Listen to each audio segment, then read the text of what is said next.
Welcome to day 2 of Podapallooza 2024. I am Justin Mason, and I am somewhat in the dark right now as my ring light has decided to crap out on me right at the beginning of day 2 of Podapallooza. But I don't care if we're in the dark. We are going to have amazing panels today. That's right.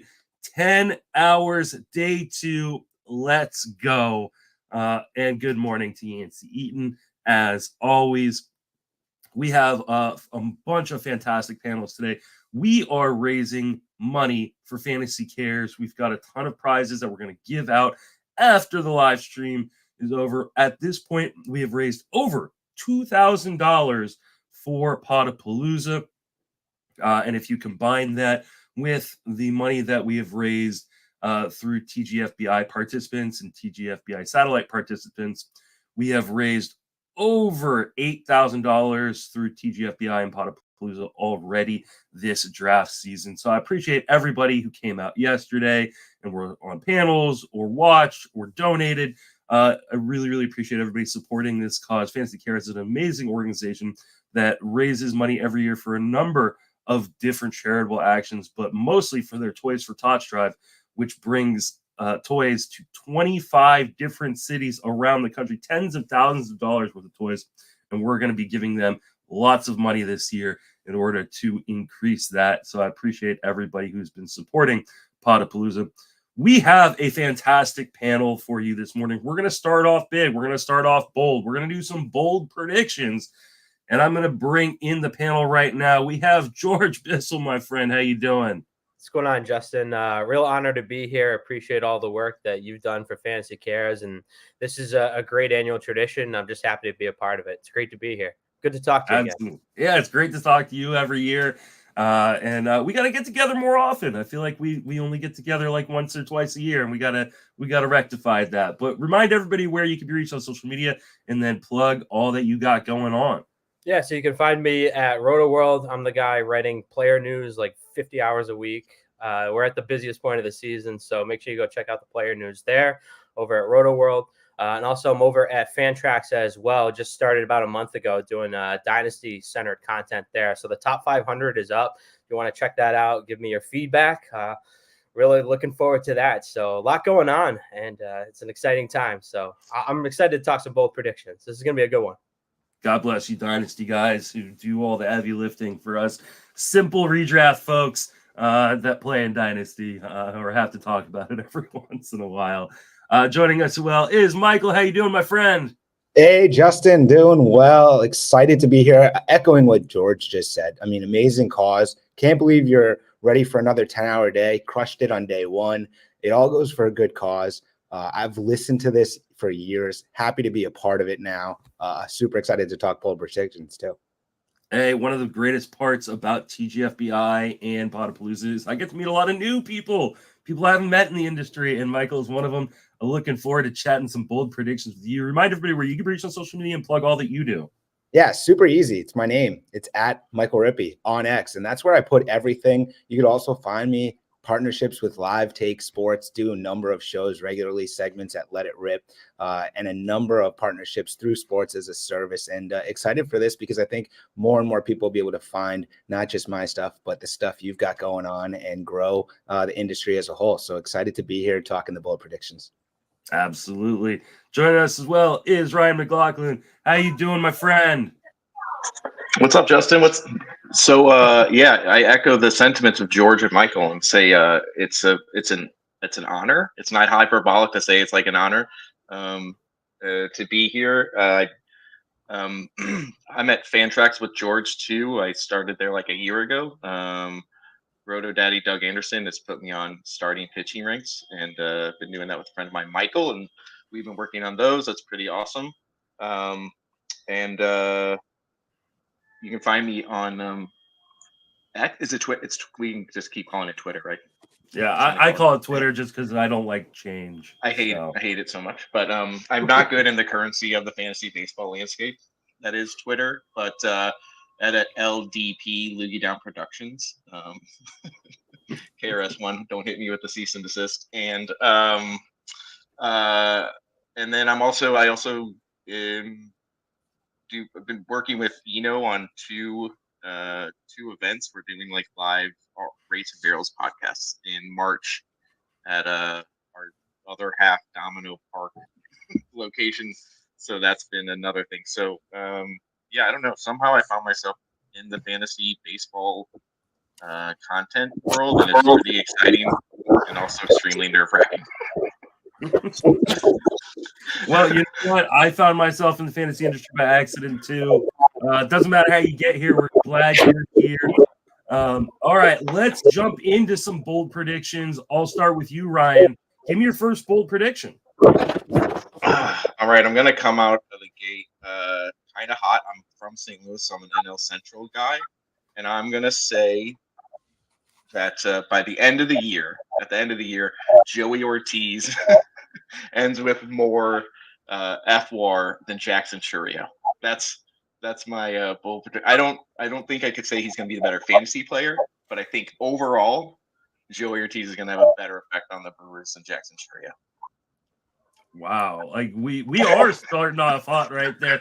I kind of love it because while I know everybody expects Jackson Chourio to be up day one with the Brewers because of that contract, I don't think it's guaranteed considering how stacked that Brewers outfield can be if healthy.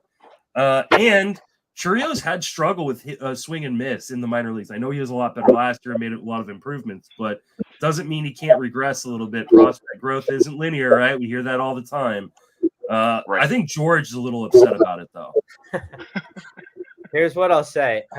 I think collectively we've gotten better about not missing on the really high-end prospects over the last, 5 to 10 years. I think the industry as a whole has made a lot of progress where you look at the consensus guys, and they've generally produced at the highest level. And like you said, there's some risk factors there with Chourio, but at 20 years old, he's done about everything you could possibly want from him. And the power speed combo, I think that raises the floor where you're not at the risk of a complete fallout where he's not producing at all for fantasy managers.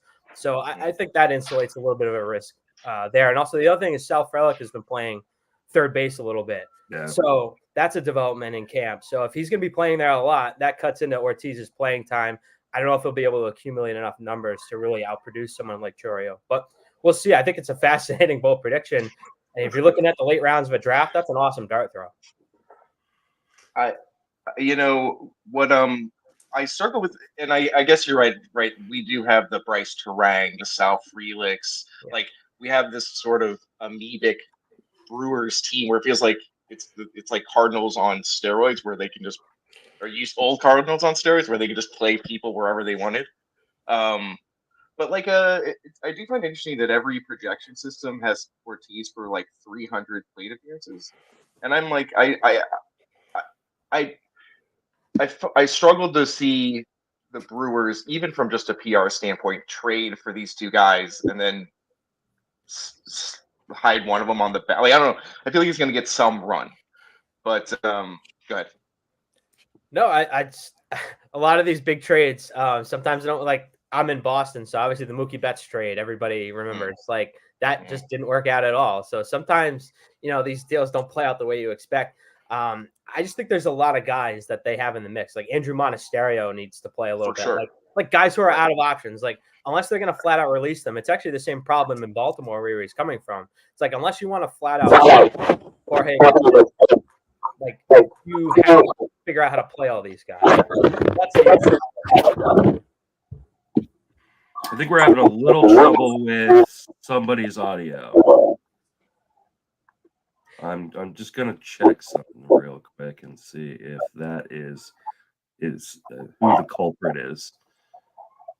I can't tell. All right. 1, 2, 3. 1, 2, 3. I apologize for having to do this on the air, but this was not an issue before.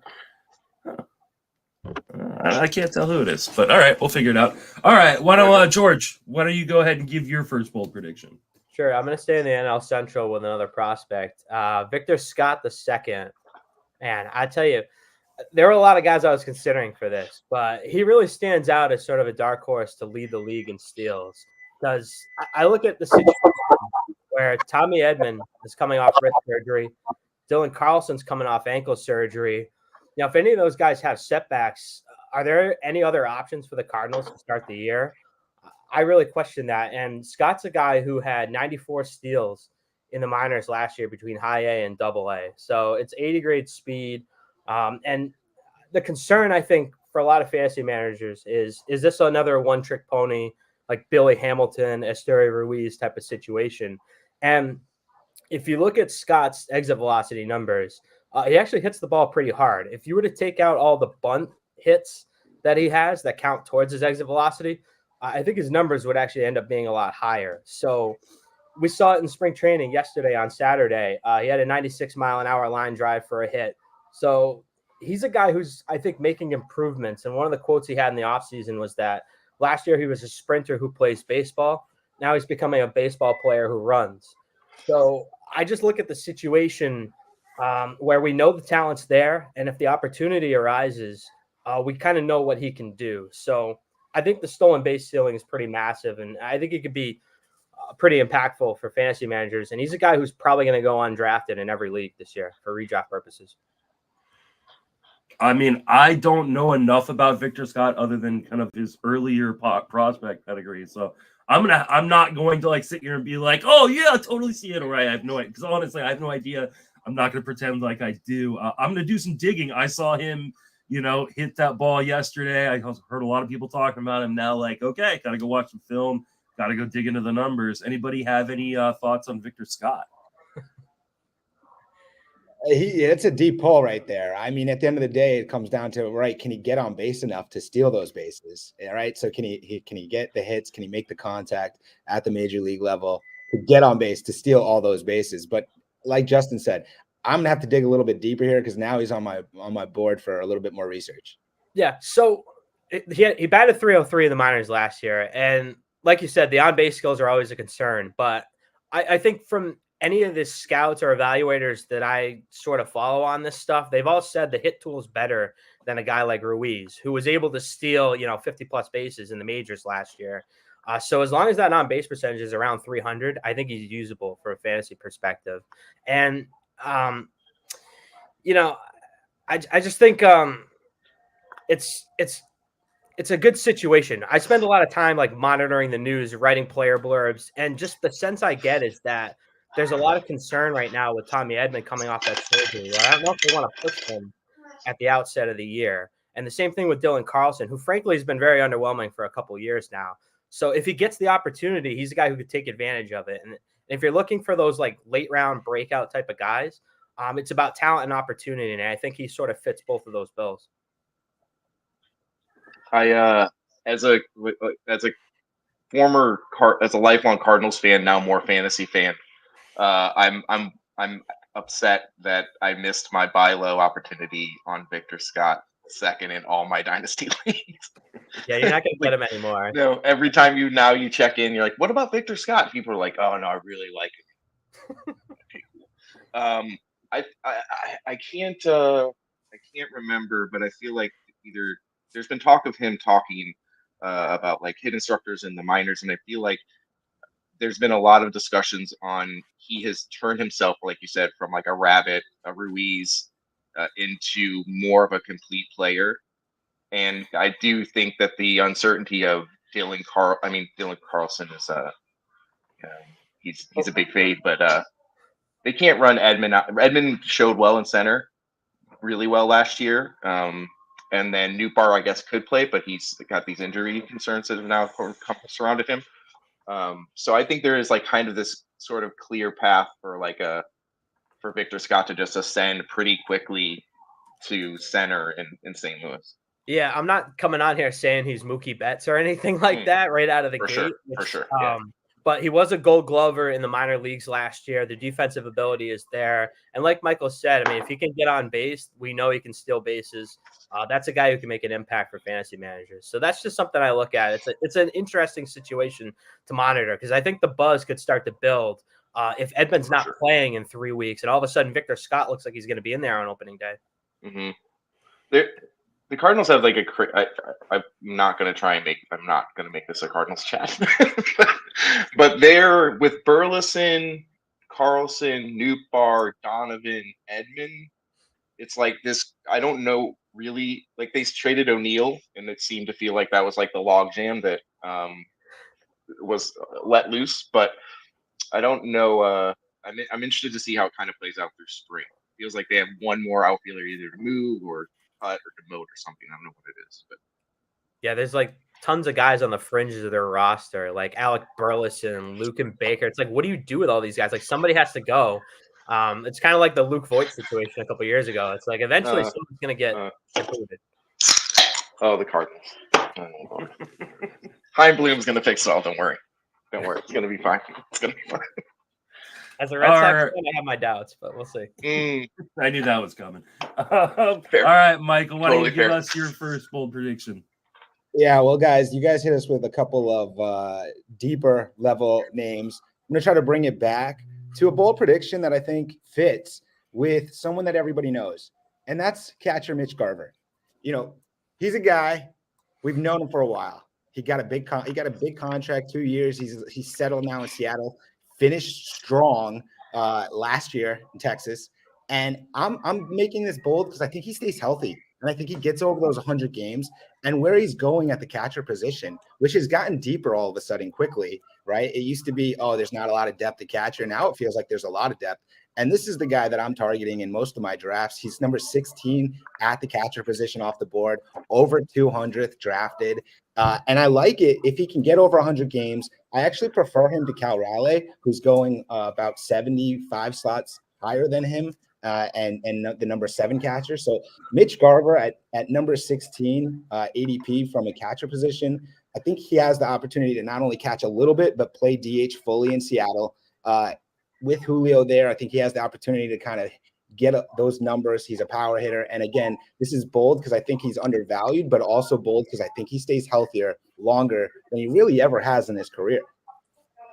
I'm right there with you, honestly. Like one of the reasons why I'm not drafting like the Adley Rutschmans or very much JT Realmuto is because of the depth at the catcher position, which is, if you've played fantasy for any stretch of time, like it's crazy. I mean, I remember insane. My first league was a 2 catcher AL only league, and they would yell at you if you spent more than $1 on a catcher.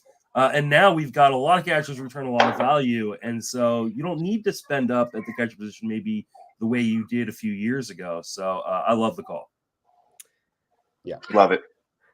I don't want to be pour cold water on everybody's bold prediction, but I will point out now, Michael's right. Garver's got the type of power that can play in any park, but from a park factor standpoint, it is a little bit of a downgrade for right-handed power hitters going from Texas to Seattle. If you just look at the StatCast numbers, Globe Life Field for the Rangers was the 5th best park for right-handed hitters over the last 3 years, and T-Mobile Park in Seattle is 30th. So, does that make a huge difference? No, maybe it's 1 or 2 over the course of the season, but it's just something to look at for right-handed power hitters.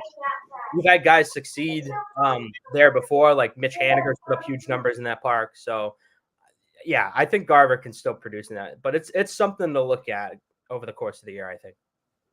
Yeah, and just a final note on it. I agree. The park factor, it's a little bit of a downgrade, but it's more of like overall upgrade on he stays healthy long enough. If he puts up 120, 130 games, those numbers are going to be incredible from the catcher position. And so I love it where he's going. You don't find too much value the way that there's so many great draft and fantasy baseball experts and analysis out there now. So this is one where if you bet on the health and you're right, I think you're going to crush it. Phenomenal. I think the health is the big thing because I don't think he's going to catch it all. They traded for Sebi Zavala too. I think Zavala is the backup to Raleigh. So I think that they are anticipating just leaving Garver as kind of the full-time or close to full-time DH. And maybe that keeps him on the field. He's been good on a per plate appearance basis pretty much his entire career. Now it's just a matter of, can he stay healthy? If they just DH him, that's a much better chance of that. So I think it's a really good buying opportunity right now. It's 16th catcher off the board. Yeah, I'll take that. All right, Michael, why don't you, or actually, I should probably give some bold predictions. I didn't even come prepared for myself. But I'm on the panel today. So I'll give you one. Dalton Varsho goes 30-20 in 2024.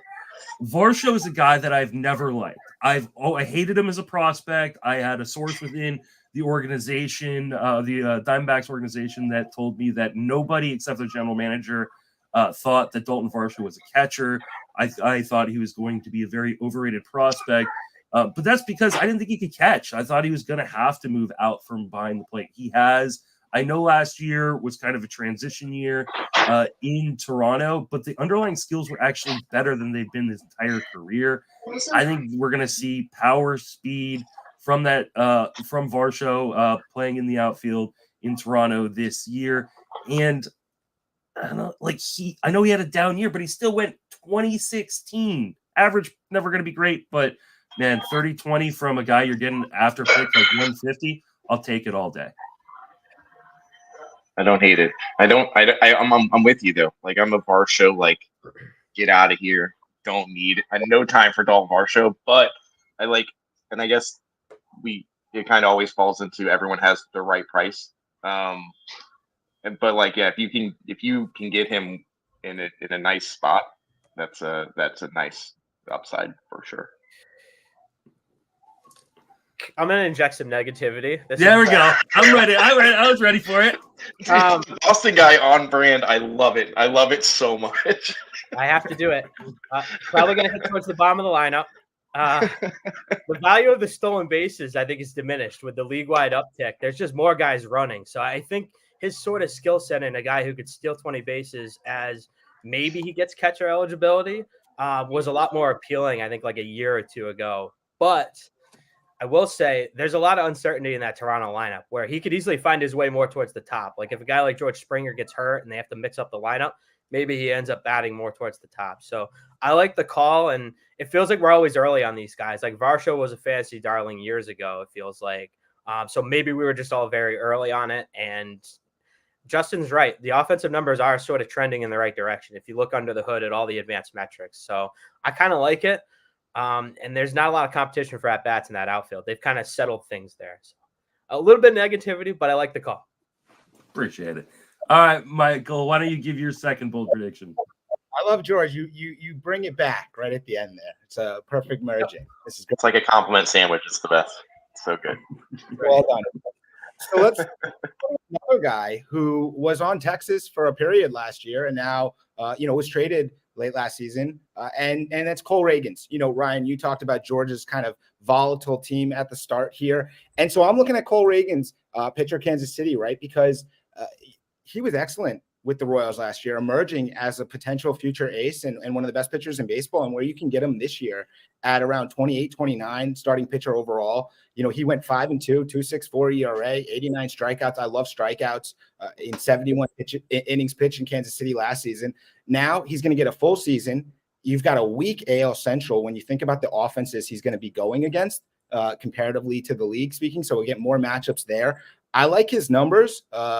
If you extrapolate them out to a full season, he continues to improve for a better value than going at 28, 29 overall from the pitcher standpoint. And overall 104, he's a guy that I'm bookmarking and trying to get everywhere I can because, again, I kind of like the way George goes upside. I'm an upside guy. I want to go a little bit more upside, and there's still some extreme upside on a full season of Cole Ragans. I don't have anything negative to say about Cole Ragans. I really like him too. The one thing I will say is that the injury concerns, I think, have been a little bit overblown. My colleague Eric Samolsky's made this point a couple places, but I think he had the finger issue where the first surgery didn't work, so they had to go have another one. So I think some of the injury stuff's been a little bit overblown. The workload. It was Tommy John. He had okay. one and a half Tommy Johns, but a lot of people think, 2 Tommy Johns. Eric was on yesterday. He outlined it all. So I encourage people to go back and watch that if you want more information. But I'm right there with you guys. Like, one of the things I was doing yesterday while everybody else was on panels and I wasn't, was starting pitcher projections. And I did my Ragans projection, and I'm like, oh man, I'm going to get myself in some trouble here because I'm going to be taking him in a lot of my remaining drafts. it feels very James Paxton-ish from a couple years ago. I remember James Paxton, all of a sudden, it was like, oh, he's healthy and he throws 100. This is Chris Sale. Like, that's kind of what it feels like with him. And he's added the two-seamer in the offseason, so giving him a little bit of a different look against right-handers helps too. So, yeah, go back and listen to everything from yesterday, but it's a fantastic call. I think he's going to be excellent this year. Not a lot of concern. Yeah, I agree. Yeah, as long as he's healthy, I think he is going to be a fantastic pitcher. All right, George, why don't you go ahead and give your next bold prediction? Did Ryan give? Has he gone a couple times yet? I don't want to jump the line here. Ryan, did you give a couple yet? Or no. I mean, you did your first. Ryan did his first. Michael's done two. No, right. Don't worry. I'm dishing it out like a point guard, baby. He's on it either. He's like Magic Johnson. Jason Williams. Mm-hmm. Jason Williams, white chocolate. Amazing. Yep, right. Around the back, off the elbow, and everything. Vancouver Grizzlies jersey on. So I'm gonna go more on the board with my second bold prediction. A guy people have probably heard of before, Vaughn Grissom. Ryan Bloomfield, Baseball HQ, he does that exercise every year. It's like find the guy who goes outside the top like 200-300 picks who's going to finish in the first round, aka the Nolan Jones experiment, whatever you want to call it. There's a lot of examples of it. And I think what you look for is a guy with a solid base of skills who's in a good offensive environment that's going to get an opportunity to play. That's kind of the playbook for this. And I keep going back to Will Benson as the logical choice for this. But the contact skills, I just can't look past like a 31% strikeout rate. Like it's kind of going to be an all or nothing thing for him unless there's some growth there. And I go back to Vaughn Grissom where it's kind of an interesting 5-category skill set because he makes a lot of contact. So you put the batting average floor at around 280 and you eliminate the defensive concerns because the Red Sox are just going to let him play. Like they ran out Christian Arroyo at second base last year, which is like a calamitous decision. Like Emmanuel Valdez, like he's got hands for feet. I don't know what is going on there defensively with him. Like Vaughn Grissom's going to play and it's an awesome park from an offensive standpoint there at Fenway. So I just think you look at his minor league numbers, he probably needs to hit for a little more power to return like an early round value for fantasy managers, but he sort of checks all the boxes for what you're looking for with 5-category impact skills and a clear path to at-bats. So that's what stands out to me with him. He's dealing with a little bit of a hamstring issue right now, which is a concern in spring training, but I feel like I don't hear a lot of people talk about Vaughn Grissom as like a big time sleeper this year. And I just think he's going to play all the time and the numbers will be there. Because the one thing we know he can do is hit. I kind of am right there with you. I think this is a really, really good bold prediction. I don't know if it's prospect fatigue that, and it's always interesting to me because there's some guys who like get unlimited love forever, like Alex Kirilloff, in spite of never doing anything. And then other guys who just get buried by the industry. But I agree. I mean, he's got a 91% zone contact in the majors for his career. Like, that's fantastic. Dude can hit, can't play defense. But like you said, I mean, they don't seem to be prioritizing infield defense very much. Too bad for their pitchers. But, for their hitters, okay, fine. Give us the best bat for fantasy. Anybody have any rebuttal on Vaughn Grissom? I like it, man. I like it. I thought I was going to get more pushback. I think if you want to knock Grissom, I think the big thing is he needs to make more consistent hard contact because it's a lot of weak contact at times. So that's the one thing to watch with him. But I just like the fit, and the Red Sox are probably going to be bad. I mean, the vibes are not super great. Like Rafael Devers comments, like this is not a great situation coming into the year. And he plays at a lot of hitter-friendly parks in the American League East. So if you're looking for a guy who can kind of like do the Freddie Galvis like thing where he just piles up numbers in obscurity, like that's kind of Grissom to me this year. Yeah, that's where I'm at with it. And the way Justin mentioned prospect fatigue, I mean, Vaughn Grissom was a name that people were really excited about and quickly have just forgotten about. So you bringing him up makes a great point. And you're right. He's in obscurity. The Red Sox not supposed to be good. So he has a chance to put up those numbers that from a fantasy standpoint, you're going to love to have on your team. I mean, it's not like he went down to the minor leagues and struggled. He hit 330, 419, 501 with 8 home runs and 13 stolen bases in 102 games. Like, I mean, it was the defense, right? good line. Yeah, it's that's the defense.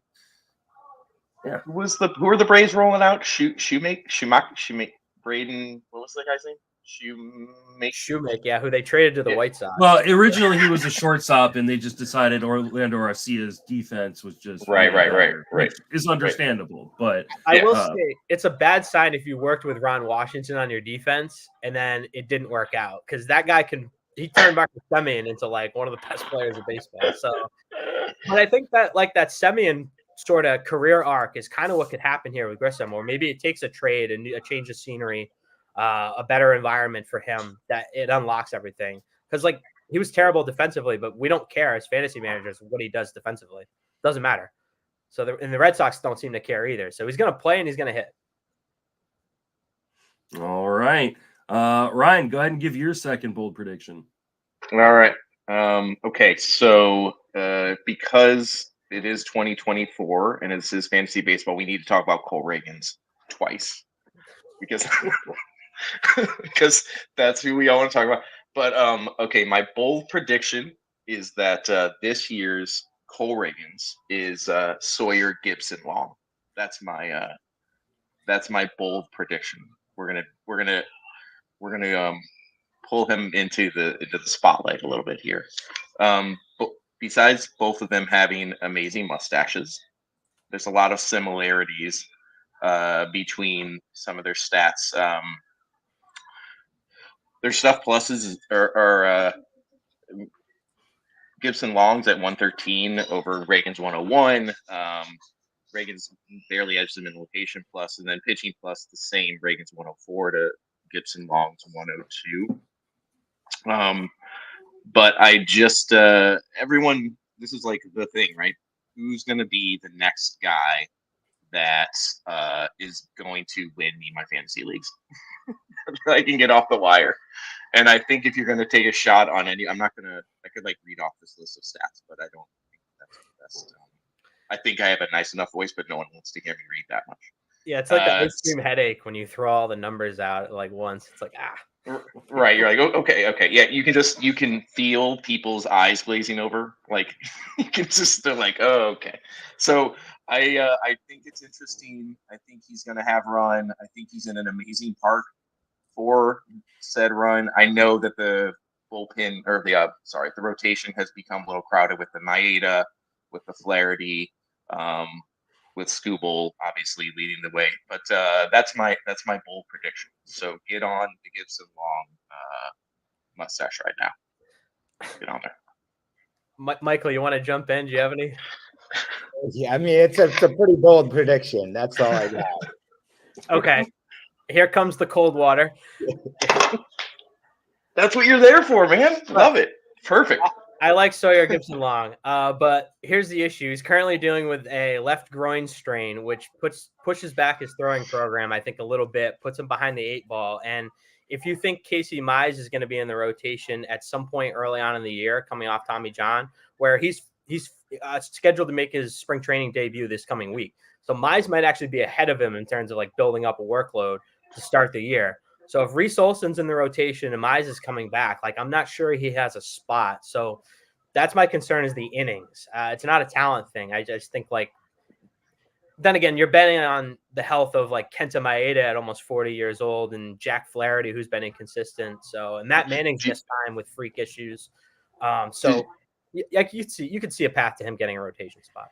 Do you guys know what people in Baltimore were calling Jack Flaherty as a nickname last year? No. General Soreness, which I think is just so incredible. Worst general ever.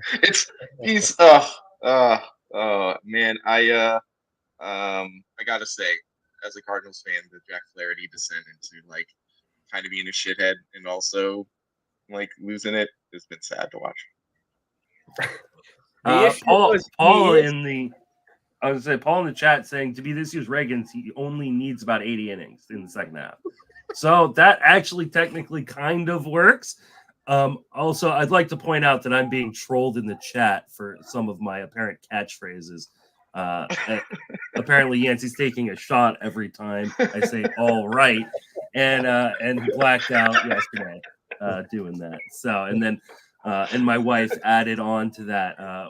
When I say I'm with you guys, I agree with George that I think the biggest issue right here is whether or not he can actually get himself into the rotation. That being said, Jack Flaherty, Matt Manning, they could easily fall out of this rotation. As much as I'd love to see Casey Mize come back healthy, you never know how a guy's going to come back from Tommy John, especially in that first season back. So I think in like draft champions, you can take a shot on Sawyer Gibson Long, or if you're like just like put him on your watch list in your leagues and kind of wait to see when the call up happens. I don't think there's going to be a ton of fanfare unless he's just mowing down competition in AAA. So I do kind of like the call. So we got to come in spicy. We got to come in spicy. You know and I what mean? already said all right as I was just joking about all right. So all right. McConaughey was hosting. I mean, the guy's doing 10 hours of potty. Yeah. Like, And give I'm him his sick. catchphrases for the Come love on, of people. God. Ripping heaters, sick. Let him have his There we go. catchphrases. He's good. There we go. All right. So as I did it again. All right. My second bold prediction. I was doing my pitching projections yesterday, and I'm not done. I still, I think I only got through about 40 guys in terms of the projections. So I'm still going to be working on that today during other panels that I'm not on. But one guy really stood out. Now, back in November, I was at First Pitch, Arizona, and I made a claim that Zach Eflin would be a top 15 starting pitcher this year, at least in terms of my ranks. I'm bumping it up. Bold prediction, Zach Eflin is a top 8 starter in fantasy in 2024. The only concern is health, right? He struggled with health in Philadelphia, but the skills were amazing last year. He threw innings. He's entering spring training healthy. He's on one of the best pitching organizations in all of baseball. I'm all in on Zach Eflin, top 8 starter in 2024. George, I already can see you chomping at the bit. No, I'm gonna let the other guys go first. All right, go ahead. Michael or Ryan, jump in. You guys. Ryan's got Go ahead, Michael. Well, Ryan, you put it up right there with the wow. That's kind of how when we went to the top 8, I was blown away. I hear you a little bit, but I feel like George has got cold water. Ryan's got a sign. I'll pass it to you, Ryan, with the sound. What did you feel? I mean, I don't think you can. I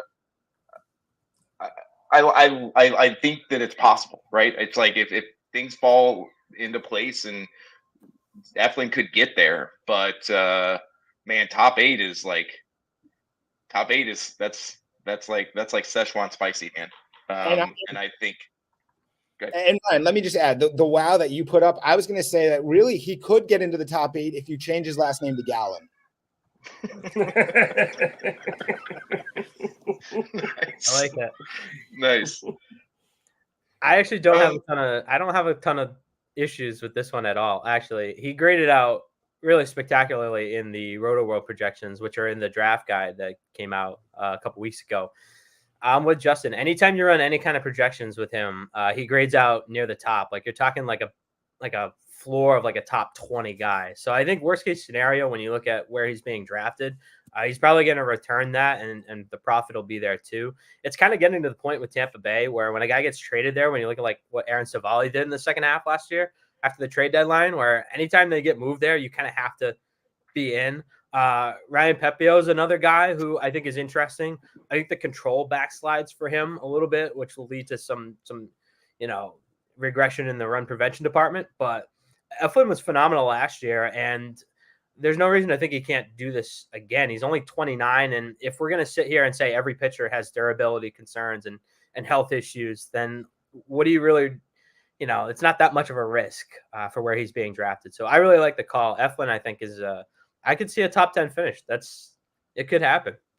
I'm actually probably not bold enough considering he was the number 5 SP in fantasy baseball last year. I'm pretty much just saying, I think what we saw last year is legit. I think there's no reason to think outside of a health concern, right? And like George just mentioned, every pitcher has health concerns. that he shouldn't be going at least in the top 15 in terms of starting pitcher. He's going outside the top 75 picks right now. Like, if that's your number 2 or 3 SP, I think you're starting off a draft right. It's a great park too. Like, it's probably the best pitching park in the majors at this point. So yeah, there's a lot to like there. And when you look at like his career, he hasn't thrown a ton of innings like cumulatively. Like it hasn't really built up. So I don't have a ton of durability concerns with him compared to some of the other guys. There you go. All right. Let's see. Let's go around and do our third bold prediction. I will start this time with you, Ryan. Cool. Wait. When I just said, so would you rather have Max Fried or Zach Eflin? Oh, I don't think that's close for me. And I mean, okay. Let's mute Justin. Yeah, I'll mute you guys discuss that. You don't have to mute. I'm kidding, but yeah. George, do you rather have Fried or Eflin? I think Eflin at this point. I think I would. I love it. All right, cool. I'm concerned about Fried's elbow a little bit. Like, I know he finished on the field. I know he finished strong on the field, but very rarely do guys have miss that kind of time with an elbow issue and then not need Tommy John in the near future. And so, while my projection likes Fried probably more than I actually do, I am just a little bit scared of Fried. I probably won't draft him just out of an abundance of caution. Fair. I think I like Fried long term more because there's more stability in terms of the factors around him where he's going to hit free agency. Eflin, I don't know what the future is going to look like for him in a few years. So, and there's more of a track record with Fried. So long term, I think I'd prefer Fried. But for this year, it's Eflin. All right. I kind of have I feel like a little bit of a lame one here, but I'm just going to say that I think my third bold prediction is that the Cardinals stop being lame and they sign Blake Snell to a 3-year high AAV deal before the season starts. That's my bold prediction. I don't know if that's a bold prediction, but maybe I'm just wish casting because it'd be cool if they had some strikeout pitchers in the lineup or in the rotation. But you're not fired up about Kyle Gibson? I mean, I could again. This isn't going to be a Cardinals chat. They definitely did. They did some things that but I like Sonny Gray. I like some stability. Lance Lynn drives a pink Bronco and wears cutoff T-shirts. It's fun. It's awesome.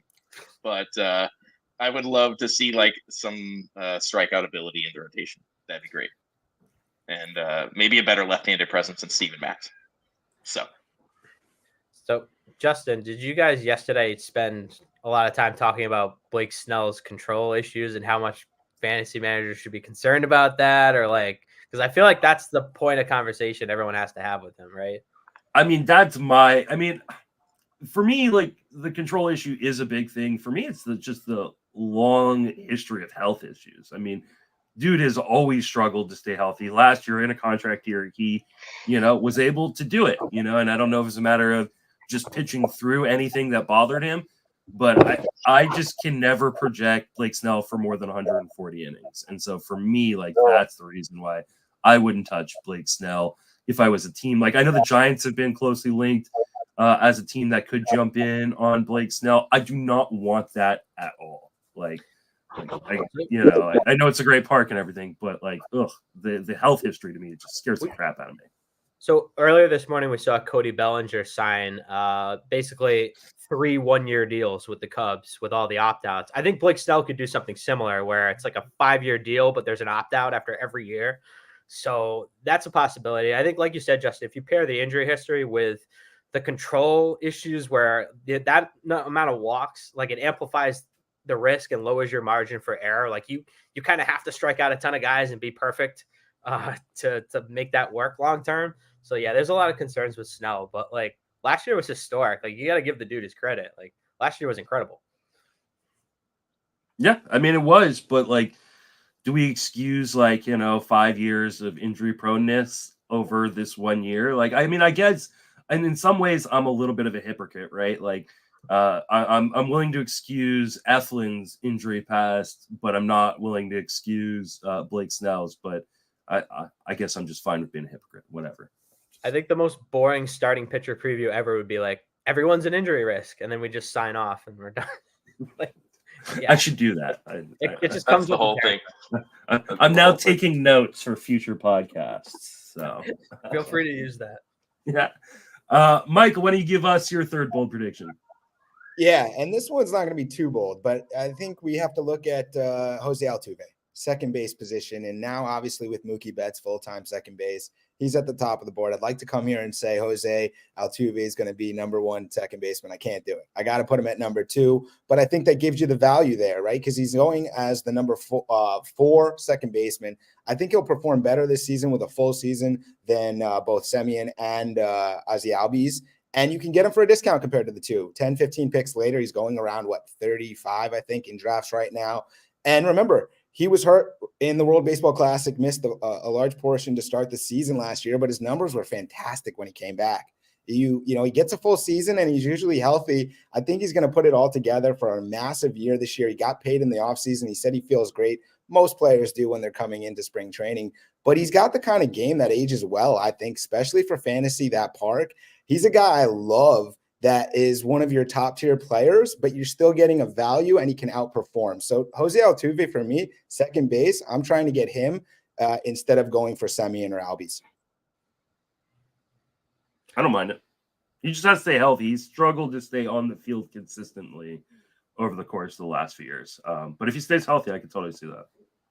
I love the call. Like Altuve, the baseline of skills is incredible. And the fact that he's added increased his power floor every year. Like he's hitting for more power now than he was like 2-3 years ago, even. So like Justin said, there's like nagging, like physical concerns. Like he had leg, oblique,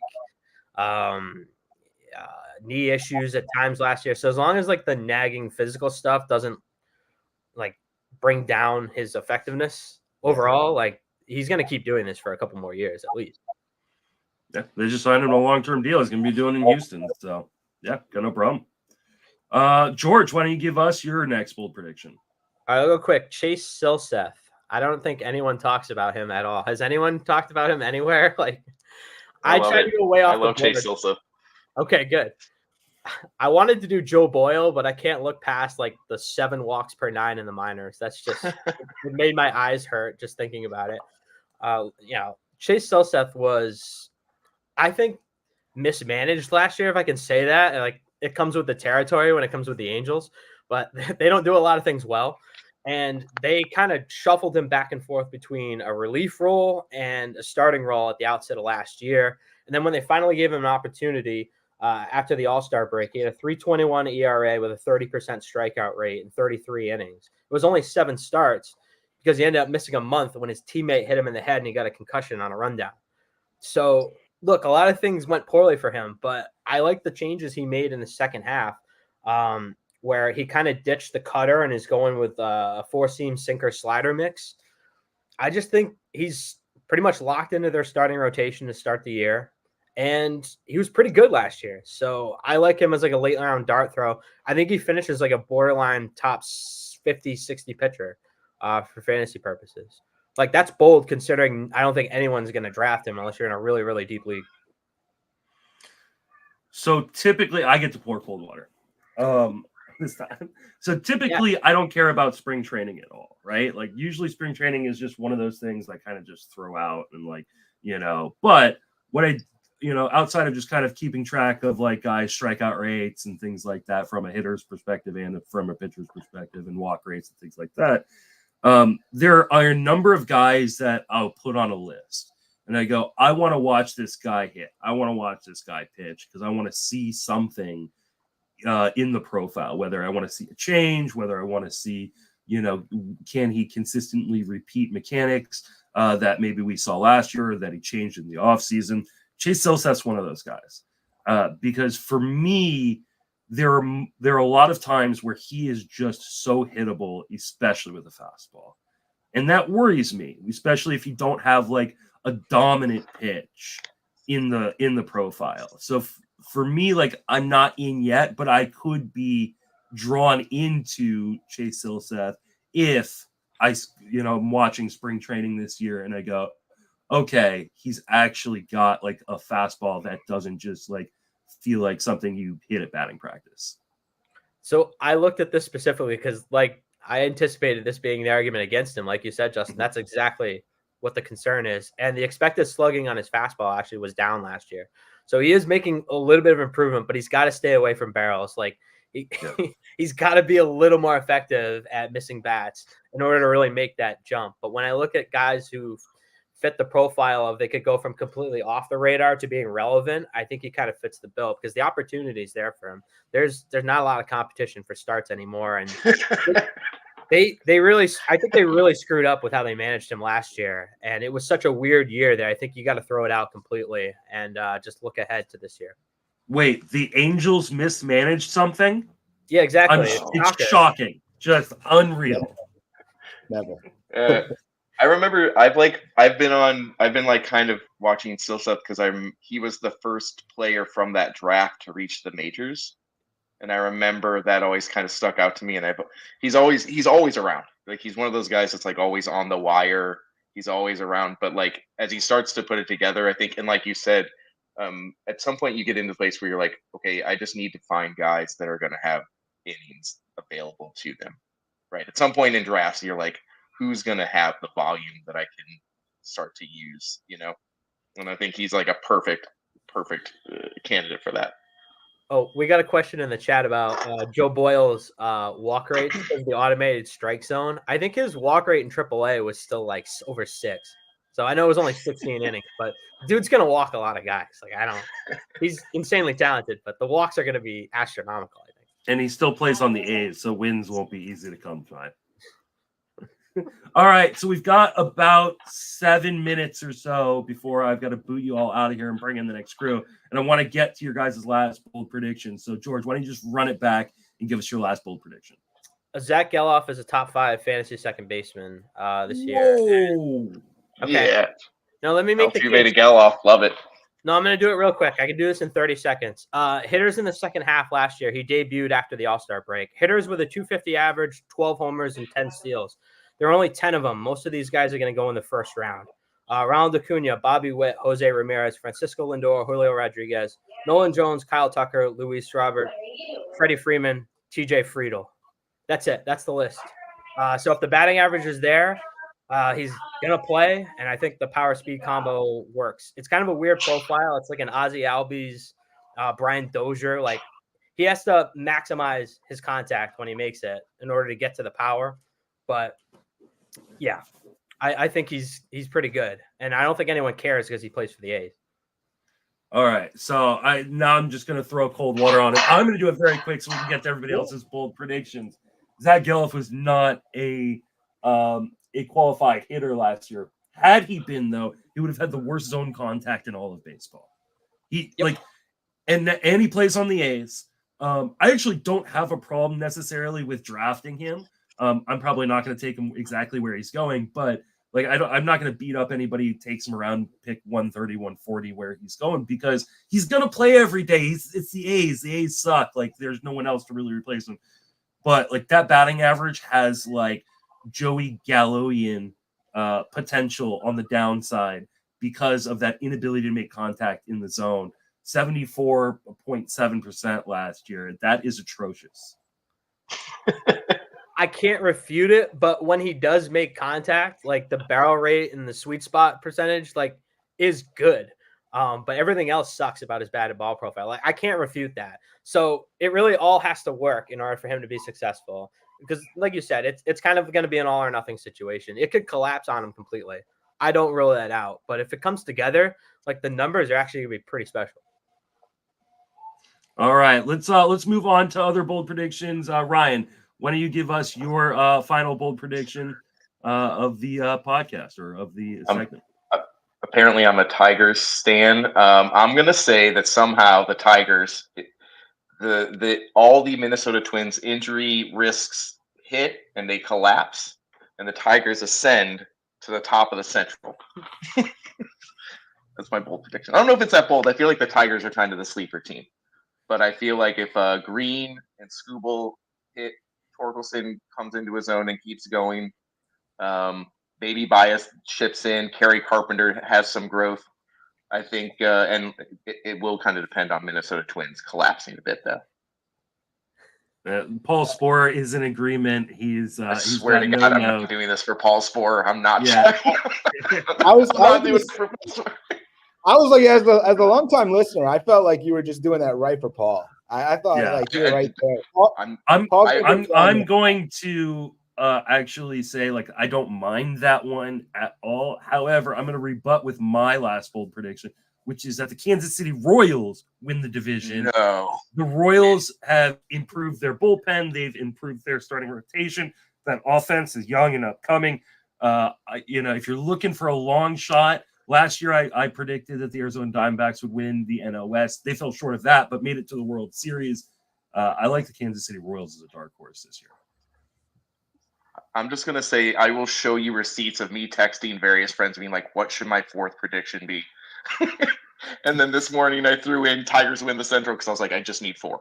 So Nick is trying to take credit. Nick Pollock's trying to take credit for my bold prediction. Sorry, Nick, I said it first.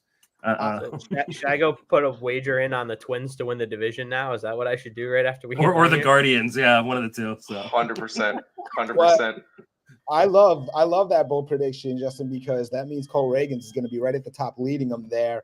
That would satisfy and confirm one of my bold predictions. My last one, I'll make it real quick.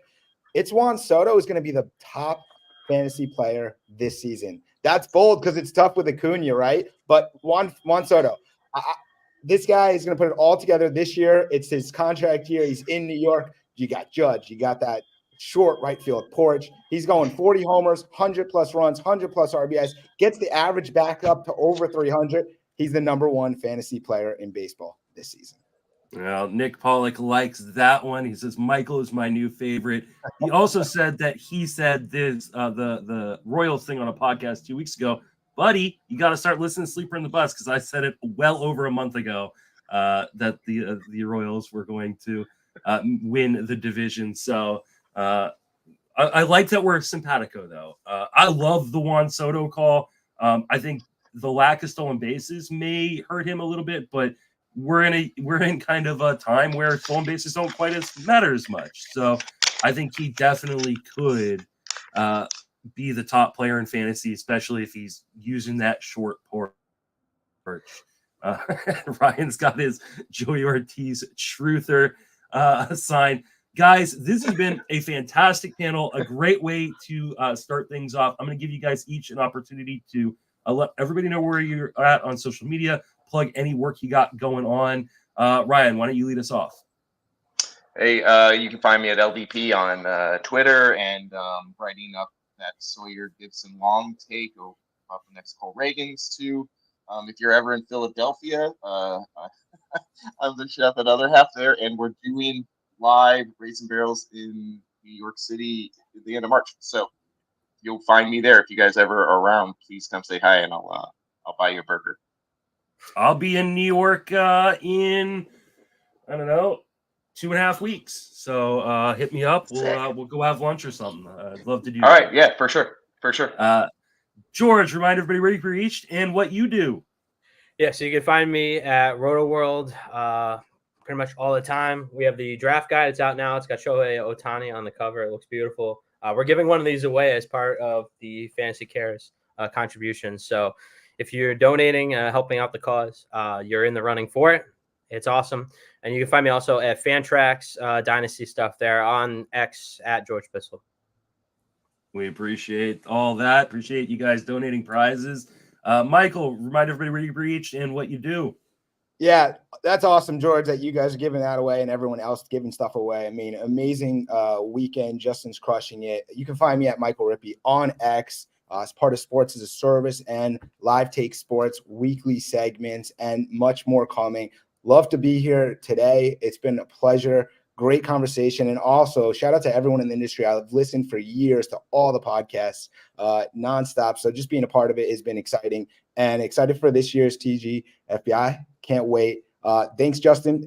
Stay strong through the rest of the day. Yeah, only 9 more hours to go. I appreciate you guys. I'm going to boot you out unceremoniously. Make sure you're following all these guys on social media and following all their work. That was a fantastic panel. Great way to start things out with some bold prediction energy. We are raising money for Podapallooza, on Podapallooza, raising money. This is going to be a long day if I'm already fumbling over my words after the first hour. But we're raising money for Fantasy Cares. Every dollar you donate to, I got to add the ticker. I'm clearly not on my game today. Donate to donorbox.org/TGFBI goes to Fantasy Cares, and it gets you entered into a raffle for amazing prizes. Yesterday, Scott Fish came on and talked about the signed Ronald Acuna jersey, the signed Eric Gagne jersey, the signed Jose Canseco jersey, plus a bunch of other prizes that we're going to be giving away at the end of Podapallooza.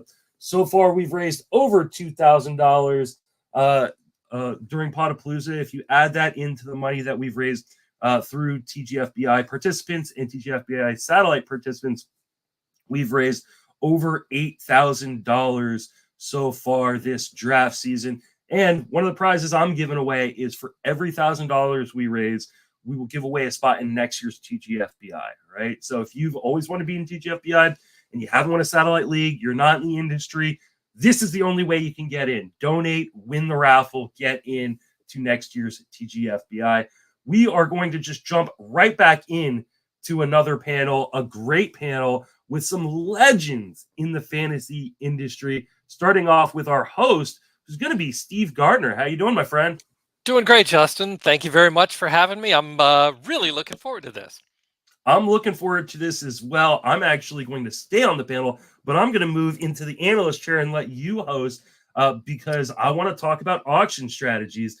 I'm going to be doing an auction in a few days in labor in Florida. And one of my competitors is on this panel. So I'm going to be furiously taking notes to try to beat him. But before we do that, remind everybody where you reach on social media and talk about what you do. Sure. I'm Steve Gardner from USA Today Sports. And as you mentioned, I run Labor, the League of Alternative Baseball Reality, which has its AL, NL, and mixed league auctions coming up this next weekend in Florida as part of Baseball HQ's First Pitch Florida Conference. So everybody's going to be there. We're going to be really excited about it, and should be a fantastic weekend of talking fantasy baseball, just to continue to ease people in. Podapallooza one weekend, Labor and First Pitch the next, Tout Wars in a couple more weeks after that. So we'll be all ready for the start of the season. And you can look for my work on the web pages of usatoday.com, and you can reach me on Twitter at Steve A. Gardner. Yeah, I mean, right now, so the off season for people in the industry is kind of a marathon, right? We're just getting along. We're doing all our prep, we're writing articles, we're doing podcasts, we're doing all the things. And then March hits, right? And it is a dead sprint. And we are just trying to make it to the finish line for opening day. And this is the beginning of that. I feel like Podapallooza starts that little sprint, TGFBI, Labor, Tout Wars. For those people who go to like Vegas for NFBC, like just right.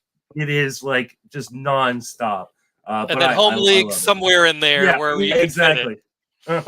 So let's talk about one of the people I think I'm squaring off against in Labor, or let's bring him on, and that is Mr. Ariel Cohen of the ATC Projections. How you doing, my friend? I'm doing, Justin. Thanks for listening in on the panel as we talk about the auction that we're going to compete against. Yeah, I mean, you know what? If I'm not using this to my own advantage, what am I really doing here? I know we're raising money for charity, but I've got to, I got to be able to take out the competition. Listen, if you're listening to this, and thank you for watching, everyone, please go donate before you listen to this panel. But it's going to be I'm so excited to be on the panel. Thanks for inviting me. Absolutely. Remind everybody to reach on social media and talk about all that you do. Yep, ATCNY, which is listed here on the bottom. I'm over at Fangraphs, Roto Bowler, ATC Projections, Beat the Shift Podcast, you name it. Here we go. All right. And then last but certainly not least, one of my favorite people in the industry, and that is Patrick Davitt. How you doing, my friend? I'm doing fine, Justin. How are you guys? Doing well. Remind everybody where you can reach on social media and talk about what you do. Well, I have a Twitter account at Patrick Davitt. I don't use it very much because I'm just tired of most of it. I like the baseball stuff, but I just can't seem to escape all the other BS. So I'm not much of a participant anymore. My main vehicle these days is Baseball HQ Radio, a podcast which comes out bi-weekly during spring training, except for next week when I'm going to be in the Dominican Republic, drinking to excess and probably getting a sunburn. And I occasionally have articles at baseballhq.com as well. There we go. And you're giving away a prize, a regular Joe's appearance on your podcast. Yeah, that's right. I did that last year just to see how it would work out, and it was pretty good. I got, I forget his name, Woody something. Yeah, Woody you Gavin. guys know Woody, right? Yeah, Mhm. yeah, that's right. And I had actually met him as a coincidence. He and Ariel were talking at First Pitch Arizona, and I sat down and we had a three-way conversation. And lo and behold, he becomes the regular Joe on my podcast, and he did a great job. So I'm looking forward to this year's regular Joe. There we go. All right, I'm going to turn things over to Steve to take over the host chair, and I'm going to slide into the analyst chair and chat along with you guys. Should be fun. Thanks, everybody, for joining me. And just to throw this out to the audience, if you happen to listen to Patrick's Baseball HQ podcast, you might have heard a familiar guest in one Ariel Cohen on there earlier this week. So they talked a lot of stuff that we could rehash, and it would be a great discussion.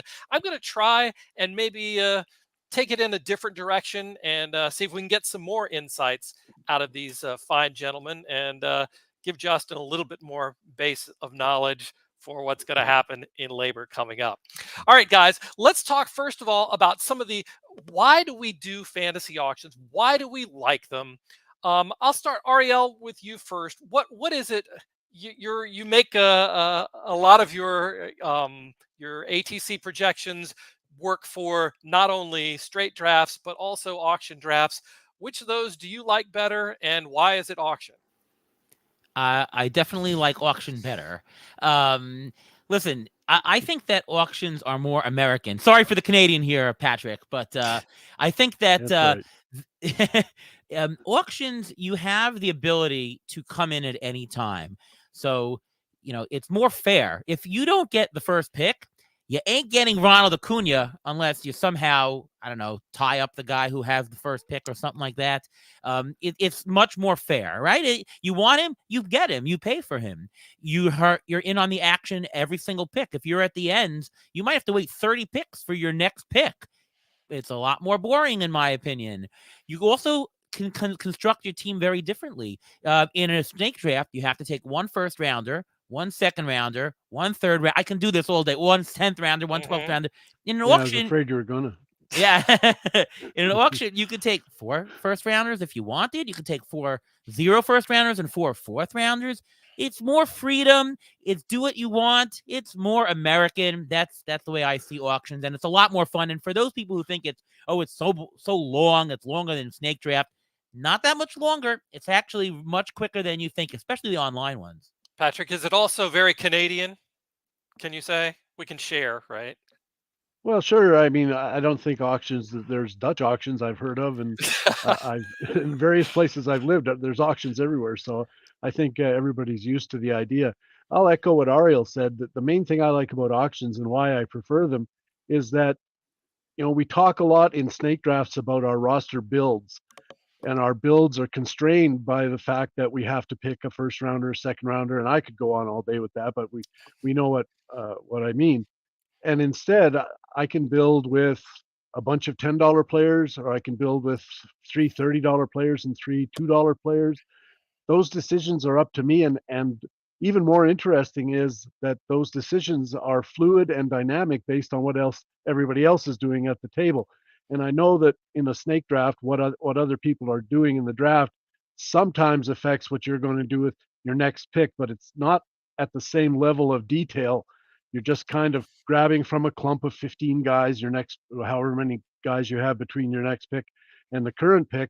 And you just kind of figure out, okay, I want that guy. And if I don't get that guy, I'll get one of these other 14 guys. But if you're in an auction, you can either just pay what it costs to get guy number one, or you can zig and zag and recalculate your your budget and constantly be on the move. It's much more challenging and much more interesting. Justin, ever thought about doing a TGFBI auction? I think that might be a little bit too much to organize, unfortunately, with like 28 leagues. But I would be open to it because I think auction is the purest form of fantasy drafting, right? And I just got to mention, like, I love Patrick so much to be able to like throw in a historical reference about the Dutch tulip auctions of 1637 that ruined their economy. Just a great under the radar Dutch hour reference here. right there. Yeah, exactly. Definitely a Stars and Scrubs auction. Yeah, exactly. For me, it's all about like, when you're drafting, you're following a road, right? It's from pick 1 down to pick 30. But when you're doing an auction, you're putting together a puzzle and you get to put it together in any way you want. And I love the freedom of that. Ariel's right. Very American, right? Do what you want, no matter how good or bad it turns out, it's yours. And I just love the freedom to be able to do that. Like, you don't fall victim to quote unquote runs, like we saw in, I think, the labor draft. Like 2 teams just decimate the closer pool on a turn. That doesn't happen in an auction because you have the ability to jump in. And I just think I get the argument against that. It is like, oh, it takes longer, blah, blah, blah. I'm sorry. Maybe I am just an addict, but if I enjoy something, I want to do it for as long as possible. I want to do it as much as possible. Auctions are one of those things. My first ever league was a 4x4 ale only original rules auction. We would draft for like 16 hours. And I loved it every single year. I miss that league. Do you guys feel like that the auction is a better test for your fantasy abilities and that the better players maybe succeed in an auction more so than in a snake draft? I'll throw that out to the group for anybody who wants to. It's more fair. So yeah, I mean, if you played fantasy football for a while and you had the number 1 pick and you picked LaDainian Tomlinson, you had like a 50% chance to win your league that year. So yeah, it's definitely more fair. And I think that the big difference is when people do rankings, number 1, number 2, number 3. There's a difference in value between number 1 versus 2, number 3. Like it's not all equal. You might have a $10 difference between 2 of them and a $1 difference between the other, which you don't exactly get in drafts. In auctions, you feel it a lot more. So it is a better test, in my opinion. All right, let's talk about how we prepare for them. And everybody does, has their own routine and what works best for them. Let's start, Patrick. How do you prepare? You've got an auction. You're starting from scratch. It's a mixed league auction. What's the first thing that you do? Well, the first thing I'm going to try to do is get a set of values that I can believe in. And I usually do that by taking kind of what Ariel's approach is. I gathered 3 or 4 sets of projections, I combine them and average them, and then I look for outliers amongst the I think what Ariel calls variation between the sources. There's a term for it. I can't remember, Ariel, what it is, but if there's a big wide discrepancy between source number 1 and source number 2 and source number 3, I'll look at that player and figure out why is there this big discrepancy and which source do I believe in this instance. I'll also look for ones that have very low variability because those are the ones I'll put a tick mark by because I think I can trust them more. All 3 of these expert sources say $17. Yeah, I'll go with that. Why wouldn't I? But if it's 17, 9, 26, then I've got something that I have to look at. The next thing I do is I prepare a list of team rosters from baseballhq.com, roster resource, those kinds of sources. And I'm especially looking for guys who seem to be tagged as platoon players so I can try to avoid them. Now, I have to say my only auctions for the last few years have been AL only. Mm-hmm. So the pricing differences in AL only versus auctions are massive. My friend Gene McCaffrey, whom we all know, once said, I asked him, what's your theory of pricing in auctions? And he says, in mixed auctions, there is no rational pricing strategy because there's just so many players to choose from that the valuations kind of go skewy. But in AL only, I have to be pretty confident I know who the number 1 through 5 hitters in each lineup are. and who the number 1 through 5 pitchers are, who the closers are. I think pretty much what everybody's going to do, but it just gets down in a single league format. It gets down into the details, into the lower reaches of the rosters a lot more, in fact. And valuing those guys is a really critical component of succeeding in the auction, because they usually go very cheap. And if you find a guy for $1 that you're fairly confident is a $10 player because of his position in the roster, because of the situation on the team and so forth, I think that that's a real advantage. So yeah, just trying to get a handle on the player pool and especially player values. And you look at the dollar values when you're comparing certain sites and things like that. That's what you focus on rather than the stats projections. No, I'm looking at dollar values first, and as I said, if they're radically different, then I'll look at what the underlying expected production of stats is, home runs, RBIs, and so forth, because that's usually where the discrepancy is. And a lot of times the discrepancy will be the home runs per plate appearance will be pretty similar, but they'll have pretty radical differences between expected plate appearances. Gotcha. And so I'm going to look at that and make my own decision about, okay, he says 500 plate appearances, he says 325. I'm way closer to the 500 side, so I'm going to lean that way. Gotcha. Justin, what do you do when you have an auction?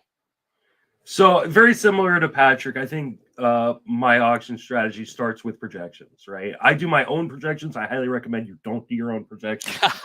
It is a long, tedious process unless you are way smarter than me, like Ariel. Unfortunately, Ariel's lost power. So if he gets power back, he will jump back on. If not, it'll just be the three of us. Yeah, so I take my projections. If you have a preferred projection, maybe it's ATC, maybe it's the bat, whatever, run it through some sort of software. Run it through software that spits out dollar values. I used Tanner Bell's Smart Fantasy Baseball sheet, which is fantastic, but I've used Rotolab and RotoWire in the past, all great projection software. And that spits out those dollar values. And from there, I can go, okay, what kind of puzzle do I think I want to put together? But I also want to remember the auction is much different than a draft. When I sit down before a draft, I'm going, hey, okay, in the first round, I want to target this guy. Here's my backup plan. And here is, here's kind of how I want to lay it out. But you got to take what the auction gives you. So for me, it's getting those dollar values kind of set first, and then figuring out, okay, how would I like to put this puzzle together? If you're in a league where you know the people, right? So like my original AL only home league, what I would do was I would look at past auctions, because everybody has tendencies. Everybody has players or types of players. There used to be Yankee taxes we would see in a lot of auctions, right? If you're on the West Coast, you get West Coast taxes on certain teams. Knowing kind of what the guys and, labor, I'm going to be looking at everybody's ranks, everybody's, projected dollar values that are publicly available, and going, okay, where can I squeeze out a little extra money from them, and where are the bargains comparatively speaking to my projections? I'll tell you what I do, and then we'll go to Ariel to wrap this section of it up. What I do is I do my own rankings, but I don't do my own projections. But I still feel like when I have an order within a position group, that gives me relative values so that I can put those into my little spreadsheet. I have a chart an Excel sheet that basically fits on one screen for hitters, one for pitchers. And I can just list those guys in the spots in the order that they are ranked. And then I can use the dollar values to collect, to kind of massage to where I think the values will be during the draft, and use the distance between them, in terms of a $20 player and a $15 player, and kind of break them into tiers so that I have, an upper tier for each position and then a middle tier. So I don't go for precision that much. I go for relative value is how I look at it. Ariel, I know you start off with projections and then calculate your own auction values. How do you go about doing that? And is there a way for Joe Drafter, who comes in and has some projections, but doesn't really have all of that mathematical skill to be able to put everything together to do what you do.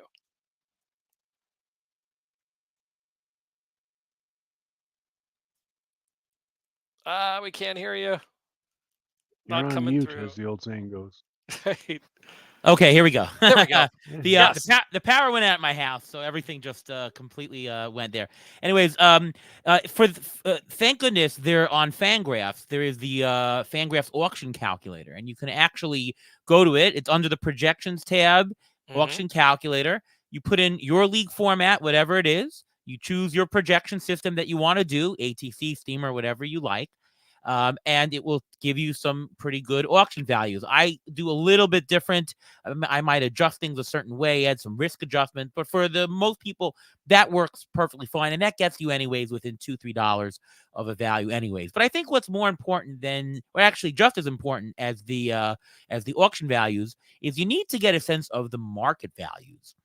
And you need to either compile some average auction values, or if you have an ADP, convert that to an equivalent dollar form. Because what you want to do coming into an auction is you want to take all the names, and I do by position, have your value, however you want to come up with it, auction value, or even if it could even be your own. Hey, I think he's $7. That's fine. Have a market value to know what people are paying for them, and then look before your auction and see, you know what? Where are the best places that I probably can get bargains? And when you construct a plan and say, all right, what catchers do I want to go for? What first baseman? Take a look at the price points and fit together a puzzle that adds up to $260. Maybe you see that there are good $15 bargains for third baseman. Maybe, I don't know, Bregman here, this guy here. Okay, write it down. Maybe there's some outfielders you like in the 30s. I feel like in the $5. And put it together on your piece of paper of, here's my rough slots that you're going to go for, or at least there could be a bargain. And then you go from there. Now, you're going to have to adjust during an auction, of course, but you at least make a plan. So it sounds And like stick to it. Yeah. Yes, you develop a plan before you go in. Justin, is that when you're going to an auction to start? Are you developing a plan? You say, here's what I want to do. Here are the guys that maybe I want to target right off the bat. Now you're on mute. Now Justin's on mute. There we go. You'd think I'd be the pro at this by now. So I do not. I'm much more of a fluid drafter. So I never enter an auction going, I need to get this guy. I need to get that guy. There's definitely guys I know that are likely end up on my team more often than not because I'm higher on them than the majority of the market. But I am a huge believer in allowing the auction to come to me. I have my values. And when I see what the values that are coming out at the auction table, I start constructing my team. And so I try to be very fluid. I try to build the best possible roster based on the maximizing as much value from every single player that I get. So to me, I definitely have certain ways I like to build, but I'm never going to have a completely set plan when I enter an auction.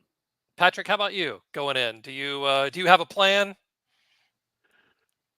Well, I have a kind of strategy, I think, when I go in, but I wouldn't narrow it down to call it a plan that targets actual individual players.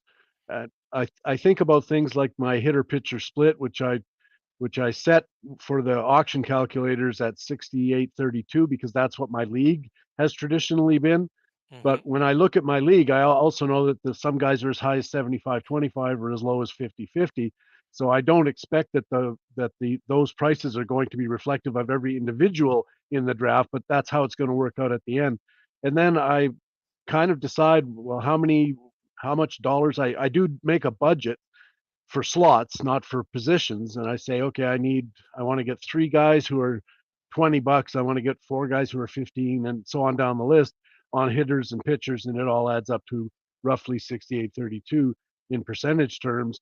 And then as Justin said, and as everybody says, you got to be prepared to be fluid because the auction may not go the way you expect.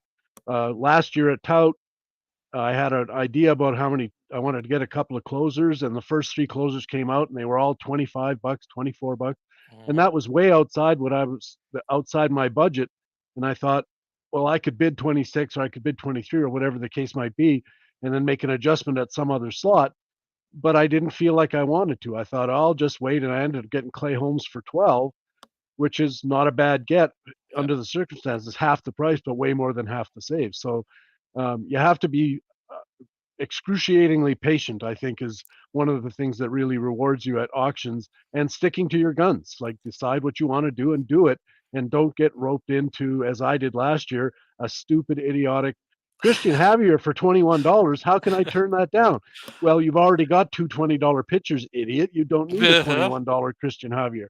And as it turned out, not only did I get him, but he sucked the whole year. So that was a fair disaster. But that's what I mean. You got to be patient, and don't think you're doing yourself any favors by jumping in at a guy who's undervalued, you think, by $2.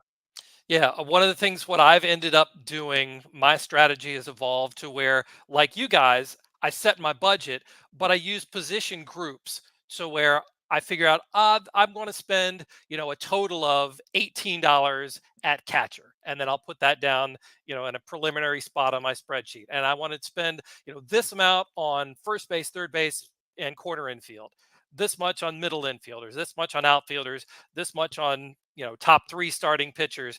And in that way, at least I have a column on my sheet that I can adjust if I happen to go over, and feel like I got a bargain and needed to spend, $22 on 2 catchers, then I can take money from elsewhere. So I think we're all kind of saying some of the same things, is that once you get into the auction, that's when you need to be able to adjust and see what's hot, what's not, commodities that are getting scarce, and then adjust accordingly. So I think, and that is why every draft is different, because that happens And you can any number of different ways. You can add money back too. If you get a bargain, then you can add the $3 bargain to your catcher's set, and now you say, now I can get $21 worth of catchers and take advantage of the bargains. But I think, as Ariel said to me when we were talking on my pod earlier this week, you still have to pursue bargains. You don't have a free hand to just spend the $3 here on overspending $3 there, because you'll end up with a $260 team. Ariel, you said, and a $260 team is dead average, and you'll finish 6th. Yeah, the biggest mistake people do in auctions is it says $15 on your value sheet, and go for 13, 14, 15, quiet. You win him for 15, and you go, great, I got him at the value. That is terrible. No, you do not want to win a $15 guy at 15, because if you did that at every single spot, a $20 for 20, a 2 for 2, a 50 for 50, you're going to end up with $260 of value. But everybody's going to have $260 on average. It's an auction. You want to have more. So the only way to do that is to spend less than the 15. And that is the biggest mistake, is you do not want to spend. Now, at the very top, because you have to deal with some in-auction inflation and economics in the room, if you're spending $37 on a $36 player, that would be fantastic. But you don't want to spend $15 on a $15 player down the middle or low. And if you're buying a player that's worth $3 and you buy him for $2, that's terrible. A $1 bargain on your last spot, that's not much of anything. That barely counteracts that one that you lost on the top.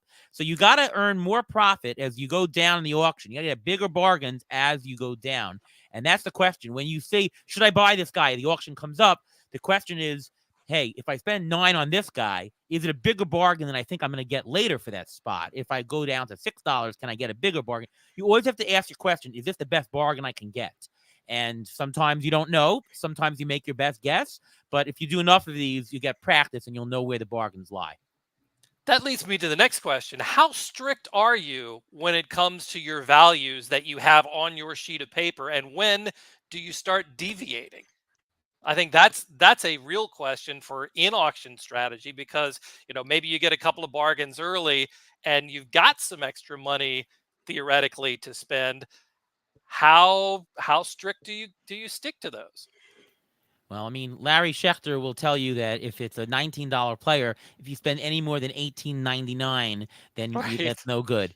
But the truth of the matter is that it really is economic. So, for example, if you're talking about starting pitching, and starting pitching is going $25, $26, $24, take a look at how much over the market is above your values. Like if you have, your values are constantly $4 lower and everyone's going $4 above, $4 above.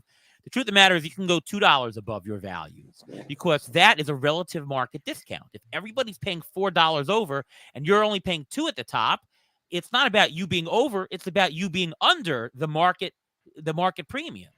So that's a time when you can go over, right? If you're at the bottom and everybody is getting a $5 discount, if you're only getting a $3 discount, you're overpaying, right? So I think it really depends on the curve. And with being strict to your values, the answer is on the whole, you want to be close to your values other than identifying what the market premiums and bargains are up and down the curve.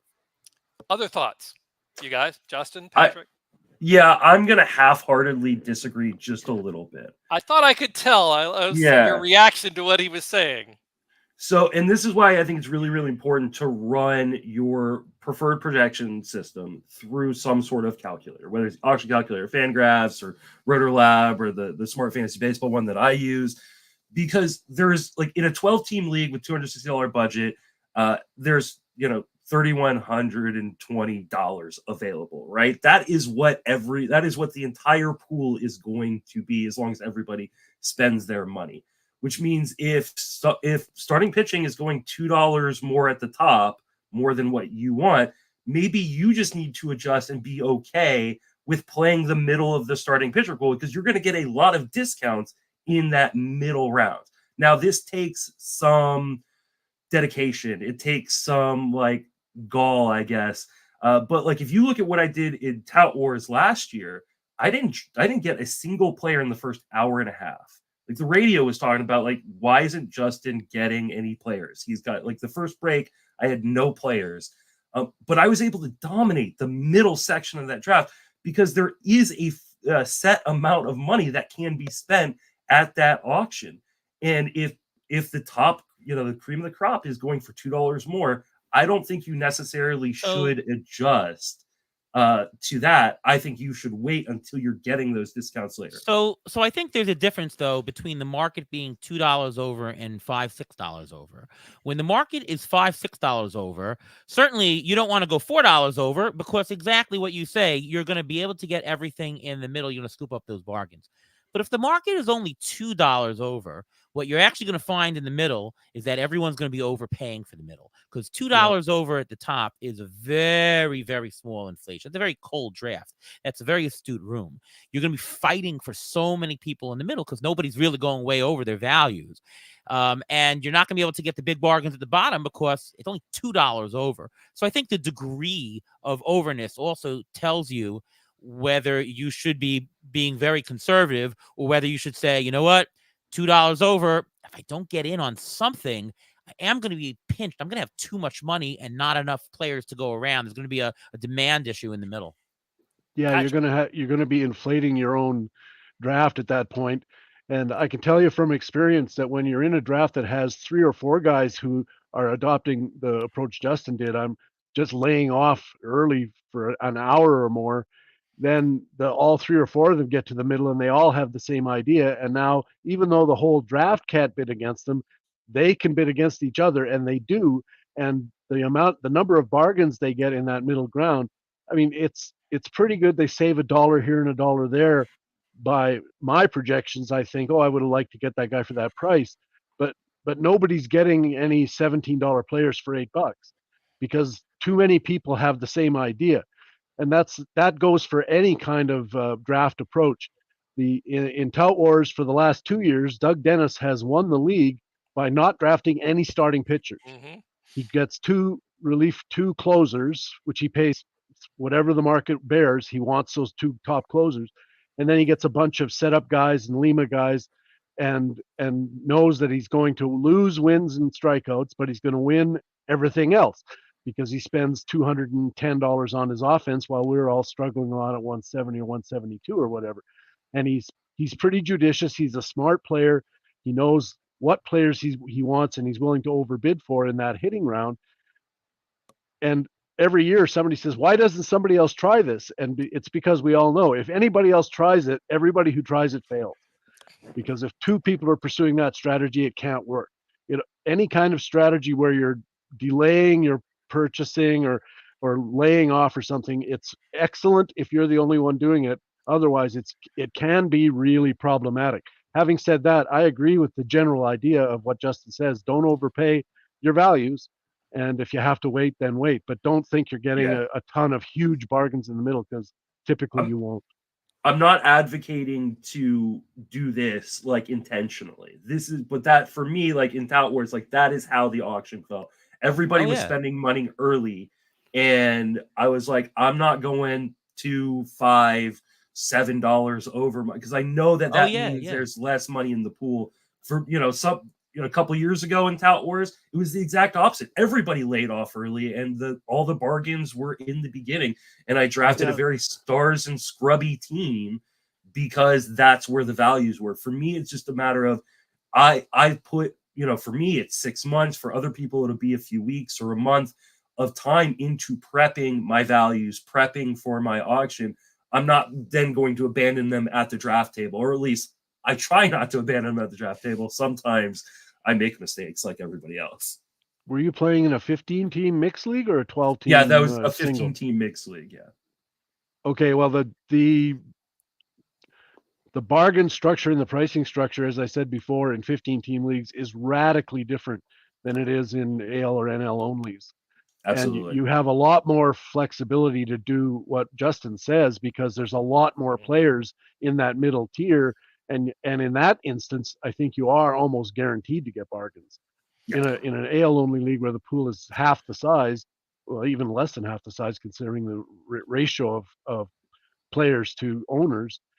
Yeah, I don't think it can work really that well. But in a 15, by all means, I think that's an excellent strategy. Ariel, you mentioned something about a hot auction room or a cold auction room. Can you talk a little bit more about that and how we can sort of determine what we're seeing and how to react to that? Yeah, I mean, sometimes it's hot outside, and sometimes you got to close the door and no. Okay. No. Next topic. No. A hot auction is when, or I'd say a hot part of the auction is when the market is way over your values. And a cold auction is when the market is roughly at your values, maybe a drop above, a little bit below, but it's something where there's nice bargains somewhere in there. Every other player could be a nice get, and hot is where just don't bother. And in general, you want to constantly take the auction temperature of the room. You want to say, am I in a hot place right now? Is the auction room hot? Are players just going? Or, it's really cooled off. And you got to be conscious of that, because you have to tell yourself when to strike. When it's hot, you don't want to strike. You want to let it all burn out. When it's cold, that's when you have to get the all of your players, right? You want to do that. I guess in a hot auction, if you pay $2 over a player and everyone's paying $6, that works. But in general, the more times you can purchase player when it's cold, when people are going for nothing, it works. Now, remember, it's a zero-sum game.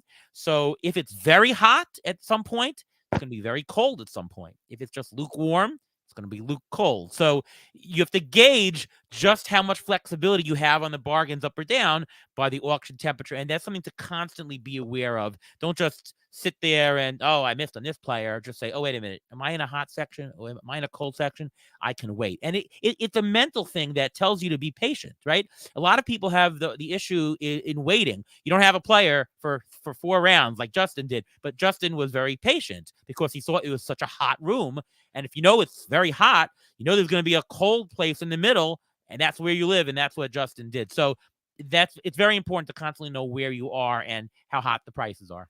Do you guys track what the total number of dollars available and spent is? And does that determine how you proceed, whether it's hot or cold? Justin, sound like you. Yeah, absolutely. Yeah, absolutely. This is why I love draft software, and I'm gonna keep pumping all these draft softwares, because they do that for you. If you're online, like it'll do it for you as well in a league. But if you're drafting live at a table, like it's nice to know really, really quickly, okay, Ariel doesn't have enough money to go in on this guy, or he doesn't have a position available to go in on this guy. You have to be like, even more so than in a snake draft, you need to be knowing exactly where your entire competition is the entire time, so you can take advantage. Because if you know that Ariel can only spend $3 a player, or has a $3 max bid, then hey, I can throw out a $3 player and Ariel can't bid. So, or if you know, hey, he's already filled up his third base and corner, infield, and utility, I know that I'm not going to be outbid by Ariel this round. Patrick, you have some thoughts? Well, yeah, that's really auction 101. You have to keep track of how much your opponents have, and usually there's some kind of software system in place that does it for you. But I'm old enough that I can remember doing it by hand for all 12 teams, which actually helps because it kind of drives it into your head a little more when you're writing it down as you go. I'm interested about the whole idea of draft software because I really like it for slow drafts, but I sometimes find in like the Tout Wars drafts are very, very fast. And I sometimes run into trouble trying to, especially in the later rounds, when you're not picking a guy who's one of two guys in the grid at $20, right? Now you're down in the $5 range and there's 60 guys in there and they're not organized alphabetically. And somebody says, I nominate Joe Schmitz. And then there's a little brief flurry of auction activity and he goes for $6. And then you got to kind of start scrolling through this big wad of $5 outfielders. Where the hell is Joe Schmitz? Meanwhile, they've nominated another guy now, and you start falling behind. So they all have search bars now, Patrick. You can just type in Schmidt into the search bar; it'll bring it right to the top. I know that works, but it depends on the pace of your draft. Is what of the auction. I'll say the faster the auction is, the less you can rely on that. But Tout, to be fair, has a system where somebody else types them all in, and the calculation of how much each guy has left, how much his max is all done for you on a big screen at the front of the room. The problem is the big screen is very small, and if you're at the far end of the room, unless you've got eyes like some kind of bird of prey, you really can't see it. So I'm investigating ways to make that work for me this time. And that's a great point too. Go ahead, Ariel. I was gonna say, are you the auctioneer next week for Justin in my auction? Am I? No, Steve. I am. Oh, Steve. Oh, you are. Right. So are you a fast auctioneer? That brings me to another question. I mean, with so much information available that you want to use, Patrick brings up a great point. How do you make those decisions? What is your essential screen that you need to have up, or thing on a piece of paper that you need? How do you manage that time crunch? Because you only have, a couple seconds to decide if you're going to go the next dollar up or if you're going to jump bid or anything like that. Maybe we'll talk about those a little bit later, but how do you guys manage the time crunch? I mean, personally, for me, I have the draft software, and then I have my paper values, right? So, and all my values are in the draft software, already preloaded. And I really just have the paper for in case my computer decides to stop working, which has happened on multiple occasions. Happened my first NL Tout draft. My computer decided it did not want to turn on, and I had to draft from paper. But yeah, if you have good draft software, which there is a lot of good draft software out there, then that's really all you need. The computer does the rest for you. Yeah, I think that having a partner sometimes is helpful if you can get that. First of all, you should know your values. You should study them and know them so that, you don't have to think too much about it. But it helps to have a partner sometimes because they can spot some things. They can decide on who you're going to nominate next. That's a big thing that I harp on. For online auctions, I find a partner so helpful because, if you're a live auction, you hear the bids, you can type on your computer and check out the players, but you can make bids by listening and hearing. If you're online, you actually have to look at the computer screen and do the bidding over there. You don't really have time exactly to do your thing and look up the players and bid and hear and listen and look. So it's having a partner in an online auction to me is so helpful. It's helpful in a in-person league as also, but in online, absolutely. Talking about nomination strategy, Justin, let me ask you first. Do you have a strategy who to nominate, when to nominate? So my nomination strategy kind of is still ever evolving. I used to be the person that was like, okay, most expensive player, the guy I think is going to go for the most, is going out here so I can soak up the money. But I think you need to be a little bit more strategic about it in terms of looking at how tiers work, right? So tiers at different positions.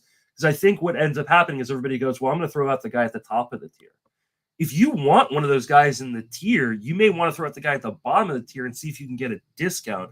Or at least sometimes I like to throw out the guy I really want so I can know if I'm going to actually get him on my team so I can come up with a secondary plan. So I think the kind of 101 way was, hey, let's just throw out the most expensive guy and get the most money off the table. But I think you should be using your nominations to get information about how the auction is going to play out itself, especially in the beginning. Patrick, how does that compare to your strategy? Yeah, pretty much the same. I would add. Ariel told me a story about a draft he was in, an auction he was in, where he nominated somebody way down the list, really early in the draft, and got crickets and got the guy for a huge bargain. And I've done that too, because you have to kind of know the room, but a lot of time guys are not interested in the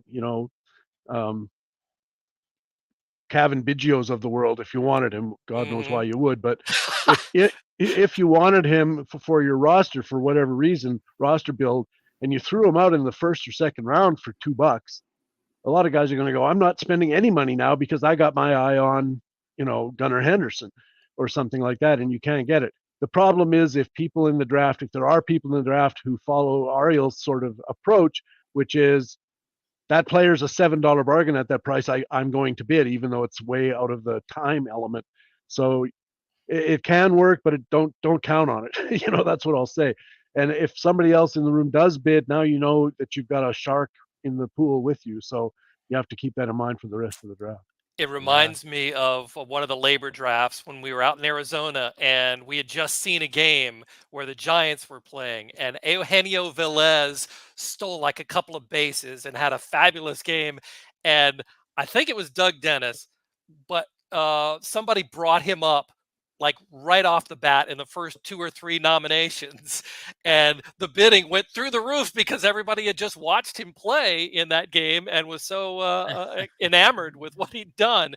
So sometimes those can backfire. But I agree. If you have a guy that you kind of like way down, bring him up early. It doesn't make great broadcasting for the Sirius XM folks that broadcast labor, unless you get the bidding war.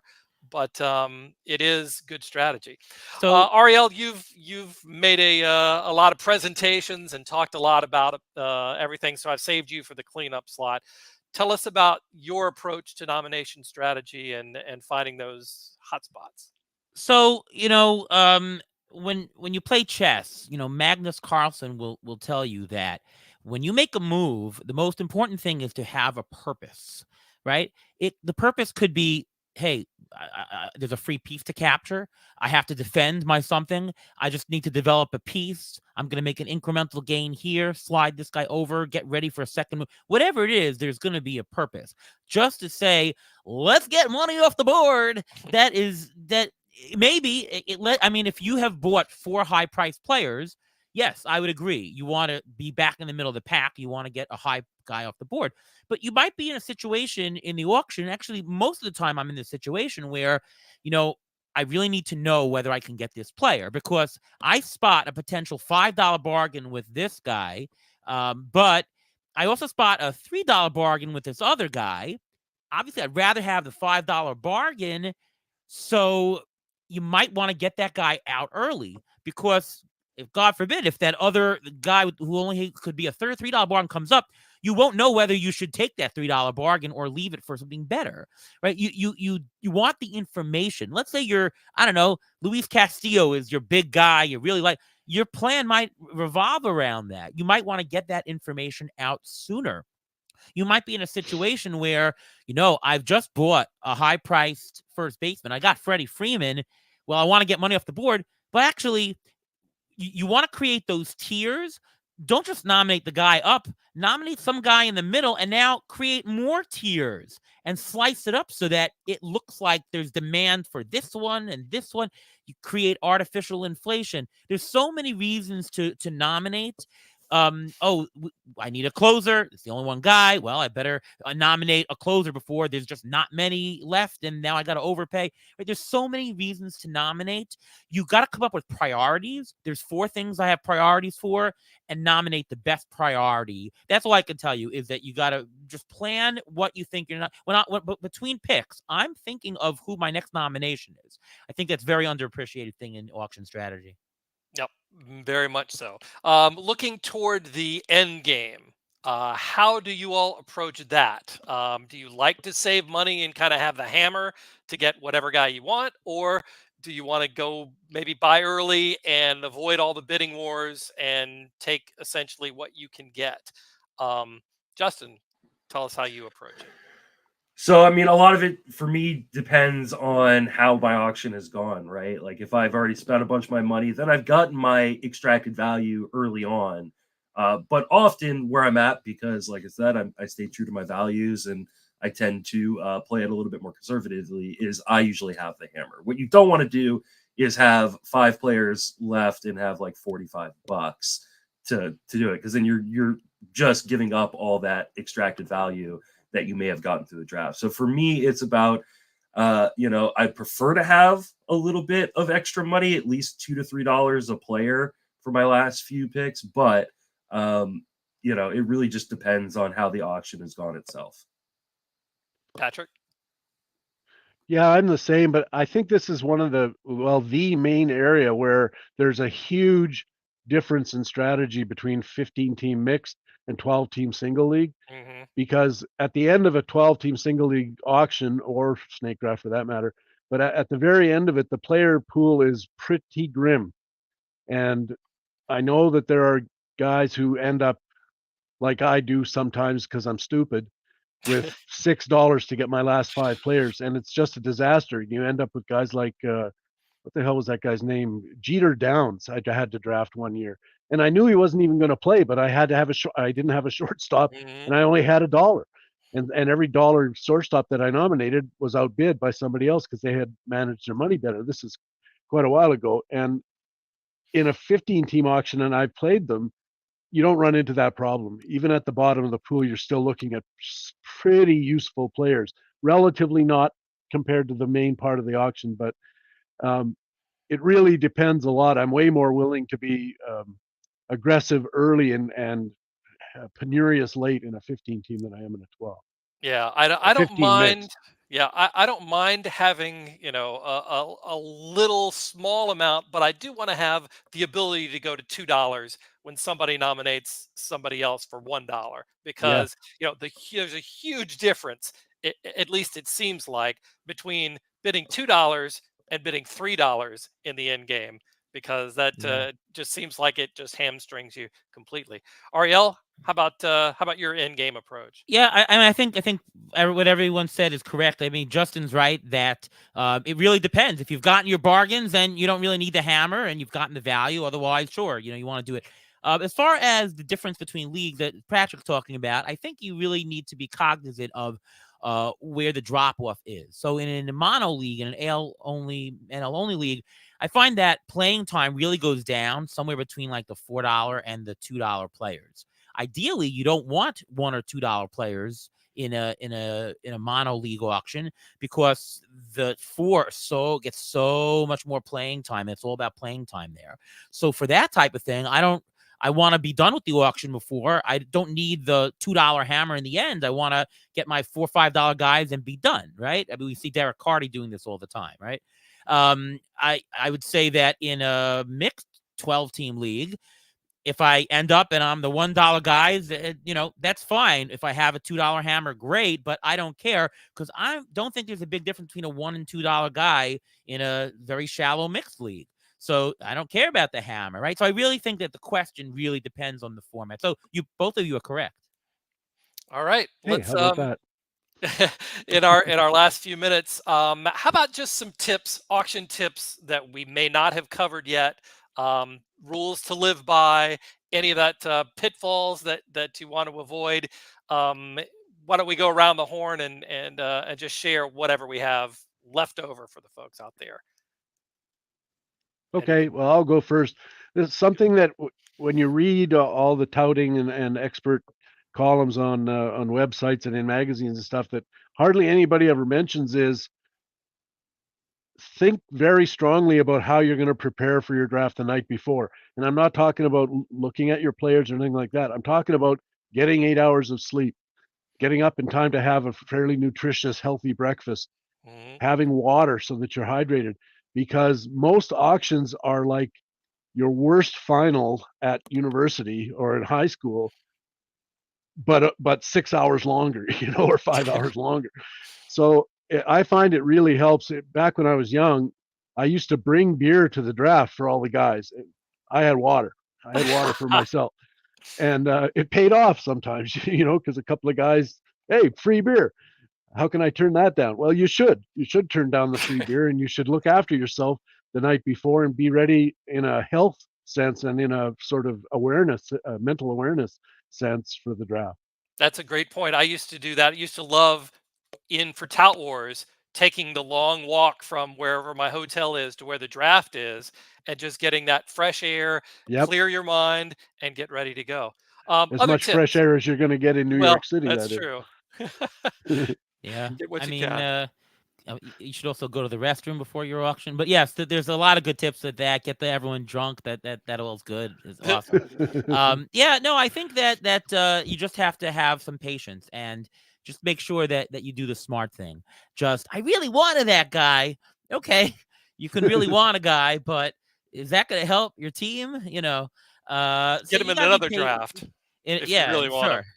No, listen, be patient, make the right executive decisions, but plan ahead. I think that you don't come in with let's see what the auction room gives me. I don't know what I'm going to do. Just think about what you think is going to happen in the auction and have more than one plan. Hey, I want to play.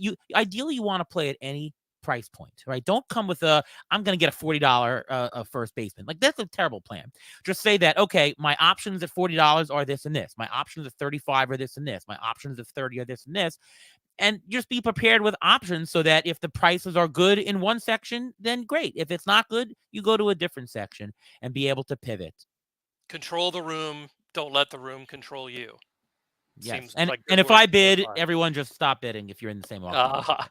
All right, Justin, what you got? I agree with a lot of what both Patrick and Ariel said. So I will just have fun. Like, auctions are the most fun especially in-person auctions are the most fun you're ever going to have. I mean, one of the reasons I'm so looking forward to going to Labor this year is for that auction. And the reason I go back to Tout Wars every single year is because of those auctions, right? Like, it's just so much fun. Enjoy yourself, but also remember, like, treat it like you're going into like some sort of high stakes poker game, right? Like, keep your wits about yourself, enjoy it, have fun, joke around with people, but also pay attention to how everybody else is interacting with the draft, right? You get information when you see, Matt Olson go off the board at $43 and you see someone get really angry. Well, maybe they're about to spend $40 on the next first baseman that comes out. Mm-hmm. Just be very tuned in to how everybody's acting, because people get on tilt in auctions, especially if they miss out on a player they really, really wanted, and they might, throw bad money around. So, just be very kind of tuned in to how everybody is kind of playing things out. And that works hand in hand with what I was going to say, is that if you miss out on something, because you're going to make mistakes during the course of the auction, especially, if it's 4 hours long or whatever, 5 hours long, you're going to make mistakes. You have to just be able to put that in the past and focus on what your next player has to be, or how does that change your team makeup or your strategy. Having that short memory, I think really helps, because if you're dwelling on, the guy that you should have gotten, you should have bid an extra dollar for, it's going to affect you, and it's going to take away your brain power as you look toward the next guy and the next guy. So keep your wits about you, and again, just have fun, and good luck to everybody. There you go. We got to wrap up this hour. This has been fantastic. I learned a lot that I'm going to try to use against Ariel in labor next week. I'm also going to be in an NFBC $150 auction with Ariel on 310. That's still filling. So if you want to test your metal against Ariel and I, we are in the March 10th auction at, I believe, 7 p.m. Eastern. So you can join with us. Ariel, why don't you remind everybody where you can reach on social media and plug everything you got going on? Yeah, at ATCNY on the Twitter X machine, and at Fangraphs, Rotoballer, ATC projections up everywhere, and the Beat the Shift podcast. Thanks so much, Justin. Appreciate it. Steve, remind everybody where you can be reached and what you do. I'm at Steve A. Gardner on X, and keep an eye out for USA Today Sports Weekly. We'll have the wrap-ups and all the write-ups and analysis and rankings and everything in our big fantasy extra issue, which coming out March 13th. So look for that on newsstands, and look for me on usatoday.com. Perfect. The Leviathan. Baseball HQ Radio. It's a podcast available on most decent pod getter software, Spotify and such. And you can email me at bhqradio@gmail.com as well if you're interested. Also have some yarns, research yarns, especially at baseballhq.com. Once in a while, I'm kind of looking at one that has to do with maximum exit velocities versus home runs. And that might be interesting for drafts this year. All right. Thank you, gentlemen, so much. That was just a blast of an hour. I really, really appreciate you guys. Looking forward to seeing all of you in Florida and or New York over the course of the next few weeks. We are raising money for Fantasy Cares. If we have raised over $2,000 for through Podapallooza. Fantasy Cares is a fantastic organization that buys a ton of gifts for Toys for Tots every year for kids. 25 cities last year. They spend tens of thousands of dollars on toys for children, among other charitable things that they do. They've donated a Ronald Acuna signed jersey, a Jose Canseco signed jersey, and an Eric Gagne signed jersey to give away amongst all the other prizes, a bunch of fantastic prizes we're going to be giving away, including TGFBI spots for every $1,000 we raise through Podapallooza and TGFBI, which if you include the TGFBI participants and satellite participants that have been donating all draft season, we've raised over $8,000 so far. So really appreciate everybody who has been a part of Podapallooza, part of TGFBI. TGFBI drafts kick off tomorrow. I've got the 7 spot, or actually, no, I've got the 9 spot, and I'm just racking my brain on who I'm going to take. I think I know, but we'll see. We've got another great panel coming in, including the host for this panel, because I'm going to get to take a bathroom break here. My friend, Sara Sanchez. How you doing, Sara? I am doing great. Cody Bellinger re-signed with the Cubs late last night. Oh, you gotta be ecstatic right now. Just in time for my birthday. My birthday is tomorrow, and the Cubs got me Cody Bellinger for my birthday. Oh, happy birthday. That is such a sweet gift from them. Yeah, right? Thoughtful, that Jed Hoyer. How's it going, Justin? Good to be here. It's going great. I've been podcasting for the last 2 straight hours. I need a bathroom break, so you're going to take over. But why don't you remind everybody where you can reach on social media and then plug all that you do, because you're doing a lot these days. Yeah, thanks so much. At BCB_Sara on everything except Blue Sky, where they don't allow underscores. So just get rid of that. And I have a new podcast at Pitcher List called Fantasy Feud. It's been a lot of fun. Me and Shelly Verstrate debating out the most controversial issues in drafts, in fantasy baseball, things that are going on. And I believe Justin and Paul are going to join us in a couple of weeks. We're going to do some sleeper and the bus debates. So you will not want to miss that. Be sure you're subscribed wherever you get your podcasts. Then writing at Baseball HQ for my fantasy work. And of course, my Cubs work at Bleed Cubby Blue, where, I'll have a lot to say about this Cody Bellinger news that kept me up late last night. Well, I'm super excited to come on to the pod with Paul and you and Shelly. You guys are 2 of my favorite people in the industry, so it's going to be an absolute blast. Also joining us is Patio Joe. How you doing, my friend? Very good. How are you doing today? I'm doing well. Why don't you remind everybody where you can reach on social media and plug everything you got going on? You can follow me on Twitter at Patio Joe Ref. I work. You can find my work over at fantasyguru.com.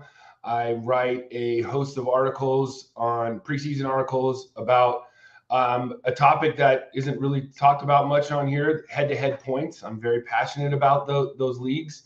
I also write the weekly Fab article this year for Fantasy Gurus, as well as the weekly umpire article. I have a friend of mine who gives me the umpiring schedules before, maybe a little bit before they come out, because he works for one of the teams. So I get that information, I dissect it, and I turn it into more of a DFS kind of spin on it. We might have a pitcher that is going today, and you have a pitcher's umpire that's behind the dish, and so you might want to target him more on a daily aspect. I love that. Looking for any advantage you can get. We need more head-to-head points league content out there, because not enough of us do that format. But that is the format the majority of people in fantasy play. So shout out to you, or kudos to you for delivering that content, which is so needed in our industry. Joining us as well is Michael A. Stein, Mr. Fantasy Judgment. How you doing, my friend? I'm good, Justin. Thanks for having me back again. Pleasure to be here. And, Sara, my birthday was this past Monday, and my Mets this year have gifted me Sean Manaea. They've gifted me Luis Severino. They've gifted me Yolmer Sanchez. They've gifted me Joey Wendell. So basically, they've gifted me a whole pile of crap. So you got a better present than I did. Mets are going to Mets, man. Yeah, they always Mets. LOL Mets. That's right. And Joe, just my home league for the 26th year this year, we've been head-to-head points, and I totally agree. It's an area that definitely needs a lot more dissection and analysis. So I really look forward to reading your stuff as well. Michael, why don't you remind everybody where you can reach on social media, and then plug everything you do? You got it. I'm on Twitter. It'll always be Twitter, never X. Twitter at Fantasy Judgment. Make sure you spell judgment correctly, JUDGMENT. I do fantasy sport dispute resolution. So if you guys have trades in your leagues, or commissioners abusing their power, scoring discrepancies, issues interpreting rules, I will issue you an unbiased legal opinion resolving your issues. So you can find me at fantasyjudgment.com. It's $25 per case, or $125 for the entire season. And I'm happy to give away a free season for you, Justin, as part of your gift giving. Hey, I appreciate it. I get a lot of those Fantasy Judgment questions throughout the year. So now someone's going to not have to worry about trying to get me on the Twitter machine to answer it. They can get an actual judge from Fantasy Judgment. So, well, listen, Justin, I'm happy to have you as an amicus judge. You can give an opinion as a guest of the court anytime. As a person who's been on the wrong side of the legal system for many years, I would prefer to stay out of any sort of courtroom, including a fantasy courtroom. Duly noted. Joining us as well for his third panel of Podapallooza, because he pinch hits better than anyone in the industry, that is Jason Collette. How you doing, my friend? All right, man. How are you? I'm doing all right. Remind everybody where you can reach on social media, and then plug anything you got going on. Hanging out at Blue Sky. That way. And then Collette Calls column at RotoWire. And then normally you and I would be talking for Sleeper and the Bust on Sundays in this very hour. But instead, we're going to have this audio put in that time slot on the feed. So looking forward to this hour with these fine lady and gentlemen. There you go. All right. I'm going to turn things over to Sara and get to go use the restroom and walk around for a little bit. But I will see you guys at the end of the hour. Awesome. Thanks, Justin. And thanks so much, everyone, for being here. I really appreciate what both Michael and Joe were saying there about head-to-head points. And if at any point during this discussion you want to specify that you're answering for a head-to-head situation as opposed to a roto situation, and how that how that impacts your answer, please do, because I agree there's not nearly enough content out there for those head-to-head points leagues. I also play in a head-to-head categories league. That's my home league, and that's another space where things get just a little bit different.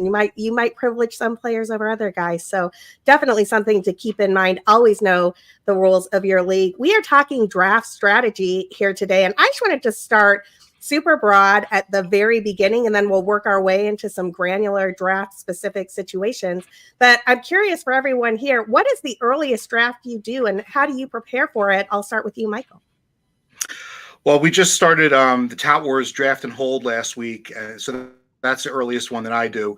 And I think it's my 5th year in the league. And every year, it's draft and hold. You're drafting 50 players. You don't have to worry about transactions. So you're always trying to focus on having enough depth at all positions. And no matter how much I focus on trying to get enough pitching, it's never enough.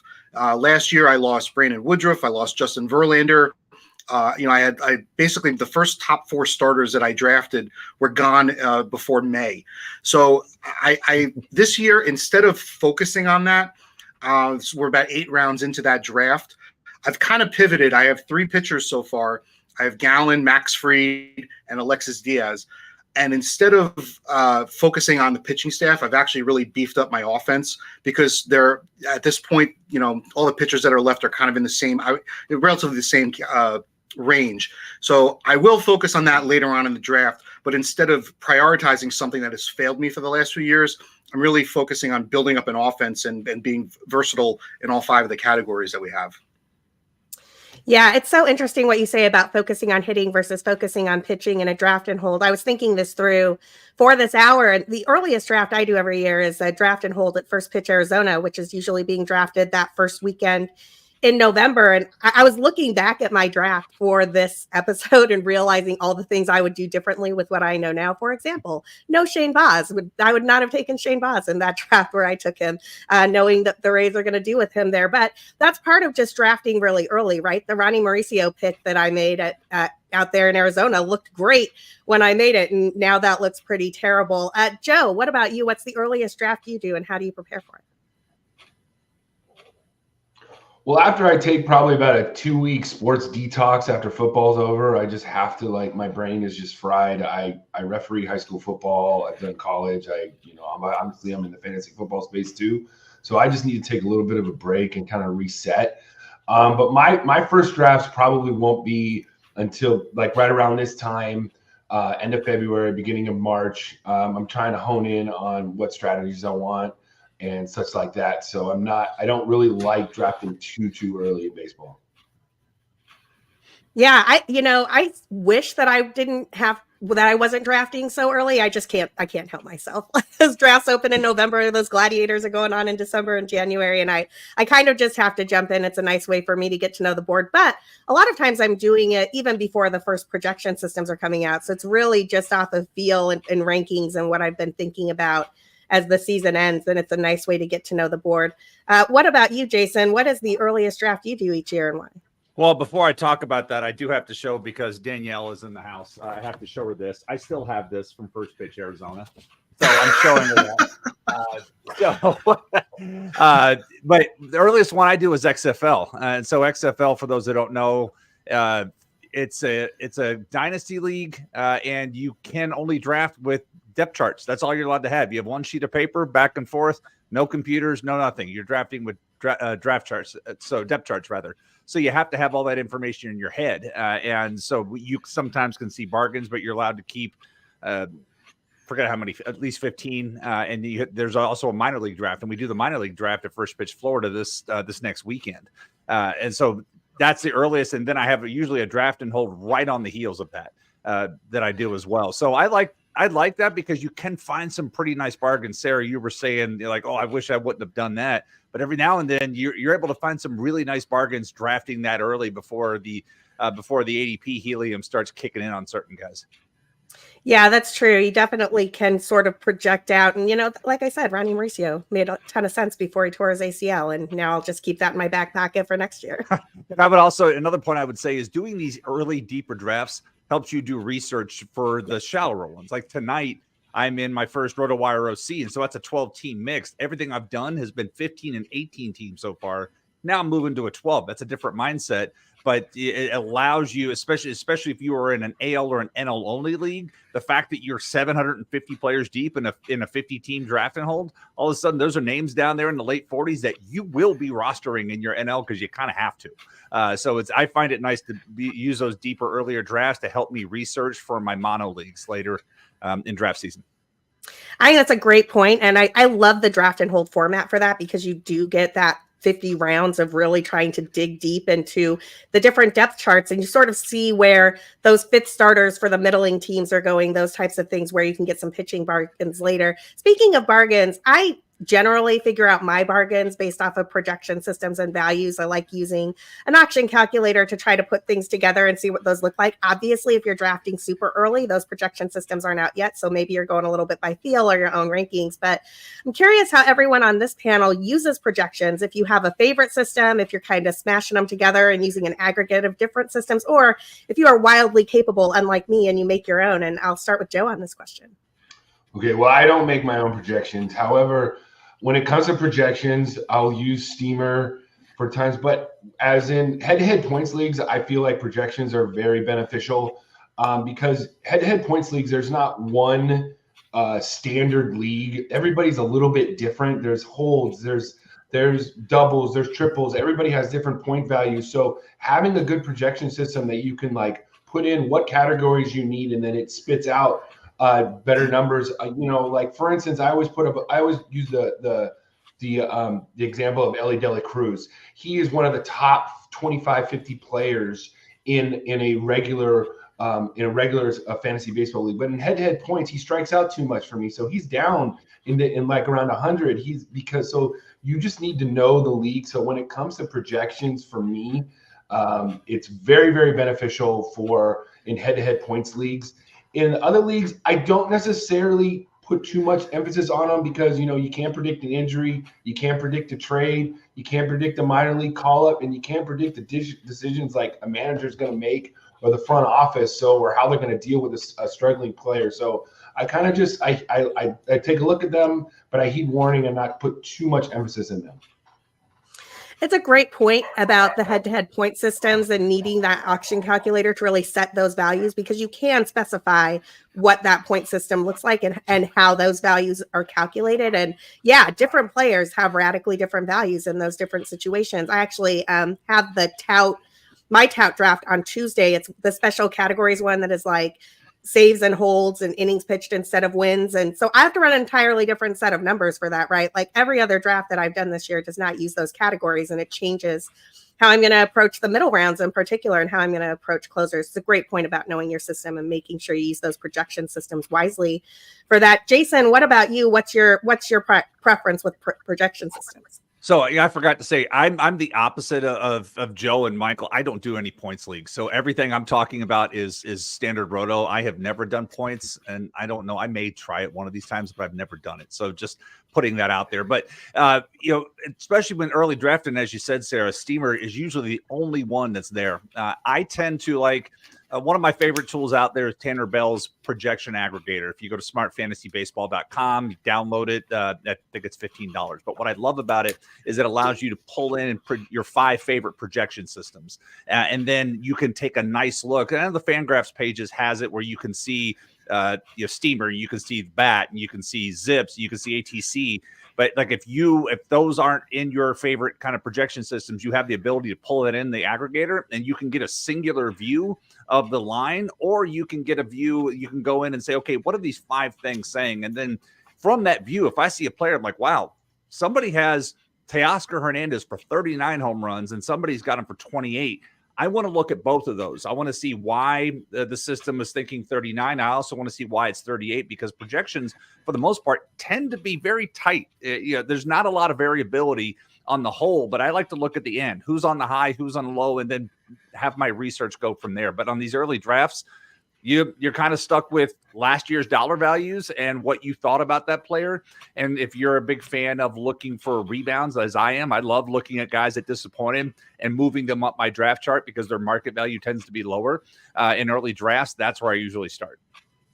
That's a great point about looking for those gaps in value. And also, I find it's helpful to look for those players who are super consistent, right? Like one of the things all of the projection systems agree on this year is that Julio Rodriguez is going to put up another 30-30 season. Mm-hmm. And when you're projecting a 30-30 season across multiple projection systems, it goes a long way to showing why he's one of those first 4 players usually off the board, because he's just got such a high floor relative to everybody else. Michael, what about you? How are you using projection systems to inform your process?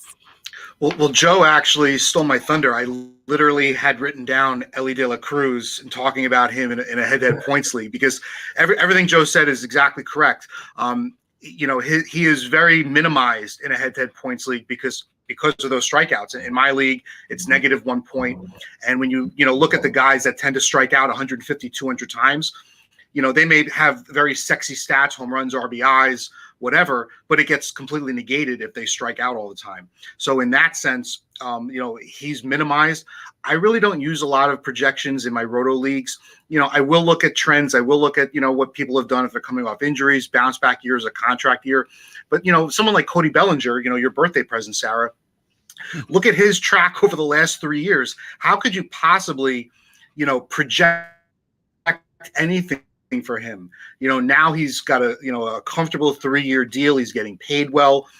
Does he, is he just comfortable in Chicago? Does he replicate what he did this past year? Or is he really what he was in 2022 when he couldn't, hit water if he fell off a bridge? So I think that, in my experience, maybe I'm really not a numbers guy in fantasy baseball. I admit it. A lot of it is on feel. I know the players. I know what their capabilities are. In the Roto League, if I'm looking to target something specific, then yes, I will, run the generator and see who's got, stolen base trends over the years. But a lot of it really is just feel and seeing how things are going. But in the head-to-head points league, because I've changed some of my categories. For example, I got rid of quality starts 2 years ago because no one's throwing quality starts anymore. And I substituted it with getting 1 point per inning and a -1 point per hit. So I feel like that's more of a better characterization of a player's value. So when I'm looking, so I can just, through CBS, you plug in the projections and it actually calculates the point values based on your own scoring system. So that's what I'll look at in head-to-head points leagues, but I really don't use it much in Roto. No, that's a great point about looking at those values and like how projections might miss on a guy like Cody Bellinger in particular. And I do love that deal is structured with a couple of opt-outs. So he gets to use these as prove-it years and maybe try to hit free agency again if he puts up another 300 season where he goes 2020 and say, no, really, this is the guy I am now. But yeah, you're absolutely right. There is some volatility there. You want to be sure you know where those parts are. I'm going to transition a tiny bit to the auction calculator, which I use a ton. I think it's a great tool for seeing where those value points are in a draft. And I use it to inform the tiers of players I'm looking at, like how many $40 outfielders are there? How many $30 outfielders are there? And I admit that I don't have like a straight ranking system. I'm not just going down a list and like, I'm going to move to the next guy.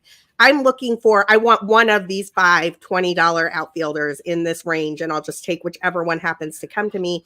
But I'm wondering, how do you all use it? Do you use it for those value points? Do you use it for tiers? Do you use it to see where you want to take your Kentucky Derby system slot? Like if you want to go first, or if you want to go 8th, or if you want to draft 14th. And Jason, we'll start with you. So I always find it with these systems that, they're guidelines, because like you're going to sit into your draft on Tuesday, 15 teams. There may be 8 or 9 different systems at a minimum.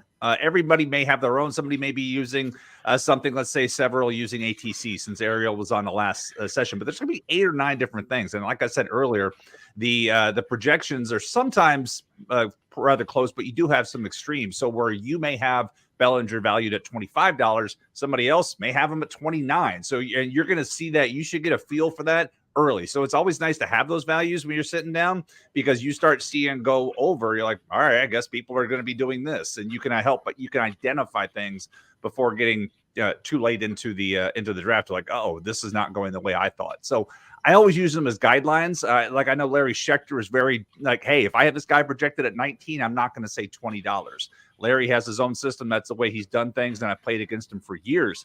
I'm not that guy. Like, I will see if I got 25 and I'm looking at it and saying, oh, wow, the next tier, there's a pretty big drop down. I'll go the extra $1. I may go the extra $2. because I'll find bargains. I'll have to adjust elsewhere, but it's just a matter of I love having the guidelines there and like using the software Rotolab. Rotolab's a phenomenal software. I input my own numbers in there, so that way I have some guidance. The last thing you would be sitting in a room is like, wow, we're all kind of using the same software and the same system. That's fun. I auctioneer a league like that, and there's 4 guys that all use the same numbers in the same system, and it's fun to watch them compete against one another during bids.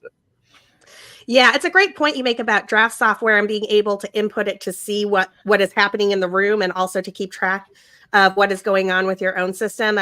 The next question we go to is going to look at that sort of process with draft software. It's pretty funny, actually. It was just at the Glarf draft in person in Cleveland. And based on the way that myself and Eric Halterman and Mark Gannon were reacting to each other, we're all kind of sitting at the same table. And every time somebody took a pick that we liked, it's like, that's a great value on my sheet. That's a great value on my sheet. I would bet money that we were all using we had that one year based on Stein. We had that one year in tout between Chris List, Jeff Erickson, and myself. It was like the Bermuda Triangle. Every time a player would come up, it was like we're just looking at each other going, oh, this sucks, because we kept competing against the same exact guys. Yeah, you could see it. It was great. Michael, what about you? How are you using the auction calculator in your process? I don't do any auction drafts, so I'm not using it to prepare in that sense. But I think, like you said before, it is helpful just visualizing the tiers. When I'm trying to do the KDS for the draft slot, I really haven't had an opportunity to pick in the top 5 in any draft that I've been in, even though I try to. But, then when I'm, 6 through 10 or 10 through 15, I will look and see, who's in those tiers. If I think that if there's a chance I could sneak somebody back, around in the snake draft. But I honestly, I have not done an auction league in many years. I'd like to get back into it. So I feel like if I did, I would definitely use the calculator to help me. Maybe we can make a trade. I'll do a points league. You do an auction league. How's that? I love it. Deal. We're trading in Podapallooza. This is like the best fantasy content you can get on Sunday. Joe, what about you? What's your take with the auction calculator? It's funny. I feel like New York and Los Angeles are on the same pages today because, like, I've never done one auction in football or baseball. I just has not been an arena that I've ever dipped my feet in. One of my biggest things in fantasy sports that I tell the members over at Fantasy Guru is know who you are as a fantasy player. You can be successful at fantasy sports, but you need to know who you are and what your strengths are and what you're good at, because there's so many other different ways to play best ball, rotisserie, head-to-head, DFS, just to name a few. So people try and put a little bit here, a little bit there, and I don't feel like they're, it's like the restaurant that what do they cook? Well, they cook a little bit of everything. Are they good at? Well, not really, but they have a little bit of everything. Cheesecake. So, that's exactly what I was just thinking of. Cheesecake. Kind of like the steakhouse, they have the steak, So when it comes to, I do believe it's good to see where the tiers will drop off. So I definitely think it's beneficial that way. Even if you don't use it, you're seeing just how the values of certain players are there, and there's a big drop off here, and this like that, and it can help you with rankings and such. Yeah, I'm going to move down a couple of questions here because draft software just came up, and I think now's a good place to address it. Like Jason, I use a draft software. I use the RotoWire draft software. I like how I can set my tiers in it, and I like that I can see the categories sort of shaping up. I can set those category targets. We're going to talk in a little bit about how we generate those and how we adapt them to the changing landscape. But I like a 2-screen approach because I also like to have my value sheet just kind of right off to the side, and that's just a spreadsheet where I've looked at slot position and I've looked at value to see who's going for a nice value in a draft or in an auction. I can see if players are going above or below or where they're going above and below on those values, just cross them off as they go. Jason, we already know that you use RotoLab. Joe, what about you? What do you use for draft software or spreadsheet? What's your process there? It's funny. I was like, I use RotoWire too. I'm like, is that okay to say? Is that I love the RotoWire draft app. I've been using that for years. It's like, oh my God, it's out. Boom, let's download it right away. That's probably the first thing. I also like I've also used the Fantastics draft software that Dan Klaskins does over at Fantastics. I love that. Especially, I like that a little bit more if you're going to be doing your draft on your desktop, because it's definitely something you download onto your desktop or your laptop, to where the RotoWire draft app, you can be able to draft with your phone, I guess, and use it just with your phone because it's on the phone. So those are the two that I've used in the past, and I love the RotoWire draft software because for head-to-head points leagues, it has pretty much every category you can need, and will spit out good projections for it. Yeah, it's so customizable in terms of being able to change the different categories you might be using in a roto league, or the different point systems that you're using, or 12-team league, 14-team league. Like, it's just such an adaptable tool, and you can have all of your drafts just kind of loaded up right there to take a look at. Michael, what about you? Are you using draft software, spreadsheet, or just going by feel like you were saying earlier? Well, I like I said, I am not an analytics guy when it comes to fantasy baseball. I'll be the first to admit it. I've just maybe I'm a little old school with this. I will run the projections, through CBS and just see what spouts out. But I print a list of players, or I'll go buy a magazine, and then I handwrite. I make notes for myself. I'll put on the side, 5 or 10 sleepers that I think I can get, later on. That it's worked for me, so I've had a lot of success over the years. So, when it comes to the other leagues that I do, the expert leagues, I definitely do put in a little more, but it's different kind of preparations, but I don't use the software. I really just, again, have my focus of the guys that I'm targeting, some categories that I've always been weak on that I want to try to focus on.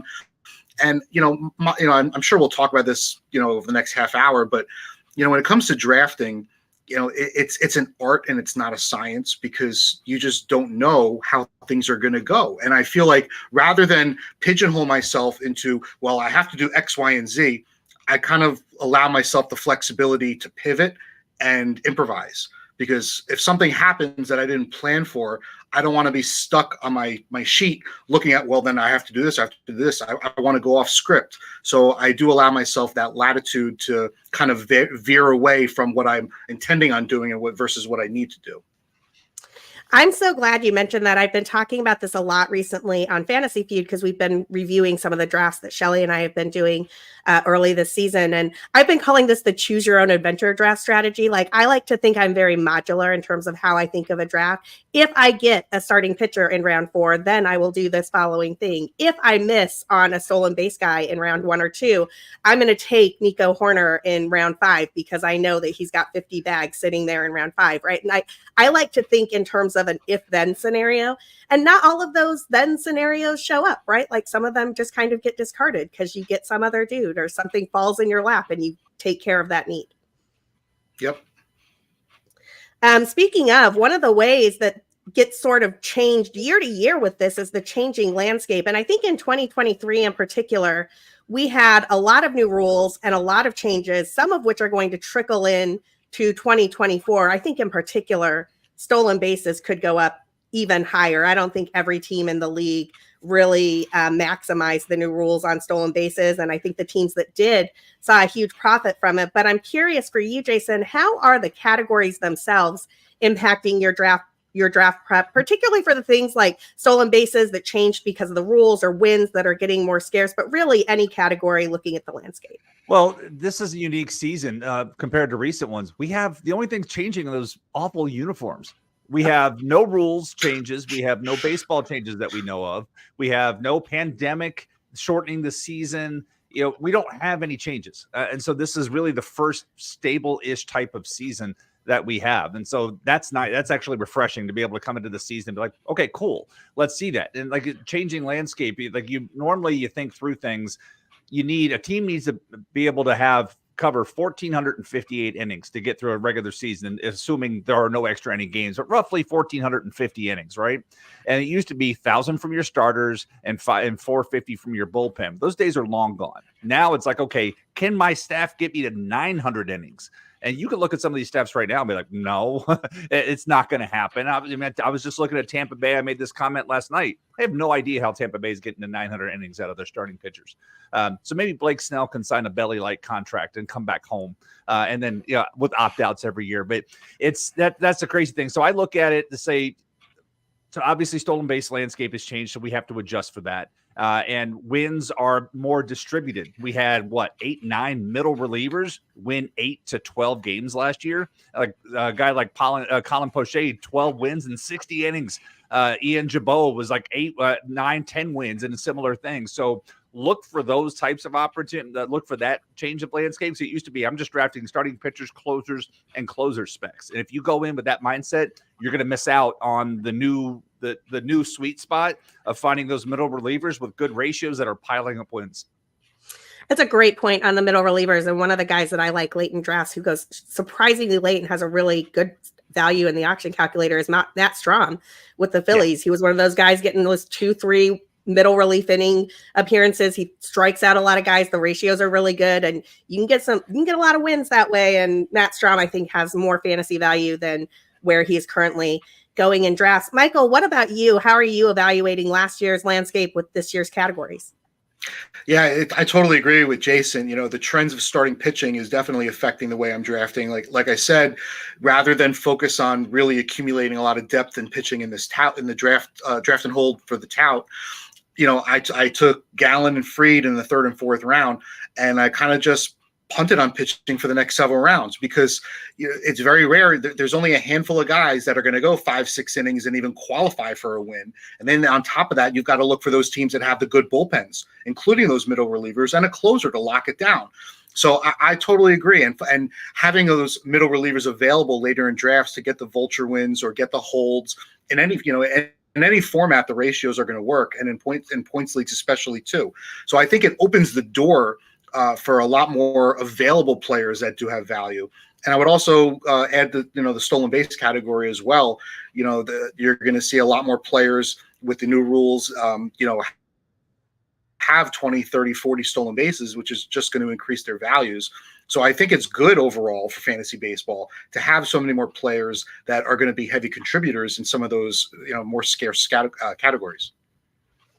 Yeah, stolen bases last year were so interesting because I thought I gave a generous bump to that category target in all of my drafts, and I was well short of what I needed for stolen bases in a couple of leagues last year. So I'm giving it a considerable bump again, and I'm a little nervous that some teams who didn't run as much last year are going to try to push the envelope more there, or some players, a guy like Trey Turner who stole 100% of the bases he attempted to steal. I feel like there's a lot more potential for him to go out and run. Kyle Schwarber out of his way. That's the problem. Kyle Schwarber's clogging up the base paths. Get him out of the way. Listen, we love Kyle Schwarber. He got the nation free tacos a couple of years ago, and that was a wonderful moment for all of us when Kyle Schwarber stole the first base of the World Series. Joe, what about you? What are you thinking about with the changing landscape and categories? As for stolen bases for head-to-head points leagues, I will give them more premium if you're in a league that gives you more than 1 point for it. So hopefully you're in a league where they give you 2 or 3 points for a stolen base, and then it really kind of ratchets it up, those guys that steal bases.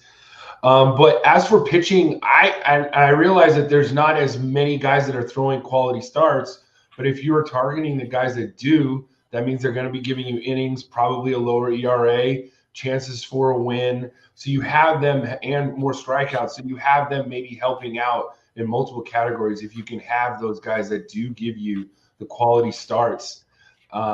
But yeah, that's really all I'm looking at it when it comes to the categories section right now as the landscape. All right. One more sort of landscape question. Position scarcity. I think that changes year to year. Some years we have like a very fewer number of set closers, for example, or catchers who we all feel comfortable with. I actually feel like position scarcity this year has been less impactful than it has been in some other years. It feels like, with the exception of a little bit of a cliff in those tier 1 outfielders and that cliff in starting pitching that Michael was just talking about in terms of guys who are going to qualify for wins. I feel like the values are pretty evenly distributed across the positions, but I'm curious what y'all see in your drafts. Joe, position scarcity, is it impacting how you're thinking about your drafts? And if so, which positions and why?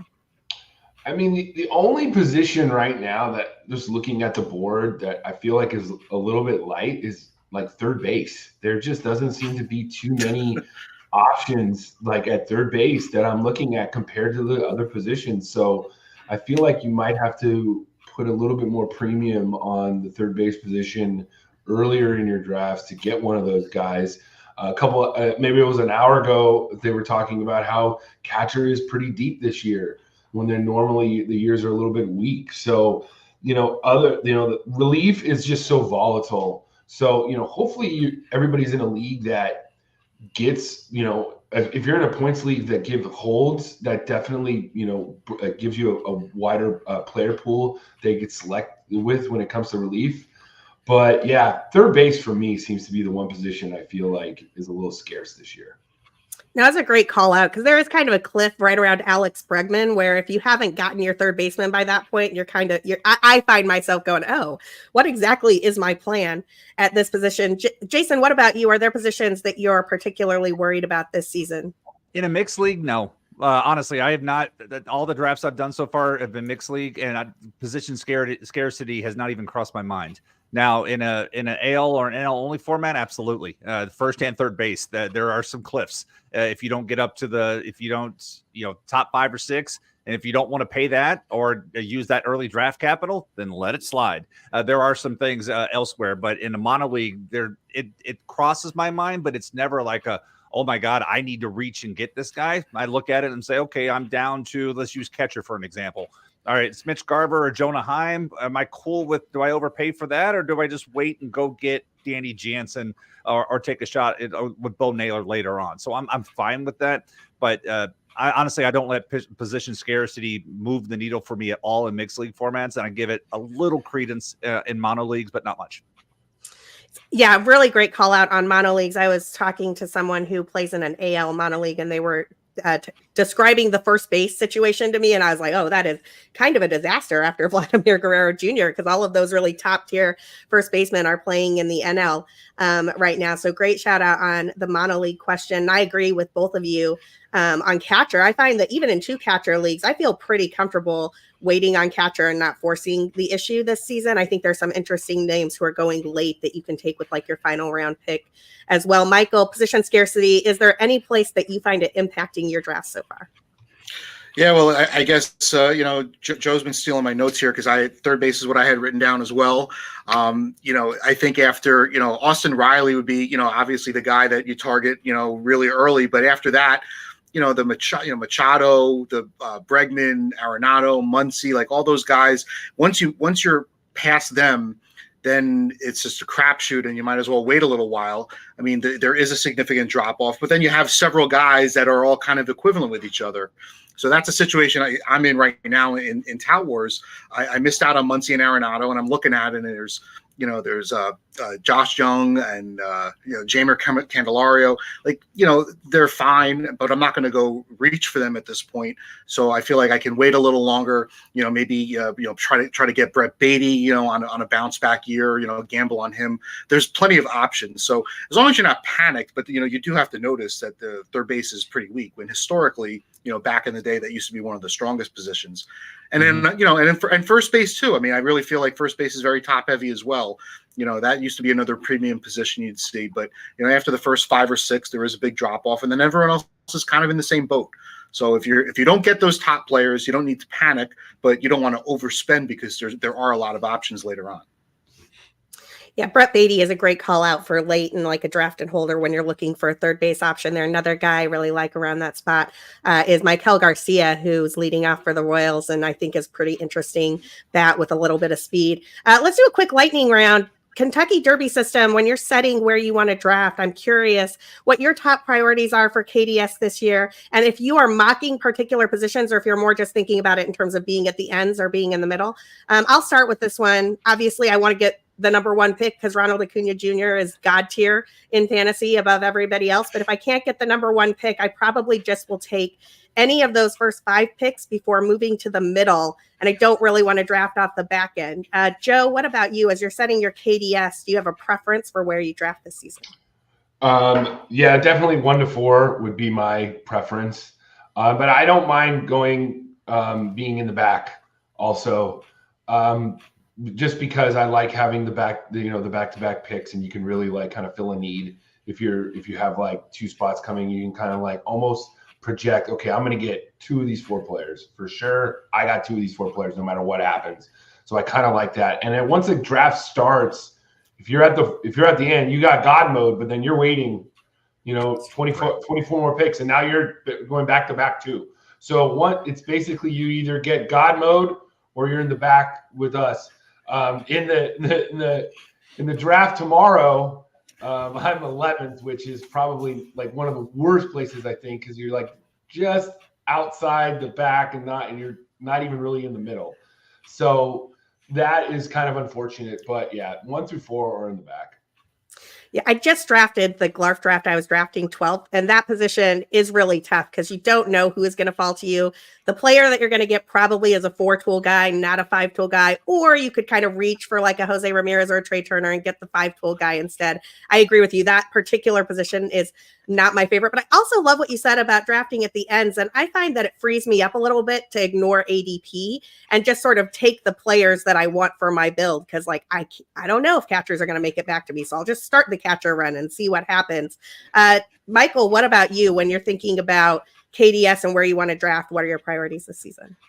Yeah, I'm definitely aiming for top 5 or the end. That's always my 6th KDS. And if I can't get the end, then I'd rather just be right in the middle.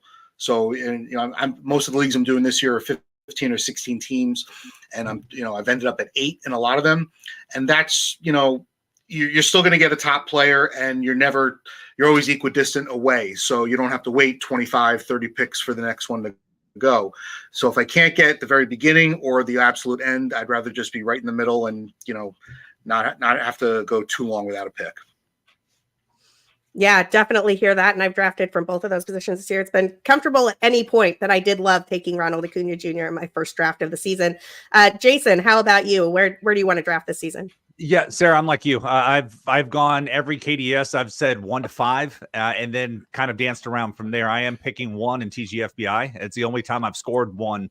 I have picked from the 3rd, the 6th, the 8th, the 13th, and I have a 14th spot coming up next month. I hated the 13th. Did not like it at all. Didn't even like how the team was playing out.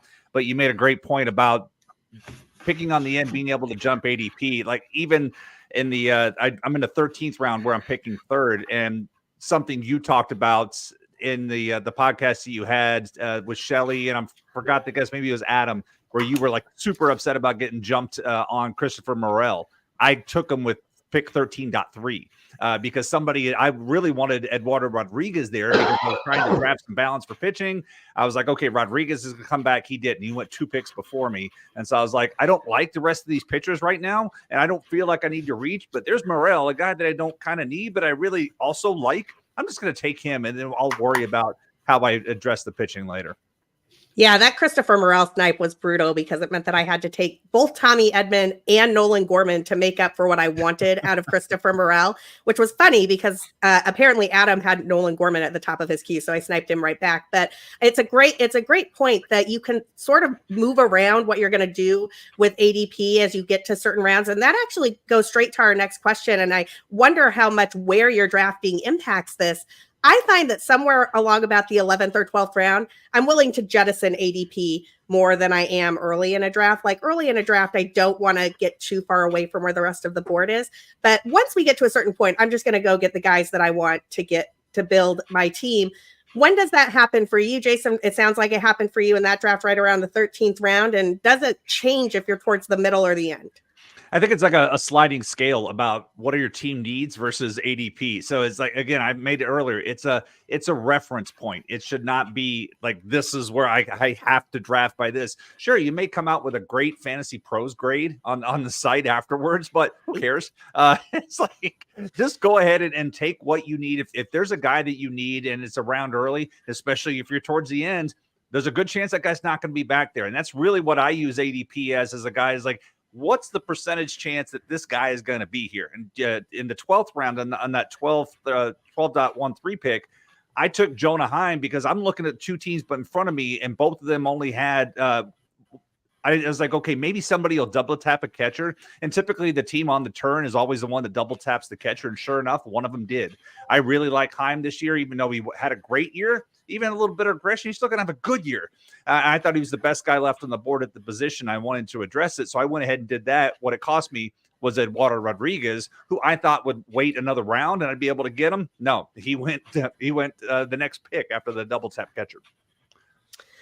Yeah, decisions have consequences, right? Like you miss on Rodriguez, so then you have to do something else. You have to pivot. You have to figure out where that next best value is. Joe, what about you when you're drafting? When do you how long do you let ADP inform that strategy, and when do you mix it up? Okay, well, first, for head-to-head points leagues, I don't use ADP at all because every league is so different. Great point. It's just not a great thing to look at. It's just not. Now, tomorrow, I will definitely look at ADP a little bit more just because it's just not the format that I am 100% comfortable with as in terms, but it's still not something that I highly put much of emphasis on. It's a reference point. Maybe if it's in between two players that I have, but it's really, really not. I like using the tiering system way more than using ADP. No matter how that turns out to be, it's just almost like it's a general rule that I use across a lot of fantasy sports that I use. I pay attention to it because it's so skewed in so many ways and such to where I kind of, like I said, it's a reference point, like Jason said, and I just move on. Yeah, it's a great point about head-to-head points leagues and ADP. That's just not informative at all. You have to know your system. You got to know your guys. You can't possibly look at what other people are doing. Michael, what about you? How are you letting ADP inform your draft strategy, and where do you start to punt on that? I absolutely abhor ADP. I think that I think that it is smoke and mirrors. I think it's a lot of BS, and I think that yes, it is a frame of reference, but I think that using it as any type of resource to frame your draft pick is foolish, because where's it coming from? Like, you don't know every person or how, where all these drafts are being tabulated, what the motivations are. Me personally, I tend to be skeptical about things. So I feel like wherever the ADP number is being generated, it's being influenced by something. So, Ellie De La Cruz, again, I bring him up as a perfect example. His ADP has skyrocketed. Why? I mean, you really look at this. I guess he's a dynamic player. He can certainly explode in a few categories. Maybe he will really become, a superstar. But on the small sample we saw, he has no plate discipline whatsoever. He's got a lot of holes in his game. Cincinnati's got a plethora of middle infielders. So if he struggles, they've got plenty of other options to step in for him if he's hitting, 205 by the end of May. So to me, ADP is something that the industry has created and uses as talking points. But using it as any type of draft tool, I don't think is really effective. And you also have to consider the people that you're drafting with. If you're not dealing with experts and you're dealing with the layman who just loves fantasy baseball, they're more inclined to rely on ADP. They're going to look at, when they're looking at names down the list, they're say, oh, this guy's getting drafted 23.8, so they're most likely going to pick that guy. So I think that you use it to your advantage. Let someone else take the guy that's being trendy for a reason. That's a great point about ADP. Not knowing all of the inputs to it. Justin made a great point here in the chat that, that weighs the first and last place teams together. All of the decisions get put into that. So you're getting the value of what the crowd is doing, but you also need to know that some of what the crowd is doing may not be correct. Let's talk through a couple of different points in the draft. And as we do this, maybe shout out one guy that you're targeting in these rounds so that people can get an idea of your thought process. But let's go early rounds first.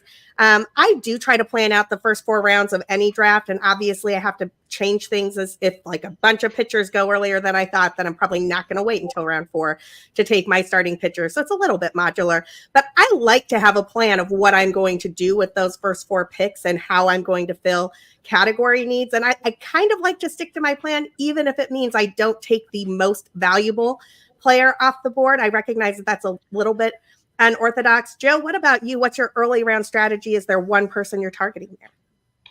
I mean, to me, it's best player available for the first few rounds. I'm just trying to see, obviously, if it comes up to where just obviously three outfielders are coming at me the first 3 picks, I probably would switch. However, I'm just trying to look for the best 3 players at that point. I mean, I love Julio Rodriguez. He's probably, he would be the guy I would love to target if I had one of those, top 5 picks. I'm not getting Acuna. But that's the one guy that's sticking out to me this year. I just feel like he's just trajectory is just still going up, and he hasn't hit that ceiling yet. Great call out on J-Rod. I have taken J-Rod second in a couple of drafts, and I absolutely adore him. Michael, what about you? Value, who's a guy that you're looking for in those early rounds? Well, I'm admittedly a Yankee hater, but I have to say that I love Juan Soto in pinstripes for this year. When Steve Cohen shells out $600 million for him next year, then I'll be wearing his jersey. But I love Juan Soto for this 1 year in a contract year with that short porch, probably hitting with Judge either in front of him or behind him. So he'd be my target, after Acuna if I had one of those first couple picks. But because I'm in the middle, I'll just tell you in draft and hold for Tout Wars, I had the 8th pick and I took Freddie Freeman. And I did that because of he is just really, really, really good in all categories. And the draft and hold league is OBP. So, he had a plus 400 OBP. He stole 20 plus bases last year. He's hitting, somewhere in the middle of Betts and Ohtani. I mean, you can't ask for a better spot. So, for me this year, Freddie Freeman, who's already, elite, I really love him this year. Great shout out on both Soto and Freeman. Freeman is such a high floor player in an OBP format. It's incredible. And Soto, for that matter, is an incredible player in an OBP format. But I'm with you. He is going to crank at Yankee Stadium. And the projection system show him as hitting one more home run at Yankee Stadium than he did at Petco Park. I think that is incorrect. I think that he's going to launch to that short porch all day. Jason, what about you? So in the early rounds, what I found myself doing in the first 5 rounds is 3 hitters, a starter, and a closer is the build that I've been using with that. And so that's and the player that I've liked that I keep finding sitting there in the 5th round is O'Neal Cruz. We were talking earlier about Ellie De La Cruz. Ellie De La Cruz keeps sneaking up into the 3rd round. Put the 2 Cruzes together, and O'Neal looks a lot more attractive and less risky, and he's going 2 rounds later. So that's the guy that I've been targeting as long as he stays in the 5th round. If he starts climbing up into the 4th, then I'll slide another direction. But so far in the last 2 drafts, I've been able to pick up Cruz in the 5th round, O'Neal Cruz in the 5th round. I've been very happy with that.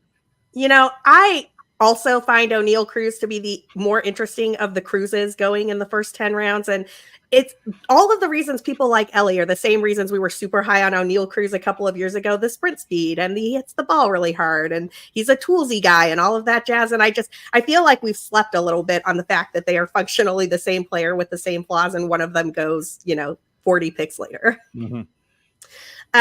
Let's wrap this with a lightning round. We've only got about 5 minutes left here, but I do want to get your answer to this. One guy you're targeting who has an ADP after 300. And Michael, I will start with you. And I know you said you poor ADP, so it's if you pick a guy who's like a 290 or something, but just a late round guy you like. Well, I did my research, so these are all guys that are, at least from what I saw, plus 300, and I'm going to cheat. I have 3 answers: Graham Ashcraft, Tim Anderson, and Kyle Manzardo. Ashcraft, I liked last year. I think, another year of experience. I like the Reds this year. I think that he's going to take a step forward. Tim Anderson just signed with the Marlins. He had probably didn't he have statistically the worst season ever of any hitter last year or something. So I think that he's a real good bounce back candidate and playing in Miami. He's going to steal some bases. He can't be any worse. And then Kyle Manzardo, I think he's going to get a chance to play with Cleveland this year. Always liked him in the Tampa system. So those are 3 guys above 300 that I would look for. I love the Tim Anderson shout out. I just wrote this up for Baseball HQ in the Playing Time Tomorrow column that I think went live yesterday. He's the only true shortstop on that team. It's a slew of second basemen. So he's going to play shortstop. He's going to play it all the time. And it's a 1-year, $5 million deal. So he's got every incentive in the world to pull a Cody Bellinger and reset his value. That's a dude we were taking in the first 3 rounds for a long time for a reason. And I love the Tim Anderson call out there. Jason, what about you? Who is a late round guy that you're targeting? So a couple of them, I would say one on the cheap is John Brebbia. Somebody's got to close in Chicago. Like maybe he's this year's Trevor May and gets 20 plus saves for a bad team. So that's somebody that I've seen sitting out there. Somebody else that I've looked at along the same means, because you're trying to look for middle relief value. Jeff Hoffman in Philadelphia. A lot of people are still focused on Orion Kerkering. Yeah, that slider's nasty, but there's a ton of inexperience there. Hoffman's coming off a phenomenal season. I'm still making the play for him as the next guy up for saves. And then finally, not to rub salt in Mike's wounds, but Christian Scott with the Mets, all these pitching injuries. Christian Scott is just in a great spot. I took him in the 30th round of WARF before the Senga news, and I really like that pick now. So those are a couple of guys I've been targeting late. All right, it looks like Justin's going to kick us off pretty quick, but Joe, who's the late round guy you're targeting? I'll just three guys real quick. Chris Paddock, I like him. I like Jake Cronenworth, and I like Clark Schmidt out of the Yankees. I think he's going to come up with his second year and improve. My two guys are Johan Rojas with the Phillies, who came out and hit 300 and stole 16 bases in 149 plate appearances last year. And I know that average is probably going to regress a bit, but that dude has some speed. He's going to play center field. And I am a big fan of Ivan Herrera, the backup catcher for the Cardinals. He's got a lot of pop in his back. They don't particularly love Wilson Contreras behind the plate. So I think if Ivan Herrera gets those starts at catcher, he's a really nice potential offensive upside catcher who's going super late. Thank you, everybody, for being here. And Justin, thank you for having all of us. I'm at BCB Sara, at BCB_Sara on Twitter, which, yes, we're calling it Twitter forever. You can find my work at Baseball HQ and Pitcher List. Joe, remind people where they can find you. You can find me on Twitter at PatioJoeRef, and my content is at fantasyguru.com. And Sarah, if you ever need somebody to come on your pod and talk head-to-head points, I'm your man.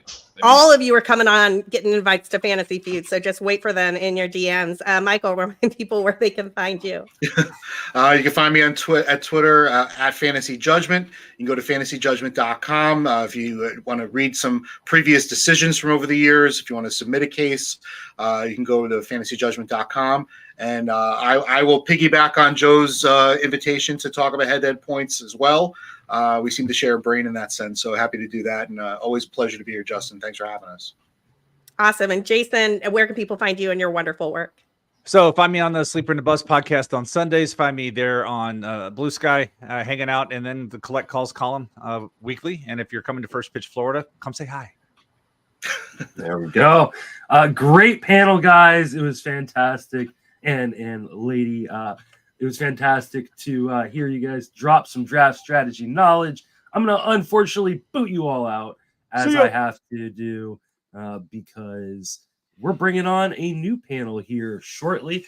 But just want to remind everybody what we're doing here today is we're raising money for Fantasy Cares, which is a fantastic organization which raises money to buy toys for tots presents for children all over the country. 25 cities last year, tens of thousands of dollars worth of toys donated. It's a fantastic organization. Every dollar that you donate to donorbox.org/TGFBI gets you entered in to win a raffle prize. We have amazing raffle prizes here: signed jersey, bobbleheads, subscriptions to amazing sites, tons of stuff to give away at the end of Podapallooza. So keep the donations coming in, and we will keep those prizes and fantasy talk coming at you. So coming on now is my good friend Howard Bender of Fantasy Alarm. How you doing, brother? What's going on, Justin, man? Thanks so much for allowing me to be here. This is always one of my favorite things that the industry does, and obviously credit to you for bringing in the Great Fantasy Baseball Invitational and bringing it together with Fantasy Cares. I absolutely love it. Are you wearing a sweatshirt that shows your likeness here? What are you doing here? No, I'm just wearing a sweatshirt right now. It was a little cold this morning, and I've been running around doing stuff when I'm not on the air with everybody, so I haven't had a chance to go change. But I do have my Sean Bouchard jersey, which I will be putting on here in a minute, because we'll be giving away a Sean Bouchard jersey as part of these prizes. Remind everybody where you can reach Howard and plug all that you do. I'm on Twitter or X, whatever you want to call it, at RotoBuzzGuy. You can find my work all over fantasyalarm.com. I write a weekly fantasy column for the New York Post. You can find that either in print, actually, if you get a newspaper and you live in New York, or obviously nypost.com.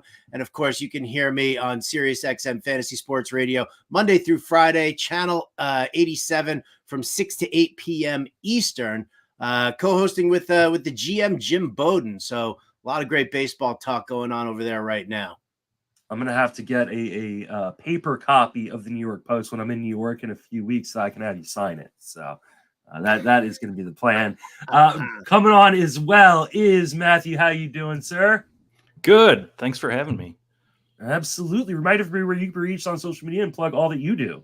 Yeah, so probably the most complicated social media name of the whole weekend. It's down there, D4RKSH33P _ Dark Sheep _ and I am one of the evangelists for the underdog best ball format out there online. So yeah, if you follow me there, you'll also get the 2 shows that I put together just focused on underdog fantasy best ball. We started stackingdingers.com this year with some other smart underdog players, and that's covering everything you need to know. There's a weekly show for that, and then every Friday night on the sheep seats on YouTube, I draft up, drink some beer, and draft underdog teams. I love it. Make sure if you are about to donate to DM your donation to Matthew. Yes. He said he's going to match up to $100. So let's make sure we make him dig deep and get some donations in. Appreciate that, Matthew. Joining us as well is Jamie. How you doing, my friend? Doing great. Good to see you guys. I'm so happy to be on this thing. I've been looking forward to it all weekend, especially when I saw that Howard was going to be the fearless leader for this. Love being on with Howard. Yeah, it was a risky decision to put Howard in charge, but sometimes sacrifices have to be made. Jamie, why don't you remind everybody where you can reach on social media and then plug everything you got going on? Sure, I'm at JAC3600. Some things going on right now. I've got some DFS articles coming out for NBA on Fantasy Pros. Also working on some MLB mock drafts from both the early and late positions over there. Some rookie mock drafts at Fantasy Pros, and still the senior analyst and president of operations over at Fan Team Advice. So you could come on and join us over at Fan Team Advice and check out our optimizer. And other than that, I'm a free agent right now because football diehards unfortunately had to fold. So I'm kind of doing freelance as far as that stuff goes, but I'm still in touch with the good friends at Football Diehards, still on the radio with Bob and Mike. So thankful for those guys. Yeah, it was sad to see Football Diehards have to go away, but we wish everyone over there good luck. Great people were a part of that organization. So joining us as well is one of the few people in the world to own the Justin Mason bathing suit. And so it is Britton Allan. How you doing, buddy? What up, Justin? How's everybody doing today? Good to see you guys. Yes, I have that a bathing suit, a woman's bathing suit with Justin's face on it, and it's in the closet with all the other skeletons of my life, and that unfortunately is also one of them as well. Well, you remind everybody where you can reach on social media and plug everything you got going on. All right, thank you so much. Please follow me on Twitter or X. It's my name. It's Britton Allan, BrittonAllan. I co-host a podcast with Michael Govier and Mike V called the Palazzo Podcast. 2 L's, 2 V's. Shout out, guys. I hope you're watching. And we talk fantasy baseball prep. Please come to the YouTube site for Palazzo and check out we have a prospect show that's really great. I love it. I know I'm biased, but just a lot of great fantasy baseball talk. All right. I'm going to turn things over to Howard to let you guys get going, but I will be back in an hour. I'll be listening in case you slander any of the players I like. We would never do that, right? We're only going to slander Justin for the time being, right? I can have a bunch back for that too.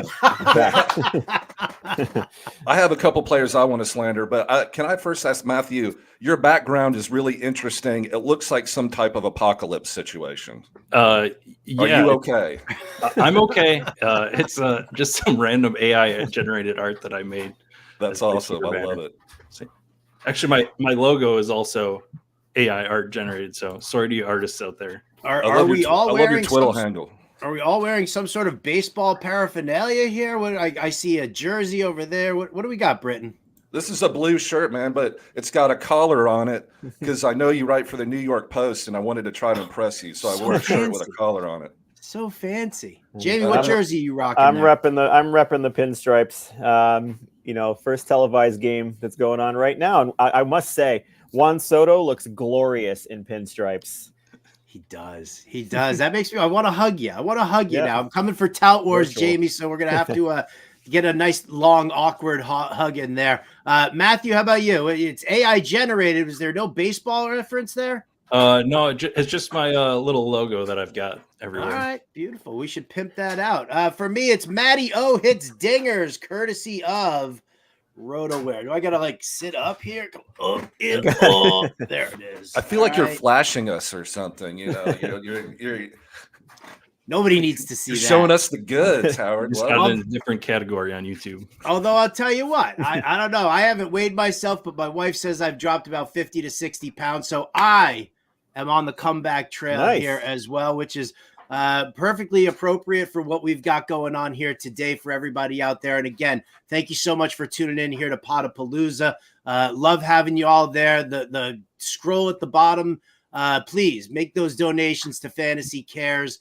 It's an amazing cause. If you're a football person, you know that what Scott Fish does over at Fantasy Cares with the Scott Fish Bowl. Well, Justin crushes it over here for baseball. So we're talking bounce back players here, the players who are real disappointments. And the question is, are we taking flyers on them based on their ADP? Maybe you're going to sit and kind of wait for them. Now, Justin gave us a list of players who we can talk about, and I definitely want to jump in on this full list, but I'm sure that everybody here on the panel, and I'll start with Matthew, everybody here on the panel has somebody that they're eyeballing, that they're saying, you know what, despite a terrible year last year, despite injuries, despite it all, I'm still going to invest in this player. I'm still going to have some shares in him.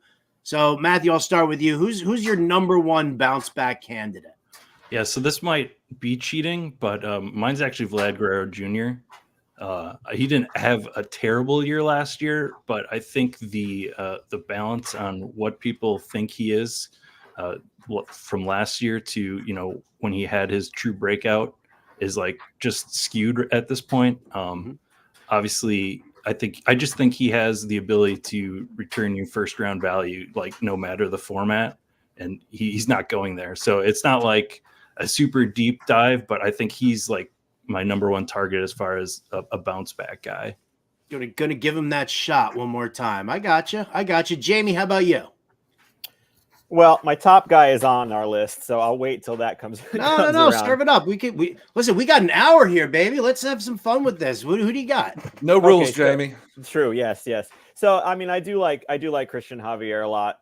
He's so far in all the drafts I've been doing, he's been kind of the one that I've kept my eye on the most as, the bounce back guy at ADP. I'm really intrigued to see what the radar gun is going to read during these games that are just starting out. But for the 3 years before last year, it was a 104 whip and 11.2 K per 9 rate. It kind of just all fell apart last season, but if you look at, he lost a mile an hour off his fastball. So that struggles can maybe be traced to that. And if it's back up, I'm all in on him on that team. Beautiful. How about you, Britton?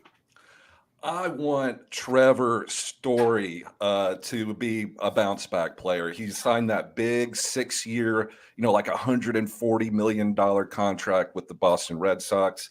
He's had 2 terrible years marred by injury. So I think he is going to be projected to bat 4th for the lineup. He's only 31 years old. So in his projections are 2020, which he's done before. He's done many years. I know it was Colorado, but Boston's not a bad place to hit either.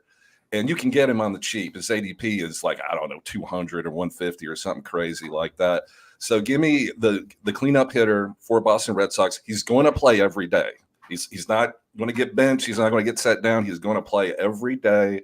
And he's also not, this isn't like an Anthony Rendon situation. Like Trevor Story, it wants to be good. He wants to earn his contract, whereas Rendon is the worst ever. Just the complete waste of space. He assaults, fans in the stands and Then he goes on podcasts and says how this is just a job and he doesn't care. And oh my God, he's the worst. He's like the opposite of the bounce back player. Like, yeah, he's like the bounce down player. Like, oh no, actually, no bounce, 0 bounce. Yeah, 0 shares. My 11-year-old. My 11-year-old likes to spy on my underdog notifications that pop up on my phone on Twitter. You know, I got all the sports, and he saw the one on Rendon. And he looked at the story, and he's like, "Why doesn't he want to play?" Because he's the worst. He's literally the worst. He's not just terrible. He's defiantly terrible. It's amazing. It's almost kind of special, like just how big a jerk he is. It's amazing. But this is like, it's the pure example of just somebody just milking that contract. And, I mean, listen, we also got to, give a thumbs down to Artie Moreno, the owner of the Angels, because he's just, I mean, how do you hand that contract out? I mean, makeup and character is something that you need to investigate, and there's 0 there for Rendon. So I'm with you on that one. There was even stuff when he played for the Nationals that was coming out that he didn't want to play. So yeah, it was known already. Yeah. So 0 bounce back for Anthony Rendon. 0. 172.95, by the way. That is the Trevor Story ADP, according to our friends over at the NFBC. So yeah, it's a nice late pick. And considering how top heavy shortstop is, and by top heavy I mean the top 10 is still ridiculous, but you kind of move down the board a little bit there, and Trevor Story, you're drafting him like a middle infielder in some cases. You can draft him as your starting shortstop, but I like that call a lot there. I'm always invested in Vlad. That was a dude who, it was 3 years ago. I was making ridiculous money just betting his total bases prop the day after he went over, because there were 4 times during that season, only 4 times that he went over in back-to-back games. So I just kept hammering that total bases prop after an over, and it worked out absolutely beautifully in there as well. And then Jamie, your bounce back candidate, I like Christian Javier. I do think that he is incredibly talented. I feel like there's just a hump that he needs to get over there. I'm gonna have shares of him at some point. His ADP is super far down as well, so it's like a free pick for me. Get your laughs out now, boys. You might as well do it. I am going back to the well one more time. Eloy Jimenez. I can't quit Eloy Jimenez. Listen, even Byron Buxton had one good year out of 7 or 8. So maybe I could say Eloy is due, but I look at this guy and he hits cleanup and in a hitter friendly ballpark. The injuries are always a pain in the ass. He plays hard out there, but I'm still for where Eloy's going. And I mean, that's like 200s ADP. Nobody's touching him because he's utility only right now coming into the season. I'm fine with that. I'm fine with just taking that late round flyer because I do know that the ceiling for Eloy Jimenez is up there. 30 home runs, maybe 100 RBI, just depending on what happens. I mean, he's going to be hitting behind Lewis Robert the entire time. So Eloy is my guy there. I'll give you guys the floor if you want to flame that pick in any way, shape. Yeah, I think people got scared off a little bit because I read reports that they may try to make him play in the outfield again. And people are like, no, like, where's Oscar Colas, for goodness sake? So, but if he's DHing, I mean, he's going to hit. He hit 30 plus home runs last year. So yeah, Eloy Jimenez got all the power in the world. DH should help him not get hurt too. But I wonder, do you think a trade is still in play for him? I know there was discussion on that, earlier in the offseason, but I'm wondering still if a team like like the Angels even, that would, if they can get him back on track, he's 3 years, he's affordable. I wonder if there's still a trade market for him out there. I would love to see it. I think it's fine for a trademark. He's going to need to start off the season white hot. And then you know that somebody who's going to be a playoff contender is like, yeah, I want that bat in the middle of my lineup and be able to do it. So he's going to have to prove himself on that front there. But I do think that there's definitely some appeal if he comes out and he hits well. So all right, well, let's take a look at some of these bounce back player candidates that Justin wanted us to take a look at.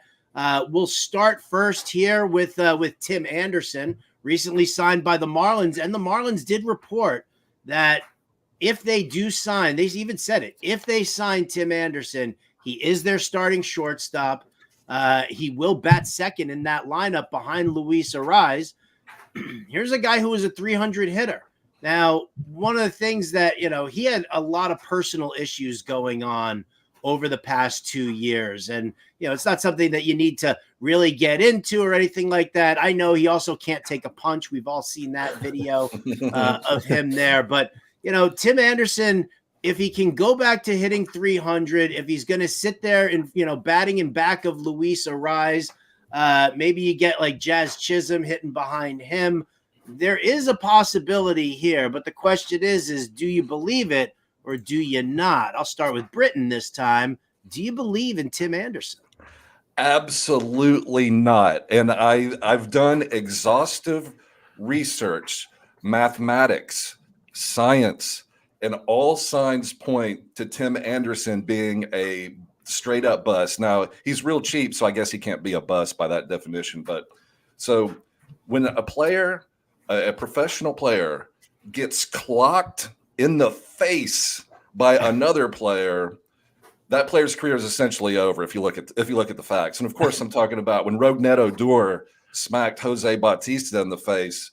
Bautista's career was over, and I'm afraid if you see that fight with Jose Ramirez for the Guardians, same thing happened to Tim Anderson. That dude got jammed up and then did a little, like a little turn. You could see the Tweety birds up around his head. I'm like, that there's no way this dude's ever going to be right again. There's just not. So I'm sorry, Tim Anderson. I'm glad you got another job, but even before you got clocked, I mean, you weren't that good anyway. I mean, you had one good year in 2017 and all the rest. Oh, I will say this though. Tim Anderson did have one good moment where, do y'all remember that Field of Dream games when Kevin Costner came out and then all the White Sox players and the Yankees? He did hit a walk-off home run in that game, but I think it's everything's pretty much downhill after that. I hate him for that game.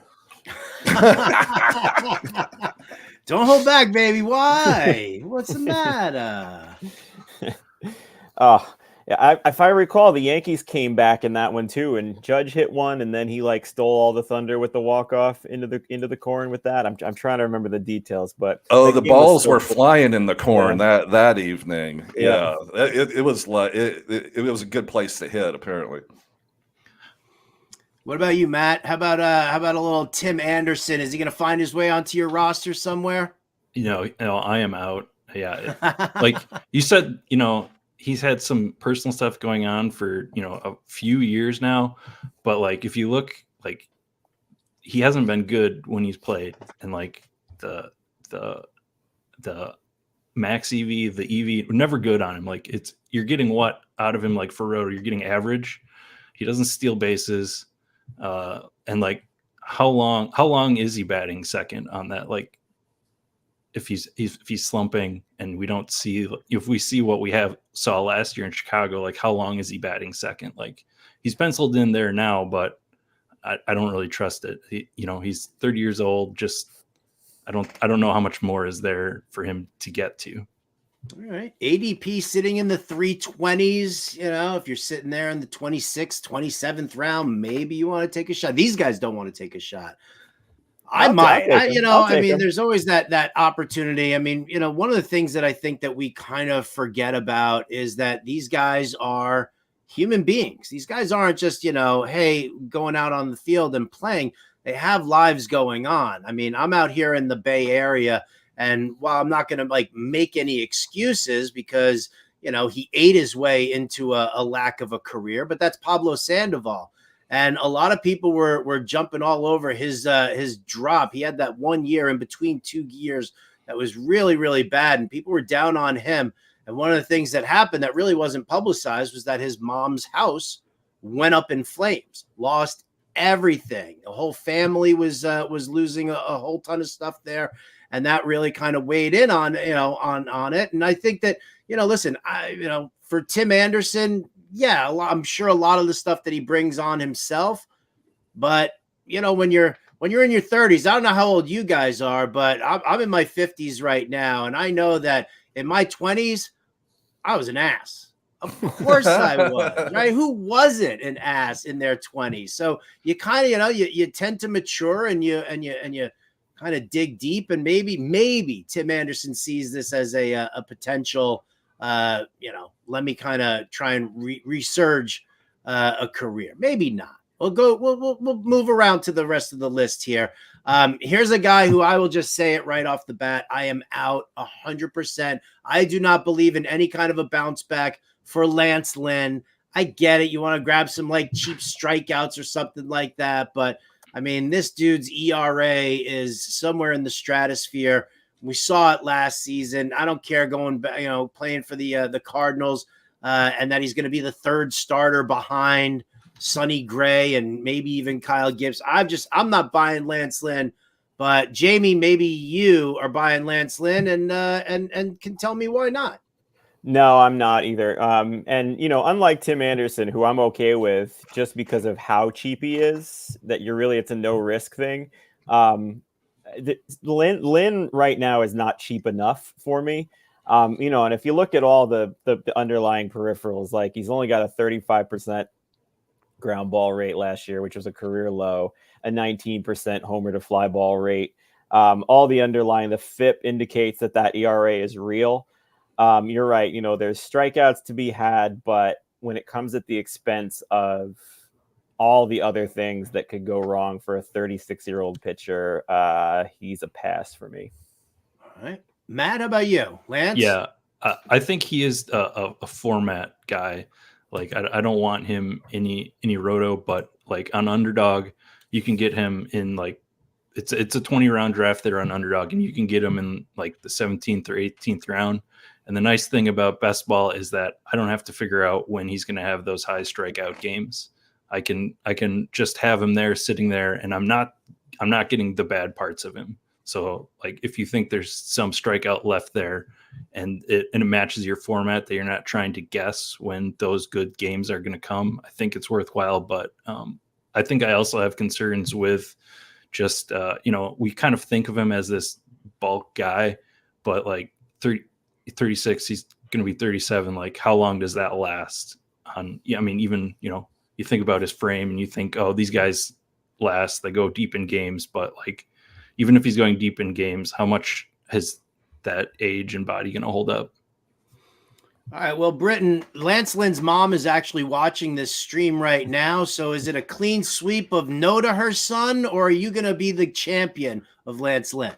I respectfully disagree with all you gentlemen. Nice. You're all wrong about Lance Lynn, and not just a little wrong, a lot wrong. I hate to tell you, with all due respect. Okay, and here's why Lance Lynn is going to bounce back. A 1,000% guaranteed bounce back player, Lance Lynn. And here's why.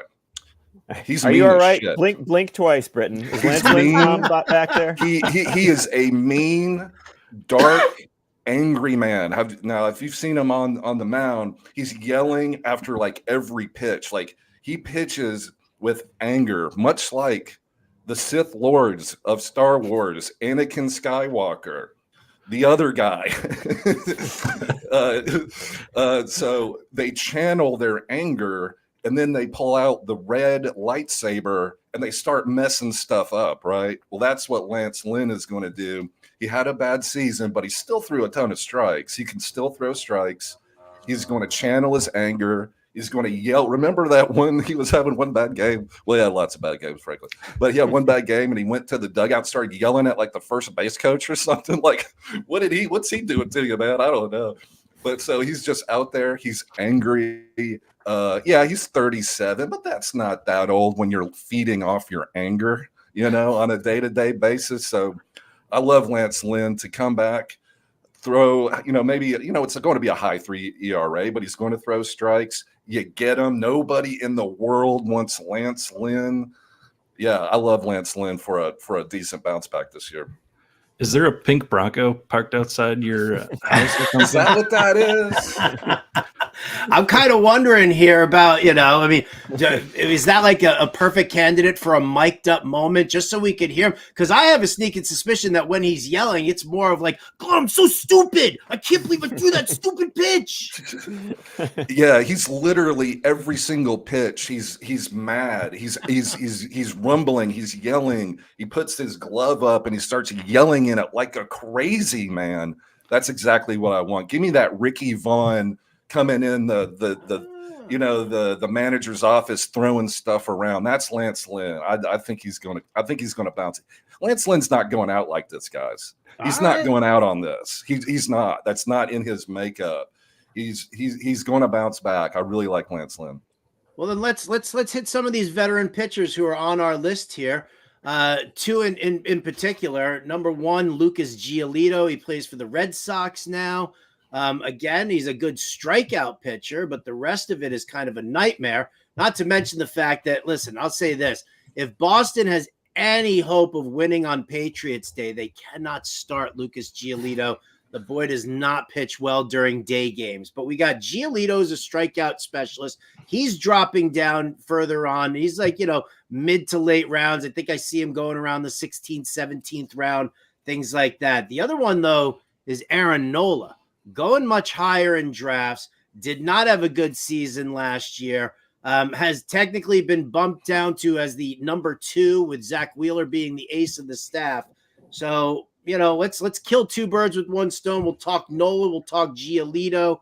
Matthew, who's your favorite? It's got to be Nola over Giolito. We know it's Nola over Giolito. Right. That's 100%. But can they both rebound? I like the Nola one a lot better. I think something interesting with him last year is that he was actually, like, we know he said it. I mean, the whole Phillies team was struggling with the pitch clock. Like, it was proven that their pitch clock was going faster than everybody else's for whatever reason at home. And like he made this change where he was looking at the pitch clock, like, and we saw like an improvement at the end of the season after he said he did that. So I think there's some of this like mental aspect to him last year that kind of like made the results bad. But I think like also there's a bunch of like underlying luck stuff that pointed to just some of it being luck last year. I think the question is the price though. So if you're taking him, you're hoping for what? Like you're not going to get a super high upside. So like it's really about a construction for him. Like if I have a risky pitcher to pair him with as sort of like a settler to that staff. Whereas I think the opposite for Giolito was the other one. Yep. Yeah, that's the opposite. That's where you need an upside play. Like your build that you're doing needs that guy that is going late and could smash. Like, is he going to have like a mid-3s ERA? Maybe not, but like it's probably not going to be as bad as last year. And he's got the strikeouts there even as he was bad. All right, Britton, Aaron Nola's ADP sitting right around 60. So is the 5th round too high for Aaron Nola? Obviously, the further he drops, the better the bargain. But, is he going too high right now still? Well, I'll say this. Like, Nola plays for a good team. That's great. He's going to make every start. That's great. He's got a history of making starts. But I like other guys around that, even a little bit lower. Max Fried, Logan Webb, Logan Gilbert, the Logans. I like Logan's. Logan's Run was a random movie made in 1979 that has nothing to do with anything I'm talking about. But yeah, but nothing random about it. It was a classic. Come on. Well, it? I'm getting somebody who's actually my age. This is crazy. Yeah, Logan's Run. I think like Matthew's background had something to do with Logan's Run. Like that was a set piece or something. I don't know. But but as far as Lucas Giolito, I'll see you never, Lucas. Ain't happening. Not doing it. Not falling for you again. Lucas Giolito had one good year, and it was in 2021. Hasn't had a good year since. His ERA hovers around 5, maybe just a smidge lower than 5. But I can't really be objective, come to think about it, because after that one good season, I drafted him like in a 12-team or 15-team DC, like maybe at the end of the first round, and then that Patriots game happened and he blew up. You know how, Howard, you were saying like how to gamble? Like if you see Lucas Giolito making a start before 7 p.m., oh yeah, take the other team. And he is not a morning or early after, kind of like me, not a morning or afternoon person. So I guess that leaves night. I don't know, but so yeah, I don't want anything to do with Lucas Giolito whatsoever. All right, Jamie, how about you, man? We've got 2 on the plate here. Lance, you got Lucas Giolito, who's further down, but can get you some strikeouts. Then you got Aaron Nola, who seems to be going a little too high for some of us here. I'm good with where Nola's going. I do agree with Britton that some of the guys he mentioned around Nola I'd prefer, like Fried and Logan Gilbert for sure. I would take over Nola. Freddie Peralta's in that range too. I'd take him. Even Tariq Skubal, I'd much rather have him than Nola at this point, even if the wins may not be there. But a thing to be good about with Nola is that 66% strand rate last year, which is 7% lower than his career rate, is really an indicator of bad luck. And you're always looking for bad luck when you're evaluating these pitchers at cost. His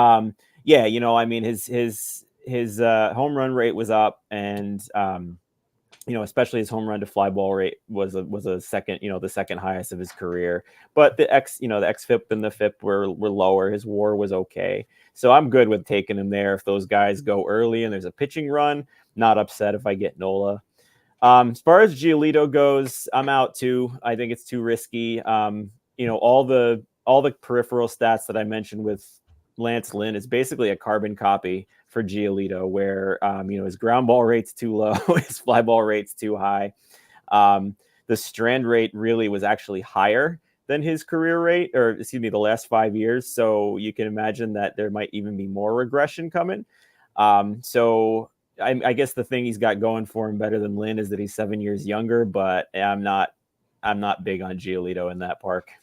Okay. All right. I like that. Let me just stay here with you for the second, Jamie, because, A, you're a Yankees fan. B, you were talking about the possibility of a trade for Eloy Jimenez. Let's talk about Dylan Cease. Mm-hmm. I've spoken to the GM, Jim Bowden, who has spoken to, several GMs, most notably Brian Cashman. And while it hasn't been officially put on the record, while the Yankees are the favorites to get Blake Snell, if they don't get Blake Snell, there is strong interest in trading for Dylan Cease and making that one happen and bringing Cease over to the Yankees. Now, again, I think Snell is going to probably lock in there, but Cease becomes like one of those second half trade candidates. 2 years ago, he was lights out. He was fantastic. Yeah, the strikeout rate dropped a little bit, but then last year, it was kind of a hot mess. Now his FIP was somewhere around a 3.7. His ERA was, much, much higher than that. So you do kind of wonder what, everything that was going wrong with the White Sox, how much that kind of contributed. Do we like Dylan Cease, A, as a bounce back, B, as a possible trade candidate? And let's face it, if Dylan Cease gets traded, he's going somewhere big market. He's going somewhere that's going to be a contender. Yeah, and I was following that a lot this offseason as a Yankee fan too, because the thing that really bugged me was the package that they were projecting to come back for him, which was, I felt, insane for, even someone of his caliber in a down year. That I don't want the Yankees to give up what they were projected to give up for him. So I'm hoping that they lock in Snell here, especially with Cody Bellinger's recent deal.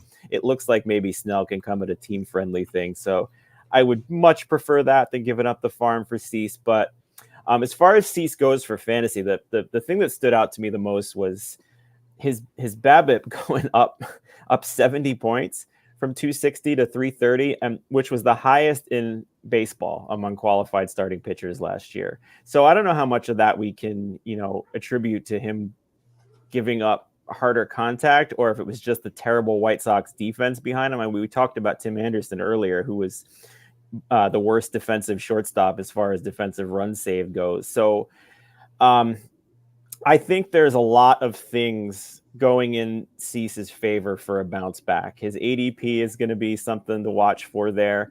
You're right. A trade candidate later on down the line will probably do nothing but help him. So I'm good drafting him, but he's not someone that I'm like overloading here and saying like, it's coming back full force this year. Look at 2022, what he did. That Cease is coming back. So, I mean, I'm good with it, but I'm not rushing to the front of the line. Okay. Matt, how about you? Big fan of Dylan Cease? I think it's important. The important metric in modern baseball is the mustache to strikeout ratio. Yes. And yes, I think Dylan Cease definitely fits the bill of the modern pitcher that we like. But I think Dylan Cease is just a gamble. Like I don't think you can know what he's going to be in a season because of who he is and how he pitches, with the walks being just like a major problem. So like, I think you mentioned him in the same, talking about if they don't get Snell. I think that's a great way to think about him as a diet Blake Snell, a guy who last year just ended up being like, excuse the overused expression, but a league winner. If you gambled on him having one of those seasons where he is excellent. So I think Dylan Cease, like all of the skills are there to have one of those like high upside seasons, but like you're just taking on a bunch of risk. So for me, Dylan Cease is a lesson in risk tolerance. Okay. Britton? I like Dylan Cease if he gets traded, and I like mustache talk too. I think this is a perfect storm. His mustache and gets traded to where mustaches can flourish, which I assume would be Cleveland or something. I don't know where do mustache people go. I'm not 100% sure, but I think mustaches are okay everywhere. Even mustaches the are universal. Yep. Hey, let me ask Jamie this. All right, so let's say it's announced that the Yankees have traded superstar prospect, the master of the 500-foot bomb, Spencer Jones, for Dylan Cease. What would your reaction to that trade be? 1-for-1, I'm fine with that. It was the packaging. Really? Yeah, the packaging that was happening in the offseason was like him and Jason Dominguez and 2 pitching prospects for Dylan Cease, and it was just overrating him, like Matthew said, with the risk tolerance. It's just not worth giving up the farm for somebody like that. But yeah, 1-for-1. I mean, especially with how they've retooled the outfield, I'm good with that. That's fascinating because I saw an interview with Cashman at, I guess maybe it was winter meetings, and he said, I'm 100% sure that Soto's not going to sign with us. He's going to he's a Boris Klein. He's going to hit free agency. So we traded King and all those players, knowing that Soto is we only have him for 1 year. So, and does Cease have 2 years of control? I think maybe I'd probably have to double check that, but at least 1, probably 2. So, Cease is on a 1 year. I'm pretty sure Cease is a free agent in 2026. Yeah, so maybe 1 year of ARB control left, but yeah, that's interesting. No, I like Dylan Cease if he gets traded. If he sticks with the Chicago White Sox, I don't like him. That whole team, and Eloy Jimenez is a good power hitter, but man, there's just been a black cloud on that team for a while now, and it's just nothing works. And Tim Anderson, and I mean, like Dylan Cease, like is Gavin Sheets playing in the outfield? Like nobody wants that. Like I don't know what's going on. So yeah, if Dylan Cease leaves the Chicago White Sox, it's worth a shot. Interesting point you bring it up there about Juan Soto. I will just say this, that one of the things that I have heard is how big of a fan Juan Soto is of New York. And that's actually, listen, even though Scott Boras is, the big pain in the ass agent there. The fact remains that if Juan Soto wants to stay, Juan Soto is going to make sure that he stays. So, I do think that's definitely something that you're going to want to watch throughout the season. And if the city itself embraces Juan Soto, I mean, let's face facts. We've seen, what the Yankee fandom does to a player, and it turns them into these iconic creatures. We saw Aaron Judge, you saw it with Derek Jeter, and it's just one of those things. But it's a great point. I got to circle back on the mustache point here. Are we all in, the four of us, on Paul Skeens from Pittsburgh because of that stash? 100%. That's a great point. Yeah, I'm glad to see mustaches coming back in. I did it once. Like I have a little bit of a beard and I shaved it, and my wife said, "Under no circumstances are you allowed to do that." And so that lasted about 5 minutes. My flirting with mustache. So, but if those gentlemen can pull it off, absolutely. Favorite mustache, Matt? Who is it? Oh, I mean, it's easily Strider, no doubt. Okay, Jamie, best mustache? I'm gonna be a homer and say Nasty Nestor Cortez. Oh, that's does look a little creepy with that mustache. I'm not gonna lie. Kids wear it in the stands. It's so weird. Wasn't the all-time guy the pitcher? Was it Raleigh Fingers? Raleigh Fingers, yeah. Yeah, he had like the gel and like the catfish thing come up. Now that's a man confident in himself, right? You know what I mean? I kind of want to see Britton here with the Fu Manchu. Will your wife let you get away with that? I tried it. Like I did the same thing as you.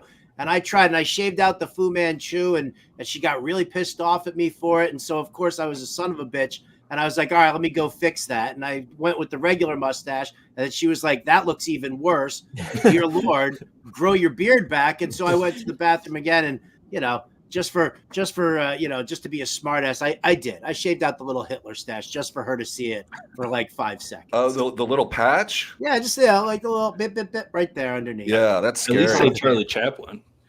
Yeah, you're right. I could say, but how many people sit there and they look at that mustache and they're like, "Oh yeah, that's total Charlie Chaplin." No, they're like, "Ew, that's Hitler." See, Matthew and Jamie probably don't have this problem because they're young guys. I'm 46, about to be 47 in April. I'm not far behind. I can't shave.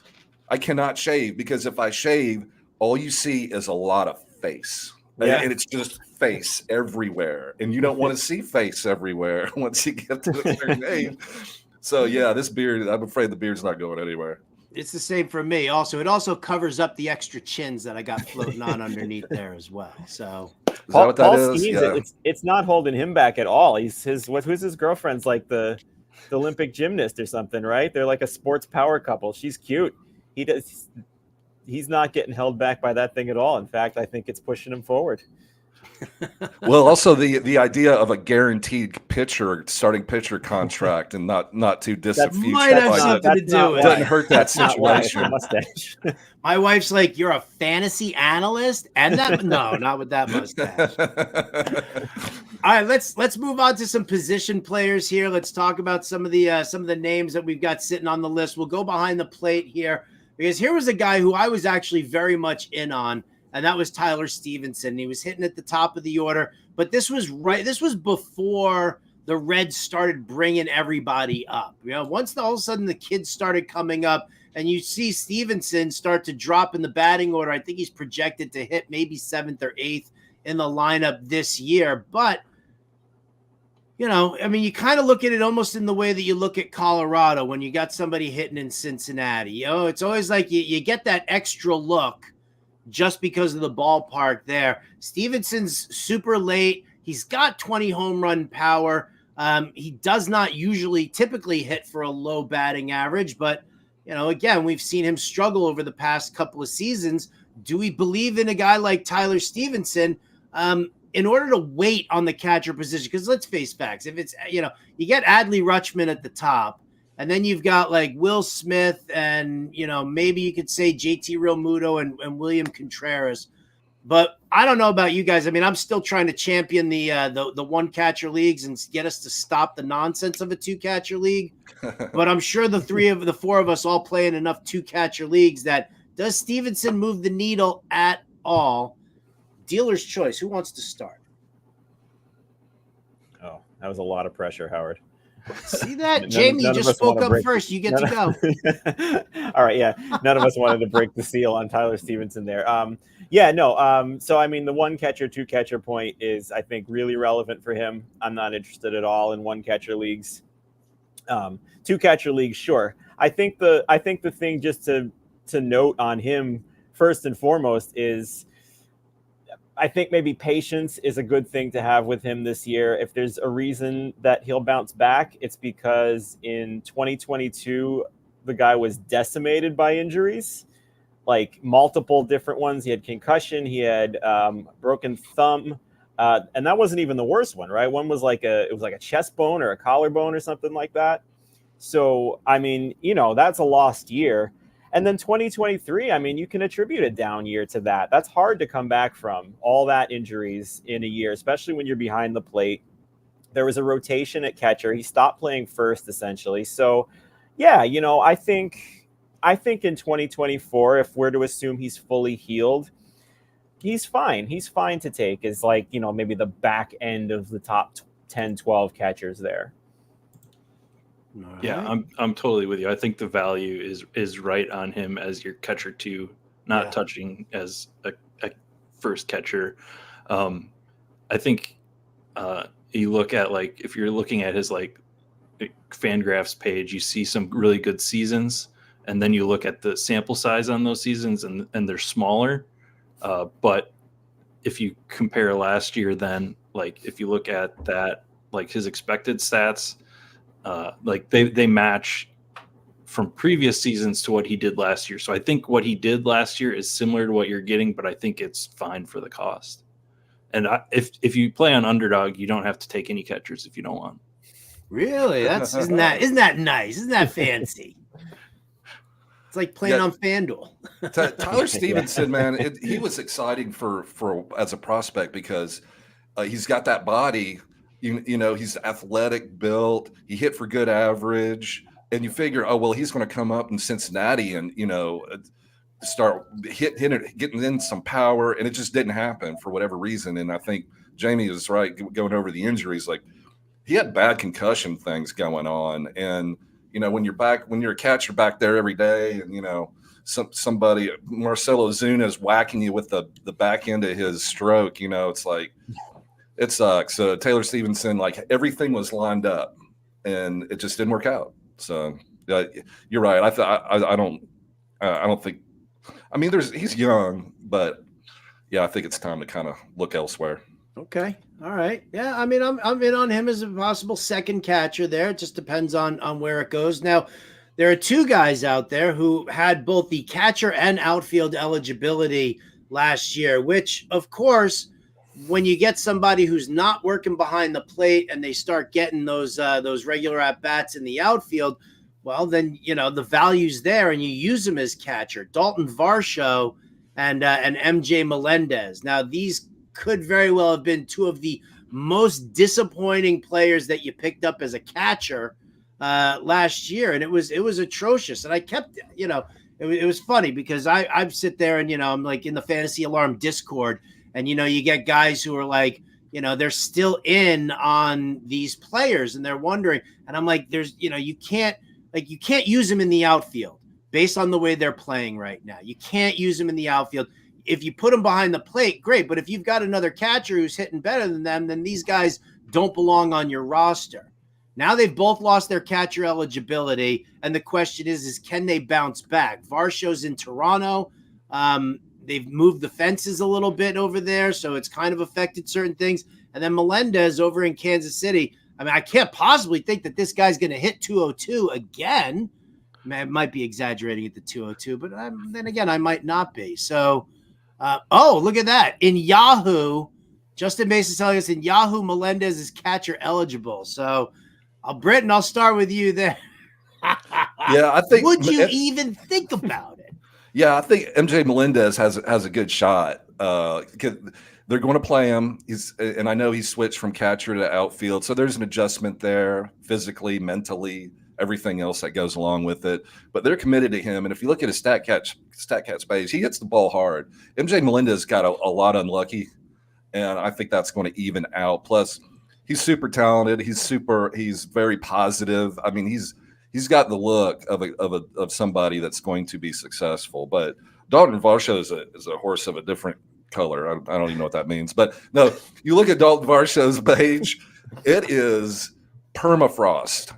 Shout out Night Country, True Detective. What was that show about? No, I don't spoilers. Know. I watched all of it. I don't know what's happening. But Dalton Varsho has that little spiral thing on his head. His hitting metrics are terrible.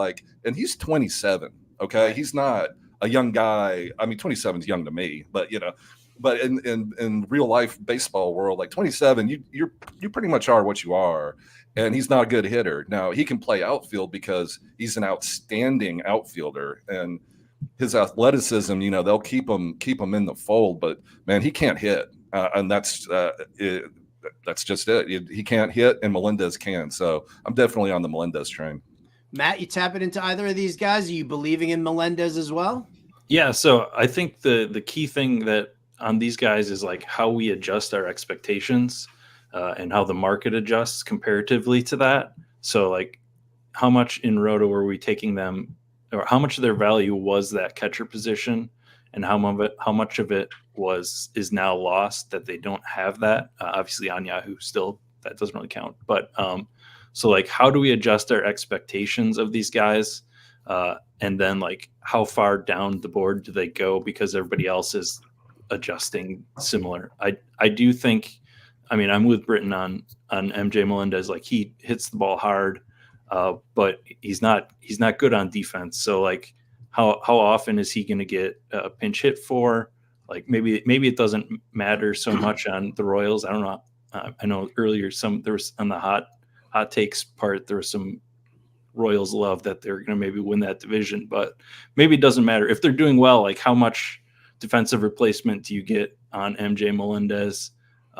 And how much playing time does he lose for that? And then just interesting thing, I don't know, this may be out of nowhere, but looking at Dalton Varsho in preparation for this, I think an interesting thing, he steals bases, but he's really inefficient at it.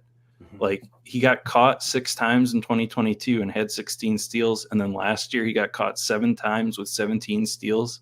So is there like some magic land where he's not a super slow player, but he's not super fast? Like, is there some magic world where the team realizes that and makes him a little more efficient with all the rule changes? Like, obviously he didn't do it last year, but I think it's interesting that he has that steals and that's a coaching thing too. Like Toronto stole the least amount of bags as a team last year.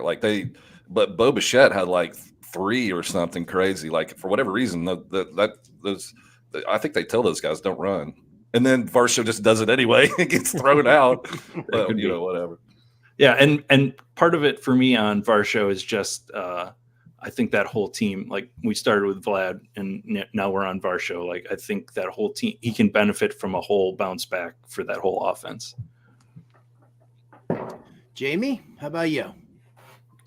Well, Matt in the chat kind of just took my thunder with where Varsho's batting, behind some robust human beings on the base pass. That that's a really good point. If you look in the chat there, that if he's on base behind Kirk or Vogelbach, that he's going to have a little trouble stealing. But I mean, Varsho,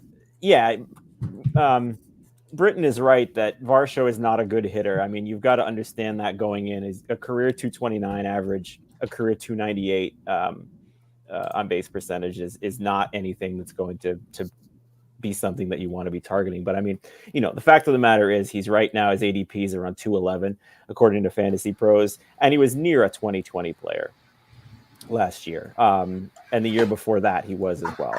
So I mean, as a 4th, 5th outfielder, even without catcher eligibility, I think he holds value there just for the counting stats, as long as you understand that your punting average and there's just that possibility that, he could drag you down in those categories as well. But I'm really not. I'm not down on him. I mean, he's a young player, and he's got speed, and he's got a little power too.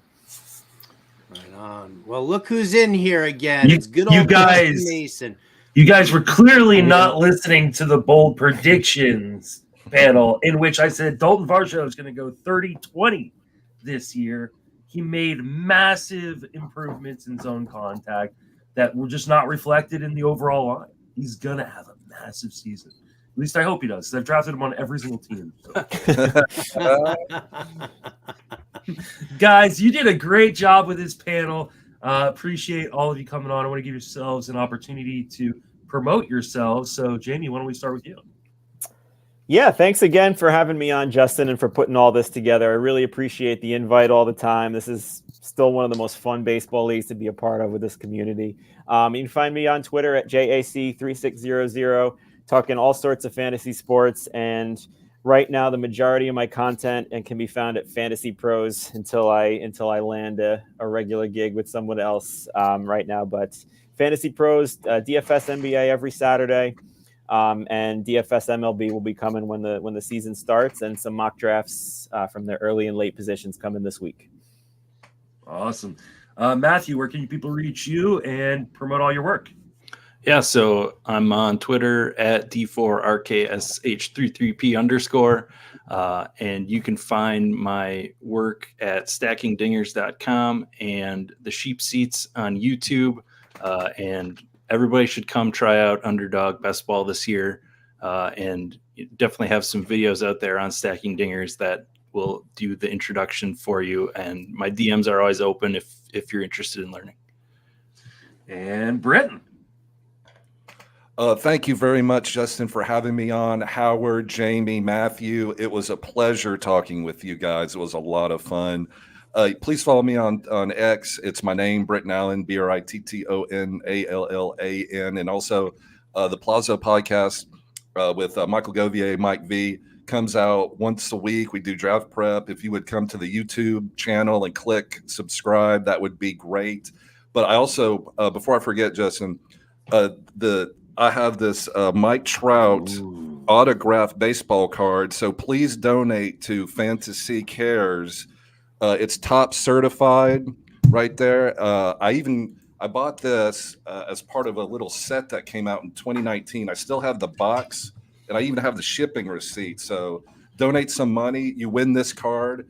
It's worth thousands of dollars. Fine print, maybe not. But, I mean, it could be. It could be. Maybe 100. I don't know. But, look, it's a cool card. So, please. Oh, look at this, guys. It's also, he's called the Melvor Meteor. That's a meteor. See that thing? I mean, who took that shot? That's a good That's a good shot. Thank you. Please donate to Fantasy Cares to whatever you can, and maybe you'll walk away with a Mike Trout autograph card. Thank you, Justin. Appreciate that, Howard. You also have something to give away as well. I think we gave it away yesterday. Actually, I think Nate. No, I'm giving away all the prizes at the end. Oh, actually, okay, probably tomorrow. Giving away a full year of Fantasy Alarm subscription, so that you get everything in there. It's all of our content. It's our draft guides. It's everything that you could have, all sports across the board. So yes, donate and get yourself a Fantasy Alarm subscription for the full year, and that DFS betting, everything that goes along with that. I do want to shout out in the comments section to Adam Reckcamp.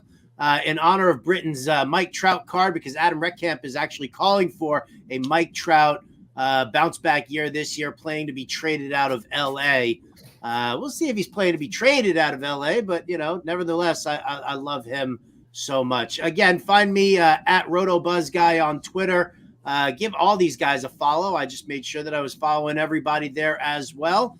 And you can find me at fantasyalarm.com, and you can hear me on SiriusXM Fantasy Sports Radio Monday through Friday, 6 to 8 p.m. Eastern. Me and the GM, Jim Bowden. Boom. Well, thank you, guys. I'm going to boot you out unceremoniously as I need to bring in the next crew.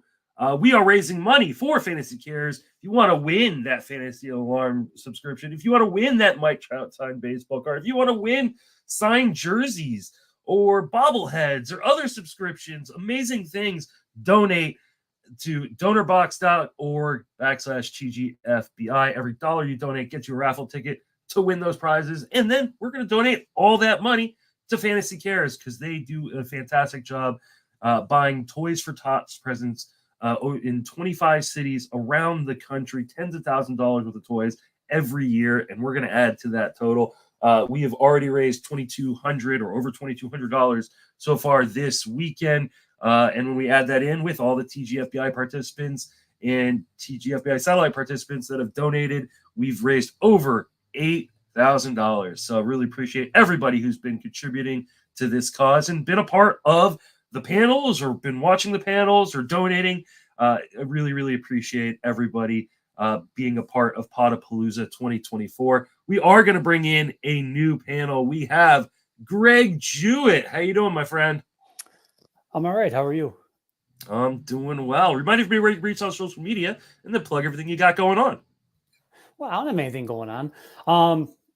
Let's see. It's just old at GJ Jewett 9 on the what X machine now, as Howard liked to used to say, the Twitter machine. But yeah. So and it's been a busy week. So as you well know, there's always fresh content coming out on Reliever Recon. And then I was fortunate enough to work out a deal with the guys at Closer Monkey. So we'll be running that as well this year. So it's going to be daunting, but exciting. And I'm looking forward to a good year. Although one person on Twitter already said since the Closer Monkey takeover, it's too busy. I might have to stop my notifications. Never too much information. Happy to hear that you're going to be taking over Closer Monkey because I think you are the perfect person to do that. Joining us as well is Rick Graham. How you doing, sir? I'm doing well. Thanks for having me on here. Oh, Mike was muted. I'm doing well. Thanks for having me on here, Justin. This is for a great cause, so happy to be here. Absolutely. Remind everybody where you can reach on social media. Talk about what you do. Yeah, so I cover relievers for pitcherlist.com. I just released my initial rankings for the season and, working on updating them as the spring goes. And yeah, you can find me on Twitter at I am Rick Graham. All right. Joining us is Doug Dennis wearing a Justin Mason t-shirt. That is amazing. How you doing, sir? I'm great. Thanks for having me. This is fun. Remind everybody where you can reach on social media and then plug all that you do. Yeah, so you can get me at DougDennis41 on Twitter, and I'm the bullpen writer for Baseball HQ. Love to hang with Greg and Rick once again. This is going to be fun. Awesome. You guys are going to be talking some relief pitching. I'm going to be listening closely because I love to outsource all my relief pitching and stuff to you guys because I don't want to deal with it. And I love that shirt. Doug, I've got my Justin Mason cookie t-shirt on. You got your Justin Mason art shirt on. You guys have a good hour. I'll see you in a little bit. All right. Well, apparently Justin made me be the host of this, but I'm sure I'll be chiming in at different parts. I'll start with Rick in a minute, and then we'll get ourselves through all of these wonderful things. Obviously, there's tons of bullpens we need to speak about, and everybody wants rankings, which no offense to Rick or any of the other folks going out there, but to me, rankings are like I spend so much time thinking about them, and then they publish, and then it feels like 20 minutes later I have to do an update. It's so arbitrary because people just want to see, oh well, Rick has Ryan Helsley 12, so I better take him next, as opposed to how it fits with your build and things of that nature, which kind of leads us into the first thing. So, Rick, what's your general RP strategy? I mean, we don't know what everyone on here is doing. Not everybody's doing 15-team draft and holds or some voluminous. I think most people are playing like 12-team or 10-team formats. But it's a very round and open question. But what's your reliever strategy, or at least what are you gearing yourself towards this year? Yeah, I think it really changes year by year depending on trends. this year a little bit different in the past. I kind of like the idea of taking 2 relievers maybe in the mid to early stages around pick 100 or so, where in the past I was usually like one guy, one stud maybe, and then kind of wait a little bit. But this year I really find myself kind of, in love with that Fairbanks, Helsley, Phillips, Tanner Scott, maybe even Craig Kimbrell grouping around like the pick 100 mark or so.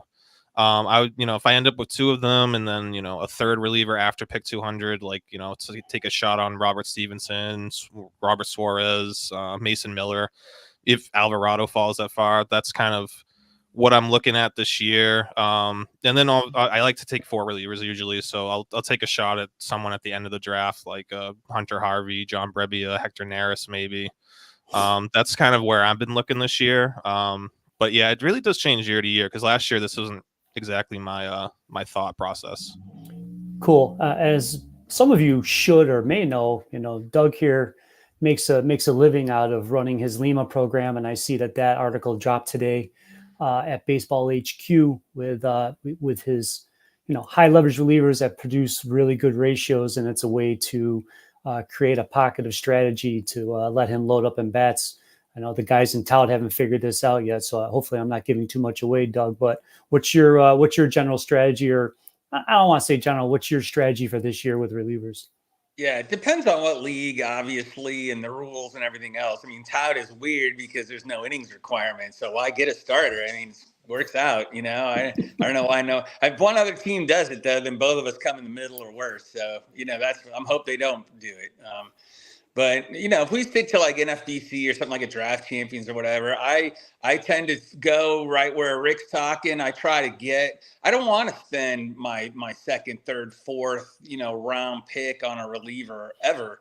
The opportunity cost is so high. So I look, lower, but I want to get somebody that I think has good skills. I want to get somebody who has good strikeout to walk ratio. So I can't go too low. And, you kind of fall off a cliff there towards the end, of that run, in those 6th, 7th, 8th rounds. So I try to get 1 or 2 guys in that range, but I want to get them as late as possible. I saw somebody posted yesterday, I can't remember who it was, that there was I think it was Tout mixed or something, where 11 relievers went in 13 picks. All at the same time. Zinky If you're tweeted not that out. right into that, you're done. Like, that's a mess, right? Like, so if you're just at the wrong end of the draft and you miss all of that, you could think you got some time and miss out. So there's a little bit of brinksmanship with that stuff. But that's what I try to do, is get at the end of that little run, same kind of guys like Phillips. I really like this year, Kimbrell, Helsley, Scott, good strikeouts too. So, if he gets out and runs with that, that's actually a good pick. I like Clay Holmes. His strikeouts to walks a little lower, but he's a ground ball guy and he's on a good team. So I like him. After that, it starts to kind of fall off. And then if I'm in a Draft Champions, I start throwing darts at some of these guys that have really good skills, guys that have the high strikeouts to walks, but don't have the role yet. You throw darts at 4 or 5 of those guys, one of them ends up being a closer. You're in business because they got good skills. So you never know who's going to pop up and who's going to get hurt or traded or whatever. So I like doing that too. And I agree with Rick. I try to have 4 guys that I can call on if I have to. But, once they have bad skills, I don't really like calling on them, because usually you get a couple saves, but you also get some of the rest of the stuff you don't want. Yeah. And I think a lot of this is not only year dependent, but I think it's your room. I mean, sometimes the room is going to dictate how you handle, how you get your relievers, I can say I don't want to pay up, but then if a guy's falling or whatever, but it's very interesting. I like your guy, Doug. I mean, Andres Munoz this year, because of the injury and stuff last year, his ADP's gone down, but I don't, again, we know a lot of things factor into what happened with him last year. He's probably somewhere in the middle of 2022 and 2023, but if he can put 60 innings together, I mean, that's an elite reliever that you're getting in that sometimes third tier in some of these draft pockets. So it'll be interesting to see how that goes. I already see somebody's commenting about Kimbrell. I mean, this is going to be, it's early in camp. Kimbrell's no spring chicken, so he won't be the only one. I mean, Yuki Matsui has a sore back and won't be pitching today either. So let's not overreact too much. And then, like, yesterday, I saw the velocity from Helsley, but luckily there was a article today from the St. Louis Dispatch where he basically said, he goes, I'm not airing it out. I've learned I need to ease into this, whereas in years past I would come out and go full bore, and it didn't work out for me. So, the early spring velocities and these little early reports about a guy ending his session early or not being available, we have to take all of that with a grain of salt. But, this one's kind of a layup for me, but I'll see who you guys say. I'm guessing it might be a consensus, but this was from Justin's rundown. We'll go to Doug first this time. You think of that top tier, there's 4 clear, or even if you go in the top 10, is there somebody in the top 10 that is on your do not draft list this year? And my do not draft list. Yeah, he's there. He's falling, but you still don't want him. Well, if they're falling, that's different, I guess. Look, the people in the top tier, it's no mistaken that they're great and they're locked into these roles. And, you worry about injury more than anything, really. Like happened with Diaz last year. But I would say that they all go way too high for me. I mean, these guys that are going, some people are picking in the 3rd round. Like, I'm not doing that. So I'm not taking them. They're not going to be around when I want to take them. So I'm not even worrying about Diaz. I'm not worrying about Devin Williams, even though I love Devin Williams. I'm not worried about them in NFBC because there's no way I'm going to get them. And they're not going to fall far enough, that make it worth my while. Well, thanks for not answering the question, Doug. Rick? I feel like I wonder if the consensus you were thinking of was Alexis Diaz. I'm going to kind of skip over him because he feels a little obvious. But I'm going to go with Josh Hader because I'm really I'm not concerned. I just kind of like Doug was saying, where he's being drafted. There's too many potential warning signs for me to take a chance there. Strikeouts are still there, still at a 36.8% K rate last year, but that number's still kind of been on the decline for him. Just a 30% CSW last year, and now he's got, Yainer Diaz is not exactly the best pitch framer if he gets the bulk of the catching innings there. And this is, Hader's a 30% ground ball lefty who, has hard contact issues and home run problems in the past. And now he's moving to a very hitter friendly ballpark for right-handed bats. So that concerns me a little bit. Entering his season, his 30s now, his secondaries are still kind of lagging behind his fastball. We've seen that, Aroldis Chapman was kind of the same story, and he was able to figure out his slider and splitter as he got older a little bit. So maybe Hader can do that as well. But right now his fastball is really his only thing he can lean on. And I don't know, just, the guy who down the stretch limited himself during a playoff race, and, he hasn't touched 60 innings for 4 years now. So it's, I don't know, just now that he's gotten paid, he's got the contract. I'm not, I think it's kind of fair to wonder what kind of, commitment and effort we see from him. And, he's got 2 really good relievers behind him in Presley and Abreu, who I think, Abreu especially makes for a great, late round target. Just, you're at least going to get really good ratios from him and a bunch of Ks. So, I think the Houston situation might be not as cemented as we think it is. I think he's cemented in his role, but he was the person I also, Okay. when I'm thinking this top tier, I'm thinking guys in the top 60 to 70 picks. If you're in a 15 teamer, first 5 rounds, that's how I'm considering. I mean, I know a lot of people are down on Alexis Diaz, and I'll let Doug talk about that, but there was a lot of fatigue baked into that too. They used him a lot early on last year in the second half when he had that stretch in late September. He was gassed. He was running on fumes. He was trying to get his team in the playoffs. So, I understand his K-BB went down every month and things of that nature, but I think that was part pitch clock, part fatigue, and early usage patterns all kind of weighing on him. But the thing with Hader that concerns me is things that you touched on, the volume. We think we're getting Hader. We think we're getting a ton of strikeouts, but we're really not anymore when he's a 1-inning reliever.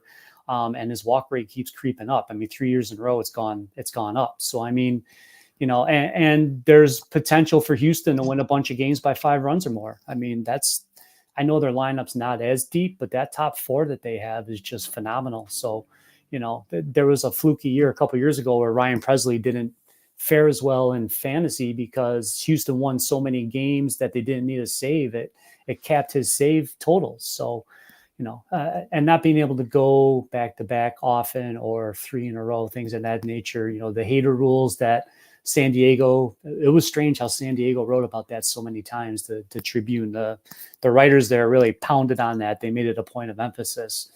So it had to be something that ran through the clubhouse with haters. So yeah, he's my person in that top tier that I'm looking to avoid. All right, so let's get to the things everybody wants to know. We'll start with Washington.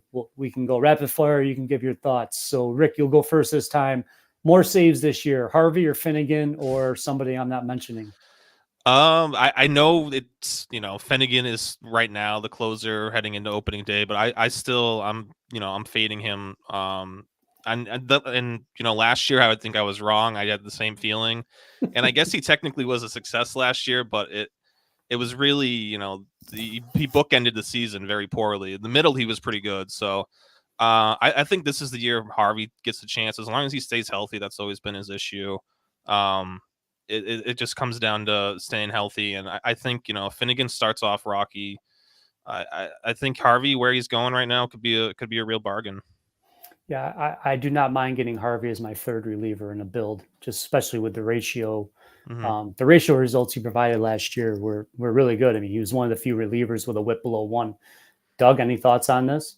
No, same thing. I mean, Finnegan's not nearly as good a pitcher as Harvey. Harvey's a much better pitcher. He just gets hurt every year. I think if he didn't get hurt last year, he wouldn't have given up the role. Mm-hmm. Yeah, he took it over right before the at the end of the first half. He was getting 6 saves in 10 outings, and then he went on the injury list, and then Finnegan got on that heater, and they weren't going to mess with success. All right, what about Kansas City?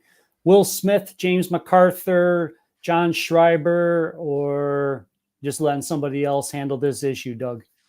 Well, I think Will Smith is the guy they want to start the year with, but I think he has the same problem that we talked about with Finnegan. I mean, I don't think he's as good a pitcher as these guys behind him. I think I want to see what MacArthur does. I thought MacArthur, it was only a few innings though, so you don't really want to, hang your hat on it, but he was really good there for a couple of weeks right at the end of the year. I'd never even heard of the guy. And then suddenly he comes in and he's great. And you're like, wow, how did this happen?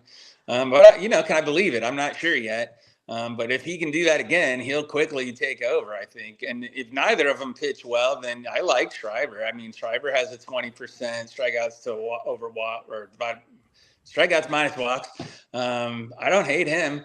I don't think he's the guy you want it to be if you're Kansas City, but if those other two guys can't do it, he can jump in there. And, as you name, they got a whole bunch of guys that are right there, kind of similar guys. So, one guy emerges, they get it. So it's risky, but yeah, no, I want to see what MacArthur does though. If MacArthur's good, you can steal something right there. Rick? Yeah, I think Will Smith's probably going to be the one who starts out as the closer there, but I'm not interested really in that at all. MacArthur is interesting. I'm not sure what the upside is with his. I mean, not a huge strikeout guy. He did finish September really strong, but I do think between MacArthur and Schreiber, there's I think that's probably the best option right now, unless John McMillan's healthy. I really think McMillan's got a lot of upside. But the Schreiber and MacArthur really could work out well there. That's a good infield defense, at least on the left side. And those guys get a ton of ground balls, especially Schreiber. When he's good, he's just a sinker baller getting 60% ground balls. So I think one of those two would probably be the best option for Kansas City, but I'm probably avoiding this unless it's, really, really late in drafts. Yeah, I'm curious. I mean, I know everything that they're saying with Will Smith and this, that, and the other. I kind of speculated that maybe, and Schreiber did supposedly work on a cutter, so that's something we're gonna have to look for in the spring outings. Is that a pitch he's actually using, or is it just like the year Hader said he was going to use his changeup and then he still used it 2% of the time? It's like what a guy says and what a guy does are two separate entities sometimes. So I kind of speculated maybe they opened the year with Smith and Schreiber as, matchup options. So whichever pocket. So if the left-handed bats from the Astros are coming up in the 8th, then it's Will Smith. And then if the left-handed batters are coming up in the 9th, then he will get the save chance. So it's going to be curious how they operate. I think it's one of those things where you take a guy, you just have to be patient if he's your guy. MacArthur could also do the Alzolay thing where they bring in all these other people and they keep throwing stuff at the wall, and then he finally wins out and takes the role later in the season and goes with it. And it stinks for the people who took Alzolay last year, because most of them probably dropped him because they got impatient. And then 2 weeks after they finally gave up, he started getting the save chances. So that's the hardest part with these bullpens like this that are so in flux. This one isn't pretty. The White Sox, because right now, I'm 54, but I can beat Brebbia in a race because he's going around in a scooter. Well, maybe not with the scooter. He might be able to get me, but so, Steamer and all these other things, they anointed Brebbia the closer. He's getting projected for 22 saves. That feels a little hardy. So Rick, you can take this one first because Doug let off last time. Yeah, I still think especially because the cost is like basically free for John Brebbia right now. I kind of am interested in taking him late and just seeing what happens. I think the calf strain's probably going to drop him even lower. But this is obviously the rest of this bullpen is very not appealing at all. It's in flux. There's a lot of non-roster guys potentially going to make the team. 70 guys in camp. Yeah, it's 7-0. So we really, we have this could go any which way, but I think Brebbia is, he's the guy making the most money here. I think he's making more than the rest of the potential bullpen combined.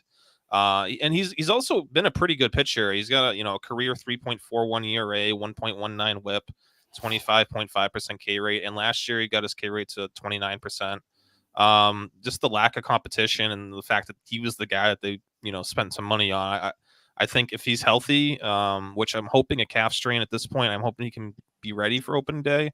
I think he could be a huge bargain, but again, it's the White Sox, so I don't know how many saves you're going to get. If you get 20 out of him, though, that's a huge win. I think where you're going to draft him.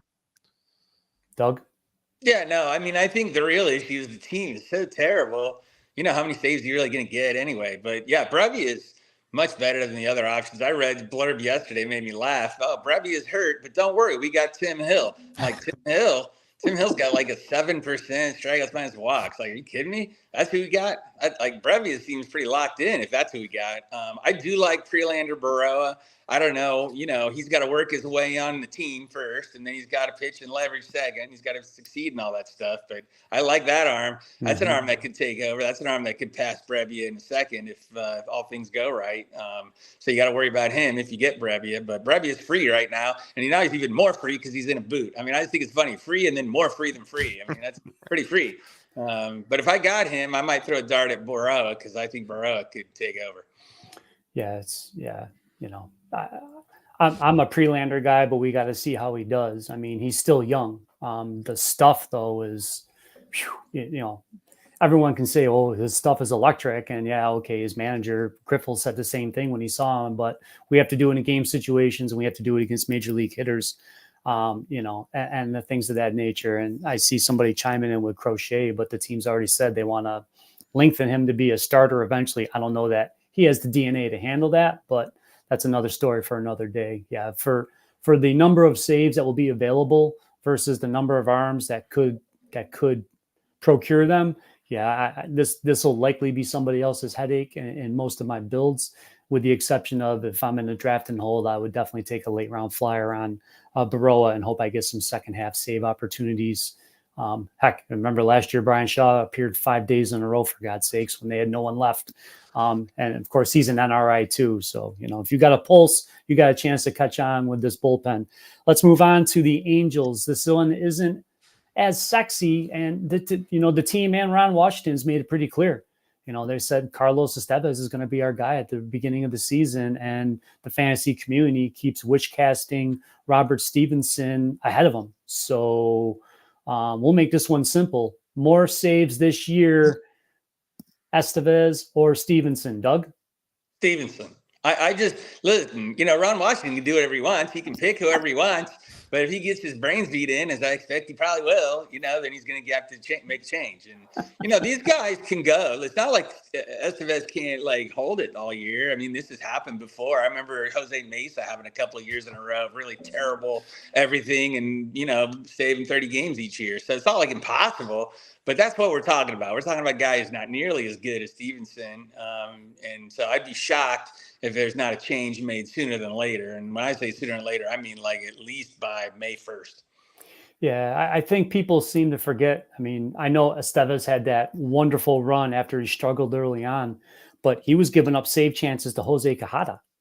Yeah. You know, when there was left-handed pockets, and that was in April. I mean, it's when Quijada got his TJS, that's when Estevez really got his run as the closer. So it's like, you know, you have to take all of that. So I won't go on too long here. Rick, Stevenson or Estevez? I agree with Doug. I'm going Stevenson. I just Carlos Estevez he was terrible in the second half. He's pretty much he really hasn't been good at any point of his career. I know he was in Colorado, and that's kind of unfair, but he wasn't good last year either. And I just think Stevenson getting paid what he's getting paid. I think it's just a matter of time.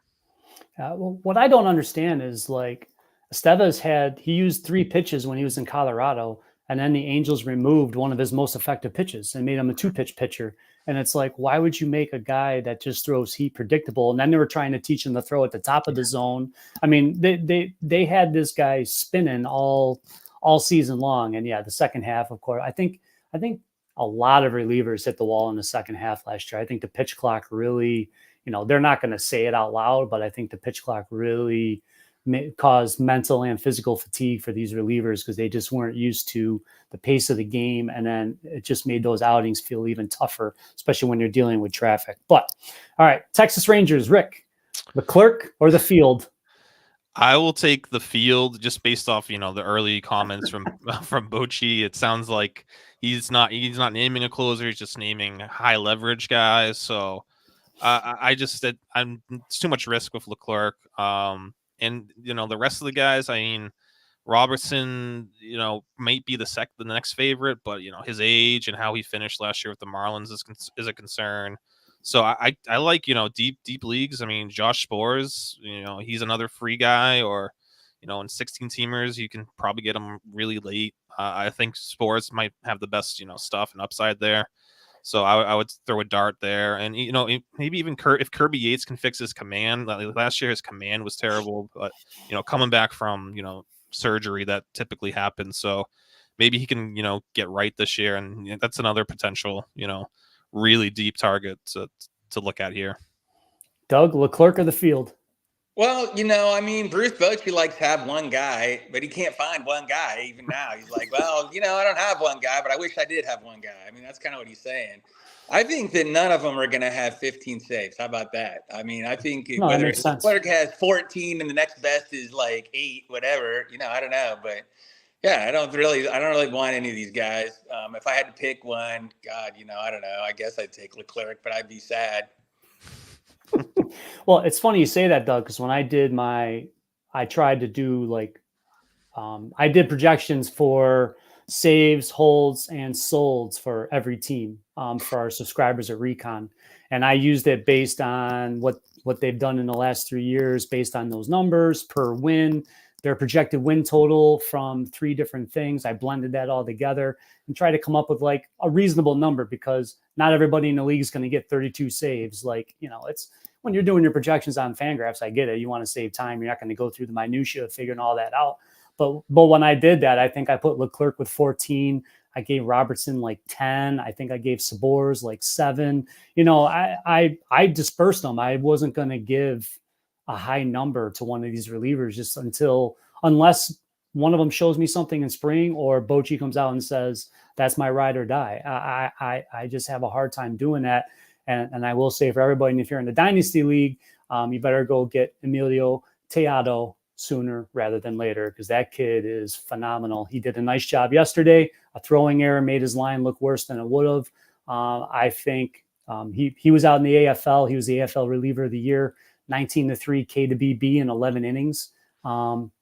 Yeah, he was a starter, and I think he still kind of wants to be one. But I think the team's going to be like, you're going to be a leverage guy, and he might be the closer at the start of next year, unless they go out and trade for Devin Williams. I really thought all winter, I'm like, if there was a team that makes sense, if the Brewers are going to put up a for sale sign, that's who they should go get. But, you know, we got plenty of season for that to happen. Let's move on to the next team from Justin. Oh, another fun one. The Phillies with the floating closer from Rob Thompson. Doug, we'll let you go first. Who, Alvarado or am I missing somebody? Because everyone's trying to say it's Alvarado, but I get nervous based on his usage patterns in the playoffs. I mean, they always save him for the toughest spot, not necessarily the ninth. Yeah, I mean, Alvarado, I love. So I love skills. That guy's got skills for days. He's a left-hander. He could do it. I just think it's the usage pattern, which you brought up. I think that, and I'll tell you what, I love Kerkering too. Ryan Kerkering is a guy who's got skills, and he can easily get, I mean, it's just hard to say. Hoffman's good too. I think Alvarado will start the year being closer, and then very soon they'll start saying, "Oh, we need him here," and they'll use him, and then Hoffman will get a save, and then he'll get another save, and then then it's Kerkering. I mean, I think it's going to be one of those mishmash, a little bit like we were just talking about with Texas, except these guys all have skills. I mean, they all look really good when they're pitching, and the lineup's great too. I mean, this team could have a lot of saves, but I don't know that Alvarado is just going to run off and get 30 saves or even 20. But if you have Alvarado with 15 saves, let's just say, and you have all the skills that he brings to the table too, and he doesn't get hurt for 3 months, which he often seems to do as well, you got something. I mean, he's worth something. He's not nothing. So I like Alvarado, but I don't like him in the traditional closer sense. Yeah, I mean, 2 stints on the IL last year can't be ignored. Rick, how do you feel about the Phillies situation? So very similar to what Doug said. I like Alvarado a lot, but just based off Thompson, what he's said in the past, what he's done in the past. I mean, there wasn't really a set closer there until Alvarado got hurt. And then he, Kimbrel kind of went on a run and he just stuck with him for a while. But, before that, they were kind of mixing and matching there. And yeah, like you had mentioned earlier too, Greg, that Alvarado is coming in, to face the toughest lefty on, if it's the 7th, 8th inning, they're going to play matchups there for him. So, I still like him. I don't know if I would, inside the top 200. I don't know if I'm willing to dive in there, but it's just a matter of where he falls. And there are other guys in the bullpen like Kerkering, Hoffman, even Gregory Soto's. He kind of was better last year in the second half. Yeah, he's got closer experience too. So I mean, there's a lot of options here, and maybe take a shot really late on one of those guys instead of pulling the trigger on Alvarado really early. Yeah, and then you'll go do all that. Then Matt Strom will get a 2-inning save, and you're pulling your hair out. So yeah, it's you have to know what you're investing in. And again, I don't mind. I mean, I loved Alvarado last year. I was driving the hype train in the beginning of the season, but just because we want someone to be the closer doesn't mean that the team is going to do it that way. And of course, we'll do all this, and then they'll trade for Kenley Jansen the day before the season opens, and then it's a moot point. But anyway, he's going to get traded somewhere. We just don't know when and where.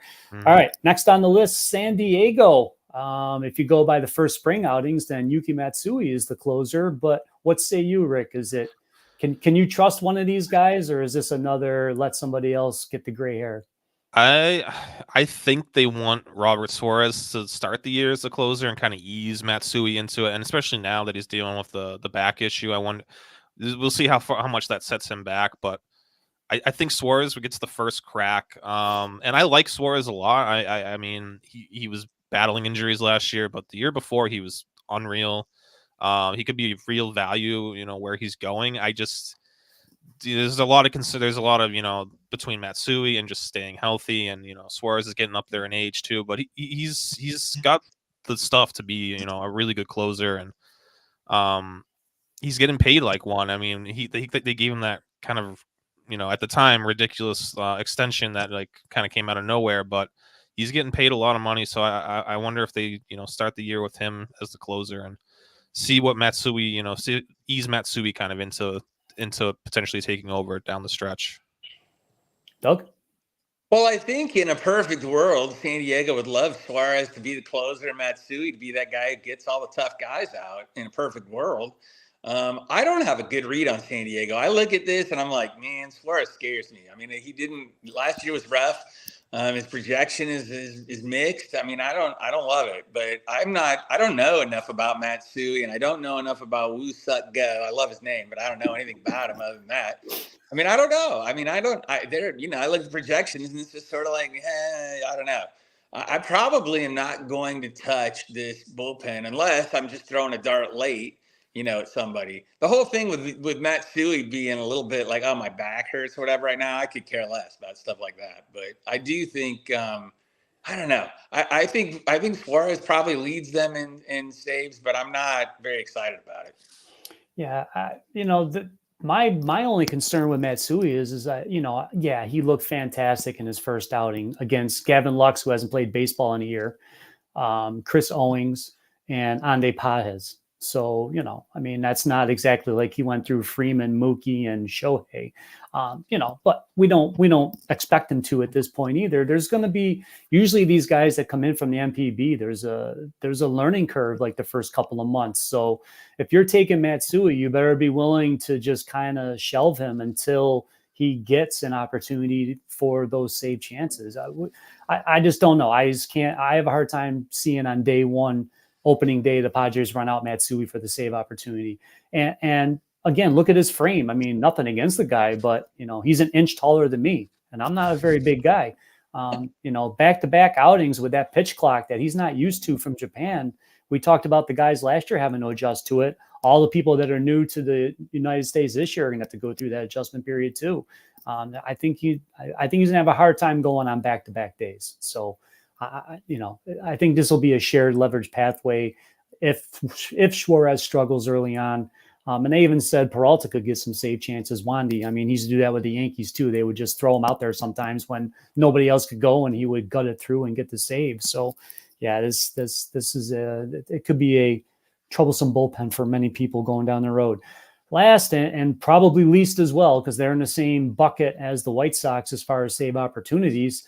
We've got a camp battle with Tyler Kinley and Justin Lawrence. Talk about getting my arm hair rising up out of with chills here.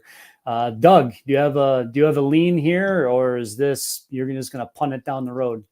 Yeah, if you love nuclear active waste, this is your team.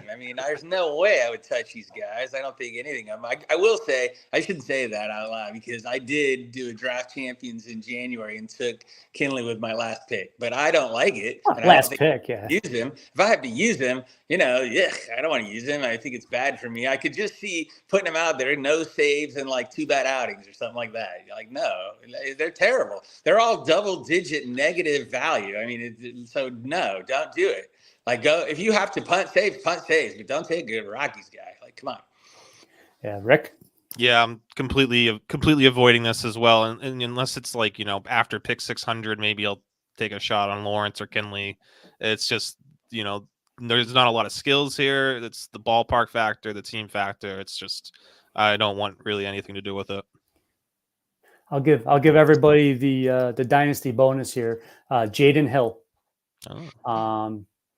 It sounds like from all the reports that I'm reading that the team is going to transition him into a reliever. He was hitting 99 yesterday during his outing. Now, again, it was in the 7th inning, so he wasn't facing starters. But this is somebody I think that could end up fast tracking and be a factor in the second half of this team, because if he shows any sort of control with that arsenal, and he does have a slider and we'll mix in a changeup, you need a power guy to succeed in that thin air up in Colorado. So I side with Doug. I have more saves projected for Kinley than Lawrence, just because Lawrence is like Alvarado. If they need a guy to get 4 outs, he'll get 4 outs. They need a guy to go back to back and do those things. He can do those things, whereas Kinley can just kind of hang out in ninth and do the white knuckle ride and get the save when they need them.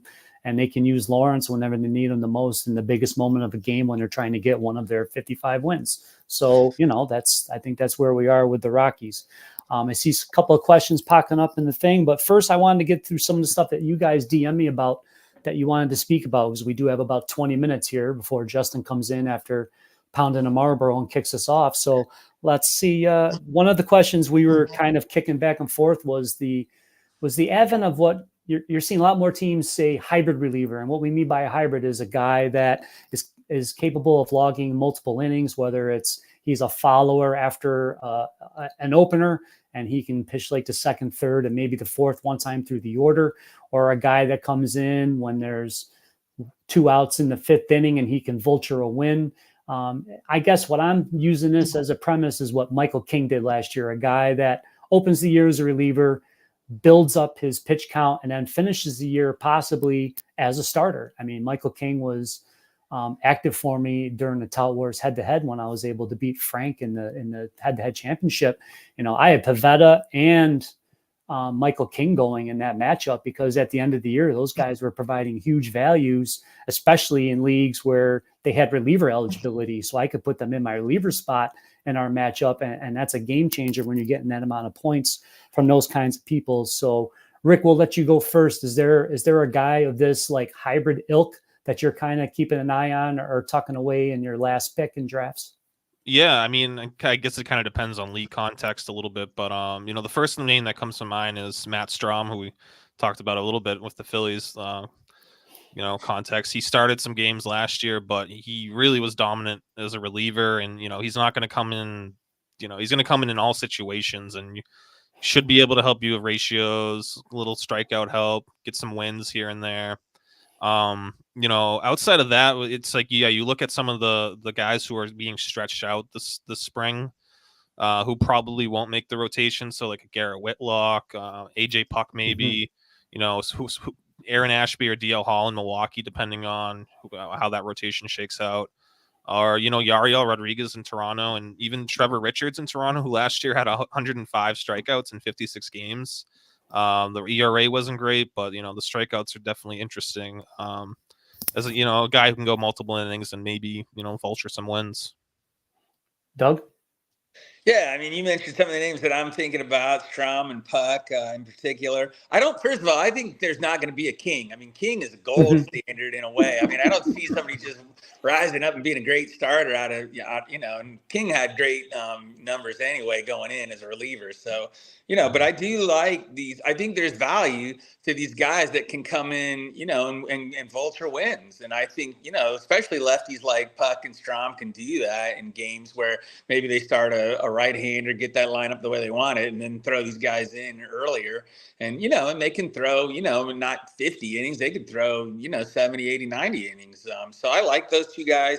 I think there's guys that are designated starters. Puck's one of them. Another one is Reynaldo Lopez in Atlanta can do that. I mean, they got him designated as the starter right now, but, by the time the season gets rolling along, maybe he becomes one of those guys that, kind of vultures some things. I have a different Milwaukee name that I think is interesting. I think Trevor McGill's interesting. I mean, that's a guy that they like to use, and leverage it late last year, but he's also a guy who has some starter experience and can probably be a little more versatile, do a few more innings than just one at a time. So, and he was terrific, from strikeout standpoint there for that stretch. And then I'm going to bat it back to you with this guy who's just a question mark for me, but man, everything's tantalizing to me in whatever role he's doing. And that's Mason Miller. Of course, he's on Oakland, which is unfortunate, but he's interesting to me too. And I don't even know what to think about him right now. Yeah. Katse was saying, well, we want to ease him in the high leverage. It's weird because Doug on our panel at First Pitch, I had him up on my closer charts, and a couple of people were like, why would you have Mason Miller up there? And I'm like, well, because Martin Gallegos, the beat writer, was saying the team might use him as a reliever. And that was back in November. So, I mean, now that it's kind of more commonplace, obviously he's the best reliever in that bullpen. He might be the best pitcher on his team. We just don't know what keeps him healthy.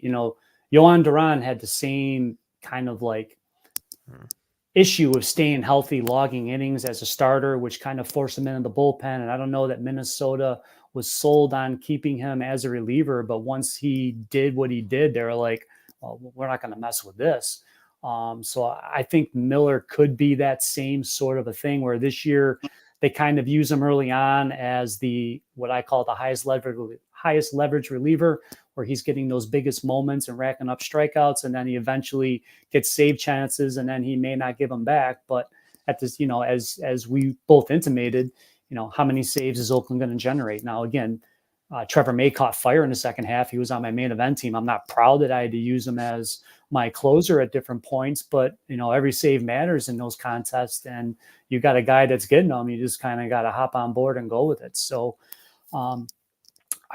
I just think between the strikeouts and the ratios, no matter what role he's filling, there's probably value as long as he's healthy, which is what we want to know. Does he have that health DNA to make it through a whole season? Can he put up 70 innings or 60 as a reliever, or how are we going to do it? If there was anybody that could do the Michael King thing, it's probably Miller. I just don't know that he can handle the workload. That's the big question around him. It has nothing to do with his ability, has nothing to do with his pitch velocity. But I think if he's relieving and hitting 102 miles an hour and mowing people down, then I do believe that they might just leave him in there as a reliever. And that's just something that we can't predict. All right, this will be a fun one. A favorite end game 12-team guys. So you're a walk-off pick. You've got 3 relievers on the roster. You're picking a guy that you think might get you 10 or more saves that does not have the role. Rick. Actually, Doug mentioned this guy, to Trevor McGill. I think, really late you can get him for basically free, and he was just so good down the stretch for Milwaukee. Who, Milwaukee's done a great job. They're one of them, Tampa Bay and LA, the Dodgers at least. They're done a great job with relievers and developing relievers, and I think McGill's the next guy in that line where he's got close to Felix Bautista-esque upside. I feel with just a big 6'8", 250, throws 99 plus, has nasty curveball. I think that 53% whiff rate on his curveball last year. All the skills are there, tools are there, and Devin Williams could be on the move, especially if Milwaukee gets off to a slow start. So he's my favorite deep league sleeper right now. Doug? Matt Brash. Matt Brash was great last year. He had bad luck, and he's great. And I know the news about him from the other day. I don't really care unless it gets, serious. But no, he's terrific. And my guy Munoz, as you like to say, my guy, I love Munoz, but Munoz gets I do hurt. too. He gets hurt. So, I think Brash is a guy who'll get, Munoz will probably get more days off than a typical closer just because. And when he does, Brash is perfectly capable of running. So I love Brash, and I'll pick him anytime I can. All right, I'll take one way off the reservation because I have no faith in Alex Lang. People have been laughing at me, including but I believe they brought in Shelby Miller for a reason. And again, we don't know if Shelby Miller can stay healthy either. But Rick, you referenced the Dodgers. When he came back from the injury list at the end of the year as a reliever, he was doing really well. He added split finger, which is the in pitch this year. Can he handle lefties? I think that'll be the big thing to really watch in the spring training matchups. I know people like Jason Foley, but Jason Foley to me is just a poor man's Mark Melancon. I just don't see him having the arsenal or the ability to miss enough bats to last as a closer. Now, if Alex Lang comes into camp and he's throwing strikes and he looks good, then this goes flying out the window. But he's somebody that I have been writing a little bit about at Recon. That's just, I don't know. I don't know if it's a hunch or whatever you want to call it, but I just feel like the situation's kind of ripe there for someone like him to come in. All right. We'll do a little Step Brothers thing here. So shot out of a cannon. And I know most of these will be, I had to go later, guys. So it won't just be so Doug can pass, but smash or pass at their ADP. And what I used was the OCs from February. And this was a couple of days ago. So this might not be up to the second. All right. Camilo Doval, 64.04 ADP, 55 min, 80 max. Smash or pass, Rick? I think I'm going to pass on this. Duvall's a really good reliever. That's just kind of a high price, and I do wonder if Duvall's a little bit maxed out already. I don't know how much more is in there for him to show. So I'm going to pass on this. All right, interesting. I'm worried about the team concept. The starting pitchers. I think that bullpen's going to be gassed again. They just don't have enough guys other than Logan Webb that I really can depend on innings with. That's. That burn and churn mentality, it's attrition for bullpens. All right, Doug, from your town here, Alexis Diaz, 81.26 ADP, 65 min, 100 max. One of the broader ranges here from this little thing. Smash or pass? Pass. I'm passing. He's good. He's fine. But, they did. Listen, they think they improved the bullpen by picking up Emilio Pagan. Come on, man. That's not improving the bullpen. That's actually problematic at GABP. It's a tough place to pitch. I think they're gonna be struggling on the pitching side. I hate to say it, but no, I'm passing. I think it's no different from last year, frankly. And I do listen. He has a great strikeout percentage, and he was good early and gassed late. But I'm not giving him a pass for being gassed late. I mean, he ended up with not a great strikeouts minus walks. It's tough, and he's in the same situation. So why would I expect something different? I'm passing. No, I don't understand. Like when I'm reading all of these articles, and maybe Doug, you can speak to this, but it's like, I know Fernando Cruz has options. So they're like, he might not make the opening day roster because they can send him down. It's like, don't you want your best team ready? Whatever. I get those options are important, but it's like, I just, Cruz had a really good year last year. He's somebody that flew way below the radar. We don't know if he's Art Warren, 2024, or if it was actually skills manifesting themselves and taking it to the next level, but it'll be interesting. All right. This one's a little curious here. So I know you guys were both speaking about him. Ryan Helsley at 106.13, 87 min, 120 max. Is this smash for both of you? Yeah, for me it is one of my favorite targets this year. Him, Fairbanks, and Tanner Scott. Health's obviously a concern, but he came back in September, and I was surprised he closed out every game for them when he came back. But he looked really good in September, and as long as he's healthy, I'm all in on Helsley this year. Well, yeah, I think we're getting a false discount. Like I think he's discounted from where he should be. I guess because he got hurt last year, but I'm definitely smashing on Helsley. I think he's in a good spot ADP wise, and I would, I might get him a little earlier than that if I have to. All right, interesting. Well, hey, I have nothing against the guy. The weirdest thing that I found when I was doing my research was in the first half since 2022, Gallegos has more saves than Helsley. It's so goofy, and that includes Helsley's breakout year and things of that nature. It's just strange. I just don't love how Marmol works that bullpen. That's the only thing that provides me with any caution when we're talking about Ryan Helsley. It's his manager, and health too, but his manager. Those two baked together are the only. That's what you can see as the possible warts. But it looks like he's really focused on staying healthy, as evidenced by him working the other day at 3 miles per hour below where he was averaging last season by design. So he's just out there getting his reps because he wants to save his real bullets for the regular season. All right. Well, we already spoke about Miller, so I'm not going to talk about it. But I found this one curious because I don't know what Boston. Well, no one really knows what Boston's doing. But Chris Martin, 359.3. You want to talk about almost free in a 12-team draft? 346 min, 360 max. Smash or pass as your RP4. Doug. Smash, absolutely. I think they're going to trade Jansen, and I think he's great. I mean, so the thing with Martin is people don't love that he's this not a massive strikeout guy, but he's got such great command. I mean, he just consistent as can be. I mean, I would smash all day long. Absolutely. Rick? I think I'm going to pass here just because, I imagine both Jansen and Martin are going to be moved, both on the last year of their deal. It depends, I guess, on. I don't think Jansen gets moved right away. If they do sign Jordan Montgomery or Blake Snell, then they'll probably move Jansen. They'll be in more of a hurry to move Jansen. But until that happens, I think Jansen might be here till the trade deadline. I don't think they're in any rush right now. I'll give Liam Hendriks might be the nicest person alive because when they were interviewing him about signing with the team, he's like, well, if I can make it back, well, he wants to be back in August. And he's like, when I make it back after the trade deadline, I don't mind if I'm pitching ahead of Jansen or ahead of Martin, or I just want to pitch. And it's like, I'm surprised the guy was like, you understand they're both in the last year of the contract.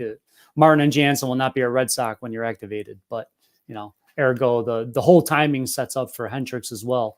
Mm-hmm. In a draft and hold, would either one of you be interested in the potential of maybe 3 to 6 saves that Hendriks could possibly get if he comes back? I don't know if he's gonna. He just had surgery. It's gonna be 12 months. It'll be 12 months in August. Yeah, I don't think, and especially if the Red Sox are sellers, I don't know why they would rush him back. Maybe he pitches in a game or two in September. I just don't see any reason for Hendriks to pitch this year unless they are contenders somehow, and something happened to Jansen or Martin. But yeah, I'm out on Hendricks for this year. Next year, I think there's a potential nice discount though. I'll put the pressure on Doug here. So the Red Sox traded Kenley and they traded Martin. Who leads the team in saves from August on? Whitlock or Houck or somebody else?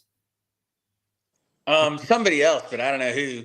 I don't know who. I don't know.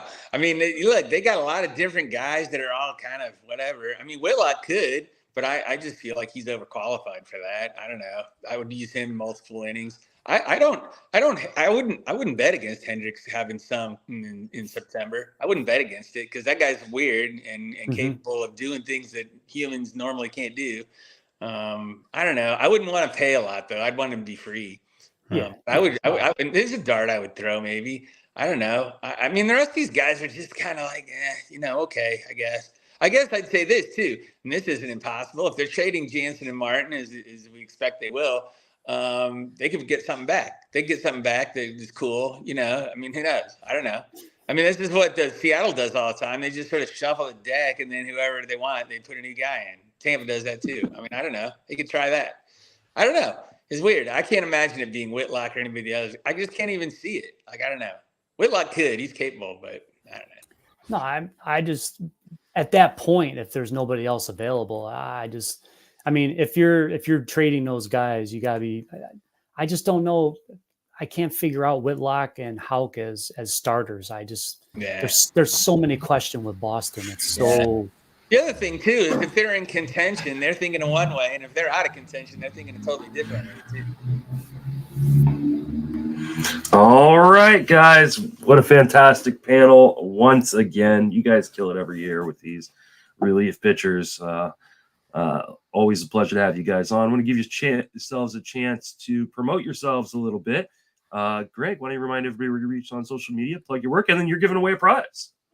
Yeah. Corporate takeover, baby. No, I'm just kidding.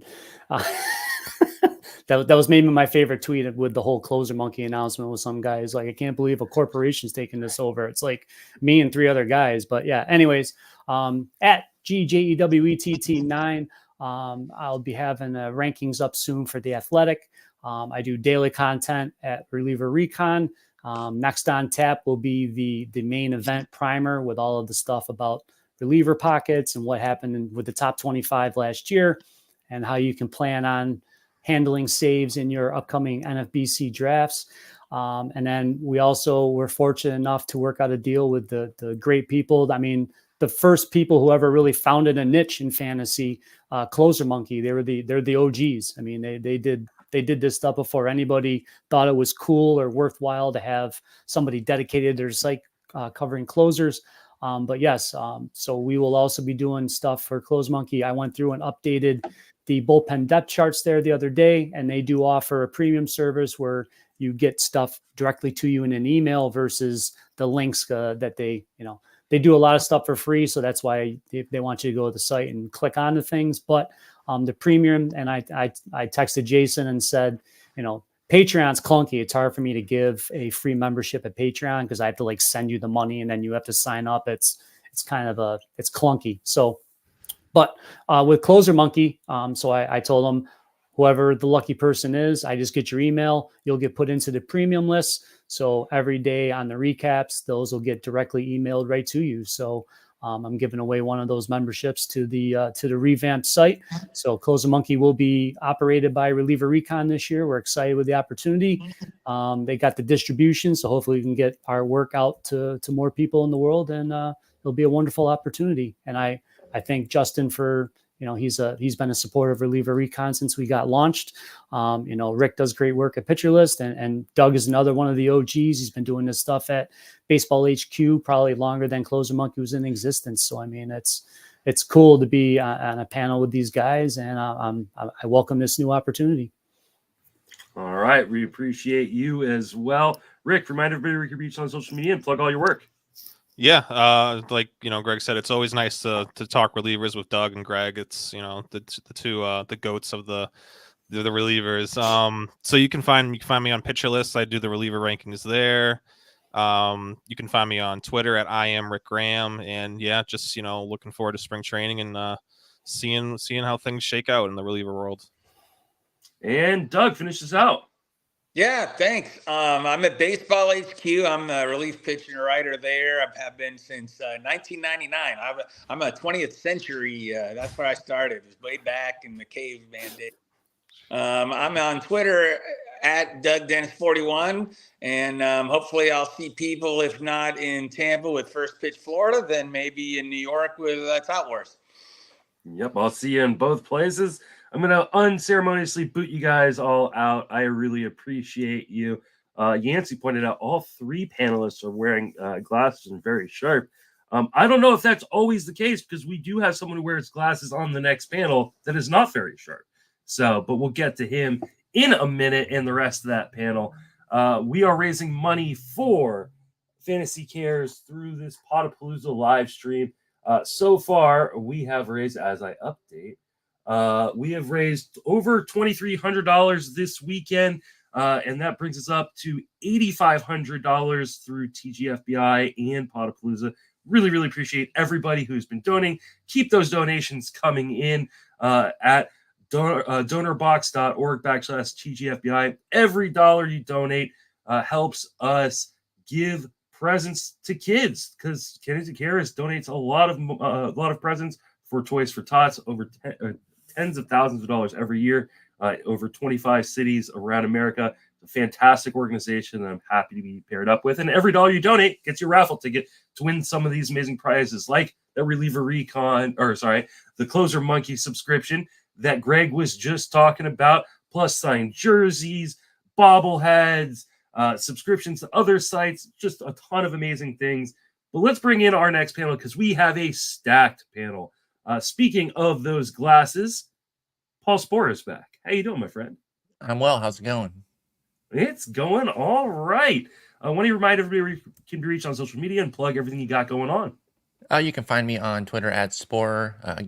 On there a little bit, not as much lately, but with the season getting back going, I love reading the baseball stuff, trying to stay away from all the bots and crap. I gotta be on there to see Lisa, breaking news like the Cody Bellinger news. I gotta see what Lisa's up to and get her, takes and everything. So, also of course at Fangraphs, fantasy editor, fangraphs.com/rotographs. We got the Sleeper in the Bus podcast, Justin and I doing our positional previews. And got our ranks up and everything. Like I promoted last time, my sleepers are coming. The busts are up. Everyone said, well, what about the busts? They're already up. That's why I didn't bring that up. All right. Also joining us is Carlos Marcano, my friend. How are you doing? All good, Justin. And you, how are you doing, man? I'm doing well. I'm looking forward to meeting you in Florida in just a few days, right? Oh, man, I wish, but I can't make it this year, Justin. I wish I can, but man, I thought I saw you on the list. Now I'm all bummed out. I'm not going. I'm participating in labor, but my friend Mark Norton will be there for me. So okay, I know Mark. Yeah, He's a good dude. Oh, he's amazing. He's the best high stakes player no one knows. So I know him. I've had him in a couple of my leagues, so I'm ready to go to battle against him. Want to remind everybody where you can reach on social media and plug everything you got going on. Sure. Usual ramblings in Twitters at CA Marcano, and most of my stuff is in Baseball's Prospectus. I'm part of the fantasy baseball team over there. It's my second year, I believe so, and I do my stuff with specs, with my metrics. If anyone is interested, can find it in my VO page in Twitter. All right. Also joining us is James Schiano. How you doing, my friend? What's up, Justin? How you doing? Nice to meet you. Are James and Carlos in the same room? Honestly, it feels like it a little bit. I'm glad it put them together. It was a secret. Bring in the last person, it doesn't separate them. No, truthfully, I live on a very busy road in Brooklyn. So whenever I do stuff on the microphone, I flip my desk around so I'm facing the window and the walls behind me, so I can block out all of the bachata music and reggaeton at my window. I mean, I wouldn't mind that music being on there. I mean, spice it up a little bit. Yeah, a little distracting, but usually fun. James, why don't you remind everybody where you can reach on social media and plug everything you got going on? Everyone can find me at James_Schiano, like it is right there. I'm gonna try to do some fantasy content somewhere this year. I was writing for Pitcher List for a few years. Gonna just figure something out before the season. But otherwise, the Mets Stuff podcast, if anybody out there is a Mets fan or just likes to listen to Mets fans talk about the Mets or make fun of the Mets or talk about the Mets in general, just a fun podcast. Good interviews to check out. I know a good person who likes to make fun of the Mets, and that is someone named Sarris, who's joining us as well. How you doing, Eno? Doing great. Thanks for having me. Good to see you again. Absolutely. Remind everyone where you can be reached and talk about all you've got going on, because I'm sure you got a bunch going on. ENOSARRIS on Twitter is the easiest place. I too have been sort of looking for a new home, but Blue Sky ain't it. So you'll find me on Twitter for now until something else takes off, I guess. The Rates and Barrels podcast is the easiest way to jump in because it's free, and you can hear about all the different stuff I write on The Athletic from there, and jump in if you feel like you want to pay for it. So I have my ranks up this year. I did more blurbs than usual, so I did 75 blurbs, and not as much as Nick Pollock, that curve breaker. like 8,000 words on 700 pictures. Like, come on, dude. But yeah, my rankings are up with my Stuff Plus. My Stuff Plus metrics are up on Fangraphs with Paul over there. So lots of different ways you can find my stuff. I'm gonna go call Nick Pollock right now while you guys are talking starting pitching, and ask him to stop doing so much writing and develop a fantasy baseball social media app. So you guys talk about pitching, and I'll go talk to him about that. All right, sounds good. Thank you. Well, gentlemen, it's great to speak with all of you. Let's get right into it. Let's make sure we use as much of this time as we can here, because we got lots to get to. We're going to start with some general strategy talk and then get into some battles between some intriguing pitchers this year. Let's go around the table here and just start with general pitching strategy when you're in a fantasy league. Let's talk about like a 12 teams standard setup 5x5 here, just so we're all on the same page and that can kind of relate, across the board there. Let's start with you, Eno. Obviously, things can change when you're in a draft and you got to pivot. But generally going in, how do you like to approach starting pitcher? You jump in with aces early, you waiting on it, you leveraging your knowledge to get late players. Where do you usually go? I think Strider is the Acuna of pitching, where there's actually a big jump between him and second place. So if I can get Strider, I'll get Strider. But if I can't get Strider, I think then there's a grouping of sort of 8 to 10. And I'm cool on sort of waiting and jumping in the last moment. This actually extends to 15 teamers too. Like Logan Webb and Framber Valdez are really solid, boring-ish pitchers, but the innings are probably there, the wins, so I like them as number ones if you went and got 3 bats first, 3 or 4 bats if it's a 10 teamer or 50 or 12 teamer. So I'm okay on waiting if you can't get Strider. How early on Strider, if I might ask you? I think there's like 6 bats that I definitely want ahead of him. Yeah, there's some real sort of mid first bats. round. I'll start jumping in on Strider. That makes sense. Okay, so that makes a lot of sense. And then I can't take Strider over Julio Rodriguez or no. There's just some I like Strider too. I'm with you on having the split with them. I probably have Cole maybe a little bit closer, but it's definitely Strider with a bullet at number 1. But there's just so many bats up there that I cannot pass up. What about as you move to the middle? Do you like to live in that, say, SP 15 to 40 range? Or if you get your ace up front, do you bypass that and then start playing a lot more in the middle, or what I used to call the glob, which is, a giant group that usually ranges, depending on where you start, at like 45 to 80 or 90? Yeah, I think 30 is actually the number I'm trying to get to. I'm trying to get as many top 30 guys as I can get, especially since I waited. So I've been leaving drafts with like 3 out of the top 30, which no matter how deep your league is, that you got to feel good about having 3 in the top 30. Absolutely. So, and I think the glob starts somewhere around 40 or 50. And, once it gets to that, I'll wait again. And in 12 teamers, I'll end with as much upside as possible, because I feel like the wire will produce the Merrill Kellys of the world. I better just take my shots and go full YOLO at the end of the draft. And if it doesn't work out, that guy's off my team in 2 weeks anyway. Totally agree, because you can change, you can pivot there. James, what's your approach when you're looking at your general pitching strategy coming into a standard league? A lot of agreement with Eno, where I think that generally, like this year, especially Strider, it's just what he can do strikeouts wise and probably win wise with that Braves team. I don't think anybody in the league can match it. But then there's just this glut of guys, basically 2 through almost 20, that I feel can wind up being kind of similar between injury risk or just you're losing a category, whether it be whip or strikeouts or something. So I love, whether I get Strider or not, to just super attack like the SP 20 to 30 range. Guys like Logan Gilbert, Yuri Perez, Bobby Miller, Grayson Rodriguez for the upside. Musgrove is sitting there and just he has all the makings of being like could be a top 15 pitcher this year. He was last year in between the 2 awful injuries that kind of shortened his season. And then again, if it's 12 team, like said, like there's so many options to stream. Like you take your upside shots, you take the young guys, and then it's just there's so many bad teams in baseball right now.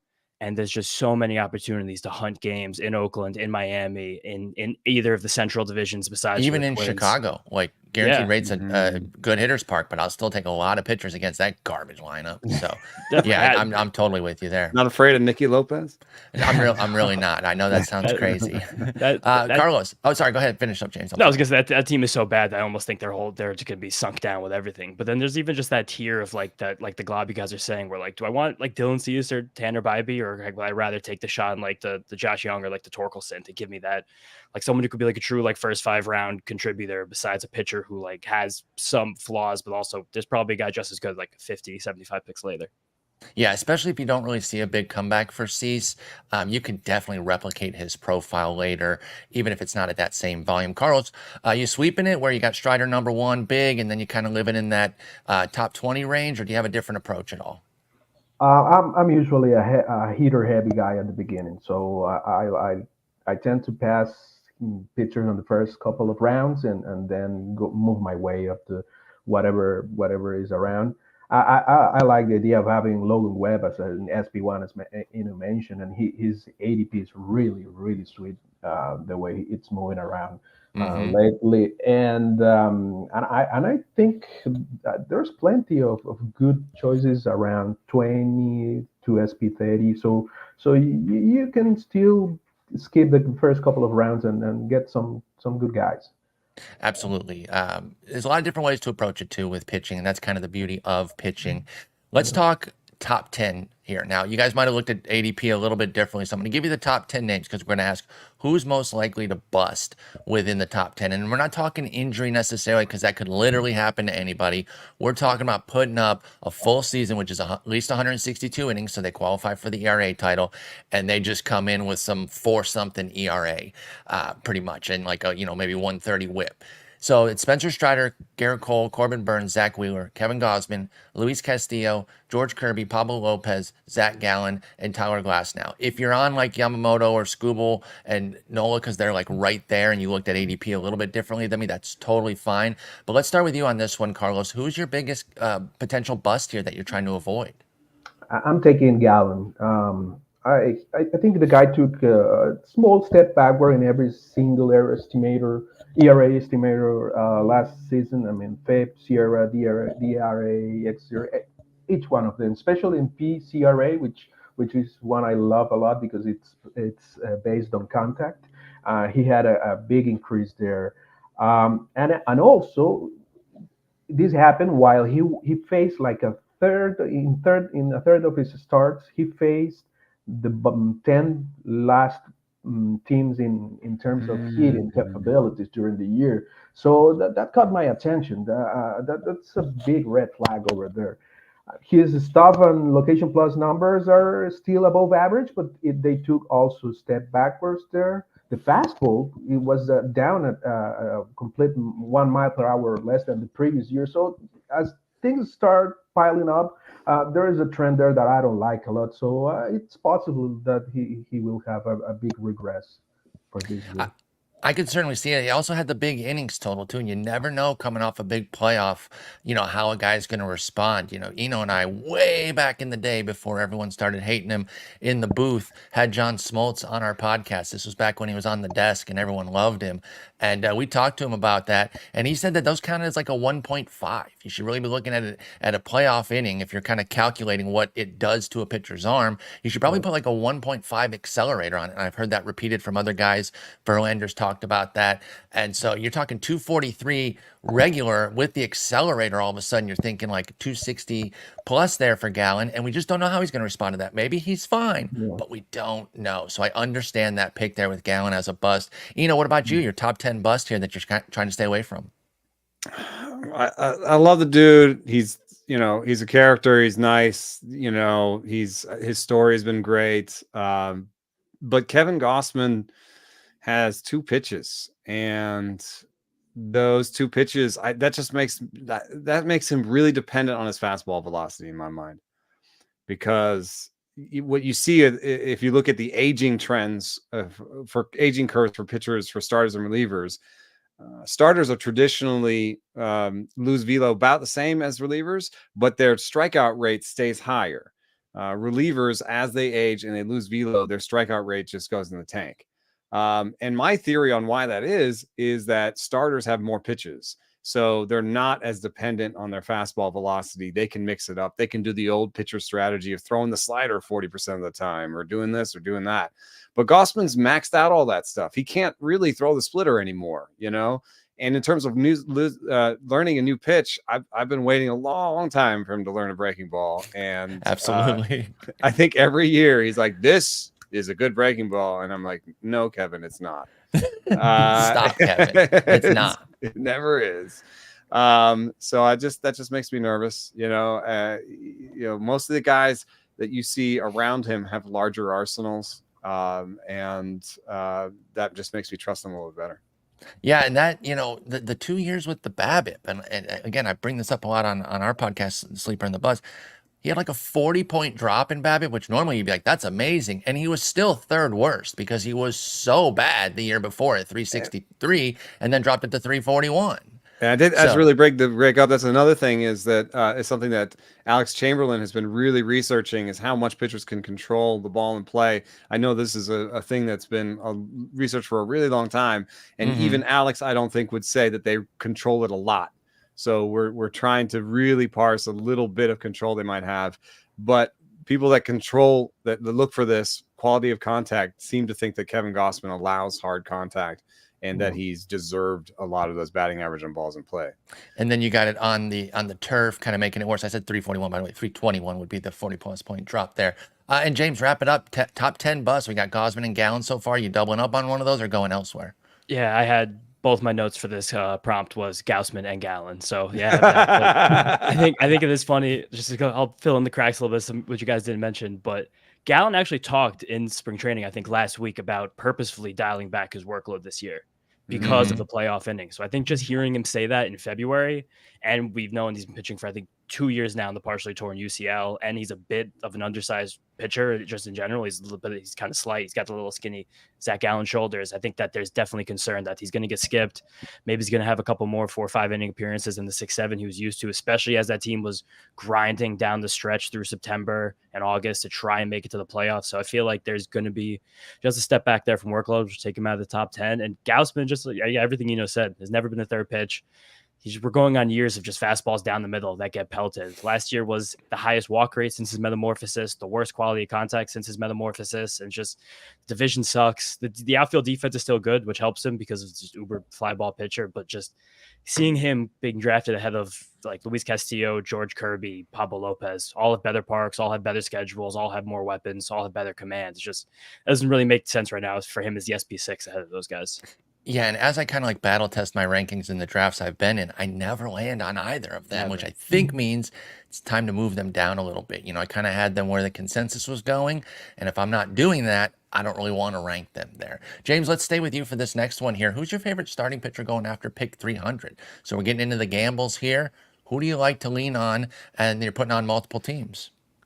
There's something to me about right now Sawyer Gibson Long that I can't forget about. And well, I think as a Tigers fan.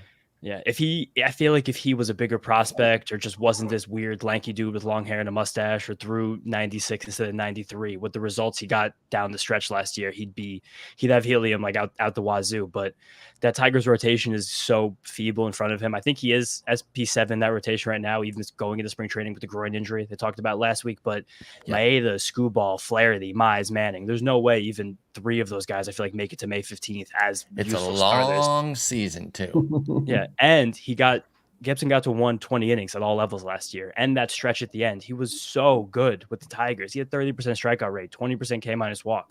It was only about 50 batted balls, but the quality of contact was impeccable. I like also just when I'm looking at young pitchers, I love the fact that he has 3 weapons against hitters from each side of the plate. Like the slider is the bulk pitch, which had great results last year against hitters both sides of the plate. Hit my mic.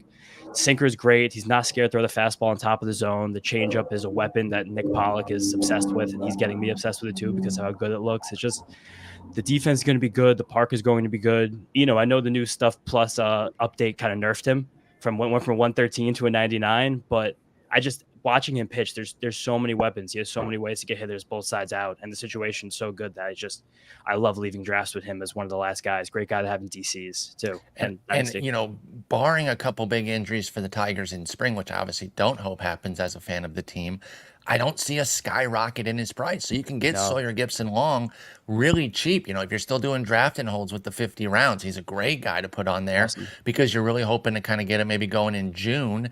And he could easily, he could even be, like you said, he's 7th man because Mize is the first man up right now behind the 5 that they got penciled in. But there is so much scariness.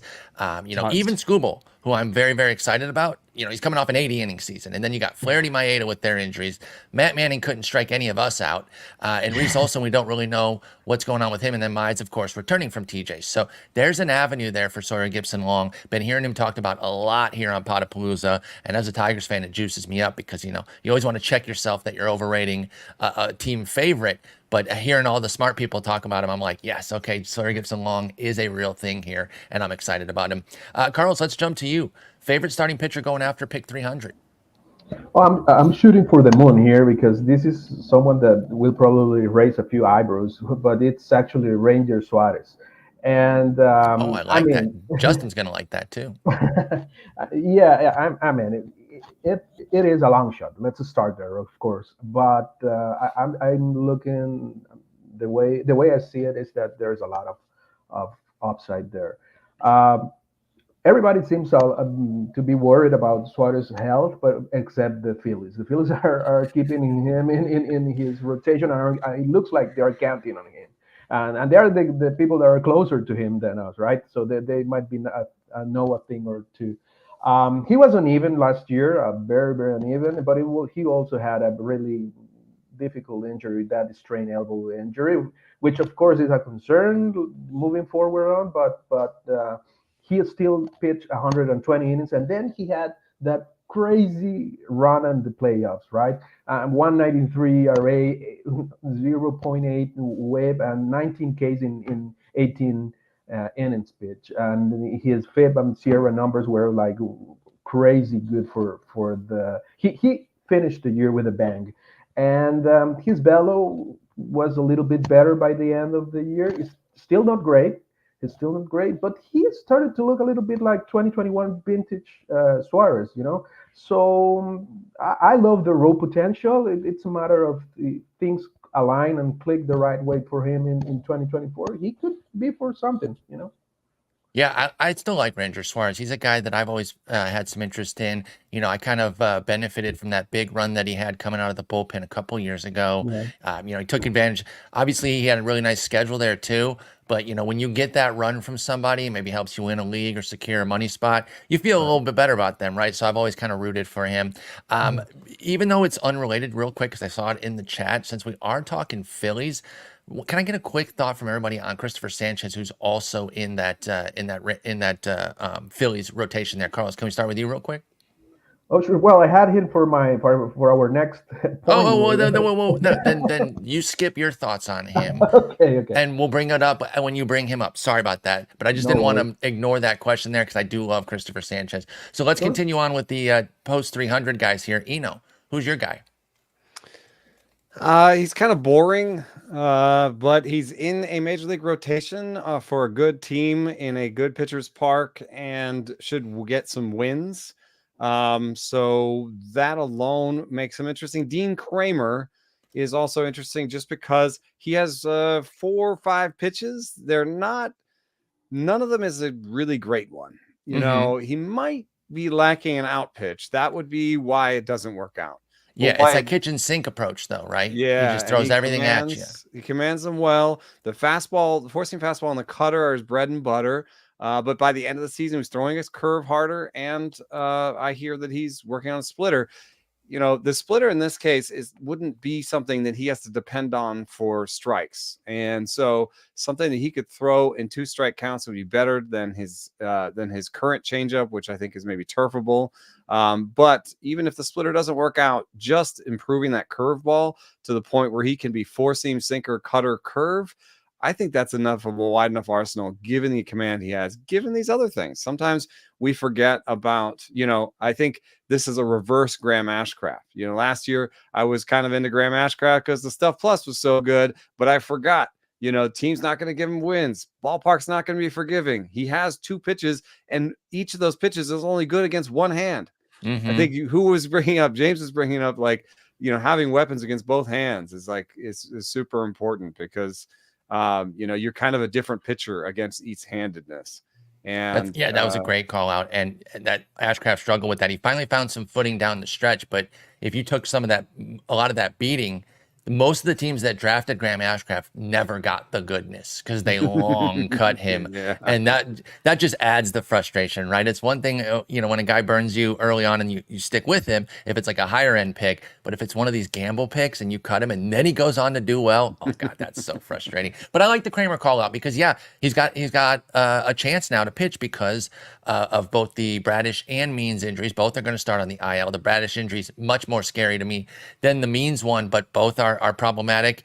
And in that ballpark, I know that those of us who are older, it still feels weird to say that Camden Yards is a great place to pitch. You played your hitters. That's a place where you would take the most mediocre hitter in the summer and just watch him hit bombs all over the place. But now with that crazy wall, I'll throw a Dean Kramer out there. So I like that call out for sure. All right, let's continue on. Let's stick with you here, Eno. Who's the starting pitcher you're targeting in every draft? I got to get this guy. We know Carlos is, by the way, but let's get to yours first. I mean, I keep trying to get Bobby Miller, but I just got my first share of him. And, it's one of those things that, because I just think Bobby has everything he needs, stuff and command and a wide arsenal and a team behind him that'll give him wins and just everything, But it's just tough when you're in drafts because there's like a whole different slice of the pool that's available to you if you're on the front end or the back end of a draft. Yep. And so I don't have a great answer for you, actually. There's that's okay. I've ended up with a fair amount of Seth Lugo, and the reason why is not very exciting. It's just that I have him like sort of 10 picks above or 10 rankings above a lot of people. Still sort of have him around 50. It's not that exciting, but it's like I usually end up pairing Seth Lugo with one of these more YOLO-y picks that people take later in the draft. And my reasoning is, hey, I just took 2 pitchers, one for innings, one for upside. Who knows which one of them works out, but at least I feel better that if the guy that I picked for upside doesn't work out, I have, I think 140 pretty good innings from Seth Lugo this coming season. Yeah, I definitely like that. And it is harder to kind of have somebody at the top end that you're targeting in every draft, like a Bobby Miller, because like you said, you're so at the mercy of your draft spot. I'm all about getting my guys. I will ignore ADP, but you got to have some limits on it. And you can't just take them in the 3rd round every draft and just get Bobby Miller every single draft that way. So it is hard when you're trying to target one of the higher end guys, but he is awesome. I think he's an ace in the making. Very excited about him. And of course has amazing team support. James, starting pitcher you're targeting in every draft if you can get him. Similar to what Eno was just saying, I love the Hunters, both brown and green. But I was just in a 12-teamer where I took a lot of these pitchers early in that 20 to 30 range like we talked about, and I was just lacking outfield and power, so I had to just spam outfielders in the middle round. I wound up just missing both of them because no one made it back. But in terms of later in the draft, I always want to get one piece of this Rays rotation. I think that we say it every year, but it's just like the Rays are able to do something with starting pitching, at least in terms of results for our game here that other teams can't. Like year by year ERA from their starters, last year 4th, 2022 3rd, 2021 14th, they're worst in the decade, 2020 7th, 2019 4th. Like whoever's going to be pitching the bulk of these innings for the Rays. I think last year even Taj Bradley might have been 2nd or 3rd on the team in starting pitcher innings at about 110. So you kind of have to find the guy who's the guy. But it feels to me like this year that could really be Pepiot or Savali, where it's just they were so intentional about going after both of these guys, trading what in terms of their roster with very legitimate assets in Manzardo and Glasnow to bring in these pitchers. They definitely see something. Savali, can keep talking about pitch mixes against handedness, but he has legit 5-pitch mix against the righties and just so many of the colors and curveballs, which is exactly what they did with Eflin last year against the lefties. And it's just like they saw how it worked. The fastballs are similar. And Savali got much more comfortable with the slider too as the year went on, especially when those last 2 months with the Rays. I just think that what they were able to do with him in such a short period of time. I know the ERA and the whip are out of control, but the strikeout rate is very encouraging, and just a full off season of installing all of these things with him. It's just, he's always been a guy who's felt like he's had such pitchability, which seems like a direction the Rays are going, especially on the other side of the Boz and Bradley, who are just going to throw fastballs at you. And we need other stuff. And then Pepiot, there's another nugget from Nick Pollock where he has this great riding fastball, but I think the Dodgers as an organization don't really put riding fastballs in the top of the zone. I've always kind of hypothesized is because just in their park and because of how good their team is, they're just so hyperly afraid of home runs, where they know if they keep a ball in the yard more often than most teams, they're just going to beat every other team. So why risk the high fastball for where it's a little bit of mistake, it's gone? Just throw it low. If it's a sinking line drive, take the single. We'll score more runs than you. We really don't care about this. But just more of those fastballs up in the zone. That makes sense when you look at how they build their bullpen. Definitely. And exactly. And just knowing they have such an advantage in all 162 games they play, which is that's just part of what it is, that they have that strength, they can do that. But the way the slider flashed at the end of the year, the changeups plus, if that fastball gets high and in a park in Tampa Bay where it's much harder to hit home runs, I think that he could be a guy who's like a 150 innings, 3.8 ERA, 20, 24, 25% strikeout rate, which at the price he's going at would be just a massive coup. Yeah, I totally agree there. I love Pepiot and Savali. I've been on Savali's train since Cleveland. You talk about that pitchability. I've always felt like there's another level there. And Cleveland does a great job with pitching development. Don't get me wrong. But Tampa Bay might be tapping into it. We saw that big strikeout rate. And it didn't come with results, so the price isn't sky high on Savali, which I really like. Which is also funny because he had great results with Cleveland, just not with the strikeouts, which he's had on and off for years. Like reverse. So at the end of the year, you still see the low ERA and an inflated strikeout rate. You're like, oh, this is a good guy. Yeah. And if he can stay healthy, I think, they're not going to ever push anybody really. They don't push guys to be 190 or anything. But I think Savali could be that 150, 160 this year, a sort of workhorse for them. And I put workhorse in quotes because, that's not crazy volume. But for Tampa Bay, it is. Carlos, talk to us about Christopher Sanchez from the Phillies. I'm a big fan. Oh, there's a lot to love from this kid. He was like one of the nicest surprises later last year. And he put some Kirby-esque numbers with that 4% walk rate that it's just ridiculous. And I'm not expecting him to repeat that 4%. But even if it gets twice as bad, it's going to be league average. So, yeah, exactly. So that there's just so much upside there, and the ground ball rate is just sweet. So you got that combination of a guy that walks very few batters. He keeps the ball on the ground, and while his stuff numbers are not crazy, but he has that sweet slider that's like 120 something stuff plus, and he keeps the location of his slider and his sinker nice. The kid has a lot of upside, so I can't get enough of him in everywhere. I'm totally with you. Christopher Sanchez was one of my big second half breakout picks. Did well down the stretch. I'm expecting more this year. Again, since it was a question in the chat from PJ, let me get a quick thought on Sanchez from both you, James, and James, you first. What do you think about Sanchez? I love Sanchez. Just a guy who's going to get copious amounts of ground ball in a hitter's ballpark. He has a funky arm slot with the sinker and the slider as well, and it's just he's just a fun pitcher, and he kind of has that craftiness you want from a young sinker slider guy. And he's also weirdly, I don't know if I remember this incorrectly, but didn't he also transition with the Phillies from bullpen two rotations, similar way that Suarez did. I could be wrong Yes. about that, but yeah. We started to kind of see them dabbling with starting him in 2022, and then this year they kind of turned him loose as a rotation guy, and he really showed out. 99 innings, not a huge sample, but there's lots to like there with Sanchez too. Yeah, seeing as a Mets fan, seeing him up close a lot, just seeing my team hit choppers against him for 6 straight innings, it's enraging, and it's just having that capability. And like, there's so much more now. I think that about adding like a strikeout rate to a ground ball rate, because that contact's really not going to hurt you in the long run. And in terms of the whole league, like, he's going to be near the top of that, which is just a skill that you want to have.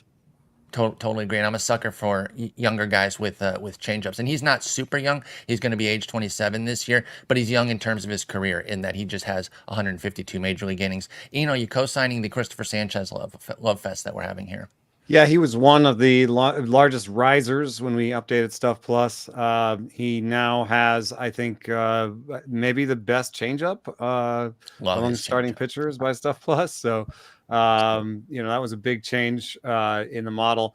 The only thing that bothers me is that he's a lefty that doesn't throw a cutter or a four seam. And so he has to throw these sinkers to right-handed hitters all the time. And I'm just not sure that I'm not. The question is the command good enough that he can just do that and succeed anyway? Yeah. Or are we going to hear about a cutter or a four seam, this spring that, keeps righties honest? He needs to have something you can throw inside to righties, or just, something that's not a sinker. It's just really, really hard to get by throwing a sinker to opposite handed guys. Exactly. And it explains the homers right now. And that is kind of the big hurdle for Sanchez. 15 homers against righties, just 1 against lefties. Big discrepancy in plate appearances too, but even still, it's a huge home run rate against righties that he needs to kind of figure out. Thankfully, with that walk rate, though, he doesn't. There's solos a lot of the time, right? Mm-hmm. He keeps the bases clean, so he's going to give up those solos. But if he can fix that, if he gets that cutter or four seamer, watch out. I think Sanchez could really skyrocket. So thank you for the question there, PJ. I just took that one because he's a favorite of mine. Maybe we'll get some questions later. But let's get into some of these would you rathers. I've never heard this. I've made up would you rather completely from my own brain. I've never heard that on a podcast. That's never been a segment anywhere. That's directly from Sporer's brain here. But would you rather? I truly am a visionary. Let's start with Carlos here. Would you rather Tarek Skubal, excuse me, we got the correction yesterday, Tarek Skubal or Yoshinobu Yamamoto? Well, while I'm a sucker for Skubal, I'm leaning Yamamoto here, and it's because of a matter of, this is a guy that has thrown at least 170 innings in the last 3 seasons back in Japan. And it's a different league, but 170 innings are the same anywhere in the world, in terms of the amount of innings they relate to. So I love Skubal. I don't have anything against him, but they are equally priced. So I would go with the guy that has, the track record of keeping himself on the field more. Totally understand that there with Yamamoto, and you bring up the volume there. Even if he has some struggles, he's going to pitch the innings. They're paying him $1 billion. They're going to let him pitch. So I can totally see that as a big edge over Skubal. Skubal or Yamamoto? I'm taking Yamamoto. Just, I don't know. I think that the Skubal's health history is one that people seem to forget about. I don't know. That's totally understandable. I mean, again, 80 innings last year, and like we just said, Yamamoto $170 consistently. James, you sweeping it? Yeah, sweep. I think Yamamoto by probably a better margin than what the ADP is telling us right now. The projections are in love with Skubal, and I think it's fair because he's truly disgusting. But most of the 80 innings last year, I think like 5 of his last 7 starts were Oakland, LA, Royals, White Sox twice, Cleveland. It's just, I think that he was inflated by a small sample against pretty awful competition, and the projections are probably a little high on him for that reason. Yeah, it's like, again, I'm a Tigers fan. I talk about that. I do love him, but when I see where everything's at with him and the excitement is like, ooh, that's maybe a little too spicy for me. I got to be careful with that. I have him ranked pretty high too, but Yamamoto, he just looks like the real deal. Obviously, we'll see how he transitions. A lot of excitement with him. James, let's stay with you for this next one. This is a really interesting battle. Aaron Nola, kind of your workhorse, going to punch the ticket every 5 days, versus Freddie Peralta, who spiked a little innings cap this year, 160-something, huge down the stretch, but we haven't really seen big volume out of him. Where do you go between Nola and Peralta? when I went into this, I was just Nola far and away, and I thought so. But then I looked at something a little deeper. I know Nola's always going to have the innings. I say always. He's probably not always going to have the innings. Someday he probably won't have the innings. But yeah, Father Time will eventually win. It's big. Last year was Freddie Peralta's career high in innings, 165. Nola averages about 40 more per season. It's hard to make that up, but something about Peralta that at first I didn't like, and then I wound up liking as I look more into it. He has career high average fastball velocity last year, got over 94, and he's always had great life on that fastball. It was kind of the thing that carried him to the rotation before the slider and then the changeup really got going. But it tailed in September. Usually, when a guy's velocity tails in September, I don't like the shape of that season, so I'll probably avoid them the next year. But when his velocity tailed in September, and this might have been a function of the teams he was facing, it was only September, so about 5-6 starts, but it was the first month of Freddie Peralta's entire career that he threw more changeups than sliders. So maybe the lineups were just being stacked against him with lefties, but the first time he's ever done that. And in that month, 33 strikeouts and 1 walk in total, which for any pitcher, especially Freddie Peralta, to have 1 walk in a month is pretty special and unique. And there's also this weird emotional factor, I think, with the Brewers, especially Peralta this year, where he's always been kind of the little brother in that rotation. Suddenly a team that's used to winning, a team that's used to pitching well and leaning out pitching and defense, like he's suddenly the guy. And I think that the team has a chip on their shoulder with the way the council hit situation was handled. Burns being traded in the eve of spring training. There's a lot of good baseball players in that team, a lot of guys who are accustomed to winning. Like this is something that's not really a part of fantasy context discussion. There's no data to back this up, but there's a world where he just kind of puts the whole thing on his back and he's like, I'm going to be the ace. I'm going to be the guy. And there probably is a peak season in Freddie Peralta that we haven't really seen yet. A lot of that could be the mentals and a lot of that could be the changeup. Yeah, we finally saw him take the 30 turns last year with Peralta. Could he do that this year, expanding the innings per and then pushing up like 180 and not having the struggle month early on so that he crushes that 3.86 ERA? It wouldn't surprise me. The 112 whip was really standout last year. Carlos, Nola versus Peralta, where do you stand between these two? I'm also going with Peralta here. I'm just going to add that for the past couple of seasons, the only qualified pitchers that they have a K minus walk percentage similar to Peralta are Strider, Ohtani, Gausman, Woodruff, Cole, Scherzer, Nola, right? And Rodon. So there's a really good group to be in. That's right? Amazing company. Yeah, but the thing is that Peralta is entering his 27th years old season. It's a guy that it's in his prime completely, and he's also induces softer contact than Nola. So I'm taking Freddie before Nola every time. Sweeping. The only thing that gives me pause is to some extent, the deeper your league is, the more you just want to buy innings. True. And I could see that distinction here where like 10, 12, it's Peralta, and then as you move into the 15 or NL only, maybe you push toward Nola. Is that imagine is that having a then? 30-team league? I think you'd want Nola maybe. I could see that. Like, I need a pitcher. I need how am I going to get in this 30-team league? How am I going to get to my 1,000 innings or whatever that I need out of my starting pitching? Like I want to just have 200 of them in the hand and not be behind everybody on innings. So that's the only caveat I have. For most of us though, I think it's got to be Peralta, because Nola's volume, the shallower your league is, the more it can be a ballast. It can be bad for you. So Nola in 2 of the last 3 seasons has been worse than the 50th ranked starting pitcher at the end of the season. Yeah. And it's like because of the volume, like it's just like a lot of average to below average volume where you're just like, and then it's Aaron friggin' Nola. So like you're in this 12 teamer being like, hey, he's going to turn it around. I just saw. You just stick with him. Yeah, pitching. You're not going to cut him. Like he's got this curveball. Like it's just a little bad stretch. Or he's doing the cutter. He's throwing the cutter. I don't know. There's so many ways you can tell yourself to keep Aaron Nola on your team, and then you look up and you're like, damn, I just kept the 58th best starting pitcher on my roster and just all let season him long. bludgeon you every 5th day with these mediocre starts. James, did you have something on that? Yeah, it's kind of like when you look at Nola, as good as he is and as well respected as he is, when the Braves come to town and you're in a 12-team league, is he in your lineup? Like there's a good chance he's not. And then you're going to pass on a guy who could be like top 10 pitcher with upside. Like it's hard to. Yeah, totally understand that. And it's a great point to bring up there. So, I'm kind of keeping some notes here on who y'all are picking. I put, took Peralta, but with the deep league caveat to at least consider Nola, which I totally get. But in those shower formats, I think you gotta go Peralta, because what if he puts up the 180, 190? You're You know, right. then all of a sudden that innings gap is closed a little bit, and the skills per are just, you know, in favor of Peralta for sure. All right, this one's my favorite. I love these two. These are the next two aces of baseball, as far as I'm concerned. One AL, one NL. Eno, let's stick with you here. Grayson Rodriguez versus Bobby Miller. I think I know where you're at, but they're both amazing. Who you got? God, I love them. Ever since Grayson Rodriguez turfed that stupid cutter he was throwing. Yep. He's looked more like the Grayson Rodriguez that's come up. And in his favor are like traditional stats. Like his strikeout rate was much better than Bobby Miller's last year. And We haven't seen Miller take the leap with his Ks, but a lot of us believe that it's there. I mean, it was there in the minors. I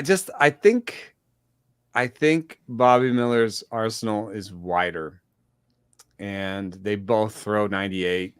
They both have an out pitch. They both have good command, but I think Bobby Miller's arsenal is wider. And I don't know what the question is now, this year, or, you know, for life or whatever. It's just this year. So if you want to give the caveat that maybe you take Grayson in a dynasty league, people can note that. But it seems I think it all leans towards Bobby. Okay. I'm with you there. And again, it's really difficult because I see these two as like AL, NL, Spider-Man memeing, because I think they are the next aces of baseball. James, Grayson versus Bobby Miller. It's a difficult decision. Where do you come out? It is like picking between kids if I had them. But the only thing that points me to Grayson, I think, is the park, because, you know, I'm happy you said that about the K rate, because Grayson made the adjustment last year and he was just nasty nails the whole second half after he got rid of the cutter. But his strikeout rate was about, I think, 24.6%, where Bobby Miller's on the year was 23.6%. So even though it felt like, and this whole thing about Bobby Miller's strikeout rate's kind of gone crazy, it's like it was 1 percentage point lower than Grayson Rodriguez's. So if things just work a little bit better, that 1 percentage point of strikeout rate is meaningless, I think, in the scheme of things. And if it clicks for Miller, he could be one of the 5 best pitchers in baseball. I think Grayson probably could too, and the park is such a big deal. But there's something about Bobby Miller guessing 99 for 90 straight pitches. I can't look away from. I also wonder if the Orioles would just let him pitch more innings. That is a big question too, because both teams have designs on October, right? You know, they might be playing that San Antonio Spurs load management game. Yeah, I need a new reference, by the way, because the Spurs aren't even good anymore. But I think of Popovich kind of bringing that into the league, and they could both maybe be a little bit limited down the stretch. So both might be a little difficult in head-to-head. I'm not saying I wouldn't draft them. I'm taking them everywhere I can, as many shares as I can.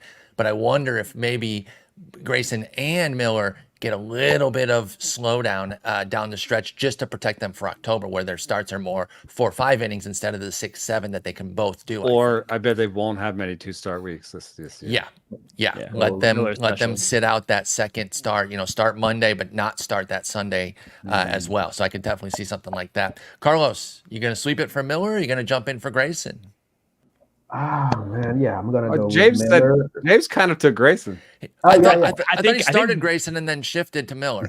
I think like Miller's just better, but I think just Grayson probably has a better fantasy season. Like it's probably 30 more. So now you're splitting it there. Okay, my fault there. Now you're splitting it, Carlos. Where are you gonna who wins this one then, Grayson or Miller? Oh, I'm leaning Miller.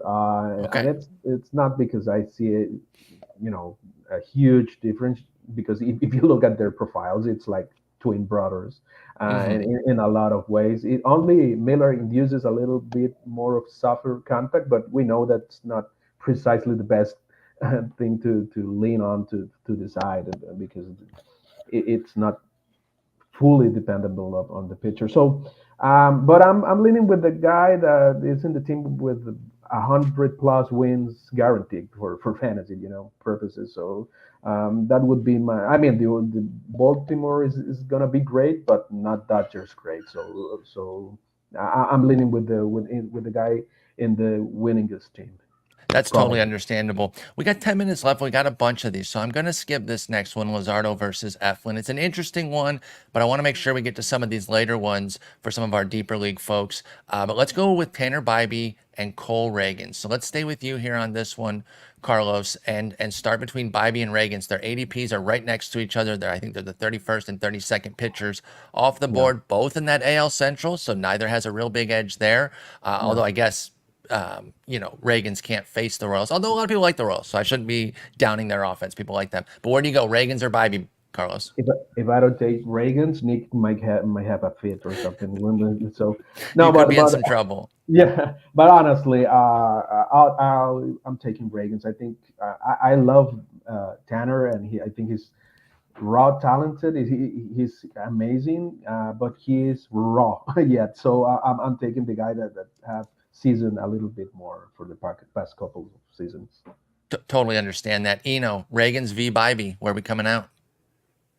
I'll go with Reagans. Bibee has the best pitch out of all of their pitches, I think, in his slider.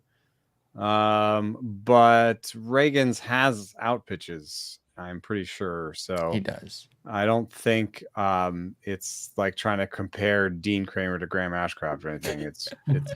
It's they're kind of similar-ish, but I think Reagans' fastball is better at this velo that he's had it at. I think Reagans' arsenal is wider. And so the only thing I give Bibee is the single pitch. That slider is the best pitch among them. So yeah, I think that's totally fair to note. Cleveland, again, good development, but I just love Reagans. James, you sweeping it for Reagans? Yeah, sweeping it for Reagans. Another situation where in a 15-team league, you might be easier to convince me on Bibee because Reagans is just still such a health risk. I think a lot of people, Nick Pollock, might be forgetting sometimes, but the Bibee fastball is kind of like Reagans sitting 98 in the spring. The comment just came across, just that's probably better, especially with the the secondaries, like said, not really being much worse than Bibee when the fastball might be a lot better. Yeah. Yep. Totally agree with that. Love Reagans. Definitely want to get that love in there. Bibee's good. If you get, if you lose out on Reagans, taking Bibee, there's nothing wrong with that. But if I got a chance to take either, then I'm definitely going the Reagans route. Let's jump down again, skip this CSV Musgrove here and go to Hunter Green versus Michael King. And I want to start with you, James, because you had mentioned some love for Hunter's Brown and Green earlier. You weren't able to expound on Green because you focused on the Rays. So I think you're probably going to pick Green. Maybe I'm wrong there, but I'm eager to hear your thoughts on both then if you don't pick Green. Green versus King. It's just Green. Green can do things on the mound that like not many other human beings can. Similar, Paul, to what you were saying about Ranger Suarez helping you in that run. I think that was 2021 or 22 when he came out. That end of season 2022 run by Hunter Green won me lots of leagues. It was especially in head-to-heads where like a starting pitcher down the stretch can really make a difference. Just absolutely. And now he's talking about a splitter and a curveball, like to get at lefties. I think Lance Brozdowski, who's awesome, has a video coming out this week about Hunter Green coming out with these new weapons. Just Michael King might do great in that park, and it's a health risk and a workload risk for both of them. But oh my God, someone just dropped something outside my door. Hunter Green, just how many people on earth could just throw 100 miles an hour? I want that. Even though the San Diego, the park is so good for Michael King and so bad for Green. But he just has such a margin for error. I struggle so much with Green because I love him from a real life standpoint. I want to watch him every single time he starts. I get nervous in fantasy because of the park and because he's still raw. But like you said, he does things that so few pitchers can do that if he clicks, I mean, he can take a Strider type jump, right? Like it's not there, but he can do that. And not everyone can do that. Michael King can't do that. Michael King could have a great year. He can't jump to the heights that somebody like Green could. Carlos, Hunter Green versus Michael King.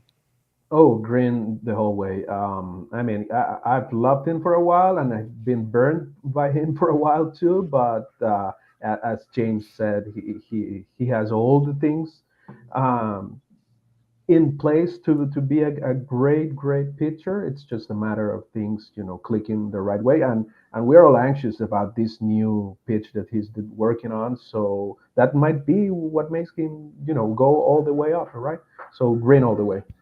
Absolutely understand that. I like Justin's take in the chat saying he prefers Green in DFS where his bad starts just ruin his night and not his season. You can definitely feel more comfortable with that. But again, I understand people taking Green because the upside is so rich. You going to sweep it? No, I'm going to take King.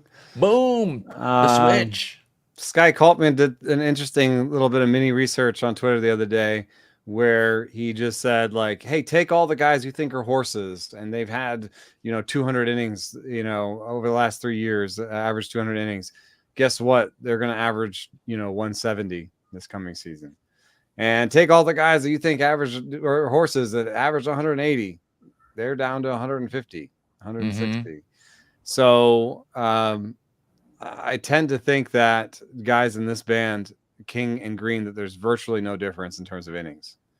All right. Okay. So if I think there's no difference in terms of innings, I'm going to give the park by a mile to King.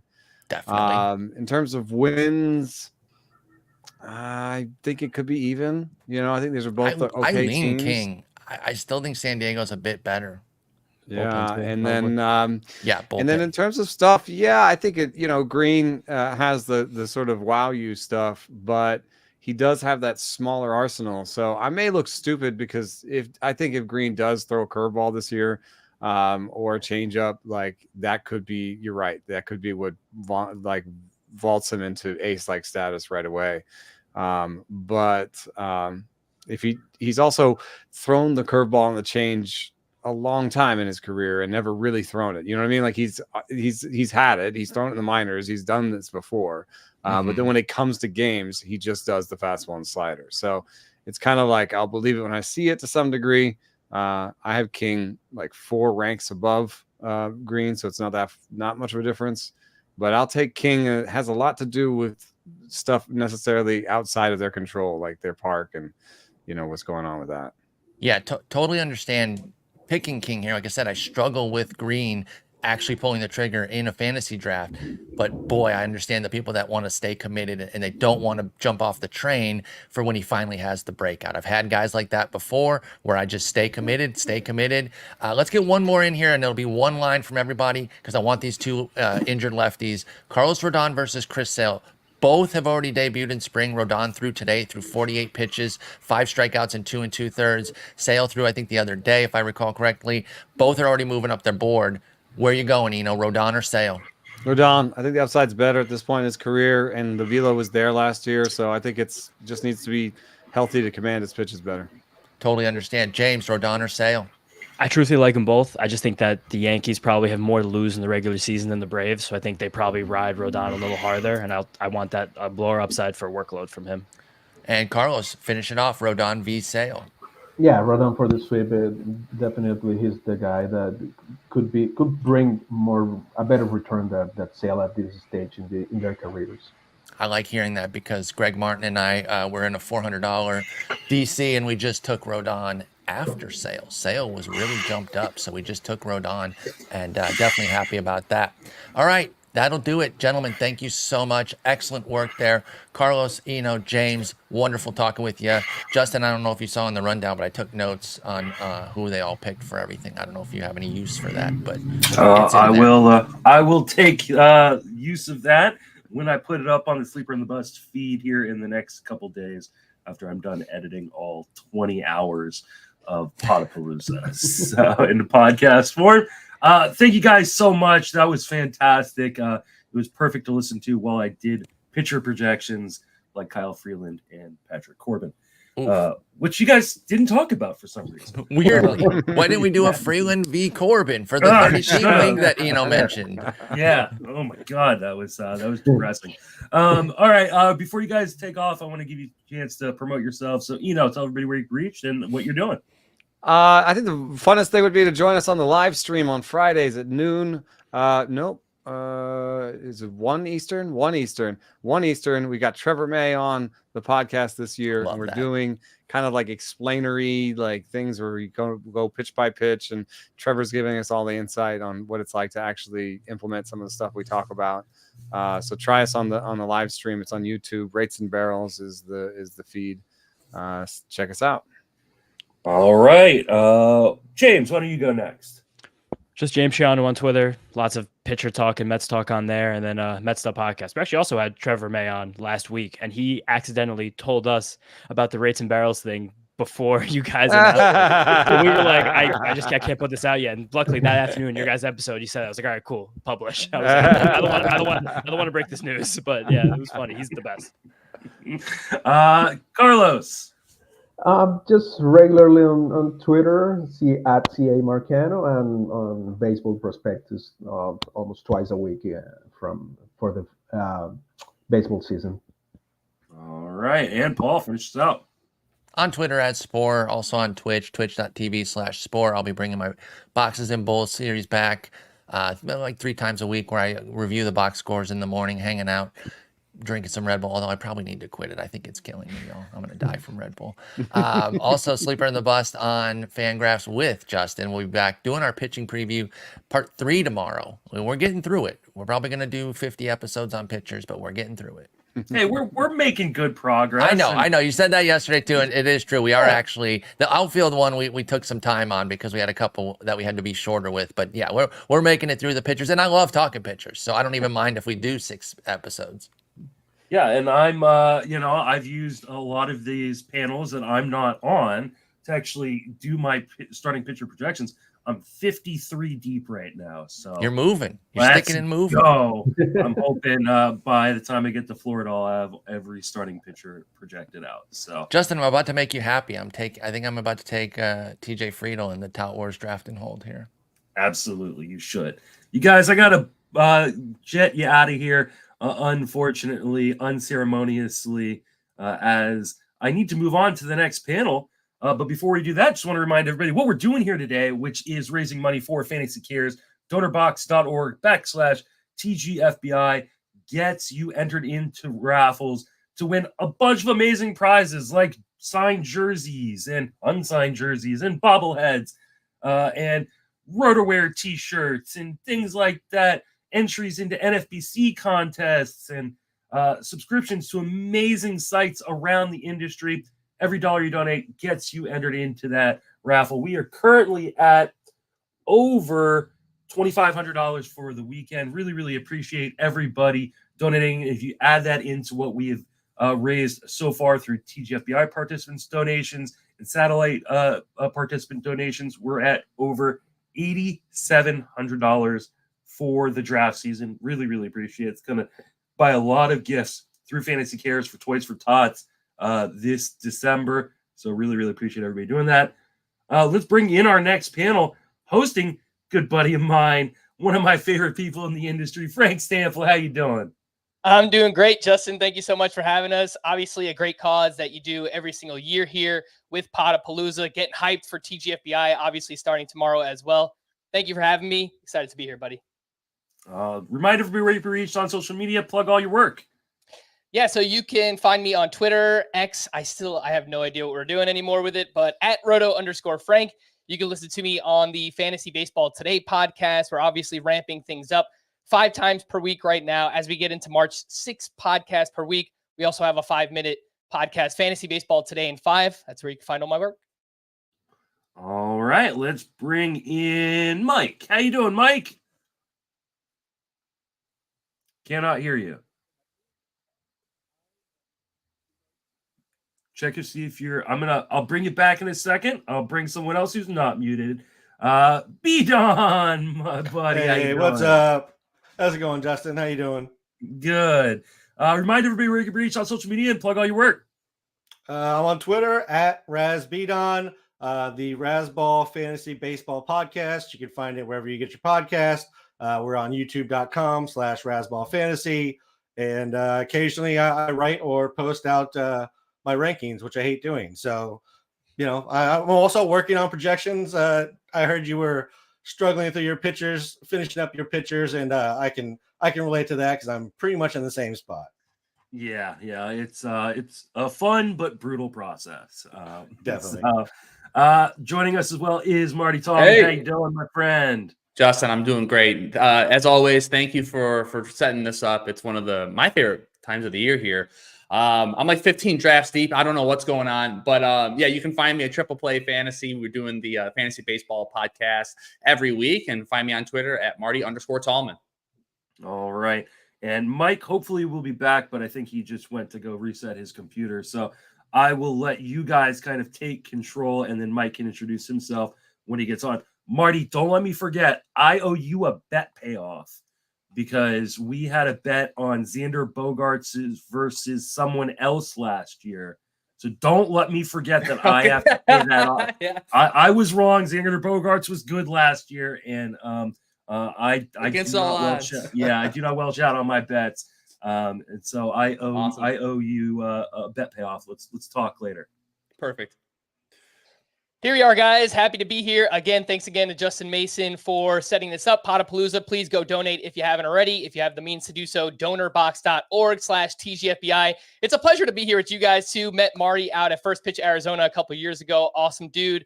Beat on. We've done like a million mock drafts together on CBS, and I've never had the pleasure of meeting or talking to you. So obviously that is a pleasure as well. Today on this panel, we're here for the next hour or so talking sleeper hitters. So what we're going to do is a sleeper in each of the offensive roto categories, and then we'll move on to a sleeper in each at each position as well. But we can just start things off here with home runs and beat on. We'll start with you, man. A sleeper for home runs this year.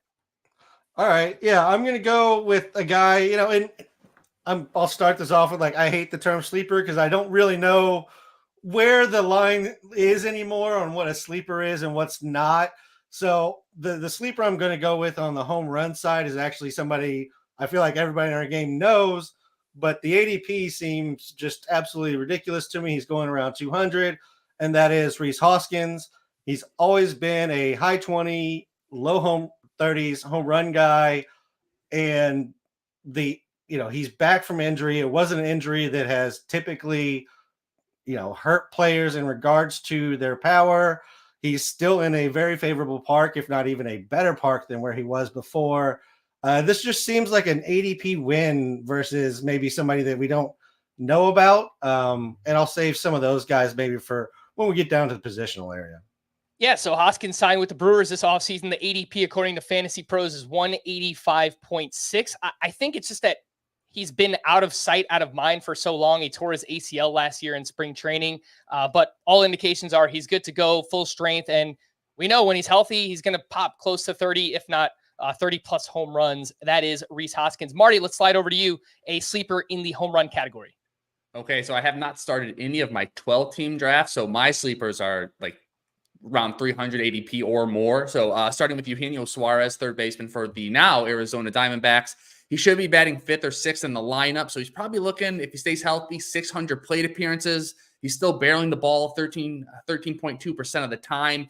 And yes, the strikeouts are a problem. He strikes out 30% of the time, but he walks enough. So if he's having trouble with his contact, he'll at least still be able to stay on base. And he plays good enough third base that he's going to be there because of his glove. And he's only 32. It feels like he's 36. But he's still only 32 years old. So this is a big caveat in all of you'll see this as we go down. You have to be able to build in batting average if you do take these swings. So he has around a 230 expecting batting average, give or take every year. So you need to make sure that you invest well into batting average throughout your draft, including not taking catchers that are going to sink your batting average, because then you won't be able to add him, because then you'll plummet it. So with that huge caveat, there is power at the end of 300 picks or deeper. Yeah, the ADP for Suarez, he's right around there, 298.4 according to Fantasy Pros. He's a little bit higher in NFBC, around 262, but a name that you can look at as a corner infielder later on. If you do need some pop, look, the D-backs went out and traded for him. He's going to get the opportunity. He should be in the middle of that lineup too. So maybe for the RBI category, I might bring his name up a little bit later. Hey, you can't take my. Hey, I might double dip. That was not part of the rules. So I'll give you a few names here for home runs. Yeah, I went a little bit deeper here as well. And again, look, the term sleeper, as you mentioned, B-Don, it's it could be undervalued. It could be, just later on in drafts. But two names that I think have massive power and they really just need the opportunity. It looks like right now that they will both have it. Nelson Velasquez with the Kansas City Royals and Matt Wallner with the Minnesota Twins. If you look at just the quality of contact, the metrics that we often look at, average exit velocity, max exit velocity, barrel rate, both of these guys stand out in all of those categories. They just need to play. Specifically with Velasquez, looks like he's kind of penciled in as their DH for now. Actually, he won the Arizona Fall League MVP a couple of years ago, so nice to see him getting an opportunity here. Matched 17 homers in 53 games last year. That was between the Cubs and the Royals. I think he'll get a shot. Matt Wallner, probably not going to play against left-handed pitching. That's probably a good thing. He's really bad against lefties. He has been in his minor league career as well. Again, he's a name that just stands out in terms of all the power metrics. And I do think the Twins will give him an opportunity, at least to get against right-handed pitching quite consistently. Again, the names there, Matt Wallner and Nelson Velasquez, both going outside the top 300 as of now. Let's move over to the runs category. Beat on your backup, a sleeper who can help you out in runs. Yeah, and I know Justin's big on this guy, and it's TJ Friedel. He's projected to hit at the top of the Reds order, which I absolutely love the Reds this year. I think they're one of those teams that's just going to put up just a ton of runs. It's the right park. They're just a base of young talent to just take off there. So love TJ Friedel. And for whatever reason, he drops in drafts.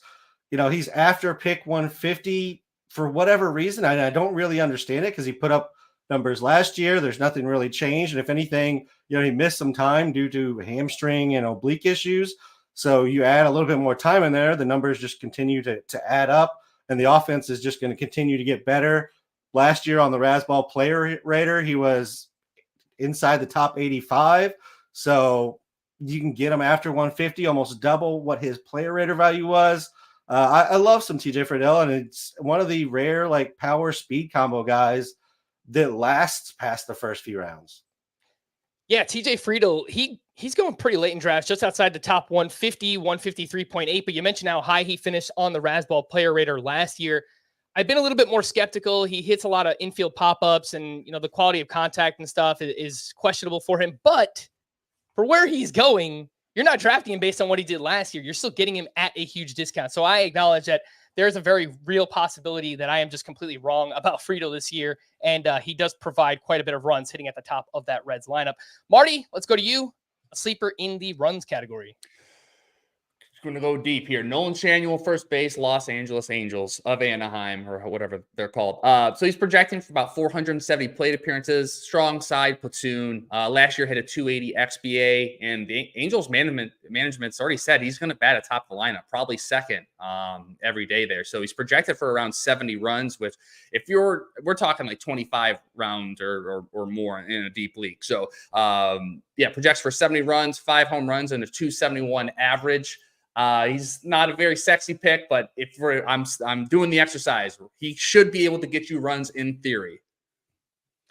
Yeah, no, I hear you on that. Everything is there for Nolan Schanuel, hopefully hitting at the top of that lineup. Obviously has a great eye at the plate as well. Kind of rushed to the majors last year. That's kind of been the Angels' MO the past couple of years. But it takes a step forward this year, gets on base, should be scoring lots of runs in that Angels lineup. Mike, I think we might be able to hear you. I don't see you, but is he popping up? Mike, are you there? I'm not hearing anything. I do see you, not hearing you. Anything yet? Nope, not hearing anything. Nope. So, Mike, if you want to back out and then hop back in, hopefully we can figure that out for you here. Run scored, I'm going to go with Jung-Hoo Lee. The ADP is 225.8, and it's already kind of been announced, or I don't know, deduced that he's going to be the leadoff hitter here for the Giants. Signed a big contract this offseason, 6 years, $113 million. They needed to make a splash. They signed him, obviously went out and signed Jorge Soler eventually as well. But Jung-Hoo Lee, coming over from the KBO, hit 340 over there in his career with a 407 on base percentage. Not going to give you much in terms of power and speed, but I do think in terms of just that OBP, the eye at the plate, getting on base, and just kind of setting the table for that Giants lineup. Expecting lots of runs scored for Jung-Hoo Lee this season. RBI. This one's kind of tough because it's kind of based on where you're batting in the lineup. And we have projected lineups at this point in the year. We have an idea, but things just change so much with lineups throughout the course of the season. Beat-on, we'll start with you again. Sleeper in RBI. Yeah, so I think I'm going to double tap on the Tigers here. I know it's not really an offense that we would think of as a place to go for counting stats, but that's kind of the reason that some of these guys drop an ADP. First up is Kerry Carpenter. Last year in 118 games, 20 home runs, 6 stolen bases, hit 278. He had a right shoulder strain in May.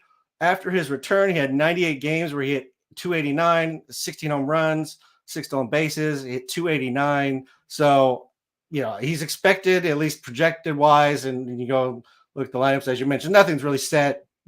Some managers change them. Some managers don't, but he's expected to hit cleanup, and he'll be in the middle of that lineup for the Tigers. And he's going after 200 on the board. And then Colt Keith, the young third baseman there in Detroit, he's supposed to be coming up pretty much right out of the gate. They've said it's basically his job to lose out of spring. I don't know that there's going to be massive power there, but again, a bat in the middle of the Tigers lineup should hit for a good average. And he does have, I would say low to middle 20 home run power if he kind of, if he doesn't have any kind of struggles out of the gate. So, and he's going like after 275. So a couple of Tigers you can look to at the end of your draft to fill in for some RBIs where there's not much left in regards to the middle of the lineup and good lineups. So you gotta look elsewhere. Hey man, don't sleep on those Tigers. They are coming, man. They are improving. They've got some young talent that's coming. Kerry Carpenter flashed last year. Absolutely love that call. Colt Keith, they gave him the extension this offseason. So obviously they have confidence in the kid. My guess is that unless he falls flat on his face here in spring training, he's going to be up on opening day, likely to be their starting second baseman. I love the call with both of those names. Marty, you're back up, a sleeper in the RBI category. Well, I want to, first off, as a Detroit Tigers fan, I want to, I love hearing all this. Keep it coming. We haven't had positivity around this franchise in a long time, so I love to hear it. And hopefully, Kerry Carpenter's hamstring isn't a big deal. It's a mild strain. They may keep him out a week, but it doesn't look like it's going to be long term, which is great because I have him pretty much everywhere. So we can, even Gladiator, so he can't be hurt. A shout out to Eugenio Suarez, RBI king, where he's going to be sitting at. But I want to talk more about Josh Bell, batting third in the lineup, no matter if it's a righty, a lefty. He's still hitting the ball at a good clip, 263 XBA last year, barrels the ball 10% of the time. And his strikeout rate, 21.7. I mean, that's not too bad. That's around league average, and he walks 10% of the time, which means he's going to be, that he's got to keep that lineup rolling here. The better your offense is, the more RBI you can get. So getting him at the back of your draft, he's only 31 years old. I think he's another one of those guys who think he's older than he actually is. But I don't know if the Marlins, who's hitting before him, Luis Arias, Tim Anderson, and then Bell. So depending how you feel Tim Anderson's going to be, I don't know how many ducks are going to be on the pond, but he's going to be in the right spot all year. Yeah, I love this call too. I think sometimes we can get players on bad teams at a discount because they're on bad teams. But if you're hitting third or fourth in a lineup, you still could put up a decent amount of counting stats there. So Josh Bell, the ADP is closing in on 300, 298.8. Another one, like you mentioned with Suarez, where you're getting him much later in drafts. I think he's a fine fallback option as a starting corner infielder, especially if you play in a deeper league and you just want someone that's going to play and not going to hurt you. I do think Josh Bell is one of those players. For me, I'm going to give you a pair of veteran corner infielders, both going outside the top 200. Justin Turner, who signed with the Blue Jays this offseason, and Anthony Rizzo with the Yankees, both projected to bat cleanup for their respective teams. Turner is old. He's very old. Let me be honest, like 39 years old for a baseball player. He's getting up there, but excuse me, still performed really well last year. Hit 276, 23 homers, 96 RBI, has 81 plus RBI 3 years in a row for Justin Turner. Now batting right behind Bo Bichette and Vlad Jr. If he could stay healthy, has been a big if in the past. I do think we get another solid season from Justin Turner. And Anthony Rizzo, while we're talking about someone that hopefully can stay healthy, last year dealt with that post-concussion syndrome, had a collision with Fernando Tatis, was not the same after that injury. So hopefully everything's good to go. We'll get to watch him in spring. But before that injury, Anthony Rizzo last year, 53 games, hit 304, 11 homers, and an 880 OPS. Looked like he was kind of back to the Anthony Rizzo of old. Now he's batting behind Juan Soto and Aaron Judge. Just absolutely love this spot for Rizzo, assuming that he could stay on the field. Let's move over to steals, and let's switch it up. We'll start off with Marty this time, a sleeper for steals this year. Harrison Bader. Good start there. I know that's probably nails on the chalkboard for you, Frank. But yeah, now he's a different New York team. So he's with the Mets outfielder, going around 350 ADP, so super deep. The Mets, they announced that they're looking for him to play every day as their center fielder now, every day for Harrison Bader. Who knows what that means? But the Bat X projects him for 22 stolen bases. And for me, the most valuable part, and especially where you're getting him, he does not destroy your batting average. He should accumulate double-digit home runs, should be somewhat positive and contributing runs as well. So as we get down more and more into the ADP. Like, you may get a guy get you 20 stolen bases, but he's absolutely going to destroy you everywhere else. And it's hard to actually gauge that. Harrison Bader, I don't have to worry about that. If he's playing, he should be able to hit for a strong average, double-digit home runs, 20 stolen base upside. I don't know where he's going to be playing in the lineup. I would assume probably towards the end, but we'll see how if he stays healthy throughout spring. But man, he's basically free, even in a deep league.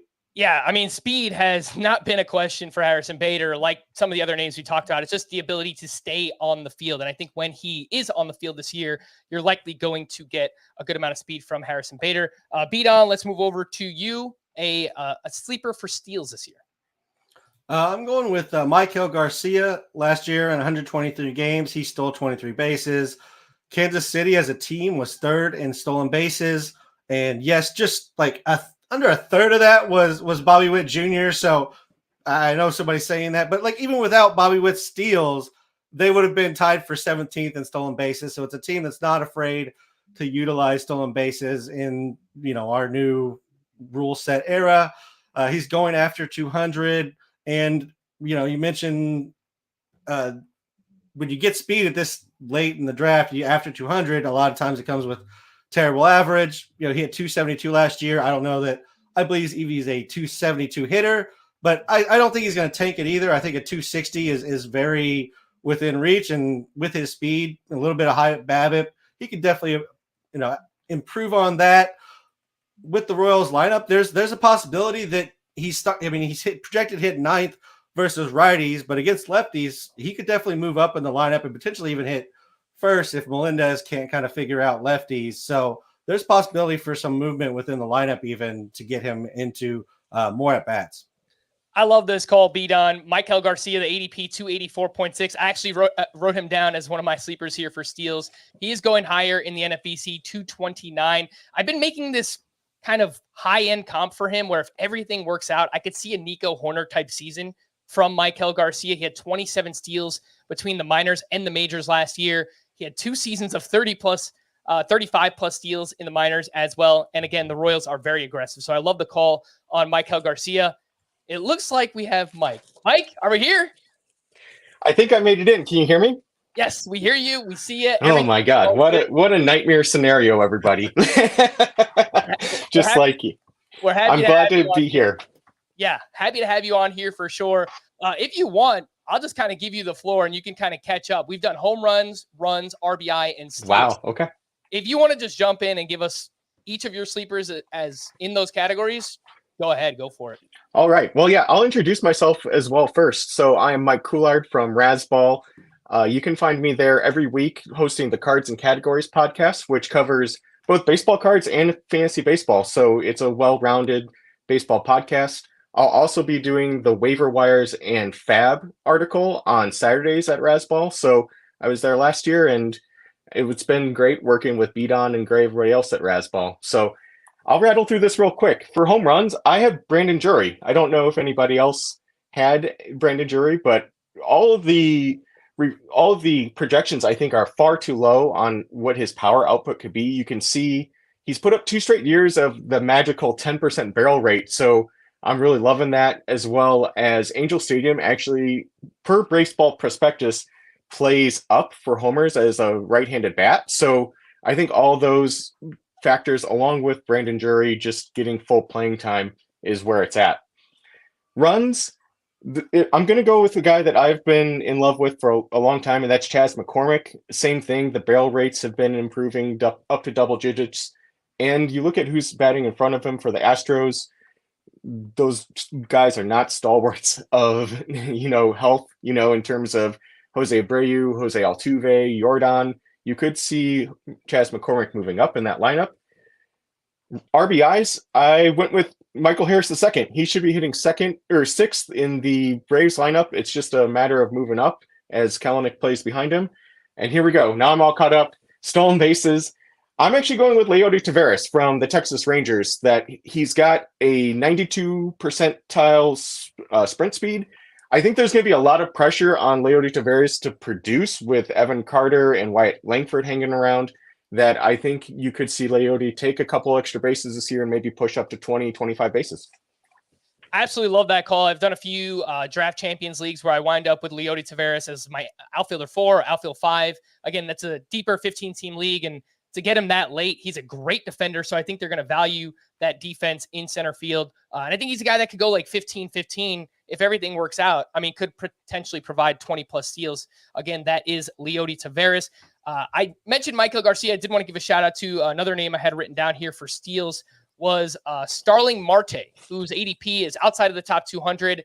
This time last year, he was a top 100 pick. He had 24 steals in 86 games last year, and that was coming off dual groin surgery. So if he's even a slight bit healthier than he was last year, I do think that we can get 25 to 30 steals whenever Starling Marte is healthy this year. I don't know how much that's going to be, but 35 years old, entering a contract year, maybe he has just a little bit left.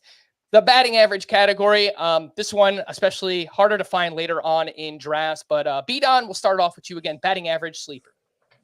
Yeah, so you already had mentioned Jung-Hoo Lee, so I'll just mention his name real quick before I give another one. He's going after 250. The worst season he's had in 7 seasons in the KBO was a 318 average, and he's a sub 6% K rate guy in the last 2 seasons, over 10.5 walk rate. In the last 3 seasons, just he doesn't strike out. He takes walks. He's going to put the bat on the ball. So you already mentioned him. I'm not going to go any more into that. But Lourdes Gurriel Jr. is going after 200 as well. He had a groin issue in June that seemed to kind of linger once he came back. So I know we can't just pull months out, but for injury's sake, you remove June, July. His worst average month was 273. So if you're just looking at last year, you see the 260 that may look bad, but if you break it down and really look at what happened, I believe he's like a base, 275 hitter. So I think that's where you can get. And then we've seen him have better seasons where the average ticks up. So I think Lourdes Gurriel just every year goes underdrafted because he's burned a couple people, and it's not the sexiest line, but it's always useful in some way. Yeah, and I do think with Lourdes Gurriel, another name for deeper leagues where he just doesn't hurt you anywhere, right? Like he doesn't really give you speed, but 270 plus batting average, 20 plus homers, solid counting stats. I think Lourdes Gurriel is definitely a fine call there for batting average. Marty, you're back up, an average sleeper. An average sleeper. That sounds weird. Batting average sleeper. Again, real quick on Nolan Schanuel, first base, Los Angeles Angels, 83% contact rate, 14.4 strikeout rate, and a 15.2 walk rate. So, I mean, all those 3 things combined, obviously he's not going to get you the home runs, but he's projected by the Bad X for 483 plate appearances with the 270 average. So with average is tricky because plate appearances will play a huge role in it, right? So if you have a guy who's batting 600 times, if he has a good average, that's really going to help you boost that. So he's going to be able to help you there. And really quick on Brendan Rodgers, I think he's going to hit around 260. Now, how much of a help that is going to depend on how deep your league is, but 77% contact rate. He barrels the ball 10% of the time, and he plays in Coors. Best ballpark for hits and on base percentage just in general. So Brandon Rodgers for the Colorado Rockies and Nolan Schanuel for the Angels. All right, Mike, you're back up here. A sleeper for batting average. Yeah, Marty, a great call with Brendan Rodgers. That one of the core principles of my waiver wire column on the weekends is who's playing in Coors Field this week.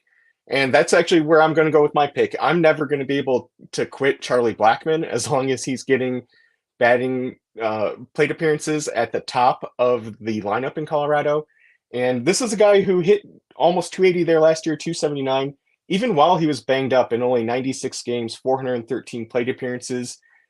He didn't get to fully take advantage of the new shift rules. He is a left-handed bat. So I think you could see a late, 280, maybe even pushing 290 batting average out of Charlie Blackmon this year, as he should get full run in Colorado once again, because I don't know if he will leave Coors Field until, honestly, he croaks. Yeah, no, I think it's a great call. Again, another one of these, I mean, people are probably tired of hearing it, but in deeper leagues, it just kind of keeps things moving, right?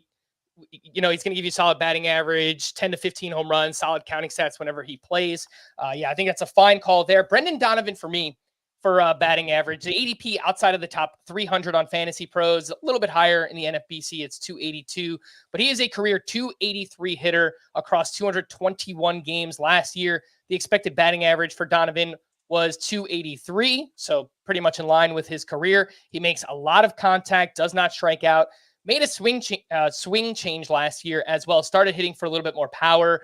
So maybe he chips in 15 homers, 8 to 10 steals. I think this Cardinals lineup could actually bounce back and be pretty damn awesome this year too. They need guys to stay on the field. I like Lars Nootbaar as well, but if everyone stays healthy, I think Brendan Donovan, good batting average, could wind up scoring lots of runs as well. Dual position eligibility, second base and outfield. So here we are. Oh, look at that. It's pretty perfect timing, right? We're 30 minutes in and we've got everything done with the categories. So let's move over to a sleeper at each position. And we will start off with catcher and work our way down. And let's kind of reverse the order here. Mike, we'll start with you, a sleeper at catcher. Yeah, for me, it's Bo Naylor right now. That I think Bo Naylor, his production on the overall line last year gets a little muddled on what he did in the second half. His second half was absolutely astounding. You know, he put up I think it was 145 WRC plus in the second half, while cutting the strikeout rate from the first half of 32% to 20% in the second half. You also saw the walk rate increase from 8.9% in the first half to 14.4% in the second half. I think that Bo Naylor, just like his brother Josh, is a good pure hitter, and you saw those things really round into form in the second half. I think that the trajectory could keep going for Bo Naylor here in Cleveland. Yeah, love that call. I think he's someone that can actually provide a little speed too from catcher, which is something we don't see often. Great on base percentage skills and really hit well over the final month too. So hopefully that's something that can carry over here into 2024 for Bo Naylor. Marty, let's go to you, catcher. We're going to go deep, Frank. 2 catcher league, 15 teams, Mr. Jake Rogers for the Detroit Tigers. Homer!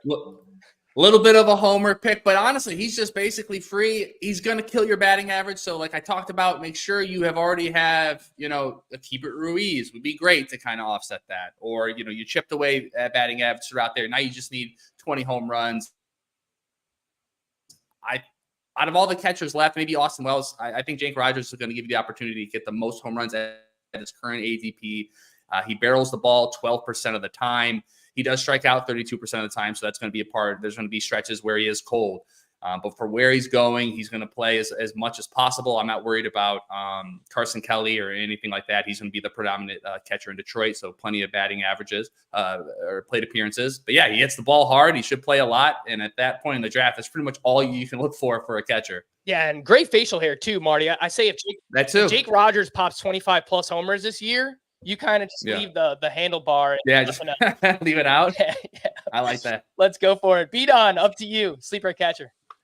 Yeah, so I'll do a shallow one just real quick. Is Sean Murphy last year at the end of the first half? He was the #1 catcher on the Player Rater, had hamstring issues in June, didn't really ever get it fully back together after that. But still, even with half a season where he wasn't right, he was #1 in average exit velo, #2 in EV50, #5 in hard hit, and #1 in barrels at catcher. So still hit the ball plenty hard.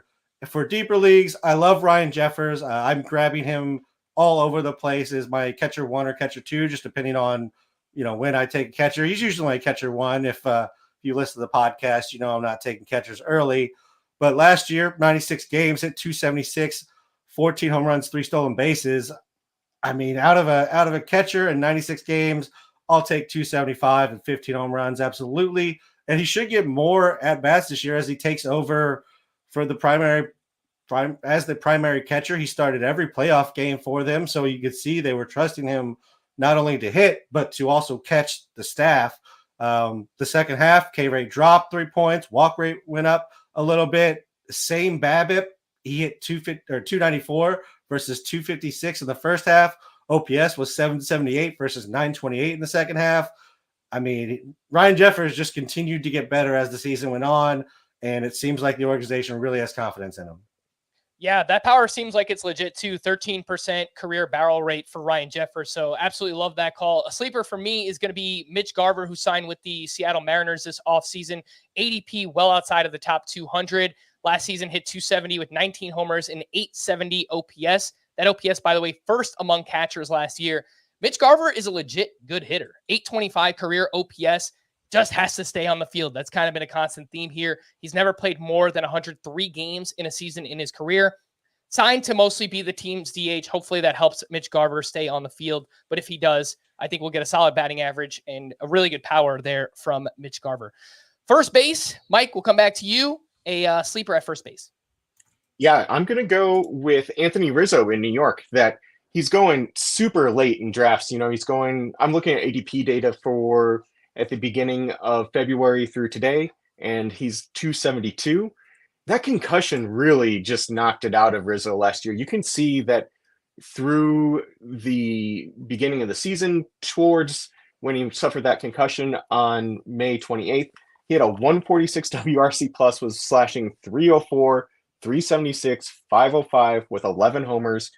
I think when we had those shift rules change, him and Freddie Freeman were identified as two of the guys who were really going to be the biggest beneficiaries of that. And I think that's what was happening for Rizzo through that concussion. So you've got to, obviously, you can't know whether or not that's going to linger going forward, as it was a pretty serious concussion.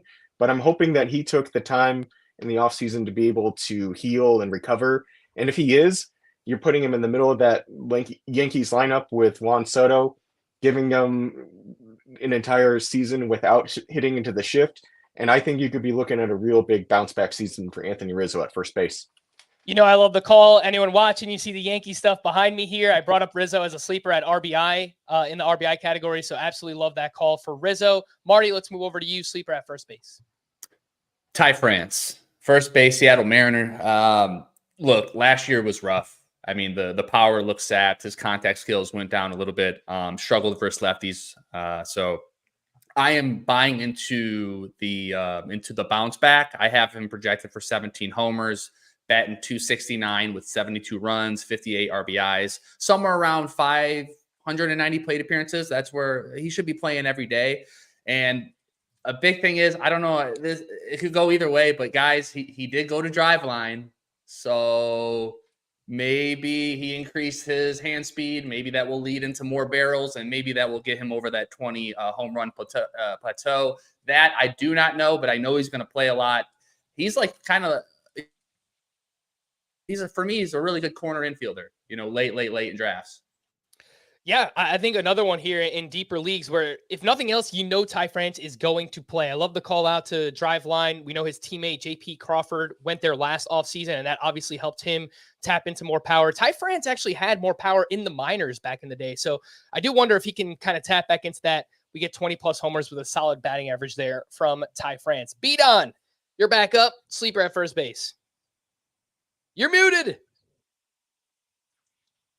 My bad. Somebody already mentioned Brandon Drury, so I'll go to my second one, which is Heimer Candelario. He should have just have qualified for first base in leagues, as I think he had 21 games at first.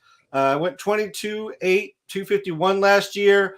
I have no idea why the Reds acquired him. They didn't really need another bat, but they did. He's moving to a great park. He's coming off, you know, a very solid season, and he should hit towards the top or middle of that lineup. And I think there's just a little bit of, you know, just good value in grabbing Candelario, because it's not a flashy pick, but you're going to get RBIs, you're going to get average, doesn't hurt you, just enough home runs, and that could even go up in that park. So yeah, I like Candelario, and potentially could get some dual eligibility or more eligibility, even just depending on how that roster all shakes out. Yep, and that's actually the name I had written down as well. Beat on. Jeimer Candelario has first and third base eligibility. Completely agree. No idea why the Reds signed him, but they did, and they gave him money, so he's going to play. 3 years, $45 million this offseason. According to the Razzball Player Rater, Candelario finished as a top 150 player last year. His ADP is outside of the top 200, yet he signed to play in the best ballpark in all of baseball in Cincinnati. So don't really understand why he's going later than where he finished last year, but I'm all in here on Candelario as well. Second base, let's move into the middle infield. We'll reverse course again, and Beat on, we'll start with you, a sleeper at second base. All right, I'm going to go with Davis Schneider. Had 35 games in the majors last year, had 8 home runs, 276. Was just, I mean, he hit the ground running right out of the gate in the time that he was given. He had 87 games at AAA where he had 275, 21-9.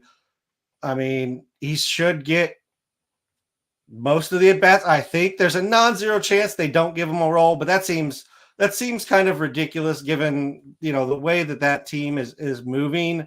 Why wouldn't you want Schneider to have the playing time and get him ingrained in that offense? Kevin Biggio, you know what he is. Santiago Espinal, like why would any of these people play over him? Even Isaiah kind of Falefa, if they want to move Schneider to third, I think he could do that. So I think Schneider, one way or another, finds 500 at bats, and I think he's a value because he's projected for so little at bats across the board in every projection system for some reason. Maybe I'm the outlier and I'm the one who doesn't agree with that, but I just don't see him only playing half the games. Yeah, the ADP is super deep too. We're talking like close to the top 400 picks there. It's 385 according to Fantasy Pro. So a deeper league name there for you, David Schneider. And look, I don't want to piss off our Toronto or Canada viewing audience here, but the Blue Jays lineup isn't that great in the back half. So I think they need some pop, and hopefully David Schneider can help provide that. Marty, you're back up, second base sleeper. I already talked about Brendan Rodgers enough, but he's one of mine, I have to say, because I have him so many places during draft season, so I have to shout him out. But Jake Cronenworth, I'm going to go with him, around 350 ADP. He fractured his wrist last season, and last year was just an awful season for him. And I think that's why we're able to get him down for him to be so cheap, especially after signing that long-term contract. I know Padres fans are afraid of that. But first base and second base eligibility, he should be playing every day in the fifth spot. He hit fourth in their game versus the Dodgers, and he hit a home run, which was really good to see. That wrist, I'm not buying fully into that he's gonna hit 30 home runs or anything like that, but it's good to see after wrist surgery a guy hitting a home run, his first game back. So once Machado gets back, he'll probably settle in that fifth, sixth spot. And I have him projected for 15 home runs, 8 stolen bases, batting around 260, and that corner and middle eligibility is at that part in the draft. It's a huge, it's excellent. I love it. And we spoke about sleepers at RBI earlier, and a lot of it comes down to lineup context. And if Cronenworth is batting, fifth in that lineup behind Bogarts and Machado, then there's a good chance here for 80 plus RBI if he could just stay healthy and not be completely terrible. So I think that's a good call out there with Jake Cronenworth. Mike, a sleeper at second base. Yeah, it's a little bit of cheating because he doesn't qualify there yet, but he will within the first week, and that is Vaughn Grissom from the Boston Red Sox. That all this dude has done in the minor leagues is hit. I mean, he hasn't had a batting average lower than 288 when he was in rookie ball in 2019. So I love him being a pure hitter, right-handed in Fenway. Should just really take advantage of the Green Monster, as well as Boston is actually, I think, on Baseball Savant, the second best hitting park, maybe behind Coors Field. It's up there with Cincinnati. So Boston, Cincinnati, Coors Field are places where I'm targeting bats, and Vaughn Grissom should be really solidified in that lineup. I think all of the projections are low on runs and RBI, and you should be looking at something like a 15 and 10 from him with a 280 to 290 batting average, possibly. That's really free money for where he's going in the draft. Completely agree. You and I are cheating together here, Mike, because yes, yeah. I had Vaughn Grissom written down as well. He's shortstop to start the year, but will gain second base eligibility early on. All the dude has done is hit in the minors. Yeah. 320 career batting average, 884 OPS. And as you mentioned, going to Fenway, that's the third best park for right-handed hitters, according to StatCast, the past 3 years. So absolutely in on Vaughn Grissom. Let's move to shortstop, and Beat On, you are back up.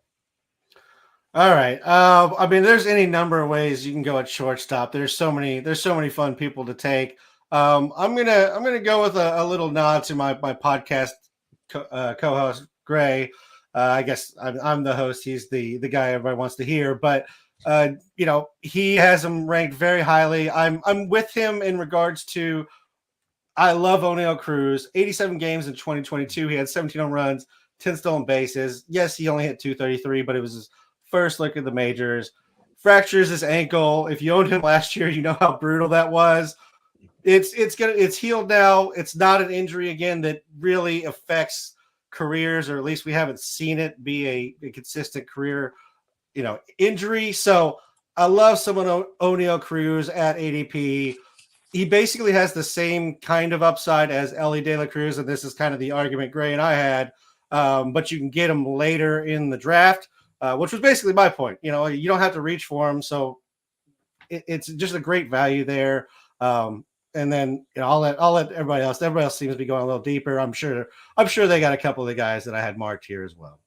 Yeah, and I like that call too. For anyone who's watching, you might say O'Neal Cruz a sleeper. Everyone knows O'Neal Cruz. Again, it's like sleeper, kind of synonymous with undervalued. That's how I look at it as well. So the truth is, people might be sleeping on the potential of O'Neal Cruz, and if he hits the way we think he can, 30-30 upside. He's going outside the top 80 picks right now. I think that's a great call for O'Neal Cruz. Marty, you're up. A sleeper shortstop. Jeremy Pena for the Houston Astros. Last year, neck and hamstring injuries all throughout the beginning of the season. So the second half was pretty tough, I think, because of that, especially specifically looking at his power. So I'm buying into a bounce back. I think there's 20 home runs in that bat somewhere, especially over a full season. And his sprint speed's in the 96th percentile. To see only 13 stolen bases, I believe there's an opportunity for 15-20 if he is fully healthy. So that's what I'm betting on. And you can kind of get him. I didn't mark down his ADP, but it's pretty deep. Where's he at? Yeah, 217 right now going in draft, somewhere around 220. So, shortstop, I'm buying into a rebound here. I'm buying into a 15-20 homers, 15-20 steals. Not going to kill you a batting average, probably around 260-ish. And the Astros, they're going to produce runs. Yeah, no, I think this is a great call too. Someone that people were really excited about last year with Jeremy Pena has the down year. Now you're getting him at even more of a discount. And there was a report just the other day that he overhauled his batting stance during the offseason. So maybe something that can help him tap into a little bit more power, raise that launch angle. If we can just, get the ball off the ground a little bit more, then I think you could get like 15-15 with some solid counting stats there from Jeremy Pena. Mike, back to you, a sleeper at shortstop. Yeah, I agree with what Beaton said earlier too, in terms of this is a really deep position in terms of sleepers. So I had a lot of trouble picking somebody out, but I think I'm going to go pretty deep here and go with Jackson Merrill from the San Diego Padres. That when I'm looking at this depth chart and looking at, it's only been like 3 spring training games, but it does look like he's been playing at the top of the lineup here for the Padres in spring training. And Jackson Merrill, you look at that Padres depth chart, it is the bottom third of the lineup for the Padres is supposed to be Profar, Matthew Batten, and Jose Azucar. I don't know if they're going to let that happen, that there's a lot of heat on AJ Preller to get things done. They moved Jackson Merrill very quickly through the minors, and honestly, there was even rumblings of him maybe making this team out of camp last year, but ran into a few injury issues, hit the ground a little slowly when he started the season in Fort Wayne, but he was able to work through that, get through single A, high A, and get up to double A. So I think that Jackson Merrill has got a good pure bat, and he could be a little bit like a Zach Neto going pretty late right now in drafts, because I think that he's going to break camp with the Padres and find a spot in that lineup. It's definitely possible. And the Padres are a team that has been really aggressive in the past with their prospects. If you remember with Fernando Tatis, a lot of people didn't really give him a chance of making the team heading into spring training. Goes out and performs, and next thing you know, he's there on opening day. So Jackson Merrill turns 21 years old in April. He's a big dude, 6'3", 200 pounds, got a little power and speed. And yeah, you mentioned how they transitioned him to the outfield. I was watching the first spring training game the other day on Thursday. He made an awesome catch in left field too. So I think if that transition works out all right, they definitely need some pop in the back half of that lineup. Real sneaky call there with Jackson Merrill.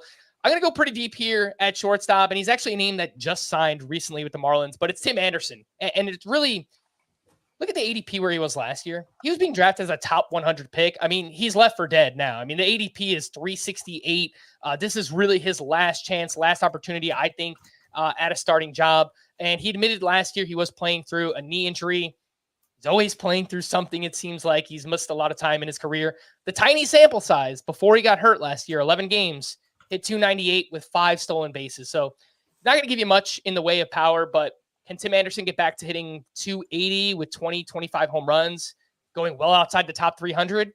I don't think that's crazy. So yeah, for those in deeper leagues, I do like Tim Anderson as a middle infield option. Let's go to third base. And Marty, we haven't started with you yet, so we'll change it up. And Marty, sleeper at third base. Now, you guys can't kill me for this one. You got the promise here. And with every one of these guys, I put multiple people just in case I thought someone might pick him. I don't think anyone's going to pick this guy. Anthony Rendon. Okay. No, you got to go. I want to hear this. Fair enough. I'm talking about, draft champions. I think I got him like my 470th pick or something crazy like that. So beyond free, I know he doesn't even believe in himself. Why should I? I mean, that's a pretty good argument to make against me. But he's going to play. His XBA was 264 last year. He's hitting, 4th, 5th in that lineup. You assume that he's going to play at least 1 year before he's done, or at least a half a year or whatever it is. But where he's going, you could see if he's helping you out. If not, just cut him. But I'd be remiss if I didn't say I drafted him, so I had to at least be honest with I'm gonna be honest with my people here. I did draft him. I'll be honest with you too, Marty. I have a share of Anthony Rendon as well, so I can't crush you for it. It doesn't feel good. I can assure you of that. No. Look, when you get into draft and hold formats, at some point you just need a player who has a pulse.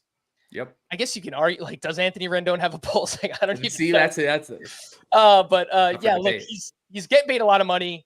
I think he's going to play whenever he is healthy and capable. He's going to bat in the middle of that lineup. So, look, if nothing else, you just need some bodies there at that point in the draft. I get it with Anthony Rendon.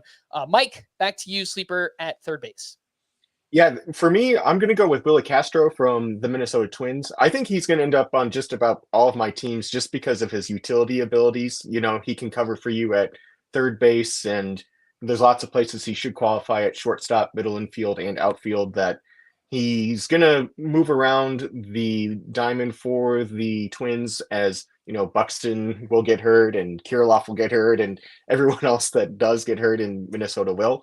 So Willie Castro put up 33 stolen bases last year in just 124 games. I think he can turn into a little bit of like a Rajai Davis for you from that perspective of just cheap stolen bases that you can plug in when you need them and just kind of let the entire season ride out with Willie Castro.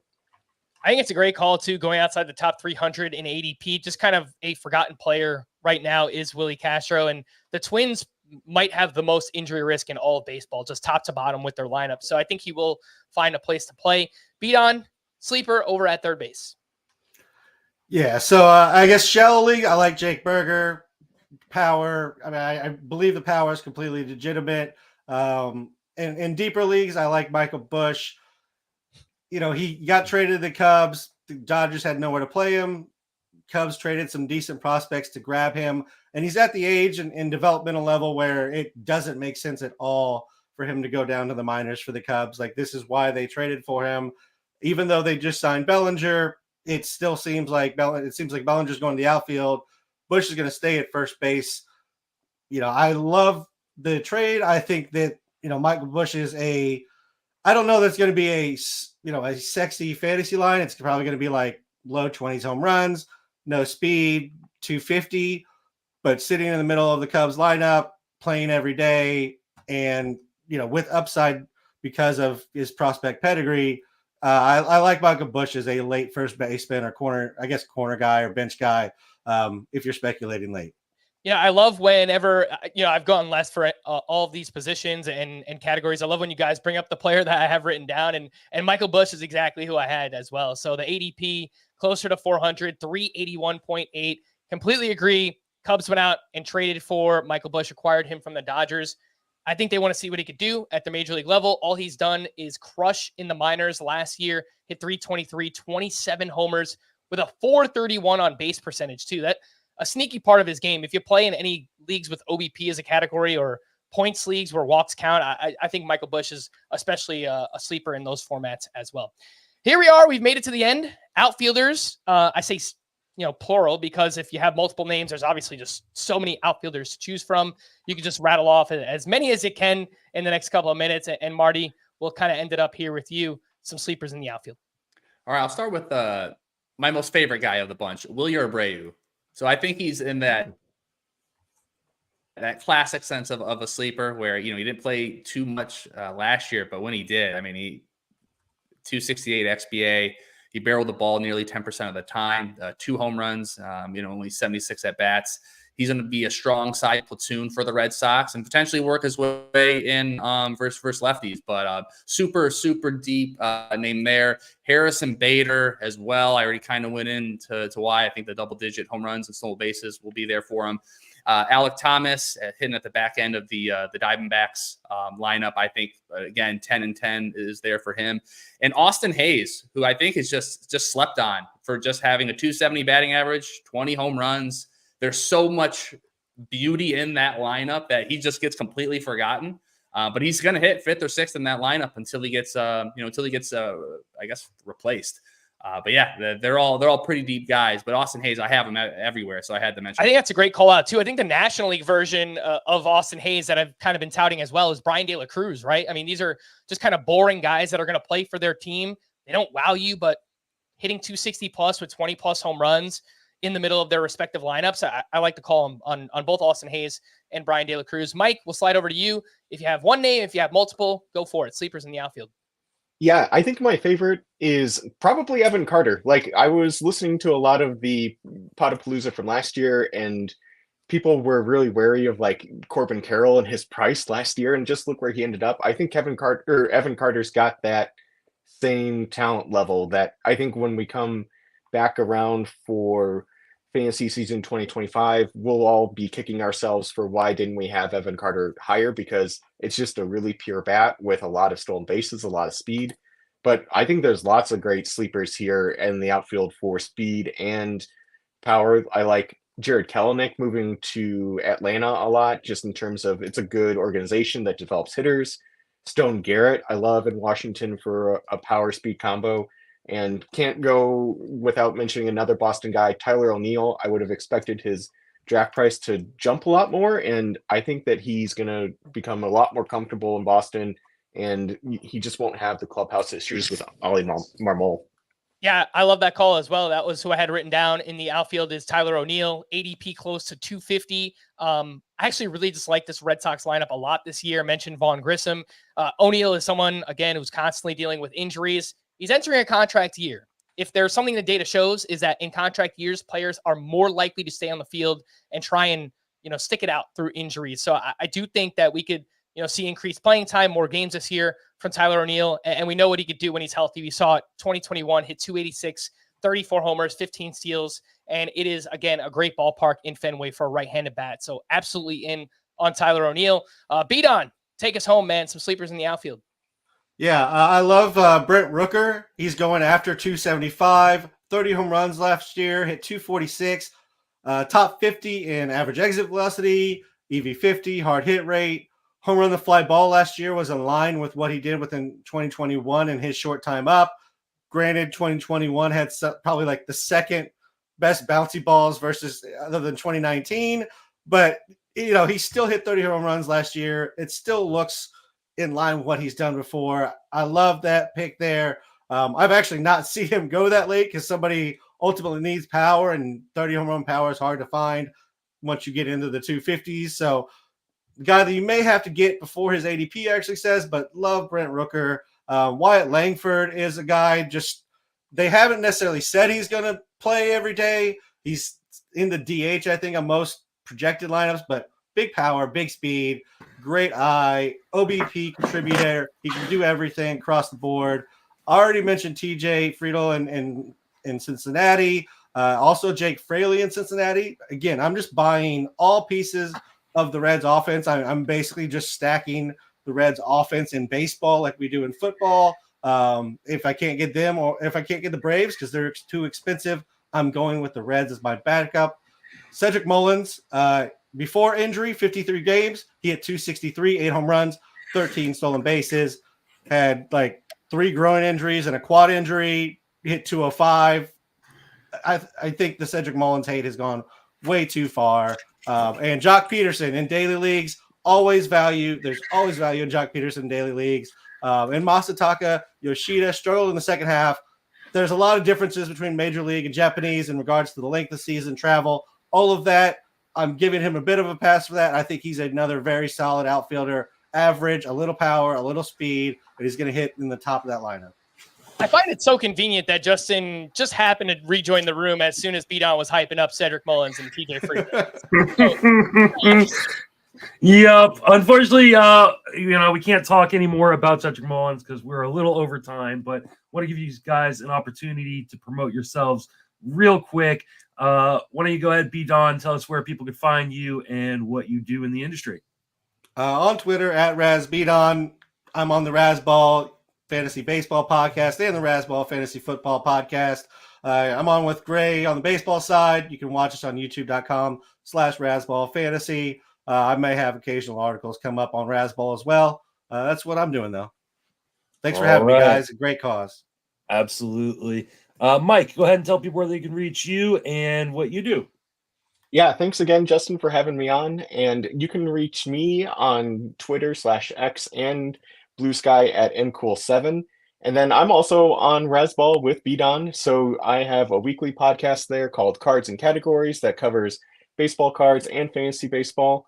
And then I will also be doing the waiver wire /fab article that runs on Saturdays there this season. All right. Marty, tell us all about yourself. No problem. Find me at Twitter, Marty_Tallman, Triple Play Fantasy Baseball Podcast. We go every week on Wednesdays. Frank, you're an amazing host. Justin, thank you for doing this, and I can't wait to talk about how good Xander Bogaerts is. Yeah, we will. We'll get together, brother. Frank, finish this out. Yeah, you can follow me on Twitter at Roto_Frank. You can listen to me on the Fantasy Baseball Today or Fantasy Baseball Today in 5 podcast. Justin, thanks again so much for having us here. Great cause. Anyone who's watching, please donate if you can. And we really do appreciate you giving us this opportunity and look forward to seeing you, buddy. I mean, First Pitch Florida, Tout Wars coming up. I don't know if you're going to be at everything, but I hope you are. I'm going to try. I mean, I'll be in Florida. I'll be in New York. I don't know if I'm going to come into every single thing that happens during those weekends, but I will definitely be hanging out with you, brother. It's always a pleasure to see you. So I'm going to boot you guys out unceremoniously so I can bring in the next crew. There we go. All right. So what are we doing today? We're raising money for Fantasy Cares. Every dollar you donate to donorbox.org/TGFBI gets you entered in to a raffle where you can win amazing prizes. You can win signed jerseys. You can win bobbleheads. You can win subscriptions to amazing sites. TGFBI entries for every $1,000 we raise between TGFBI donations and Podapallooza donations. But give away a spot in next year's TGFBI. The cumulative total for that already is at $8,700 between the two. That's over $2,500 for the entire weekend. So we'll be giving away at least 8 spots, maybe even more spots for TGFBI. So if you ever wanted to be in, those drafts start tomorrow, so you'll get in next year. But yeah, keep those donations coming. Fantasy Cares is a fantastic organization that we're supporting this year. They give away lots of toys at Christmas time through Toys for Tots drives all over the country. Last year, 25 cities. They gave away tens of thousands of dollars worth of toys. Just a fantastic organization run by Scott Fish. All right, let's bring in our next panel. We have some fun guys who are going to be talking about some fun things. Let's start with David Mendelson. How you doing, my friend? I'm good, Justin. How are you, man? Thanks for having me. It's always a pleasure to see you. I'll remind everybody where you can be reached on social media and talk about all that you do. You can find me on Twitter at DMendio2. I do the Triple Play Fantasy Baseball Podcast. Also do sports betting, football and baseball sports betting. And that will be at RPO Football starting next year. And just living on the Twitter streets otherwise. All right. Also joining us is Kev. How you doing, Kev? How's it going, Justin? David, good to see you. Good to talk with you today. I'm doing great. How's everybody else? I'm doing great. It has been 17 hours now of live stream that I've either been a part of or running. So I'm still here. I'm pumped. I want to raise some more money and hear some more fantasy talk. That's what we're here to do. I love the negativity. I'm here to talk busts. And this is the best part of the day, honestly. You know what? I had to bring in some You know, David's a positive person, but I had to bring in some negative people. You are at the top of that list. Remind everybody where you can reach on social media and plug all your work. Yeah, I got Rotosurgeon down here on Twitter. Again, all of my stream of consciousness, all of the random thoughts that come to my head about baseball, football, basketball even. But, you know, it's baseball season. We're hunkering down. We're in the thick of it. We got a month left. Spring training's great, but oh my God, if there's any warning I could put out is ignore all of the stats, ignore all the noise. The only thing that matters right now is injuries. The Operating Room podcast, I'm getting that back going for baseball season. So make sure to check that on Apple Podcasts, Spotify, and all that good stuff. And my writings at Rotoballer, as always. So, check all that good stuff out. And, I'm excited to talk today. Kev, I have to be honest for a second. I tried to get Sophie Sweeney on, but she said no. Sophie Sweeney? You mean Sydney Sweeney? No, I tried to get her sister, Sophie Sweeney. Oh, I have no idea. I didn't even know she had a sister. I don't even know. I'm just kidding, but I mean, we can make a daughter, Sophie. No, I'm kidding. No, she has a fiance. I don't want to. I keep it on Twitter. I keep all that on Twitter. Let's keep that one on Twitter right there. Yeah, I don't need the Podapallooza getting canceled here. Your wife getting mad at you. My wife's gonna be mad at me no matter what I do. So let's not worry too much about that. Speaking of negativity, speaking of knowing who the busts are gonna be, we have Dave McDonald. How you doing, my friend? Yeah, this is getting off to a great start already. We got you're talking about Sophie Sweeney and negativity. All right, let's go. How are you guys? Doing well. Remind everybody where you can reach on social media and talk about what you do. You can reach me at RunDMCD, add that D on Twitter, and then I am on a podcast with you called Friends with Fantasy Benefits. And then I have another podcast called High Stakes Seat that's sometimes operational whenever Jake decides to get his lazy ass back on the microphone. So, you can catch me. Usually Twitter's the best place to reach me. But, feel free to come check us out anytime on the pods. All right. And we're going to balance some of the negativity with some more positivity. We have Brian on as well. So how you doing, Brian? I'm good, Justin. Thanks for having me. How's everybody? Good. Fantastic. Remind everybody where you reach on social media and plug what you do. All right. I'm at Road HQ on Twitter, and I'm at Baseball HQ, where I write at least one article per week there, and then I'll be doing the sports betting stuff at Sportsbook Wire again for baseball season. Fantastic. Well, you guys have a fantastic hour. I'm sure it's going to be really fun to listen to. And I will see you guys at the top of the hour. All right, man. Thank you, Justin. Let's ruin it. Let's make this the worst Podapallooza. I'm kidding. No, let's get this going. I'm excited. Yeah, I've potted with Dave before. Kev, obviously I know you, but we have never potted together. And Brian, we've never potted together. I feel like it's going to be a fun hour. But thanks, of course, Justin, for having us all here. And as he mentioned before, every dollar raised helps Fantasy Cares, which is a great charity run from Scott Fish. So if you can donate or have the means to donate, just go to donorbox.org/TGFBI. As he's mentioned, there's tons of great prizes you can win. So it's all for a great cause. But yeah, as Justin said, let's kick things off. We're talking busts tonight. Everybody likes the glamour of the breakouts and the sleepers, and we kind of get what everybody doesn't like to talk about as much, the busts. So I'm going to start here. Let's go by position, and let's start off at catcher. And catcher looks as good as it ever has, you could say, in recent years. There's a lot of studs at the top and a lot of quality catchers, but there are some landmines out there, and we're tasked to find them right now. So let's kick it off. And Kev, you're going right at the top here with William Contreras, who, if I'm not mistaken, was the #1 catcher in Roto last year. I could be wrong about that. I'm pretty sure he was, if he wasn't #1, he was high up the list. How come you are fading William Contreras this year? Well, okay. The offense I don't expect to be good. I think the Brewers offense should be towards the below average range. They're not the worst. They still have some solid pieces. Christian Yelich is still kind of kicking, even though his back spasms come in and out of his life. Rhys Hoskins, I'm not in love with. After an ACL tear, I don't think he's a massive addition to the offense.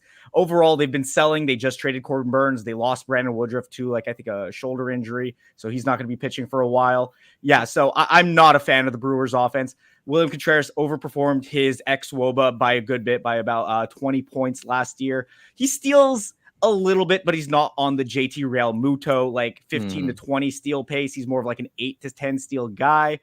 He had 6 last year, but that was in 141 games, 611 plate appearances. I feel like he's a really good prospect, great defensive catcher, or at least last year he was. So good in real life, meh in fantasy. You could get a ton of catchers going, in the 150 to 200 range that should perform roughly similarly to him in the counting stats without the 6 to 8 steals, let's say. Yeah, I guess you mentioned JT Realmuto going right behind him, should give you more steals and has a better track record. I do know, Brian, you talked about Adley Rutschman in sense of that you maybe didn't think he was going to be a bust, but his ADP is very high. He's kind of in his own tier when it comes to catchers, at least over on NFBC ADP over the last 2 weeks. He's going in the top 50, the only catcher going inside the top 50. To you, it's just all price at this point, but not necessarily the player. Right. Yeah, I expect him to have another solid year, but I just think he belongs in that next tier with Real Muto and Contreras and a few others. So I don't think he stands out above that pack. And, I think, whether or not he should be number one catcher is up for debate. I probably wouldn't have him number one, but close. But I just think he belongs down there with those guys rather than in his own tier. So, Dave, we talked about the top 2 catchers, Adley Rutschman and William Contreras. I don't know if there's necessarily one that you are specifically fading, but are you kind of in the same philosophy that these catchers at the top are not worth drafting and you would rather take some of these guys later on? Yeah, definitely. I just and I look at Adley Rutschman and I think he's great, but unless you think he's going to hit for, a 300 plus average, which maybe he could, I don't see a lot of difference between him and Will Smith, for example. Like they pretty much, runs RBI. I mean, Rutschman plays more, but his Baltimore's offense compared to the Dodgers offense, I just don't like. Smith had basically the same amount of runs and RBI in 100 some less plate appearances. So, same amount of home runs, neither of them run. I think with Adley, you're getting a lot of plate appearances and you're getting a good average, which I'm not trying to undervalue, but he's going the 3rd round in Earth leagues. And it's just too high for me. There's other things that I need at that point. And there's catchers as deep this year as it's ever been. So I'm willing to wait a bit on that. Yeah. Adley's weird. Adley, you look at him, you're paying up for he's one of the best catchers. He's arguably the best catcher in baseball. But I look at the Baltimore offense. I'm like, I'd rather have the Dodgers offense, the guy hitting 4th in that every day. I know Adley might hit 2nd or 3rd. Great, whatever. But I have Shohei Ohtani, Freddie Freeman, and Mookie Betts hitting in front of Will Smith. That's 100 plus RBIs if he plays 140 games. Yeah, I'm looking at this. Yeah, I'd rather have Will Smith than Adley. And then if I need steals, if I started without steals to start my draft, I'm taking JT Realmuto. I was about to say, would it shock anybody if JTR was the number 1 catcher this year? It wouldn't shock me in the slightest. That's a great offense too, and a better home park. So it's just give me Will Smith or JT over Adley. William Contreras, what's the difference between him and his brother Wilson? I knew that's where it was going there. Yeah, it's the same shit. And the Cardinals offense is very good. It's better than the Brewers offense. And I guess he ended the year with a wrist sprain, but even so, I think Wilson's healthy to start the year. I think Wilson is just as good, if not better, than William without the 5 to 6 or 8 steals or whatever. Yeah, I think we can take away from this is we're all in agreement. Catcher is worth waiting on. If you're going to take a stud at the top, take JTR, take Will Smith, someone that's in a better offense that you can get at much more of a discount. So I think we're all in lockstep with that one. So let's move then to first base. And Brian, Spencer Steer, he kind of doing it all for the Reds last year. He was a first base. He was multi-position eligible, first base, outfield, third base eligible. And I believe right now on NFBC ADP, over the last few weeks, he is just inside the top 100. You think last year was a career year and you're not buying on that career year? Yeah, I do think it was a career year. I mean, I think the skill set is pretty solid, but there's some yellow flags. The Ks were up and power was down in the second half. His OPS versus righties was 742 with 100 WRC plus against them, which is decent, but they have a lot of good lefty outfielders who are better than him against right-handed pitching. They also have India is supposed to, once he gets healthy, is supposed to be playing some left field. So we all know the Reds scenario. It's a very crowded place, and somebody's going to be on the outside looking in of everyday bats. And I think there's a pretty decent chance it's him, and there's so many guys around him that have regular playing time pretty much locked in. So he's just somebody, he could do what he did last year, but I think there's enough concern to where I'm not taking him at that cost. I'll go other routes. Yeah, I think you hit the nail on the head. There's a lot of bodies over in Cincinnati, and so are all the at-bats going to be there for him on a Reds team that's up and coming, and I don't think would shock anybody this year if they're in the playoff picture with some of the young talent that they do have there. So Spencer Steer, I think you're buying for that career year. I'm with you. I don't necessarily think I like him at this price. Kev, you look at this first baseman kind of board here. You have, there's the studs of the studs. You have Freeman, Olsen, Harper, Alonso, and so on. Are you in that same philosophy that you're waiting here, or you're like, you know what, I want to pay up for the studs. I want one of these studs. What is your thought for first base here? I either get it's tough. Like, I would absolutely take Freddie Freeman around his cost because it's just 30-20 with 100 at our runs RBI. It's hard to pass up on that. Even though I do think first base is extremely deep. I think you could go into near pick 300 and get a borderline starting level first baseman in your lineup. But it's also like, it's obviously one of the best hitting positions in baseball. It's like, if you can't field, you play first base. Right. And the only reason you're playing it is because you could hit, or if you're playing every day. So it's a tricky position to navigate. I'm with Brian on Spencer Steer, though. The reason to draft him is multi-position eligibility, but he's an awful defender. He's in a stacked lineup. Jake Fraley, Will Benson in the outfield can play. India, I think the health issue is a little overblown. Plantar fasciitis, it kind of like pops up and goes away. So I don't know how much he's going to play, but he's going to play unless they trade him, which we'll see. But Steer wasn't a great prospect. He's solid, but he's not great. Can't defend. He had a good fantasy season. If you picked him up off the wire, that's fantastic. But do I want to pay a top 150 pick for him? Absolutely not. I don't really want Spencer Steer. I'd rather wait and take Jake Fraley or Will Benson at the back end of my draft, or Jonathan India, who's like falling to, again, pick 300. You could get him at the end of your draft. Yeah, and just aligning that they added Heimer Candelario, which I think sometimes slips through the cracks. He's going to take a lot of at-bats away, especially with the contract they gave him. So I'm with you on Spencer Steer again as well. Dave, anything to add on the first base position in terms of someone you might be fading? Completely co-sign on Steer. And just in general, paying for guys coming off career year is just never, but rarely a good idea. Guys they have up seasons, they have down seasons, skill set's basically the same. You're trying to catch them when the value is right. So when they're coming off a bit of a down season, then I'm much more interested, because you don't even have to get what that they can do to get value out of it.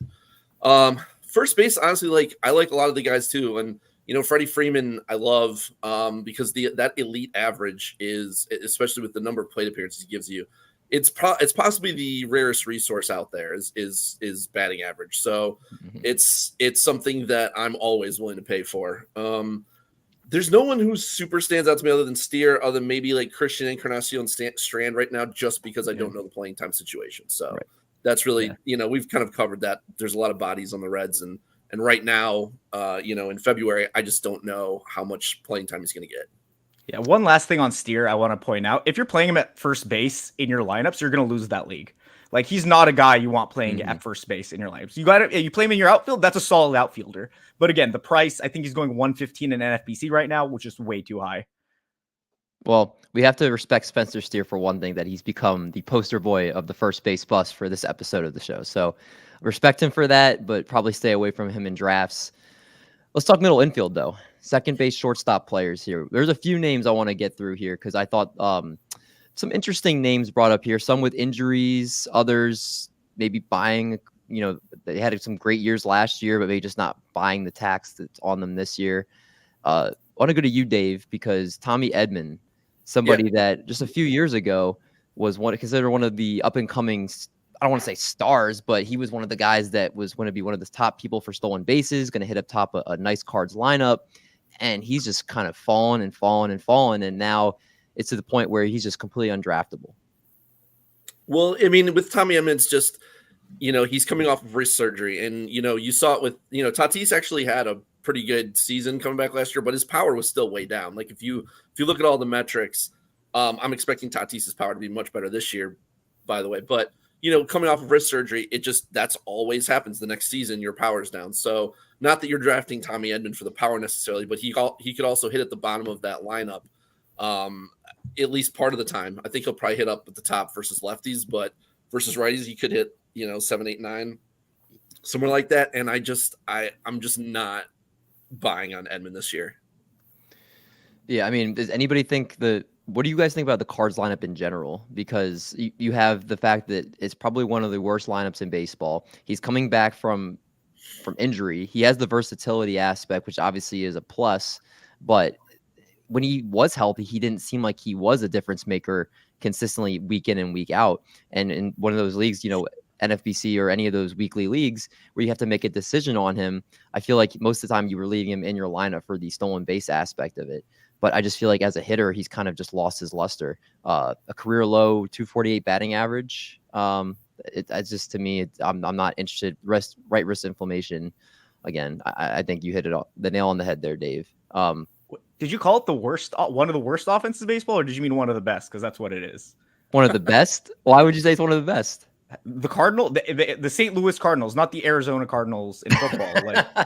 Like look at the Cardinals lineup. They have Goldman. They have Nolan Arenado, Jordan Walker. I think we'll have a Brendan Donovan. They have Wilson Contreras, who's like one of the top 5, top 6 hitting catchers in baseball. Mason Wynn's coming up. They have hitters. But Mason Wynn means a glove first player than more of a hit first player. He's still okay. Regardless, he's hitting 9th. Who cares? But like all those, Goldschmidt's still really good. Contreras is still really good. Arenado, I'm not a big believer in this year, but even so, he's still good. I would, maybe it's harsh to say one of the worst lineups. I wouldn't say it's one of the best, though. I would probably put it more in like the middle. It's one of the best.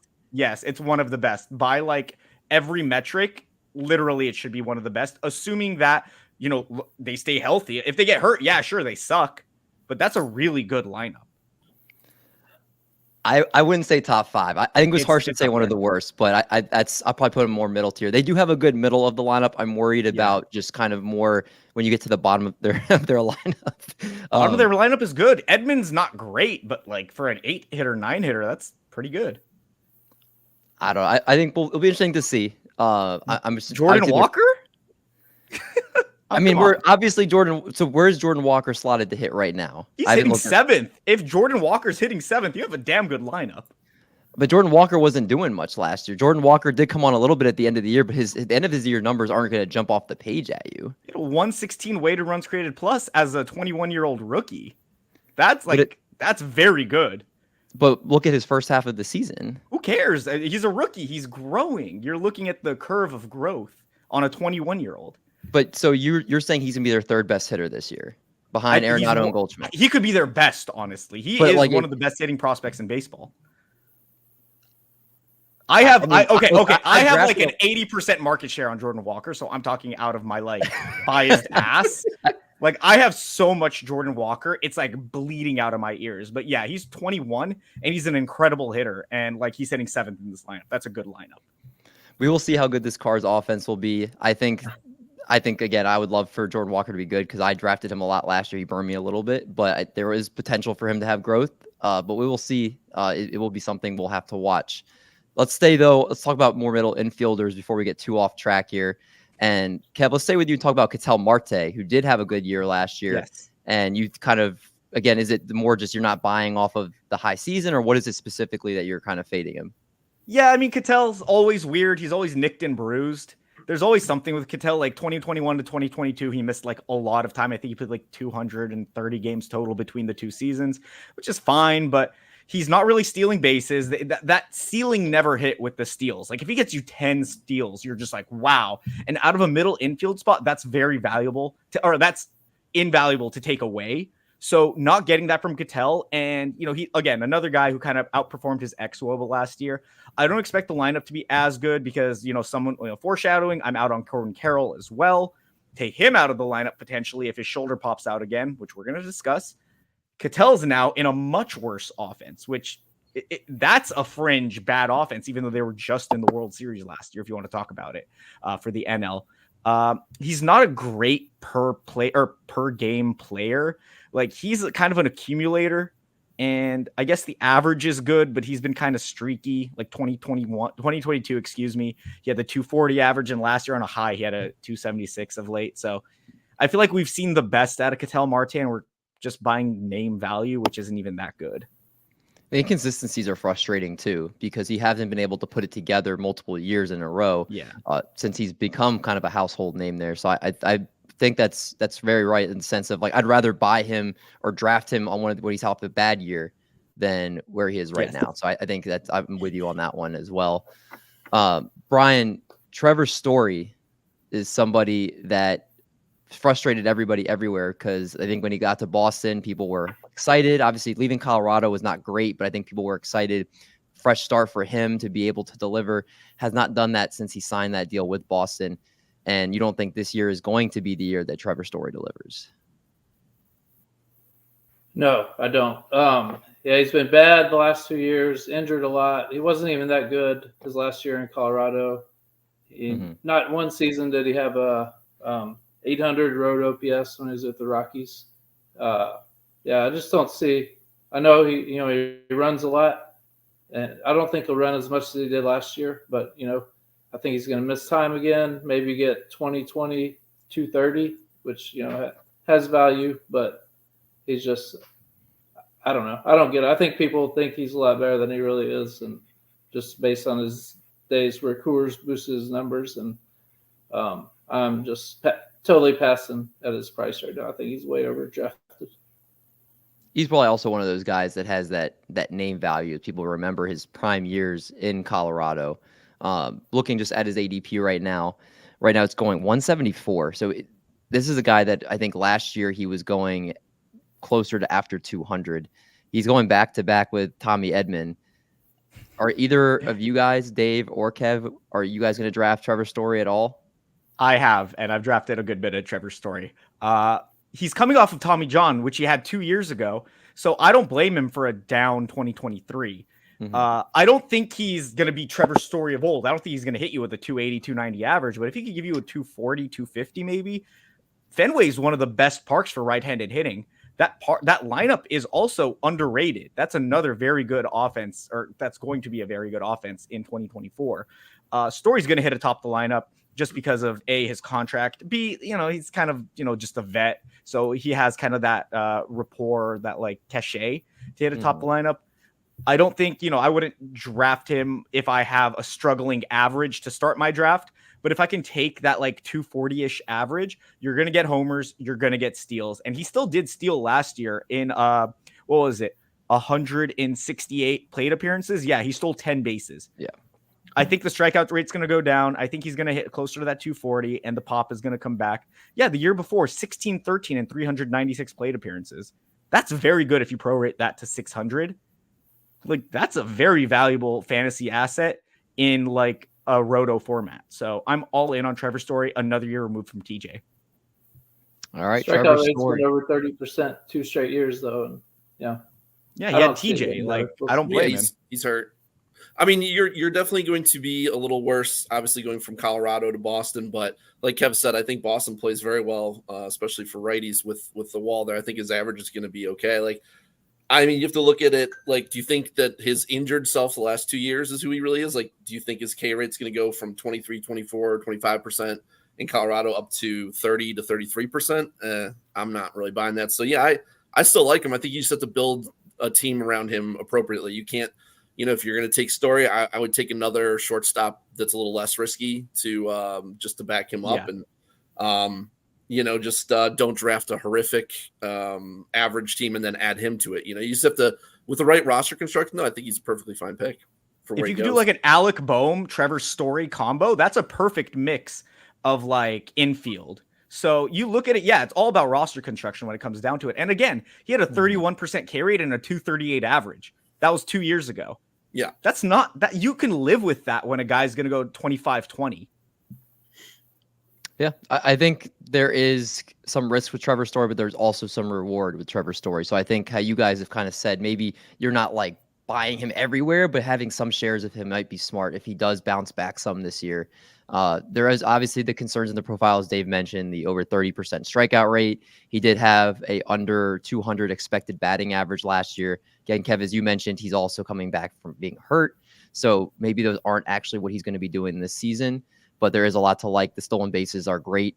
The power still looks like it still be there, 20 to 25 home runs. So yeah, kind of interesting player here, depending on how you like to attack your drafts. But Dave, Nico Horner is someone that's, I don't want to say he's the opposite of Trevor Story, but in terms of power, he doesn't have Trevor Story's power at the position.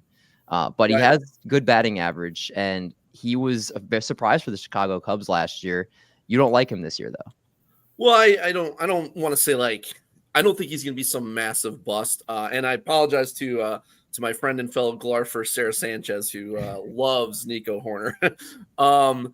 I like his skill set. He was a guy I bought in on a lot last year. But again, we're kind of talking about any guy who is having their career year and then you have to buy them at that high watermark the next year. It's just not a good plan. And this is a guy who I believe injured the same hamstring 3 different times in the last several years. Like, Nico Horner doesn't get talked about as an injury risk a lot, but he is actually. Like, he has more risk than I would say a lot of guys do. And I just, at that point in the draft, and especially like with your steals, because like if he does hurt his hamstring again, if you're drafting him that high, you're probably relying on him for a good chunk of the steals that you're going to get from your team.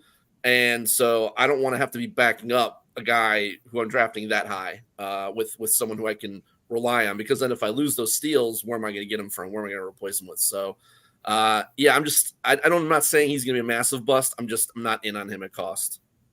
That's fair. I think some of our busts, a lot of the reason is because of cost, and that's totally fair to say with Nico Horner there.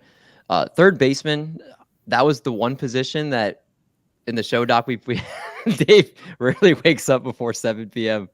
Is that true? Are you a night owl, Dave? I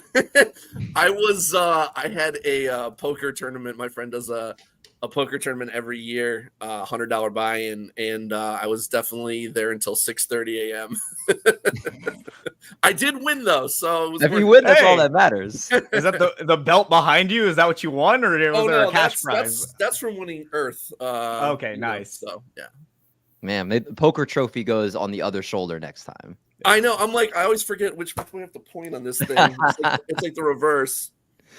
All right. Well, let's start talking about some third basemen. Dave, I want to stay with you. Is there a third baseman that you can think of that would be the face of the bus for this position? That was one of the outfielders and starting pitchers, I think, are going to be the bulk of what we'll talk about. But is there a third baseman you want to throw in here? Yeah, I mean, other than Spencer Steer, who we've already touched on, I mean, a little bit with like Ha-Seong Kim, just because again you're taking him come off a career year, but I don't think he's like a massive risk. It's really just Royce Lewis is the big obvious one. I know some people will say Ellie. I'm not super worried about Ellie. I do think the second round price is a little bit high for me to take him, but Royce Lewis, I mean, the guy just cannot stay healthy, and I loved him last year. I had Royce Lewis, like I picked him up everywhere early. I stashed him because I'm a huge fan. But for where he's going, I can't trust the health. So I doubt I'll have any Royce Lewis except for maybe in a Yahoo league where I can put him on the IL slot. So, well, right now, so he's going around pick 48, 49. Where would he have to go for you to take the risk on him? Probably about double that, I would say. So his max pick since the middle of February is 66. Yeah, no. That's no. Okay. Yeah. All right. Gentlemen, if you have a bust at third base you feel strongly about, feel free to. Otherwise, we'll go on to the outfield and starting pitchers. I'm with Dave on Royce Lewis. I'm not touching him. It just, again, Minnesota's offense is fine. It's good, but it's very volatile. Between Royce, between Buxton, Kirilloff, you don't really know who's going to be playing. Matt Wallner is fine, I guess. I don't know if he's going to carry an offense from the middle of it. I like Kepler.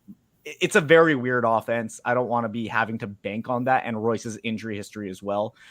If he were a guy that's like a Mondesi, that like you're getting him off injury, but he's going to steal 40 bases, I just don't think the 30-ish homers and 15 steals are that worth it at his cost given his injury history.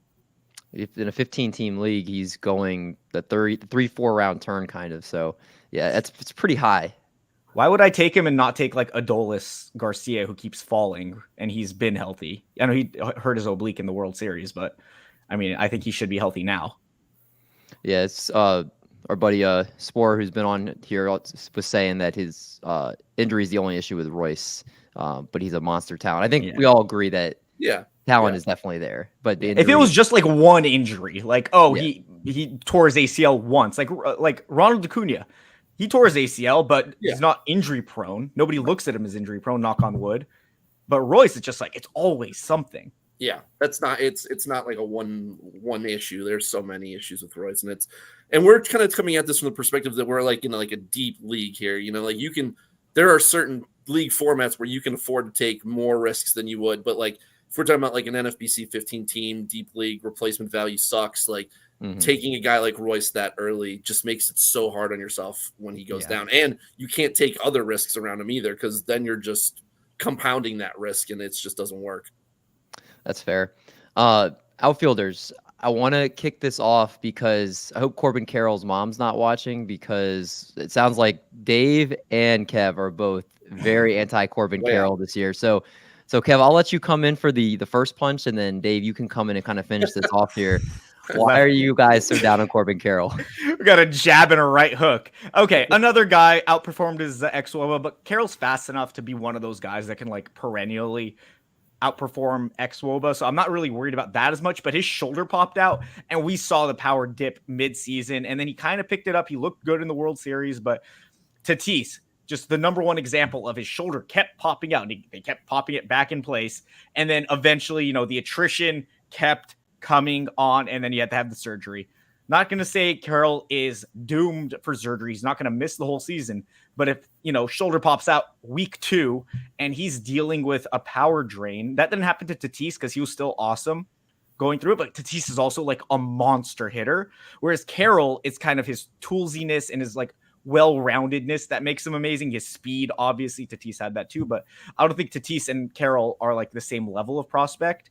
It's just like, looking at Carroll, I don't think he can make up the difference if he's dealing with a nagging shoulder injury this season. And going in the first round, no thank you. Middle of second, even so, I'd rather have Ellie.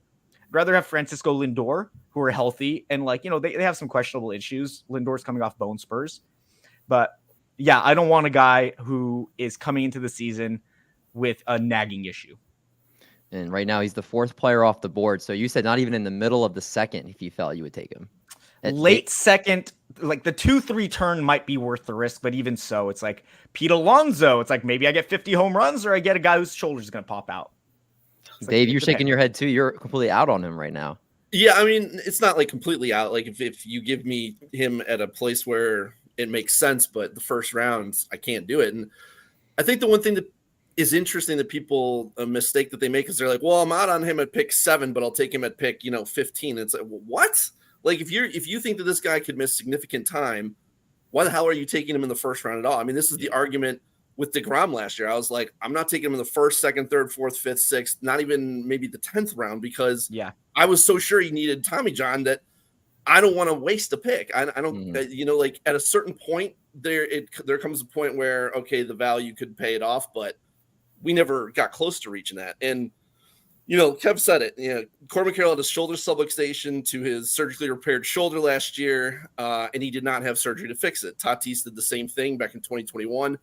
He missed time 4 different times that season. So, I mean, at any point, any one of those times that his shoulder popped out, it could have been the end of his season. So, do I want that from Corbin Carroll this year? No. I'm in the first round is not the place you take your risks. That's where you build your foundation, and then later on you take those risks. So, there's probably I know I'm going to have 0 Corbin Carroll this year. He's a great player, but it's just not going to be that year this year.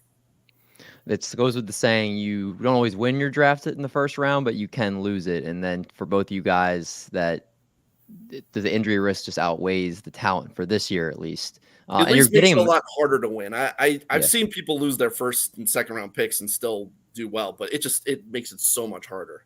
Yeah. And at the end of the day, like you're paying for his ceiling, right? Like, cause how much he can't really go much higher than this, right? Like the 4th player off the board, I don't think I ever see him going ahead of Acuna. Maybe you could say maybe he's the second best case scenario, but you are paying probably the highest he's ever going to go right now. This is the 4th player overall. So I don't have a problem with either of those points you guys mentioned for him. But I want to get to a different player here, Brian. Is there an outfielder that you feel strongly about fading this year?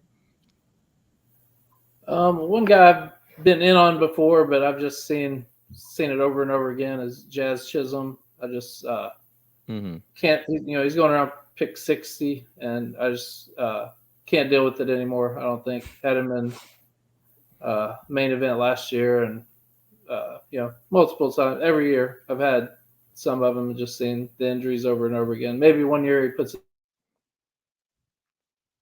it together, stays healthy, and he would smash this pick, but it's a bad lineup. He's going to miss 50 games, and I just don't want to deal with it. So I'll be passing on him this season, I'm sure.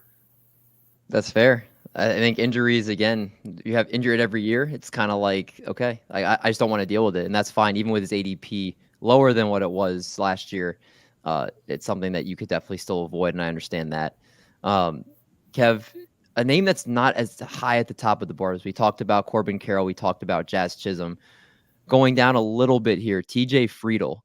And I know Justin Mason, close your ears because that was his guy last year. You're fading TJ Friedel. Yes. Okay. It goes back to the Cincy lineup being, quite stacked, as we discussed. We discussed Spencer Steer, we discussed India, Benson, Fraley. Then CES is going to play first base. Candelario, they just added. Noel V. Marte, we don't know how he's going to mix in. I look at TJ Friedel, who's going to be playing. He's a good defender.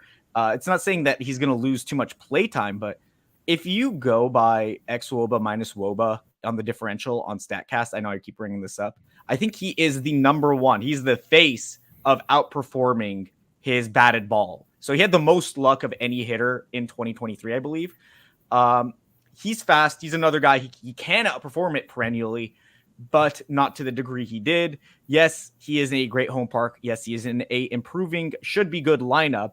And he has, good bat to ball skills, but I don't think he's going to be as lucky as he was last year. I think his OBP average and all that are closer to what they looked like in 2022, where it was like a 240, 314 rather than the 280, 350.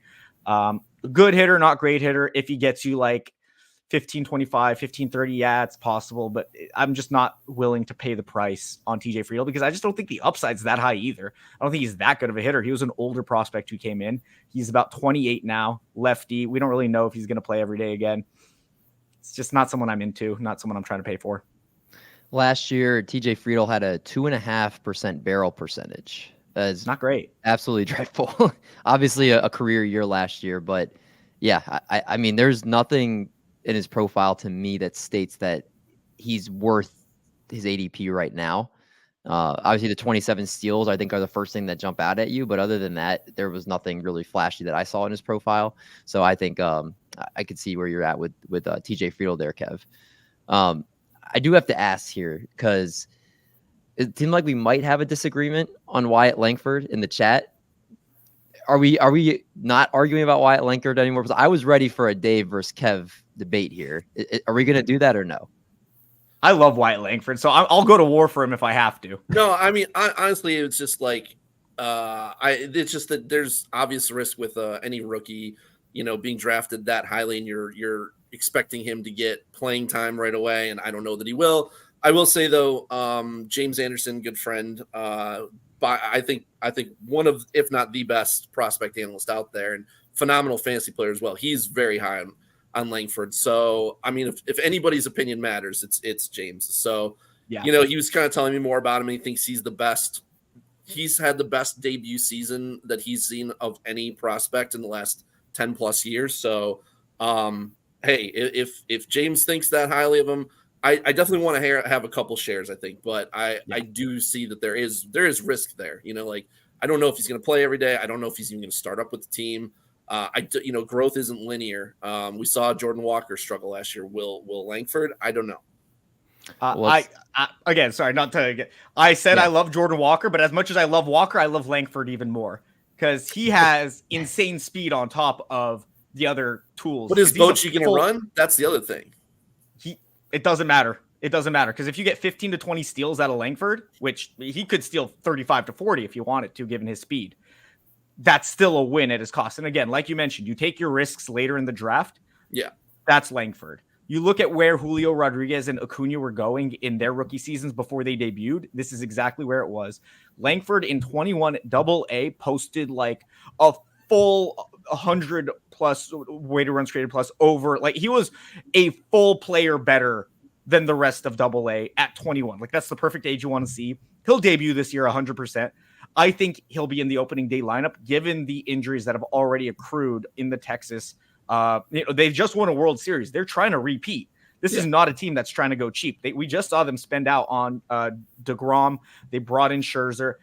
This is a team that wants to win. I think he's the opening day DH. And if not, he'll be up by the end of April, latest. Yeah, I definitely think he'll be up for most of the season for sure. And like I said, I see that there is risk there, but you know, like you said, that it's not.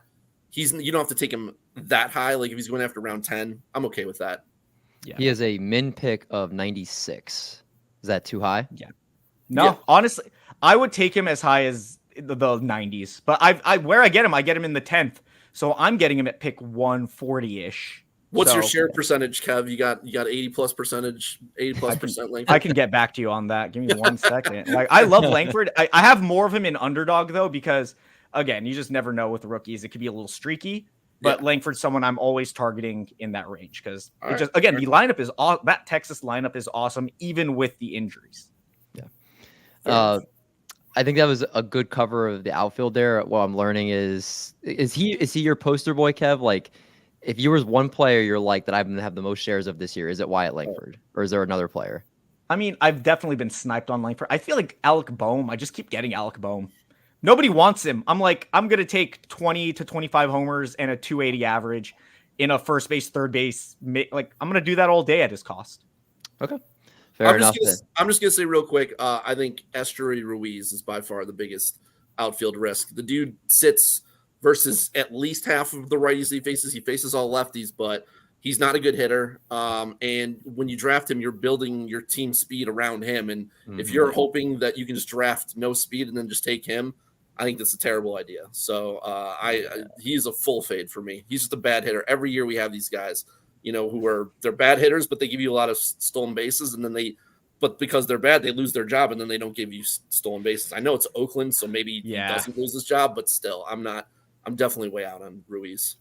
I don't really have a Ruiz, but I'm also like, that team sucks so bad that they just might leave him in the lineup every day just if he's a good enough outfielder. So, but they didn't leave him in the lineup every day last year, and they were bad last year. Like he sat a lot. Like he sat 3 games in a row, 2 games in a row often. So I'm out.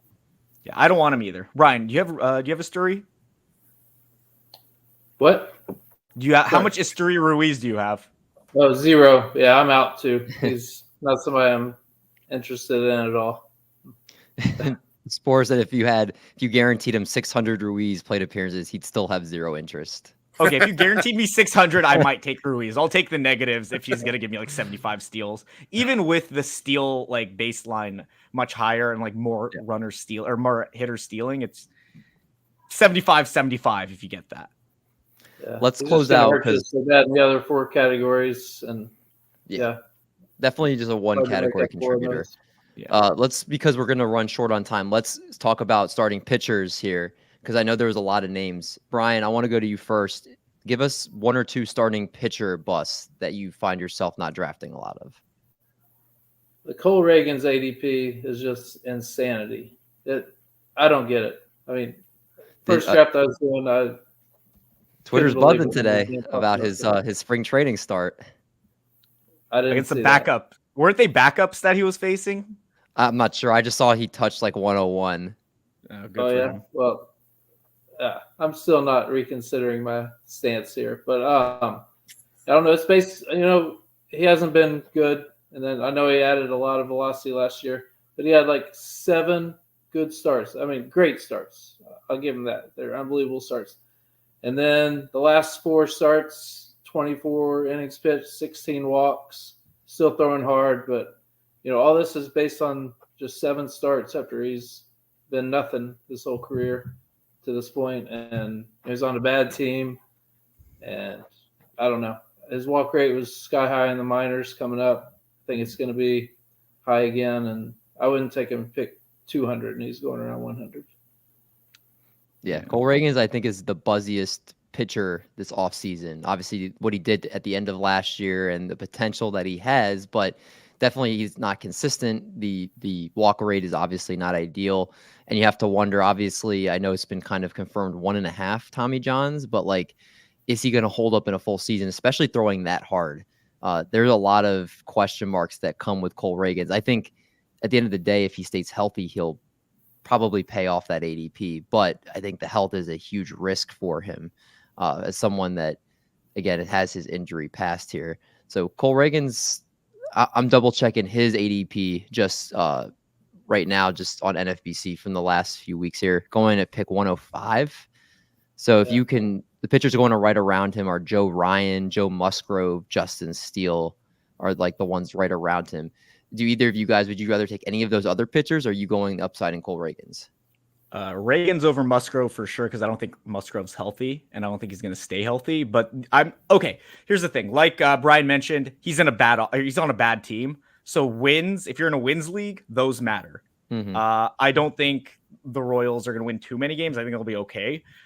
Even so, Reagans came in and he was really good. You know, a little better than peripherals, but even so, I think he's a good pitcher. Injury history is definitely something to consider. I'm not drafting him at his price, but I understand someone who does. But give me Justin Steele, give me Joe Ryan all day over him. What about you, Dave?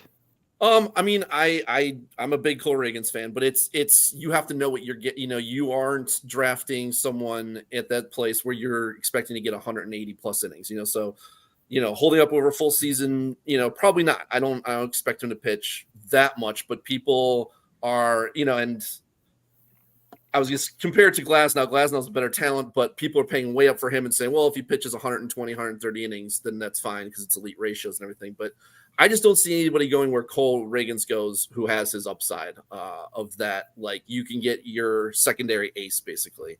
So, like, I'm going to get a really safe first pitcher or two ahead of him. It's like my SP3, I can get that guy who can be an ace, and I can afford a little risk at that point.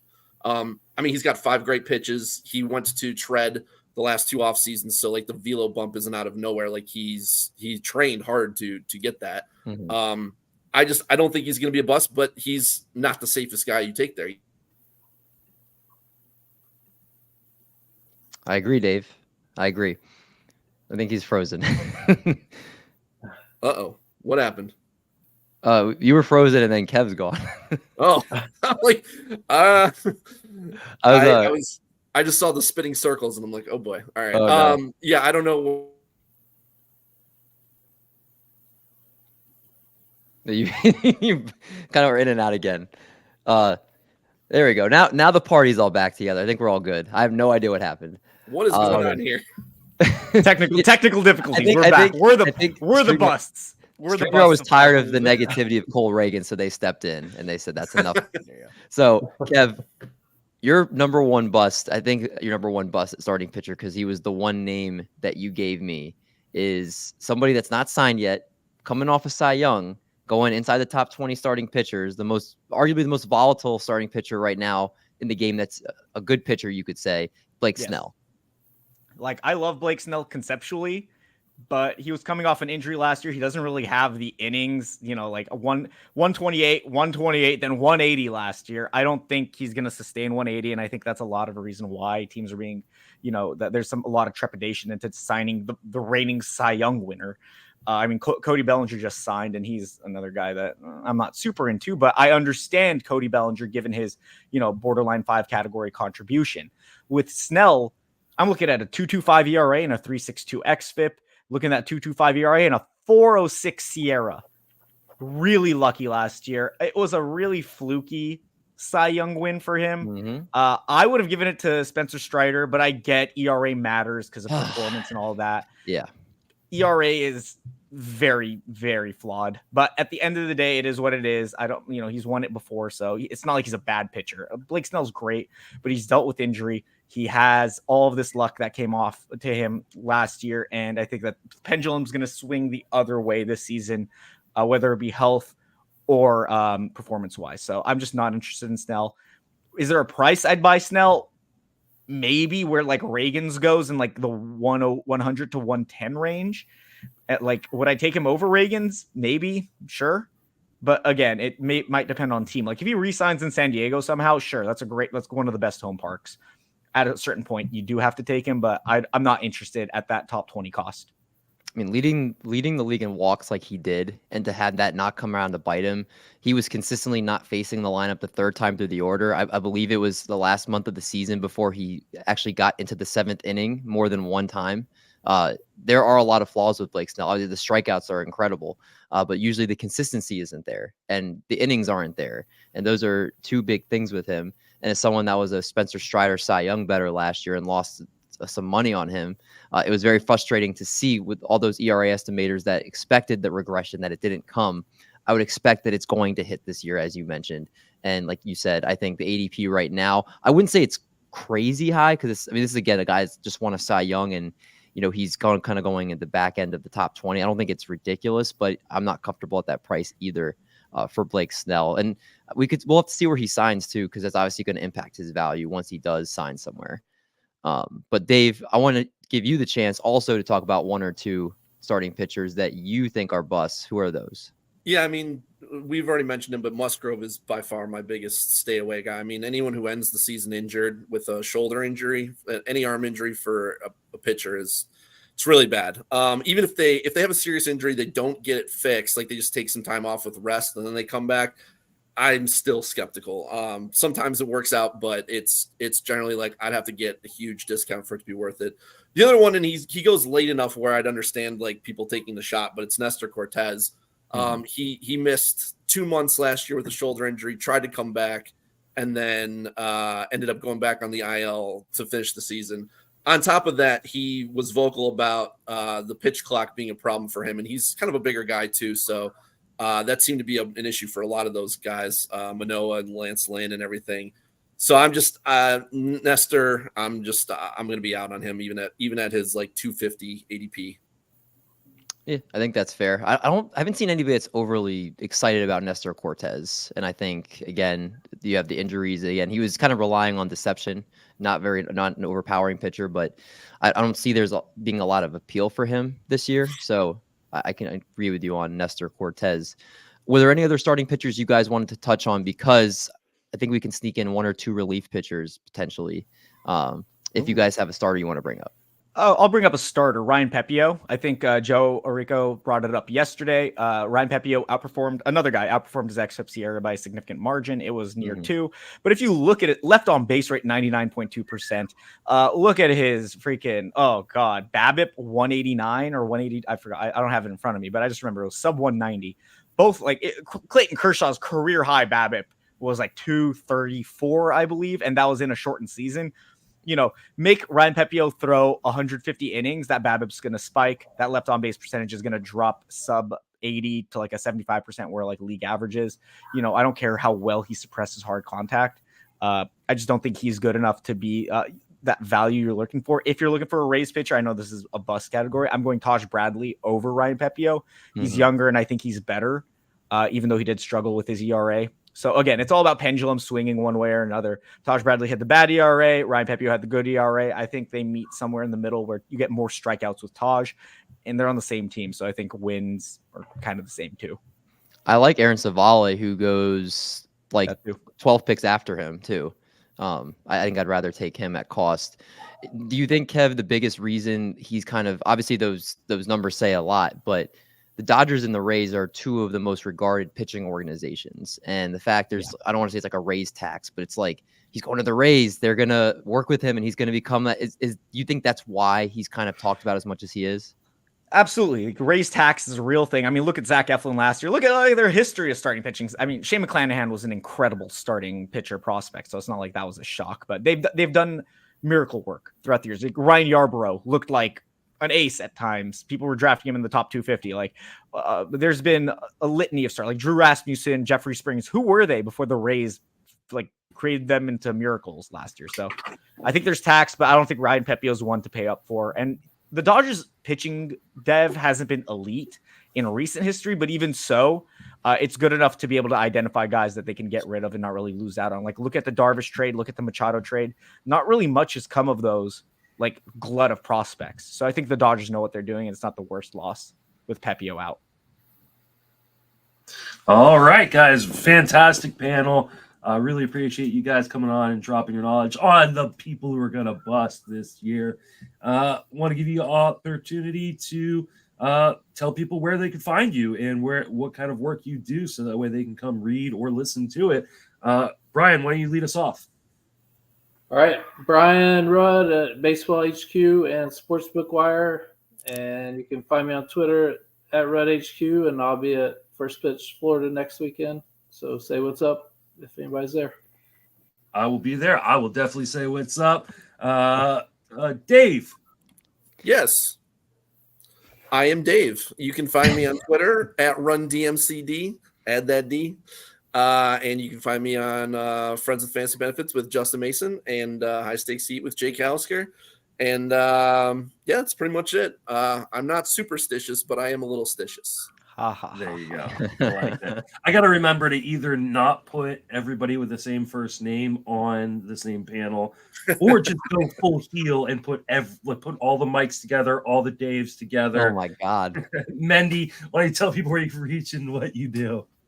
You can find me on Twitter, like says on the screen at DMendio2. Tweet out a lot of fantasy baseball, fantasy football betting stuff. Podcast Triple Play Fantasy Baseball Pod. Put that out every Wednesday or Thursday.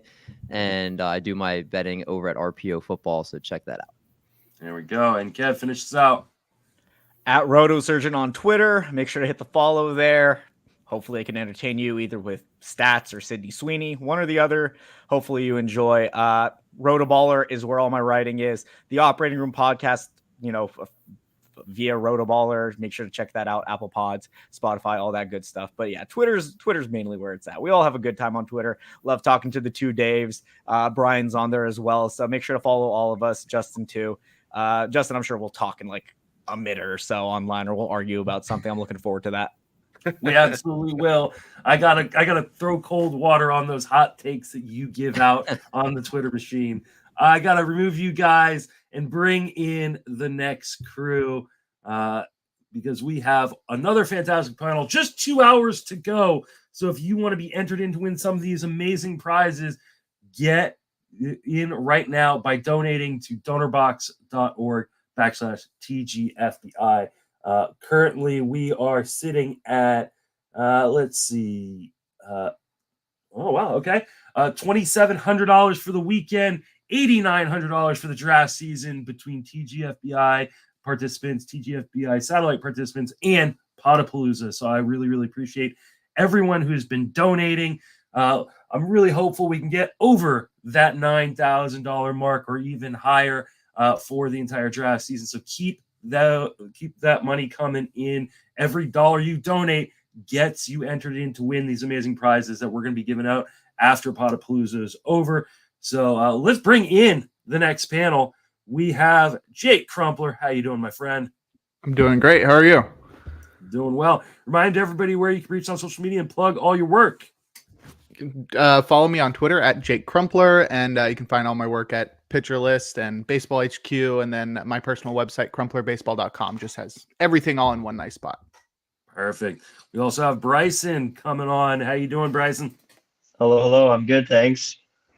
Remind everybody where you can reach and what you do. For sure, yeah. Most of my stuff will just be on Twitter/X, whatever you call it. Just at my username there, Bryson CK. And in the next month or two, hopefully, I'll be putting out more consistent content on another platform, but I'm working on that right now. But for the moment, just find me on X. There you go. And we had Dr. Dave last segment. This time we have Dr. Mike. How you doing, Mike? First of all, I have to always say this when I come on because my wife is lurking. I am not a doctor, a doctor of anything, a doctor of chaos and doom, maybe, but that's about it. So, hi guys, everybody. Mike Carter here. I work over at Fantrax, covering bullpens. I just started at Rotoballer a few weeks ago, and I also work at the Fantasy Baseball Beat on the podcast with my buddy Chris Torres. So, thanks for having me. I'm really happy to be on with you guys tonight. Absolutely. This should be a fun panel. I hope you guys enjoy yourself. I'm going to turn it over to Jake so I can keep working on my pitcher projections while I listen to you guys. See you guys in a little bit. All right. Well, how's everybody doing? I know Justin just asked that, but I figured I might as well do it while the teacher's out of the room. You speak doing very well today. Yeah, it's a beautiful Sunday here outside of Chicago. It's about 60 degrees. The sun was out. It's going to be 70 tomorrow, and then it's going to be 30 on Tuesday. So if you don't like the weather in Chicago, wait a while. It'll change. We're going to have 4 seasons in about 48 hours. So. All right. Well, I'm in California, so weather is usually pretty nice, and actually it's also a wonderful day here. But, that means it's a perfect time to talk about baseball and specifically hitting targets for fantasy baseball. That's what we are on here to discuss. We will sort of go through every category, talk about our targets there, and then talk about our favorite targets at each position. But if you guys are ready, we can just hop right into it. Let's go for it. All right. So we'll start with the targets for each category, and we'll start with home runs. That's the most exciting one. And I'll start with you, Bryson. Who's a player you're targeting for home runs? Yeah, so for me, with the home run category, I've been trying to gather as much O'Neal Cruz shares as I can for that category. Obviously, last year with the injury was a lost season for him, so that was unfortunate because I was also looking forward to him. I drafted him a lot last year as well. Obviously with Cruz, it's the old story of a big frame, so you gotta live with some strikeouts. But he does have really big power, which I think sometimes people forget about. In 2022, he managed to hit 17 home runs in 360 plate appearances, and that's only 87 games, so that's not a full season by any means. So if he can even get you 25 home runs, 22 to 25, maybe push 30. Who knows? We don't really know with him because he hasn't really had a full season yet. But I just think his ADP isn't crazy, and I like to tackle home runs kind of early because I find that that's a stat, a category that kind of fades away as you go throughout the draft. So, I've been targeting him a lot just because there's so much potential there, and I'd rather have him on my team and see him finally put that all together than watch him do that on someone else's team. Yeah, we probably would have seen it last season if not for that injury at home plate. But the guy definitely has some elite power. Just the exit velocity numbers we saw in his debut campaign was enough to get everybody just super pumped for, the future of his career. Absolutely, yeah. I'm excited for a full season of him. All right, and Mike, who are you targeting for home runs? I have a question I have to ask you guys before I say anything. So. I'm old. You guys are both much younger than me. Does anybody still use the term going ham? Yeah.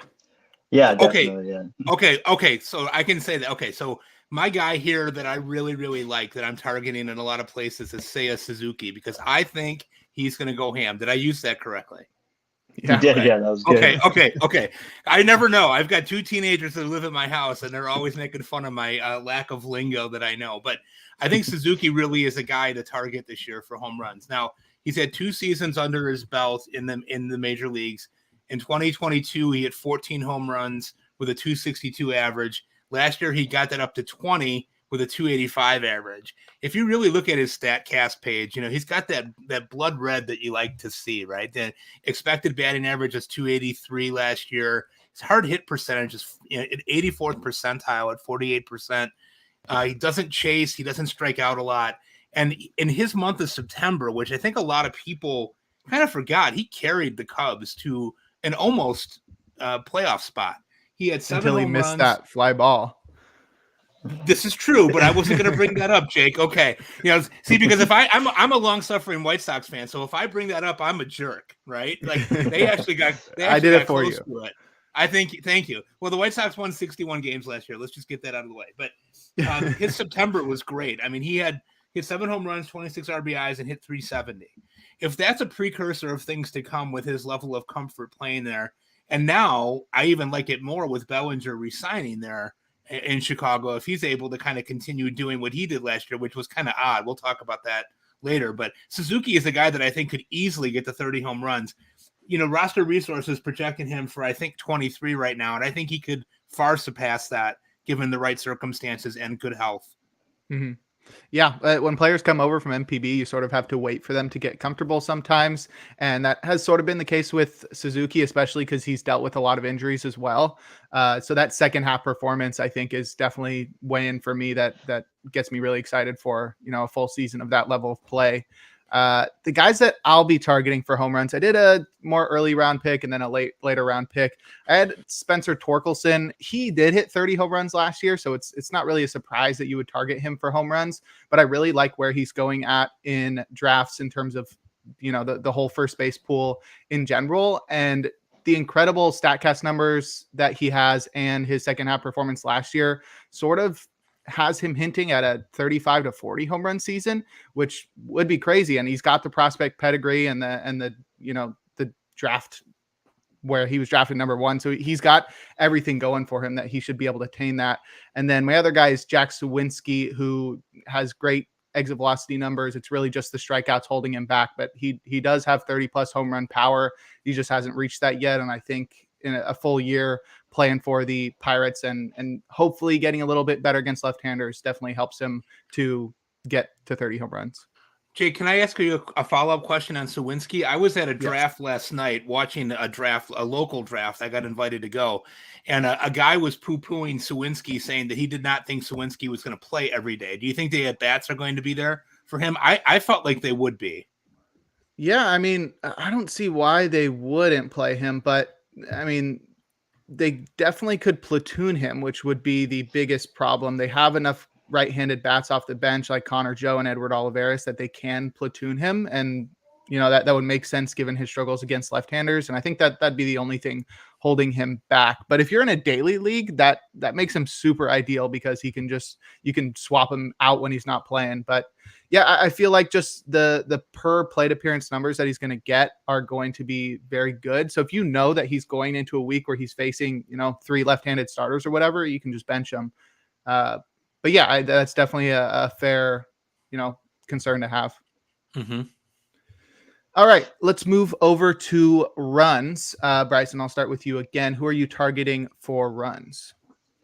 Yeah, for runs, I went with George Springer. Again, he had 87 runs, 87 runs last year. So it's not like he's a guy who didn't get any runs, and he's been in the league for a long time. So it's not like a sleeper pick by any means. But I just like that he's most likely batting leadoff for the Jays. If not top of the order, then probably second.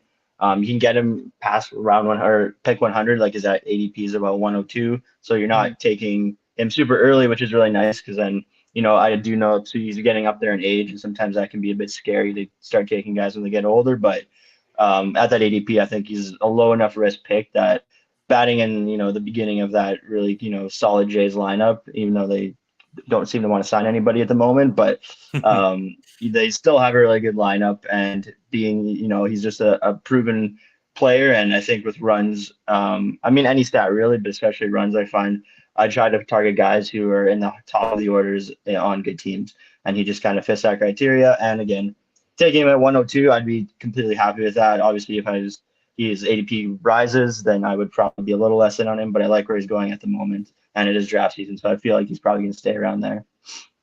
Yeah, that seems to be the archetype for a runs target, is just somebody leading off ahead of a couple of good hitters. And that's basically, you can lock them in for 85 runs. Mike, I feel like that's the case for yours as well. Yeah, I have a really boring, unsexy pick here for this one. But, you have to have these boring, unsexy guys as well sometimes. Being a boring, unsexy guy myself, I relate strongly to players that are that way as well. I really like Stephen Kwan in this role. I think he's a guy that's going to get a ton of at-bats batting in an order that I think is developing. I think they have some guys coming through there. The Naylor brothers, obviously J-Ram is there. They've got some guys there that I think, and Kyle Manzardo, who we met in Arizona, who was great. Looks like he's going to be a good player too. I think he's going to score a lot of runs. Even so, if you kind of look at his data for the first 2 seasons, he's going to get a lot of at-bats. We know that. And so he had 638 plate appearances in 22, 718 last year. So he's going to play 150 games as long as he's healthy. Not going to get a lot of home runs. He's going to get you double-digit steals. But what I really want here is the runs and the batting average floor. I mean, he had 268 last year, which I think was a little bit lower than what I think he actually could hit. I mean, his expected batting average last year was 282, which would put him in the 88th percentile in all of MLB. So boring guy, unsexy, but if he's your third outfielder in, you know, a 15-team league, you could do a heck of a lot worse than that. He's going to help you in a few categories, runs being one. He had 89 runs, 22, 93 last year. I think he could get 100 there if he stays healthy this year. Yeah, I think he's going even later than what a third outfielder would be. He's going after pick 200s. That's pretty solid spot to be able to get him as even like a 4 or 5 outfielder, which is very solid. And I think a lot of people are scared away from him, especially in roto leagues, just because the lack of strikeouts doesn't help him as much as it would in, you know, most points leagues. But he's definitely still a guy that's gonna get on base a lot because of how much contact he makes. I also went with a couple leadoff guys. I went with Brandon Nimmo for the Mets. I do like the top of that order with Francisco Lindor and Pete Alonso. And Nimmo walks a ton. And as long as he's able to stay healthy and sit atop that lineup, he's going to score 85 or more runs. And then my sneaky pick here is Luis Rengifo. The Angels lineup is, you know, going downhill. They lost Shohei Ohtani, but Luis Rengifo is set to lead off this upcoming season. And we saw in the second half last year just how good he can be when he's playing at the top of his levels. I am a little concerned that, you know, maybe they don't bat him leadoff. I've seen like Mickey Moniak penciled in at leadoff a lot. But if we see Luis Rengifo hidden in the top of the order ahead of Mike Trout and, I mean, say what you will about Anthony Rendon and Taylor Ward, I think he could score a pretty decent amount of runs, especially going really late in drafts. Yeah, I like it because it's still a good lineup, even though you like losing Shohei, you obviously get worse, but it doesn't mean that it's a bad lineup by any means. Yeah. I still think that there's lots of potential there. Yeah, and like any guy leading off is gonna score a decent amount of runs as long as they're up there consistently. Unless it's Andrew Benintendi for the White Sox, in which case he's going to score like 40. Yeah. I mean, I feel like that was sort of expected. That contract was wild.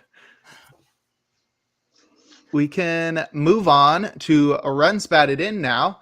And we sort of go from the top of the order to the middle of the order. You want guys batting ahead of these guys so that they can knock them in. You want good guys that can get on base. And so a lot of times you can have these RBI guys linked with the runs guys. So like, for example, I mean, Pete Alonso is not going to be a name that we mentioned, but he's going to be knocking in Brandon Nimmo a lot. So if you can pair those two guys together, that's obviously sometimes really fun to be able to go and watch a team and be able to root for them because you have multiple players on that team. But Bryson, who are you targeting for RBI? Yeah, my RBI's guy, well, it's Ian Happ, and I kind of wrote this before the big announcement about Bellinger coming back. But that doesn't really change the way I feel about Happ. He's still with Bellinger. He still had 84 RBIs last year. He's usually batting in the heart of that Cubs lineup. I really like we talked about Suzuki already. I really like the Bellinger, Happ, Suzuki kind of lineup there. I think it's a really good, really solid lineup. But yeah, he's going a 147 again. So this is another guy where you're kind of getting him later into the draft a little bit, kind of not a top 100 guy. But if you can get 84 RBIs, you know, even this year, you know, he bumped it up to 90. I just really like him. And I think he's a name that kind of goes, like I said, under the radar, just, you know, with Bellinger being there now. The big contract that Dansby Swanson got kind of gets forgotten about a little bit, but he's just a solid guy. He has been his whole career. And so I've always find myself just kind of grabbing him at that point in the draft to shore up some RBIs to go pair with the guys that I've gotten earlier in the draft that will also be giving me a good amount of RBIs. Yeah, I think Happ's really underrated, especially in terms of runs and RBI, because he doesn't really stand out in any of the other three categories because he's not a 30 home run hitter. He's not a guy that's going to steal 20 bases, and he's not a guy that's going to bat 300, but he makes up for it by playing every day in the middle of the lineup. So he's going to get 80 or more runs and RBI. And it's an underrated stat. It's hard to, keep those in your mind while you're drafting, because you're usually just thinking about home run, stolen bases, and average, and the runs and RBI sort of come with it. So if you are, conscious of that with a guy like that who's not standing out in the other three categories, you can really get a leg up on your competitors. And Mike, I see you're going for a homer pick here. It's my only one though, Jake. I'm going to lay that out here. It's the only time I'm picking a White Sox here. And this is really kind of a caveat emptor kind of situation, right? We have to kind of wait and see how this plays out. But I think Andrew Vaughn is a natural pick for RBIs that are sneaky. You know, he's getting drafted as a corner infielder in a lot of the leagues that I've been drafting so far. Nobody wants to take the plunge with him as a starter because he's another guy that's kind of an unsexy pick. But if you listen to my testimony for 30 seconds, I might be able to give you an idea as to why I like him. Roster Resource has him batting second, and I don't think that's going to happen. I think they have Moncada batting cleanup, and I don't think that's going to happen either. So I think Vaughn's going to bat cleanup. And if he's got Benintendi in front of him, my guess would be that they might try Moncada second, but I think Dominic Fletcher's going to win that right field job. He could be batting second there, and then Robert, and then Vaughn. He's got an opportunity to knock in some runs. He knocked in 80 last year on a really bad baseball team, and he was hurt. And a lot of people don't know that, but he played the second half of the season with a bone bruise in his lower leg and foot that really made it very painful for him to play. Yet he played, he persisted, and he didn't complain about it. So he only had 27 RBIs post All-Star break, but I really think that was more of a function of being hurt. The ironic thing is that he hit actually for a higher average after the All-Star break too. So it kind of depends on what you want to read there. But to me, 80 RBIs on a bad team, if he gets over 600 at-bats this year, which he should, they really don't have any competition for him. I mean, who's going to play first base? Gavin Sheets? I mean, does anybody need to see that ever again? I don't. So I think Vaughn's got a really good path to getting, 80 plus RBIs. 90 wouldn't surprise me, and 25 home runs could be fine.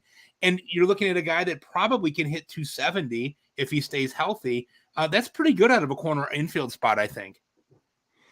Yeah, I've been waiting for his breakout for a while as a guy that graduated from Cal. I have a Cal family. Right. My grandpa, that's right. I forgot and about my mom that. worked there. Yeah. So Vaughn is definitely somebody I've been rooting for a while. So I hope that breakout comes. Last year I was really banging the drum for him. It didn't really happen, but I feel like there's another level to his game. The RBIs guys that I'm targeting are pretty obvious. Josh Naylor's one of them. He had like 97 RBI last year, so that one's not really like a sneaky pick or whatever. But, with J-Ram and Quan and Andres Jimenez hitting ahead of him, I feel like he's guaranteed for another 90-plus RBI. But the other guy that I'm targeting a lot is Anthony Santander. I think it makes a lot of sense. He's just really safe, especially with Gunnar Henderson and Adley Rutschman ahead of him, both guys that can get on base quite a bit. The only problem I do have is that he's a switch hitter. So when he's batting right-handed versus a left-handed pitcher, it's pretty tough to go deep in Camden Yards. However, he's just so safe for 25 plus home runs and 85 plus RBI that he feels just like such a nice pick to get. And he's not going super early either. I think he's post 100. 143. Yeah. So I had him as a third outfielder in 15 team leagues. And it feels really nice to get him just because I know he's going to knock in those guys all the time. And that lineup's just going to continue to get better as the young guys in that lineup progress as major leaguers. And now we can move to stolen bases, the second to last category here. And Bryson, who are you targeting for stolen bases? Yeah, so the guy I went with for stolen bases was Jarren Duran. Obviously, maybe a couple weeks ago, they announced that he's going to be batting leadoff for the Sox this year. He's another guy kind of who had a high prospect pedigree coming into the league and kind of didn't really deliver on that right away. And so I think there's a bit of fatigue there for a lot of fantasy players, especially if you're a dynasty fantasy player. You kind of were waiting for him to come up and do something. And then last year he started to show kind of why he had that pedigree. And I think going into this year, I think he's going to get even more than just stolen bases. I think he's a great target for, multiple categories, just batting leadoff for them. But he's fast. People I think I forgot about it until I was kind of looking at stats the other day for the Red Sox. And yeah, he's a guy I think he can give you 30 to 35 stolen bases. And on top of that, I think he's going to give you some runs. I think he's going to give you a decent average as well. He hit for a pretty good average last year as well. So but I really like it for the stolen bases just because 30 to 35 stolen bases isn't easy to find, especially he's at average AP right now of 207. So he's a guy that still hasn't really climbed up ADP quite as much, even with the news of him batting leadoff. And if he sticks at leadoff, that's, you kind of have to wait and see with him because, like I said, last year was his first real, time he showed that he could, put it all together essentially. And so I think he can, but we'll see. But again, at pick 207 or wherever you take him in that area, it's a low risk with I think a lot of high potential for good return on investment. So. Yeah, I think staying in that leadoff spot is going to be integral to his maintaining his stolen base totals because, you know, when you move down in the lineup, sometimes that green light won't be on if you're batting 6th or something. But if he's batting 9th or 1st, like that's a great spot to be stealing a bunch of bases. I think you just got to be careful that he's not getting platooned. I know he has struggled against left-handers in his career, but last year he wasn't really overmatched. I think he had a 98 WRC plus. So he's definitely a guy that can somewhat handle left-handers. And yeah, I think it was really great to see him stop striking out as much as he had in his first 2 seasons, because with a guy with his kind of speed, if you're making contact, you're going to give yourself a lot of opportunities to, you know, beat out a throw to first base.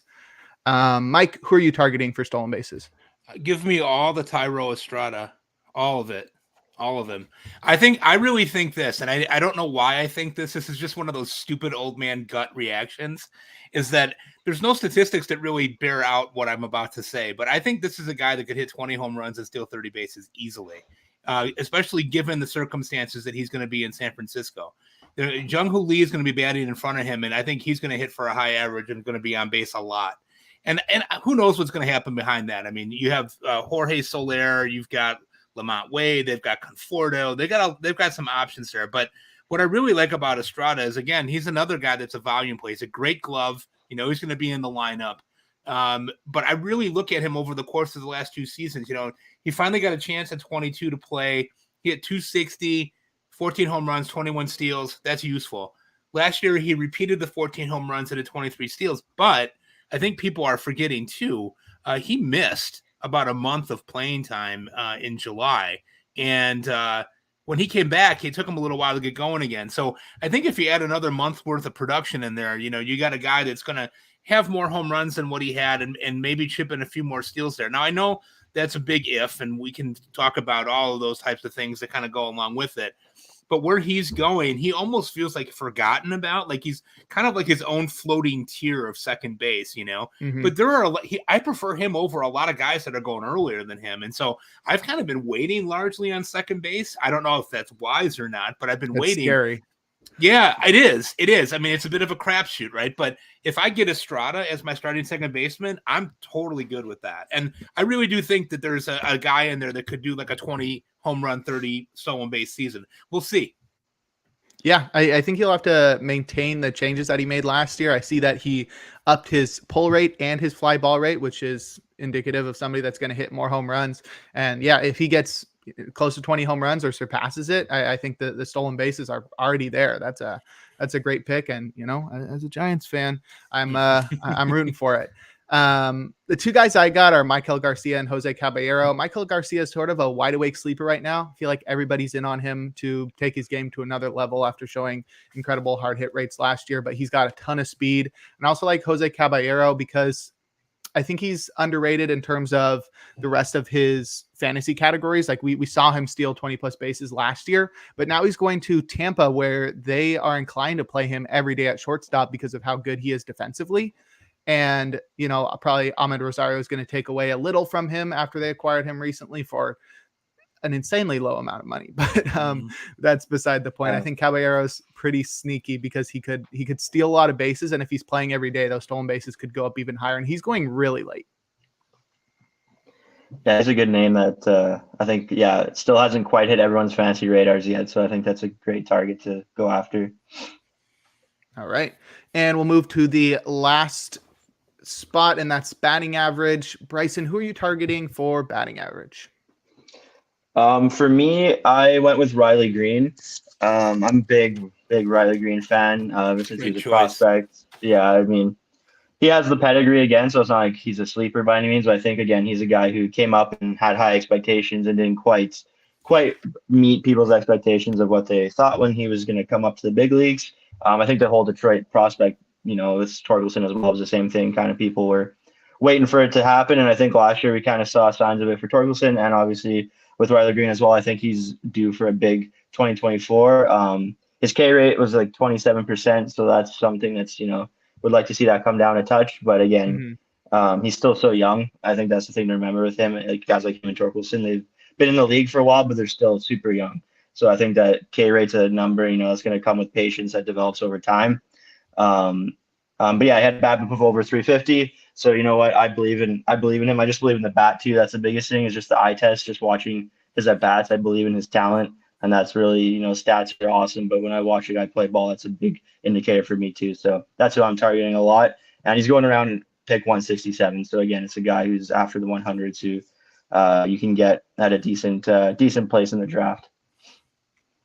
And there's tons of upside there too. And it's pretty crazy that given the 27% strikeout rate, his expected batting average was basically the same as his average for the year, which was at 288. So, I feel like you're guaranteed at least a 285 batting average, which, is not 300, but I think we have to change our expectations for what a really good batting average is. And 285 is just that. Mike, I like your pick here. Who do you got for average target? Well, I love Riley Green, and I love yours too. But another guy that I was thinking about, just for the sake of changing up so that we don't all agree on everything, was Vaughn Grissom. I think he's going to have a really good chance to play every day in Boston without anybody looking over his shoulder. I still don't really understand exactly what happened in Atlanta in terms of them. I guess they felt like he wasn't good enough to play shortstop, and then Arcia was there and he had a good year. But Grissom is a guy I think that very easily could hit in the 280s. He's got good speed. He's got a little bit of power, a little bit of speed combination there too. And he doesn't have to look over his shoulder anymore. I mean, if you look at what the Red Sox have, they've got Pablo Reyes, Emmanuel Valdez, the late, great Romy Gonzalez from the White Sox. I mean, he's still alive. I should say his prospect status, gone, right? So the White Sox don't really have prospects anymore, as we've talked about before. But the long story short of it is that I think Grissom is a really, really good pick here, and kind of flying under the radar a little bit too. It's almost like people have said, "Oh, he got traded for Chris Sale, whatever. He's just going to be a spare part in Boston." I think he's going to play a lot. I don't know where he's going to hit in the order. I mean, probably further down. I don't see him hitting near the top at this point, but the possibility of him hitting in the 270s, 280 range, as you said, that's a good average now. I'm all in on him at that rate. Yeah, it's an exciting pick. My two picks are also pretty exciting. I got Vinny Pasquantino as one of them. The guy just strikes out so little, just makes so much contact, sub 12% strikeout rate for his career. That's super low in this day and age. And despite batting 247 last year, he had an expected batting average of 279. So I think if people are just looking at his surface level metrics, they might be turned away, given that that's not really appealing stat line that he had last year. But I think if he maintains his ability to make a ton of contact, he's going to bat at least 280 with upside of like winning a batting title. That's how good I think Vinny P is. And then Jung-Hoo Lee is, to me, almost like an outfield version of Luis Arias in terms of what his fantasy production is going to be. He's not going to be a big home run hitter. I have a feeling he actually doesn't steal as many bases as some people expect him to, but what he will do is hit for a high batting average. The guy strikes out so little. I think he could be a sub 10% strikeout rate guy, which nowadays there's only a few in the entire league that can do that. So if Lee's batting leadoff for the Giants and is just making contact all the time, I have a feeling he could bat 300 easily. And then once he gets more comfortable in the league in the next couple of years, I feel like he's a guy that should be fighting for that batting title in the National League. But I'm super pumped to see what he can do for my team. I love him. I actually took him in Glarf late. I was like, this guy, I don't know if he's going to hit any home runs or steal any bases, but I think he's a shoe-in to hit 300. Yeah, I feel like he's going to hit like 7 or 8 home runs, and people are going to be disappointed by that. But the batting average is for sure going to be there. But we can move away from categories and go to position and talk about our favorite picks at each position. I'll switch it up. I'll go Mike first this time. Mike, who's your target at catcher? So I have a kind of a man crush here on Jonah Heim. And I don't know if I should, but I do. I really liked what he did last year. I mean, I don't expect him to repeat the 95 RBIs. I mean, that was really kind of eye-opening. As they were in the playoffs last year and I was following that, I was like, geez, Jonah Heim had 95 RBIs. He had a great season. What I do like about Heim is that I think he's got a fairly solid batting average floor. And at catcher, that's something that I always worry about, right? So if you talk about drafting a guy like Jake Rogers, maybe, who might hit 20 home runs but do it with a 210 average, he might actually hurt you more than he helps you. Heim's going to hit 20 home runs, and he's probably going to hit 250. And I really like that. And he's assured of a spot in a really good lineup. It's a young lineup that's really kind of burgeoning. Obviously, they won the whole thing last year, but some of that competition has been stripped away. He doesn't have anybody like I said last time. With Grissom, he doesn't really have anybody looking over his shoulder. I mean, they've got Sam Huff, they've got Andrew Nisner, who's a career backup and not somebody that's going to really challenge him, I think, too much for at bats. So I think if Heim is healthy and he gets over 500 at bats, which I think he will, prime of his career, he's 28 years old. I think you're looking at a guy that can hit 250 with 20 home runs, and at a catcher position, if you have to take two and you get him as your second catcher, I'm thrilled if I get him as my second catcher. Yeah, that's definitely a huge pick if you get him as your second catcher. And then Bryson, who's your favorite target at catcher? Yeah, for me, catcher right now, I'm targeting quite often Logan O'Hoppe from the Angels. I don't know if that's O'Hoppe. I don't know if people pronounce his name. Yeah, that's how right. I pronounce it. That's right. Perfect. Yeah. Awesome. Yeah, it's a small sample. Actually, only had 200 plate appearances. Obviously, he was banged up for a while there. But yeah, he hit 14 home runs in 200 plate appearances, and I think as a catcher to get that kind of power is something that I'm always looking for. And his average was hit around 250 as well, so he wasn't again like Mike said, a Jake Rogers type of guy who's going to bat 200. I think he can give you 250 even if he drops it to 240. If you're giving me 14 home runs in 200 plate appearances, if we can get that up to 25 to 30 at the catcher position, I'll be super happy. His K rate was 24% again, so it's not ideal. Like I'd love to see that come down, but it was his first year in the majors. He's another young guy who I'm always get caught up in upside, so maybe that's bad. I should probably take the unsexy pick sometimes, but I always chase the upside. But he's someone I truly believe in, and I got to give a shout out to Drew Wheeler, who put me onto him before he even came up in the big leagues. He's a big catcher guy, and he was talking about O'Hoppe on this Podapallooza last year. So I was buying shares of him last year, and now hopefully it's going to pay off this year when he gets a full season. Yeah, I think O'Hoppe probably would have been in the running for Rookie of the Year last year if he had not gotten injured, because he really got off to such a hot start. But that power is legitimate, and there's not much competition there in LA, pretty similar to Jonah Heim.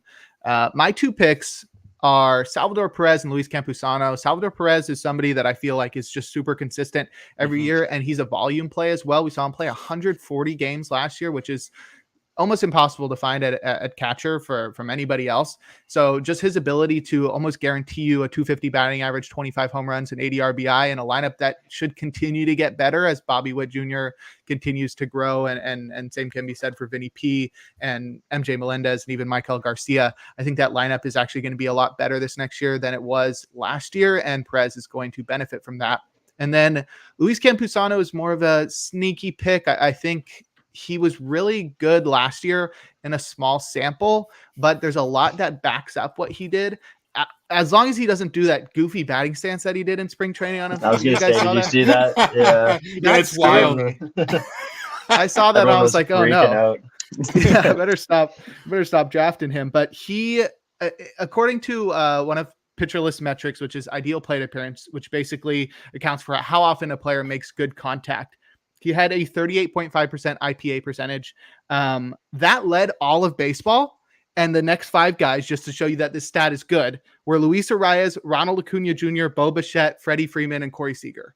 Just, some of the best hitters in baseball. So the stat works, and Luis Campusano is number one. So if he's able to carry over what he had last year and then play it out for a full season without Gary Sanchez taking time away from him, I think he's a really legitimate second catcher pick in 15-team leagues. But yeah, that's catcher. We can move over to the cold corner, first base. Mike, who are you targeting? Who's your favorite target at first base? Why is Tristan Casas not getting enough love? I agree. It's criminal. I mean, so I spent a little time with him because I thought, I'm looking at first base options. I don't want to take Andrew Vaughn, right? I just and I'm looking at him, and I kind of dove into him a little bit. I mean, he's going to probably be hitting third in that lineup, but his StatCast page is ridiculous. I mean, I don't know what I was thinking last year, kind of missing out on him. This is a guy that I think easily is going to hit 30 home runs this year. He had a 263 average last year, 367 OBP. He walked at almost 14% clip. barrel percentage 13.1, average exit velocity really high. I mean, this is a guy that it seems like a monster waiting to happen, doesn't he? Yeah, we saw it in the second half last year. He was incredible. I'm trying to pull it up. He had a 175 WRC plus in the second half last year. Batted 317 with a 1,000 OPS. Yeah, he's legit. I think there's sort of a middle ground between that second half performance and his first half performance. But I think either way, he's going to be really good. I think he's got the ceiling of batting 275 with 35 home runs. Yeah, All right. I love him. And Bryson, who's your favorite target at first base? My first base target has been, this is a guy who, if I kind of miss out on a first baseman early in the draft and I'm kind of in the middle of the back half and I'm trying to find a way to fill that position, I've been targeting a lot of Ryan Mountcastle. I think he kind of gets lost in the shuffle sometimes in Baltimore, just with all the young, sexy names that are out there. You kind of forget about him, but his ADP right now is around 240. So for me, again, if I missed out on first base, or if it's, and I'm in a league where we have two first basemen, as a second first baseman, I think he's a great pick.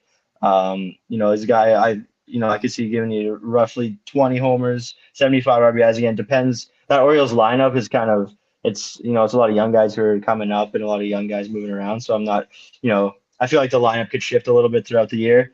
But if he plays well and he hits well, I think he's gonna, just benefit from being in that lineup that's getting better and better, every game that they play. So he's a guy, kind of a late target. A guy, again, who hits for a good average, who's not going to hurt you in that category and has some pretty good power numbers. And he's going to get some RBIs just being in that lineup again, having guys really talented around him. So. Yeah, Mountcastle's really consistent because his StatCast metrics are always there. His ceiling is somewhat limited by playing in Camden Yards, which I just can't imagine what it would be like if he moved to another team because of how electric his batted ball metrics are. He's been limited to, low 20s home run totals. Last year, 18. He only played 115 games, but nonetheless, this is a guy with barrel rates north of 12%, and that's going to keep him afloat playing in Baltimore. But that it'd be, I can't imagine like if he was on another team, just how incredible he would be. But I think we sort of saw that level in 2021 when he hit 33 home runs. That's that fence is really taken away from his power, but I still like him as a first base target.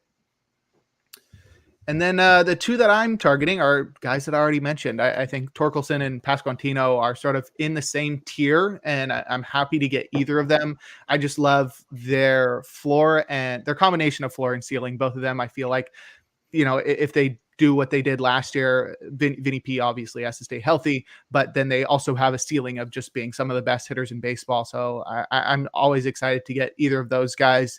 The only draft I've done thus far, I got Nathaniel Lowe, so I'm sort of fine with him because he goes so much later. First base is a position I'm content on waiting, but there's tons of upside in that like 100 to 175 range, which is usually where I want to attack first base. But moving over to second base, Mike, we got a familiar name here. Yeah, we already talked about Thairo Estrada. I'm going to turn this one over to you guys. I mean, I really think he's going to have a really good year. It's a guy that I really like. I actually really like both of the guys that you guys came up with too. So I'll let you riff on that. All right, Bryson, I have a feeling that you chose this player for a reason other than his baseball stats. I thought the same thing. Yeah, I had to pick, obviously, Bryson Stott.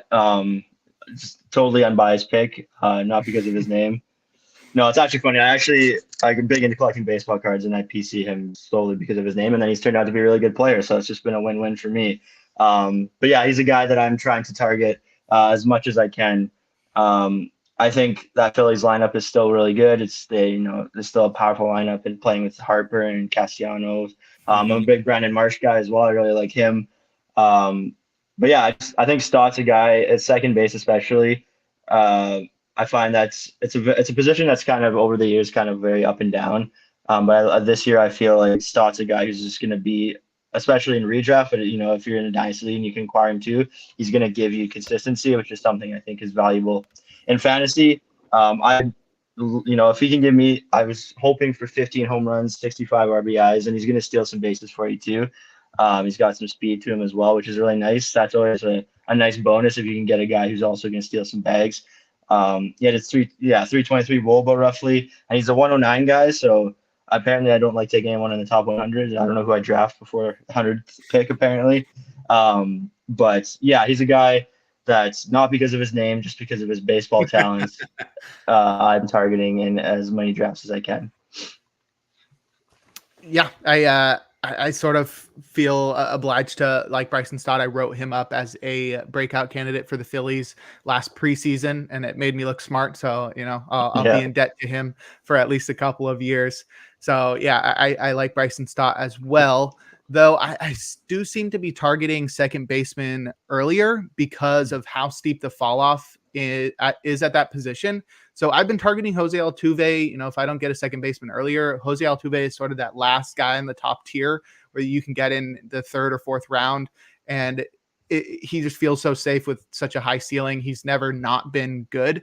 And if he's able to stay healthy for a full season, it's a guy that's just going to give you incredible production. We've seen him hit 30 home runs before, about over 300. He just sort of does everything. The stolen bases are down, but maybe with a full season in the new rules, maybe he gets back to 20 stolen bases.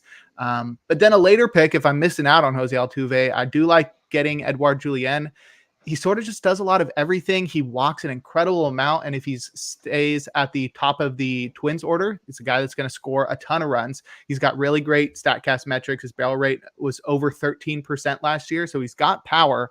The only problem is the strikeouts. And then the projections are pretty low on him, having him for 15 home runs, 8 stolen bases, and like a sub 250 batting average. That's from the Bat X. And that's a lot worse than he did last year, which in a lot more games. So I feel like it might all cancel out sort of the sophomore slump and maybe him getting a little better and not facing as many left-handers. But I think he's a guy that is going to be pretty solid, and he's going pretty late in drafts so that you're not really hurting the rest of your team by drafting him. Yeah, I like Julien a lot. He's a fellow Canadian, so I'm also slightly biased towards him. But yeah, I really liked what I saw from him last year. So yeah, those projections are a little surprising. So I think he'll do better than that. Yeah, I feel like he's got to be guaranteed like 20 home runs. I could see the batting average going down, but 20 home runs and a lot of runs at the top of the Twins order definitely gets me excited. We can go to shortstop. Mike, who are you targeting at shortstop? Well, we talked about O'Neill Cruz, and he was the guy that I had listed here, but I'm going to pivot off of that. And a guy that first of all, I feel like Willy Adames never gets any love, and I think he's a really solid player who is capable of hitting 30 home runs, exactly. Even though the batting average is not going to be great, but he's going to be a volume play. He's going to play every day. He's going to play 150 games. But the guy that I think is really interesting this year that nobody's really talking about is Zach Neto. He got hurt last year. He's a guy that almost is guaranteed playing time the way that it looks to me based on roster resource. I really think that he's capable of putting up a pretty good counting stat line here. I mean, 20 home runs and double-digit steals seem well within the realm of possibility for me with an average that won't kill you. I guess maybe the problem that people are having with it is that where does he hit? Is he hitting leadoff? They're saying Moniak, but like really, I mean, are we going to really do that again? So I don't know. Like if he bats leadoff, I'm way more interested, but he's another guy that's going late that's going to give you some counting stats and not kill your batting average. I'm not understanding why people aren't giving him more of a shake. Yeah, I feel like it really all comes down to the batting order, because if he's batting ninth, like a lot of his production goes away. But yeah, I've been super intrigued by him, and I'm just sort of scared away by how deep into the order he's going. But he definitely has the skills. Definitely has the skills. Bryson, who are you targeting at shortstop? Yeah, my shortstop target is Dansby Swanson, another Cub. I think last year was kind of a down year, I think, for some people in their eyes, just, with that contract that he got kind of came with big expectations. And where he was going in drafts last year, I wasn't really in on him all that much, but this year he's kind of come back down to earth in ADP. He's going around 122. He's still a guy that, again, it was that first overall pick pedigree. He showed what he could do in Atlanta. I always think when guys move teams, especially if they've been with, he was with Atlanta his whole career and then he went to Chicago, I always feel like that first year is always a little bit tougher on guys, just kind of getting used to the new park and getting used to the new scenery and all that. So I think I expect him to, still give you about 25 home runs this year, 80 to 85 RBIs, and some runs on top of that.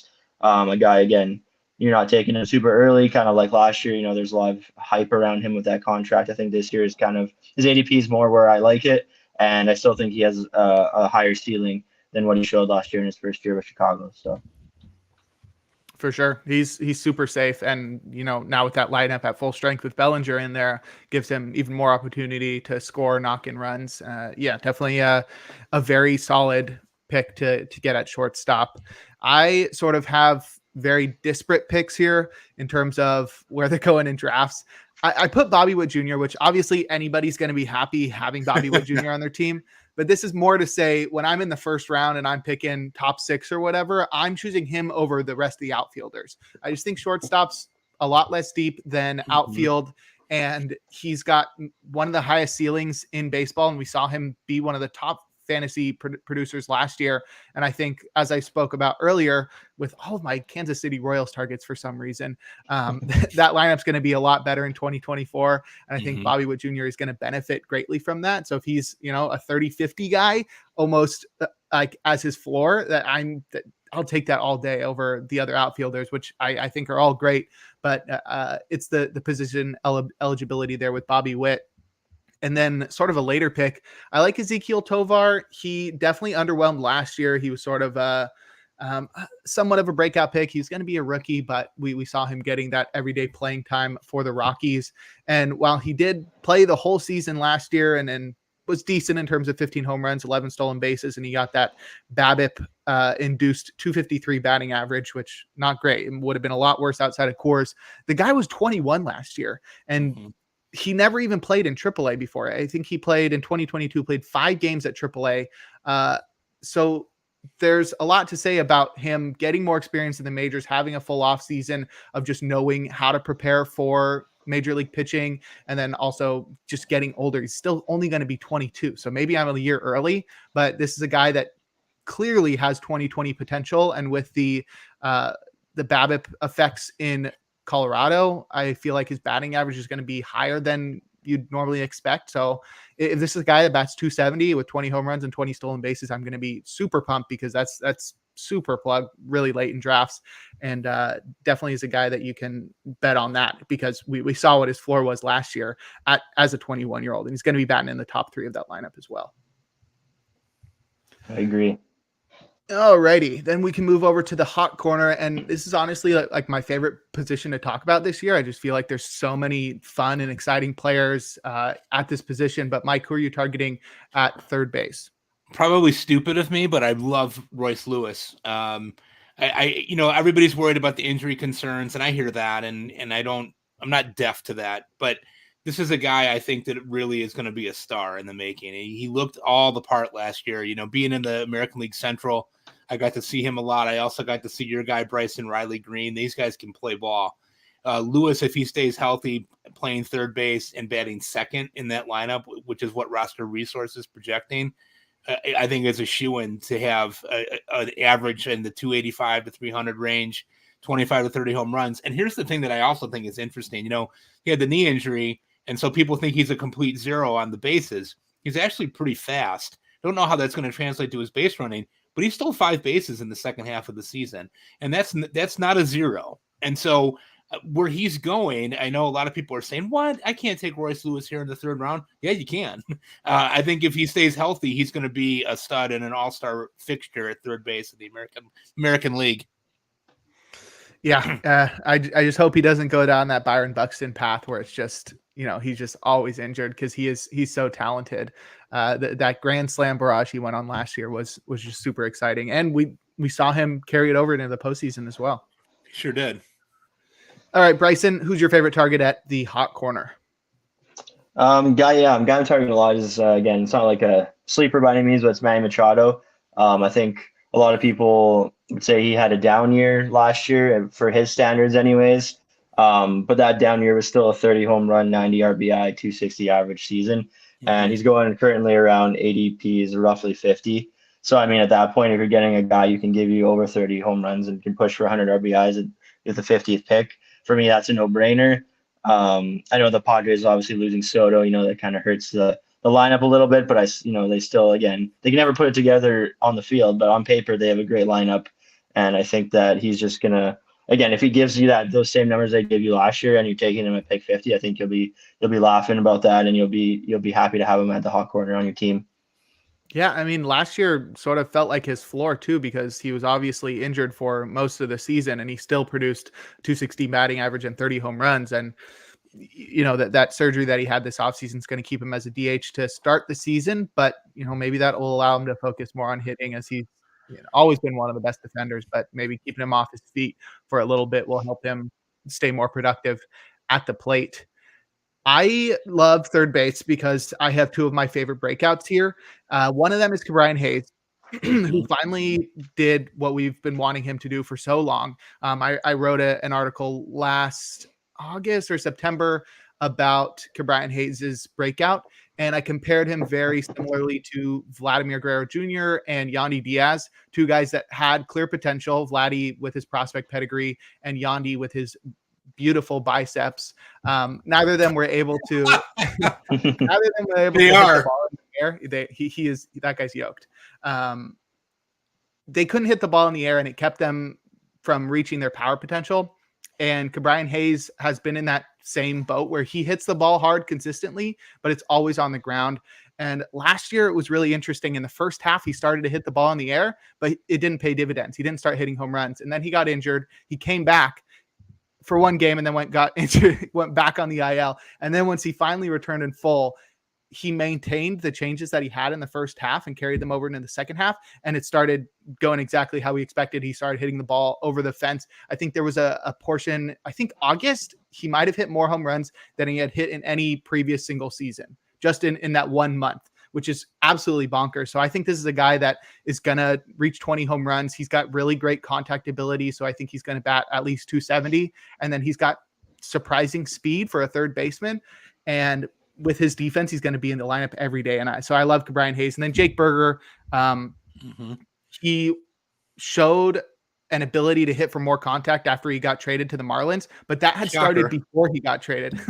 That had actually started while he was still a White Sox. And so I think if he's able to pair that new contact ability with his ability to hit over 30 home runs, this is a guy that bats 270 with 30 home runs. And it's really sneaky because he's going, around pick 150.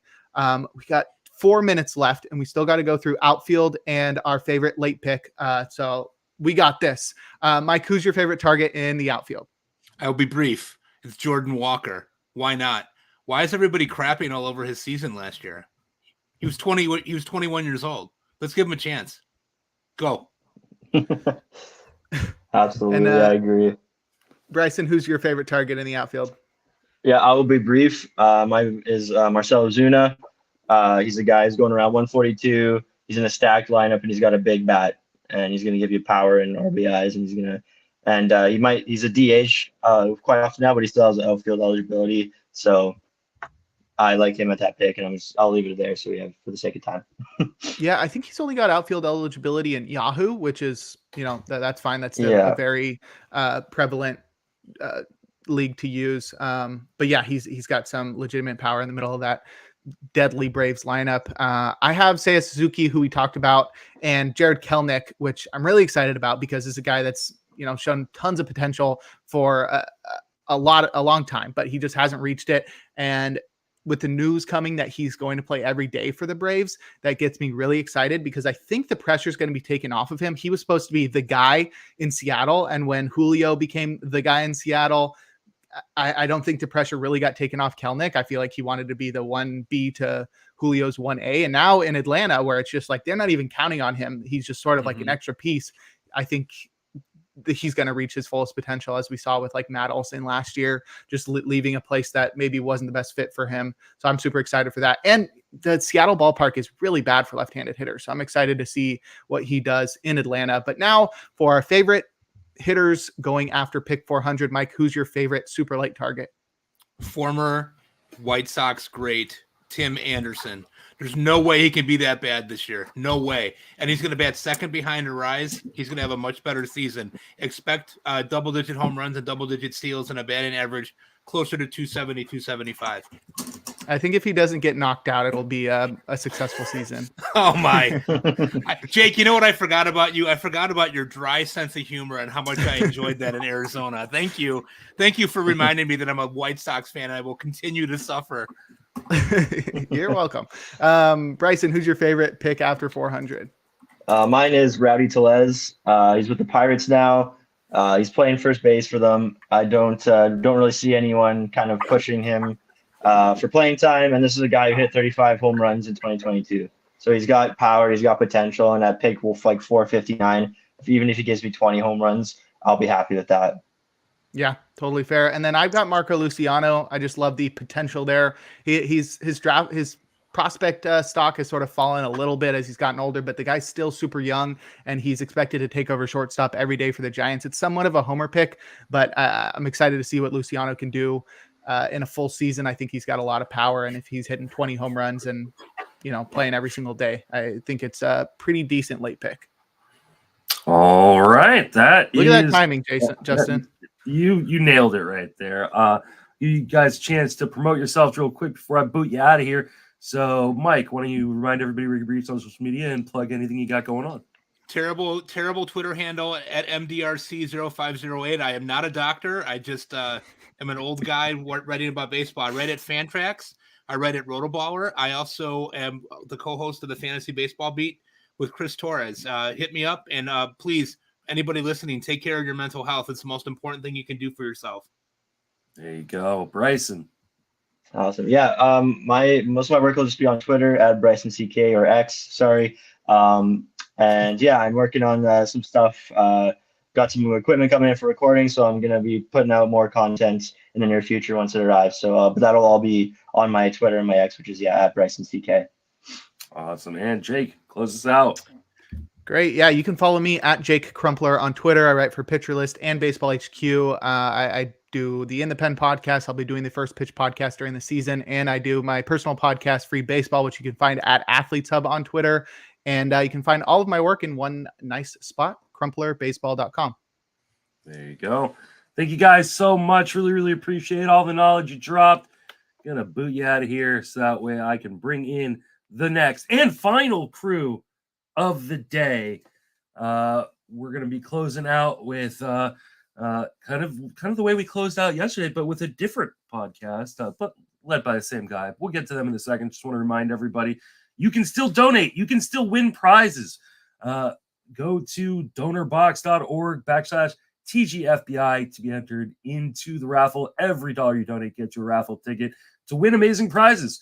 And we're going to be giving those away. I'll send people emails over the next few days. It might take me a couple days to get through all the prizes since there are so many. So even after the show's over, just keep donating. If you're hearing this in podcast form next day or two, just keep donating because I'll probably still be giving out prizes. But we have TGFBI prizes to give out. We actually have gotten over $9,000 between Podapallooza, which has raised over $2,800, and TGFBI participants and satellite participants combined. So I will be giving out 9 TGFBI spots at least for next season, as well as signed jerseys, bobbleheads, subscriptions to sites, all sorts of cool things, RotoWear t-shirts. There's just a ton of stuff to give away that I'll be giving away after Podapallooza is over. But we're not done yet. We got one more panel to go, and we're bringing back my man, Sam. How you doing? How we doing tonight? Doing fantastic. You sound really, really good tonight. Thank you. I moved my entire studio down to my office at work, so my diploma's in the back, and pictures of my daddy-daughter dance with my oldest is behind me. Yesterday, watching the replay of the video, I'm never going to have that happen again. So hopefully I sound and the video is much better. Everything. You look and sound fantastic, my friend. Remind everybody where you can reach on social media and plug everything you got going on. All right. Well, I can't point at the box right, but right here is my Twitter handle at SamFBB1. I do podcasting with both the Dynasty Guru and with the Palazzo podcast. Occasionally, I do stuff with the man to my left on the screen. It looks like Justin. So if you need to hit me up, the best way to do it is through my DMs. They're always open. There you go. Not only do I look like Justin, I am Justin. Joining us as well is Drew Klein. How you doing, sir? Yes. I'm doing all right, Justin. Good to see you again. How are you? Holding up? I'm doing well. You know what? All of a sudden, in the last like 20, 30 minutes, I've started to hit the wall.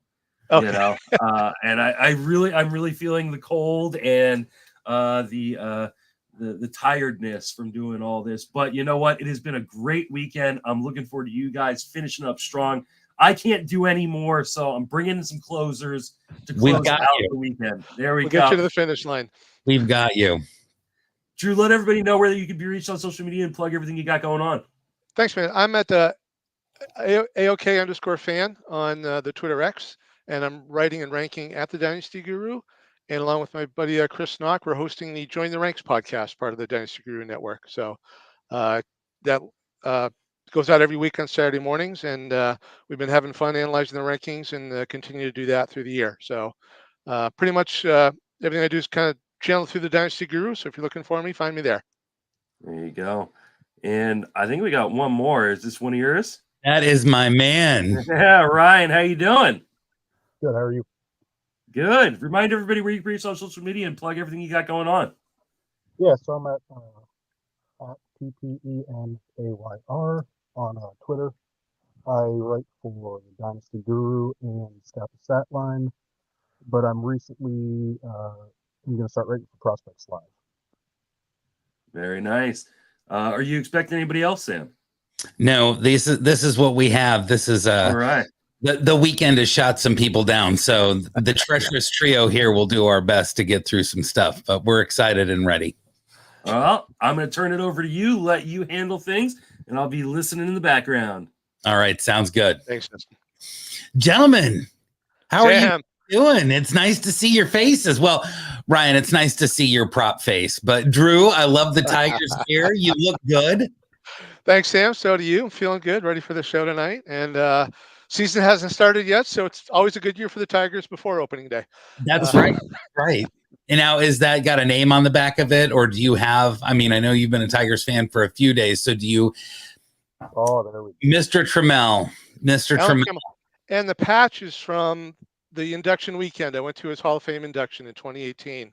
Okay. Got the patch there in Cooperstown and sewed it onto the jersey. So, and there's a great picture of me and my dad. My dad was wearing his Jack Morris jersey. So that was a special weekend in a lot of ways, family as well as baseball. And, you know, that's one of the things we bond over, like a lot of fathers and sons. So pretty cool. Absolutely. Absolutely. So what year was it that the Tigers won the World Series? 1984. 84. You know, I think that one of the sadnesses that I have as a Mariners fan is that the greats didn't get to experience a championship. And when you see somebody who's a part of a team that kind of transcends baseball, that whole lineup, that whole infield was just amazing during that early 80s run. And to see them end up with a chip is just special. And then to get to go see, you know, your guy get in the Hall of Fame, like Cooperstown, is some real fun stuff during that time. It was so much fun. And then you're walking the streets and there's Lou Whitaker signing autographs on the street. And I got to talk to Lou Whitaker for a minute. And then Denny McLain was signing his book. And Denny McLain won 30 games in 1968.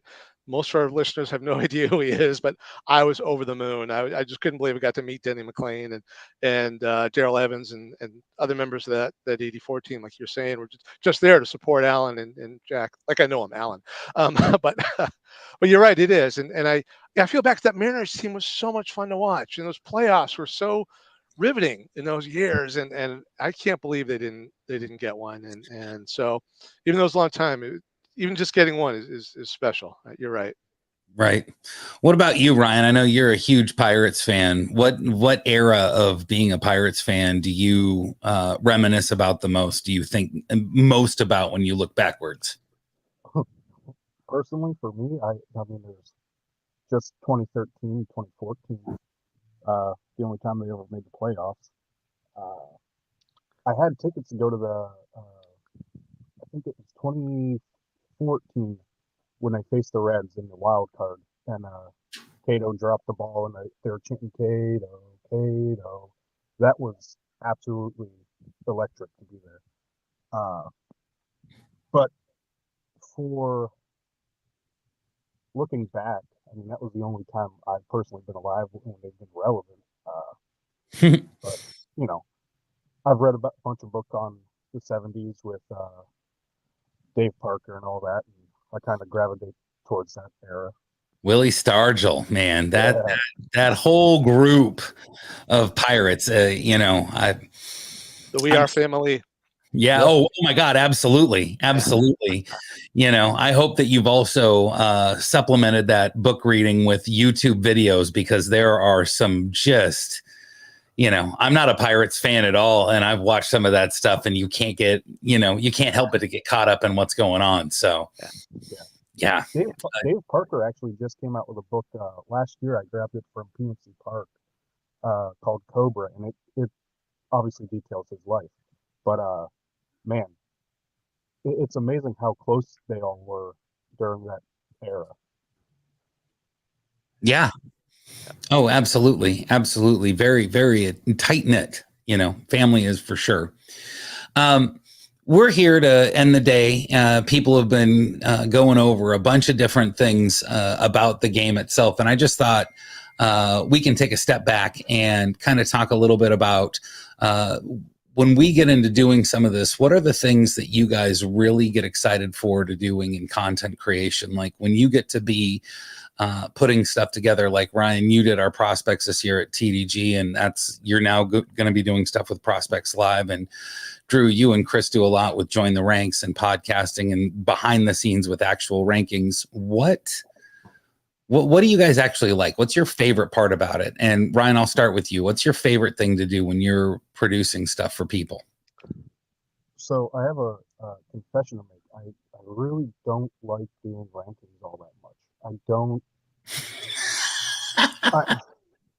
So I enjoy digging in and evaluating players, but I prefer tiers more. I just like dropping guys into buckets, and then it works in my mind more than a guy that's ranked 34th. It just jumbles my mind. But what I love to do is I found that I'm more of a writer, where I like to do not so much deep dives, but grab a couple players that I think are interesting, research them a little bit, and then try to get out content that's quick and concise, where 400 or 500 words get you in and out what you need to know. That's really where I think my wheelhouse is, and that I enjoy. Actionable blurbs, things that people can actually use to make decisions with. Yeah, I don't know anybody that likes rankings. Like, I think they like the end product, but rankings are this ethereal thing that literally change day by day as we get new information. And we've entered into that season of actionable data where constantly we are getting new feedback about exit velocities and pitch velocities and all of these other data points that really change the way that we perceive things. And so I think rankings is like, you know, bailing water out of a boat that's got a huge hole in the bottom of it. Like, it never ends. And, you know, once you get into it, it's really hard to stop unless you get out of the boat completely. So I don't think anybody's surprised by not liking rankings. I'll just say that. Don't think that that's like a cancelable take. I'm sure some people love it and live for it, but I appreciate that you don't. Drew, what do you like doing? Yeah, there are a few things about it. And first and foremost, you know, I started playing Dynasty in like 2015, 2016. And somebody put me onto the Dynasty Guru. And then once I found people like, you know, Cross and Clegg on Twitter, and they would answer questions, and people are always so helpful, you know, with the questions. You post a question either for a podcast or on Twitter, and you got replies. And so being able to do that for other people, I get a lot of satisfaction out. And it's not an ego thing, like, oh, they're coming to me now, but it's a matter of, you know, paying it forward like somebody paid it for me. So I really like that part, you know, and I like to think I'm making somebody's game better, like they made my game better. like Ryan, I like writing, and I like writing stuff that's fun. Like I do a lot of writing for work, and I don't mind it. I mean, but it's fun to like get into your hobby of baseball and write about it if you're, if you like writing and like developing thoughts that way. And but what I really really like is, and it's part of the ranking process, but finding deep prospects I never would have found before, and then just seeing some statistics pop up. Like, I was in on Ariel Amador, who I'll talk about later in the show, a little bit earlier, just because I saw some stats and came up, and that's fun. It's kind of like prospecting for gold, and you just find that one nugget, and then you're like, oh, I hope it's not fool's gold, and you won't know for 4 or 5 years. But I wasn't doing that kind of thing that in depth when I was just playing and not developing content. So, and I've just met some wonderful people. Yeah, I think there's a real flip that switches when you go from being the person looking for the answer, asking, I feel like a lot of the things that people are looking for is A or B. They want the quick answer. A lot of people will listen to a description and think that they understand, tunneling and spin rate. And, but I think a lot of people gloss that over because they really just want to have that answer. And I think that ties in a little bit with what Ryan was saying, is that, the best help sometimes that we can do is just to make these little actionable written statements that somebody, it's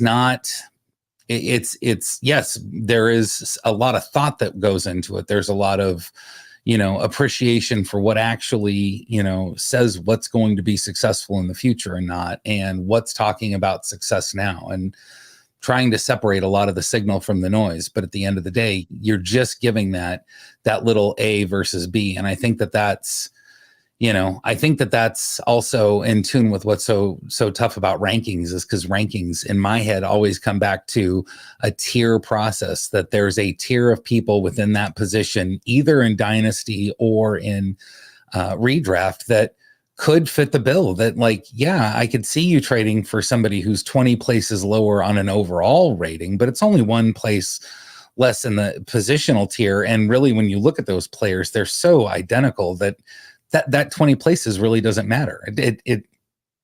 That needs to be part of the calculus, maybe if you're assessing a trade, or you want to draft somebody, or pick somebody up in a dynasty league. But I think too many people become beholden to it. And I wonder sometimes maybe if that's, to circle back on that thought again real quick, if that's part of the frustration that rankings are.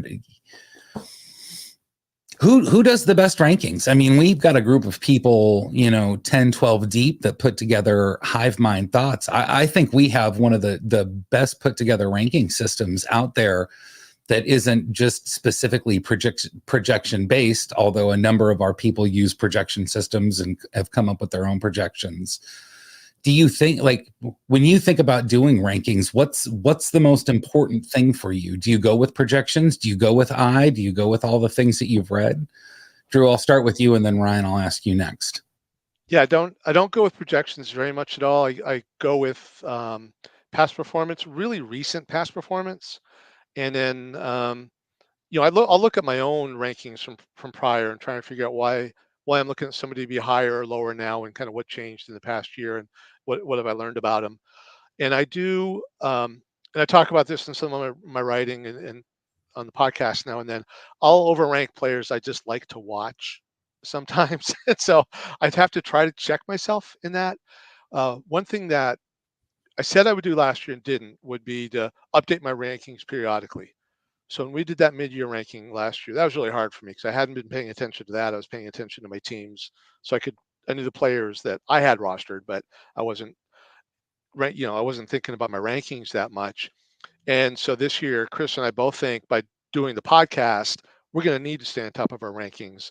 So hopefully that'll make next year's ranking season a little less stressful if we kept up on it for the year, because it's kind of hard to pull it out in December and go, whoa. Well, and if you're going to have the conversation during the season, you're going to have to talk about players that are playing better than expected, or the team is treating a lot differently, good or bad, for either side of that, and being able to adjust. So, right. Absolutely. Ryan, what about you?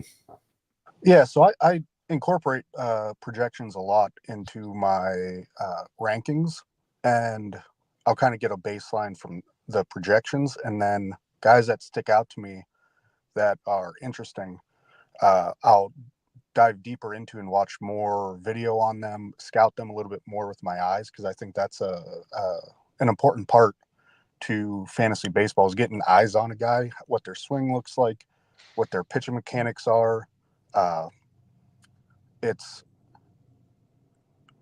matters how they play the game, not just the numbers that pop up on a spreadsheet. So that's really how I go about ranking, especially prospects, because you can't see with their stat line. It's always hard to know if they're working on something, especially with pitchers, if they're just working on their fastball or they want to throw four seams for 20 pitches or whatever. So it's something where you have to look into the player more as a person, and then you can kind of rank off of that. Yep. Yeah, if I could just add, Sam, I think that's why I like our composite rankings and other groups that do it by composite, is that Ryan and I will have a different approach, and that'll balance out and kind of weigh out. And when we've got 6 or 7 doing our prospects, 12 or 13 doing our overall rankings, of all players, I think you get a real healthy, a better ranking, and one person's leaning toward a certain style doesn't outweigh the group, and so it won't be heavy in one thing but heavy in another, but sometimes I think they're more balanced. And the other thing I would say that anybody out there who is kind of getting new, is particularly with Dynasty, is when I started, I'd grab a rank list, then I'd use that as a draft list. Don't do that. You'll end up with a whole lot of shortstops, and you won't have a second baseman at all, and so on. So it's, a draft list is separate from a ranking list, and one informs the other, of course, but don't just draft off a rank list, because you'll have no balance. You'll have no roster construction. Right. And I think that year two's approach is exactly what I was talking about, is that there isn't necessarily a right way to do rankings. I mean, it's such an ethereal process, again, not to talk, all transcendental about it, but it really, rankings are constantly in motion. The only constant about rankings is that they always change. And so what that is, what are some thoughts you guys have about fantasy baseball that might be cancelable, or you feel are strong takes? Do either of you have a strong opinion about the game that we play? I like saves. Say more about that. It's part of the game, whether we like it or not, right? And I don't even mind wins all that much, to be honest with you. I don't know, it's just part of baseball, man. No, I had a really good conversation a couple of years ago with somebody about saves, and they felt basically the same way and very strongly about it, that holds just dilute the pool. And if you're looking, especially in redraft, if you're looking for there's a little bit of a lottery ticket to it also, but it really kind of highlights people's draft approaches and how they put together bullpens. And, I think there's a lot of gamemanship that is added by keeping it just at saves. So I actually, I'm supposed to be offended. I like it. That's just fine. Drew, what about you? I will offend you, Sam, because I like head-to-head more than roto. And I do not like fantasy football. That is not why. I like the weekly competition aspect of it. I like a league where the standings are based on how many categories you won that week. So it's not just 1-0, but it could be 5-3 or 8-2 if you really swept the other team. So I do find the better teams find their way to the top. And then I noticed this fall, the Major League Baseball uses head-to-head for their playoffs. So I think it's okay if we do too. I just hate that we use the last week of the season because nobody's playing or they're resting, or this year a game didn't get played because it wouldn't matter it was a rain delay. We'll only play if it matters for somebody's playoff position, and it didn't, so somebody could lose that. So I think if you end the season a week or two early, it's better, but I do prefer head-to-head and I can go on a little bit longer. And I know so could you on the other side. I've heard you. Well, I won't yuck your yum. That's the whole thing, is that I don't ever want to be accused of, not understanding that people enjoy that. I just, I think for me, part of it is there are so many good players that I realize how bad of a player I am. I'm not trying to speak poorly about my intellect or my ability to look at players, but I think head to head is something that I do a lot better in, because it's easier to get into. And that's not to pick on it. I don't mean that in a patronizing or a condescending way, but I think that it's harder to do a full season grind in Roto. And so I think for me, my enjoyment comes from that part of it. But no, head to head is great. The longest standing league I'm in is a head to head league. And, I think Sour Grapes here live on the Podapallooza. I think part of the reason I don't like head to head is that I've never won that league. I'm really close a bunch, but I've never won. And I don't know if either of you have had this experience in a home league that I've been in that league now for 20 years, and it's obvious that I haven't won. Yeah, but not here, they're there, and I'll just let that go. My big take is that elite players are to be traded in leagues that you trade in. That, I'll go back to my thought process about rankings are so ethereal that I will constantly trade what seems to be the best player in a deal, because, maybe I'm crazy. I don't know. But I think that there's something to maximizing on value, both as prospects come up and are breaking into it, and then as players are good in the league. So I'm a big fan of breaking things up at the top, not resting on somebody's value.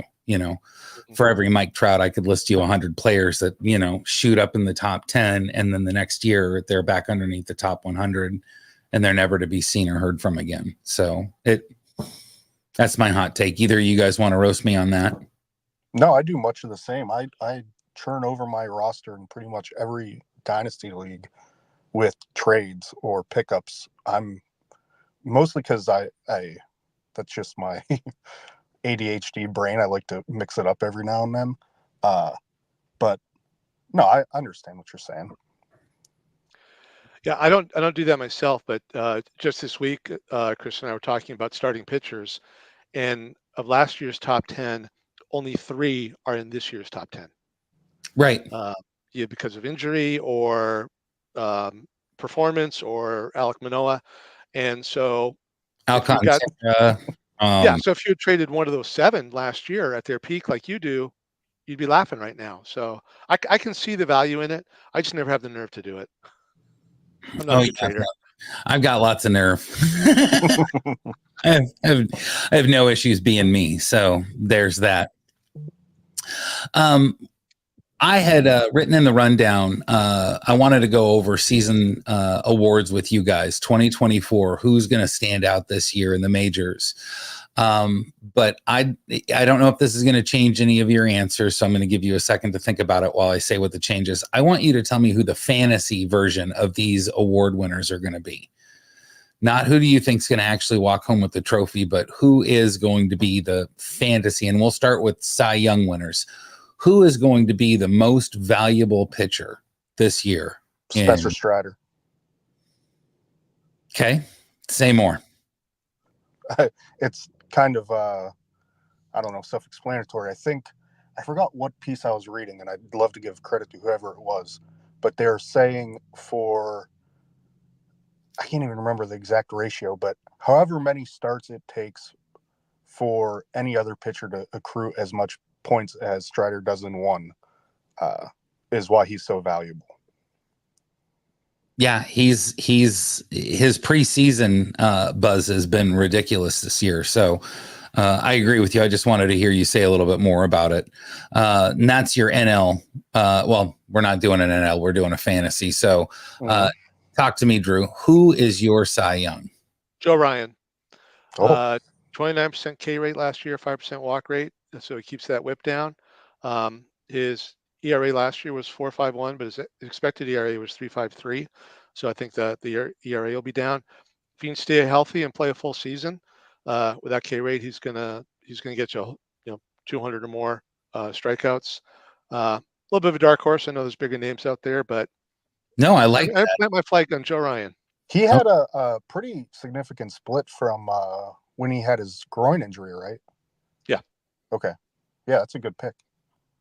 And he's coming back healthy. There, all signs point to him not having any problems with starting spring training, all that good stuff, right? Like he's going.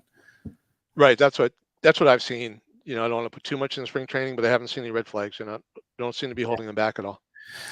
I know that fantasy darling Cole Reagans has been talked a lot about in a bunch of places, but I'm a big fan of the highest floor in the game, and that's Garrett Cole. I really think it's until he shows signs of actually not being able to handle what's thrown at him, being sticky stuff or pitching in New York or, not liking a teammate, whatever it seems to be, Garrett Cole just goes out and throws zeros. So until he's no longer a perennial choice in this spot, I'm going to stick with him. I think it's really hard to go against him, and I think the Yankees are going to be improved this year. I still have them missing the playoffs, but I think that they're going to be improved behind him. He could be like 25-3, and the rest of the staff is going to be 10 games under 500. So that's fine with me. I'm good with that. I'm good with that. So tell me about who you think the MVP of the league is going to be.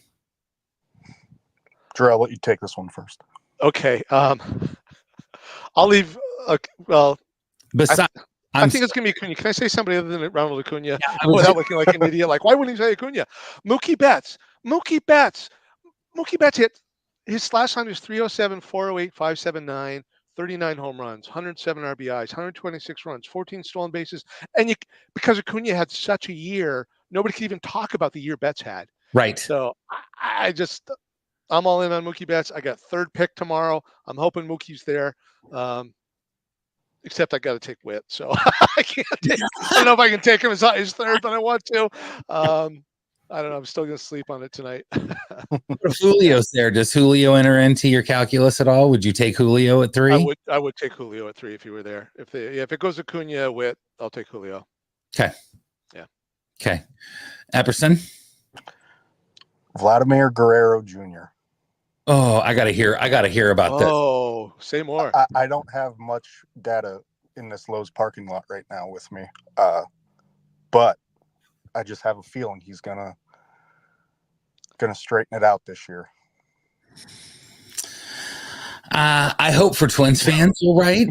I really do. I'm going to go back to the low-hanging fruit that the only place we've seen him hit as a professional in the majors is an elite hitter, is in Dunedin. He's good.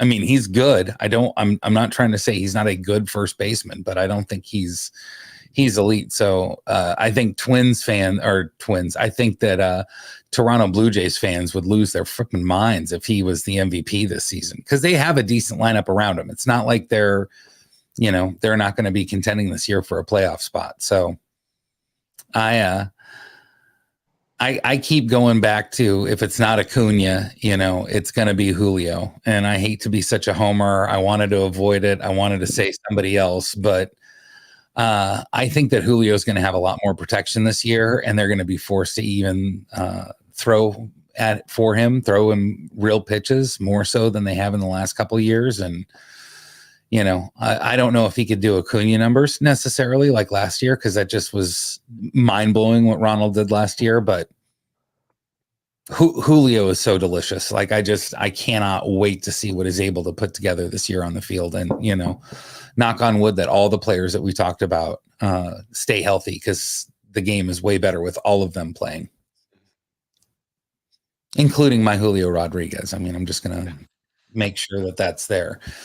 So we talk more about the youth at TDG. We focus a lot on prospects. We talk about youth. There's a lot of young players that are coming into the league this year. Give me, let's do a couple in each league if you're comfortable. In the AL, let's start there. Drew, who are a couple of the names that you're looking at for Rookie of the Year? Well, I think Jackson Holiday is the obvious one, and yeah, I just he's ready. They're ready for him, and he's in a lineup where there's going to be some protection. There's going to be high expectations on that lineup, but I think they're going to be batting around a lot. He's not going to be the lone guy in that lineup, so I don't think he'll have that kind of pressure per se. I don't know. You kind of get lured into what you've seen over the winter with his workouts and everything. He's got a big presence on the social medias, and MLB loves him. So he'll be the face of a lot of things. So I think for a lot of reasons, I see no reason to not think he will. My dark horse is Kyle Manzardo.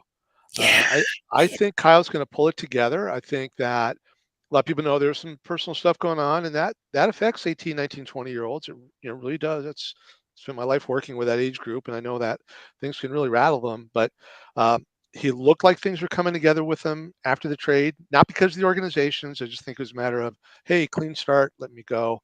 And I think Cleveland is a place where the opportunity will be there for him. So I think we're going to see what we liked about Kyle 2 years ago when we were ranking him so high as a prospect. Yeah, seeing him at first pitch last year when he was playing in the AFL, they got to bring him in and interview him at a podcast. I can't remember if that was CBS or Rates and Barrels. I think it was Rates and Barrels, but just such a composed young man, just really within himself. And, you want to see at that age that they are, they seem comfortable being who they are, however that personality is. I don't mind if you're shy or outgoing, that's fine, as long as you look comfortable in your skin. And because it's hard. I mean, to be in the minor league systems at that age, you're really away from friends and family. And it's to go through what he went through at the end of during last year was really tough. Family situations are really tough. And so, all the love and support to him. He's one of my AL picks to click. So I love that for Rookie of the Year. Ryan, do you have any new names or just something you want to agree with Drew? Where are you at with that? Yeah, I like the Manzardo pick. He would be my second option, but I really think Kobe Mayo is going to run away with it this year. I'm not sure if he's going to break camp with the team. They have him at third base right now.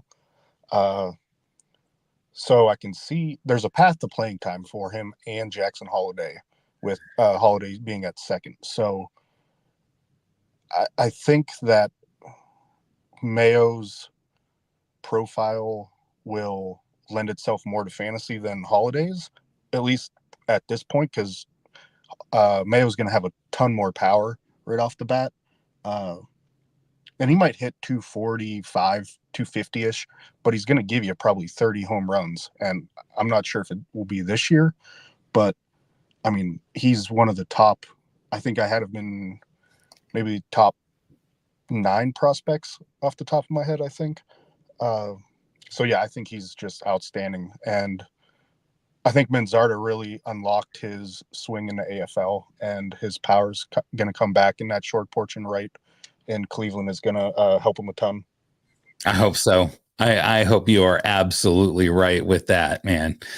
So, the Back It Up Bench podcast said, is Evan Carter eligible for Rookie of the Year? And I don't know if he's eligible, but Texas has got some fun names, and Wyatt Langford is somebody who is surrounded by monsters in a lineup where he is not going to be expected to be a giant. And I think that if he figures things out early, he's going to be a monster in 24. And so him and Manzardo are my picks for Rookie of the Year. Baltimore's got it's so... we're having a Jackson Holiday versus Mayo conversation, and really you could just stop it there. I mean, those two are just absolutely, I cannot wait to see them get regular playing time. They need to stop playing them in their minors. Those kids need to be playing on the field opening day in the majors. So talk to me about the National League. We started with Drew, so I'm going to start with you, Ryan. What National League players are you looking at? So I will say maybe Dylan Cruz. The obvious answer for NL Rookie of the Year is Yamamoto or somebody, right? But I think Cruz is going to come up, and I've had my doubts about him, but he's just a good baseball player. I think he can run away with it. He'll be up relatively soon, and I just think he's one of the best rookies in the NL.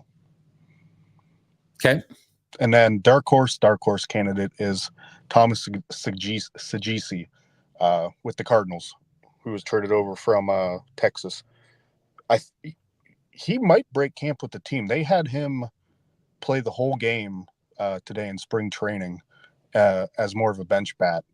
But I love the way he plays. I watched a lot of tape on him. He's one of the guys that when I was going through early last year with the scout the stat line projections that they update during the season, he popped out and he just kept hitting. And he won the Texas League Hitter of the Year award. He's just a really solid player. I like that. Drew? I like the thought of Jordan Lawler. I think Churio is going to be a strong candidate, but I got a kick out of the fact that Arizona told Lawler that he's going to be starting as a backup or AAA behind Perdomo. I don't think Perdomo's going to hold him for very long, and I don't know if that was to make sure they kind of lit a fire under Lawler's feet for spring training or not. But I see Jordan Lawler playing with the big club most of the year, and I see him playing very well. I know he's our number 2 shortstop and may very well be our number 2 overall prospect. Again, just great bat skills, great, really solid power, and in a lineup that's looking better and better every year. They're growing into themselves there in Arizona. So I like the idea of Lawler.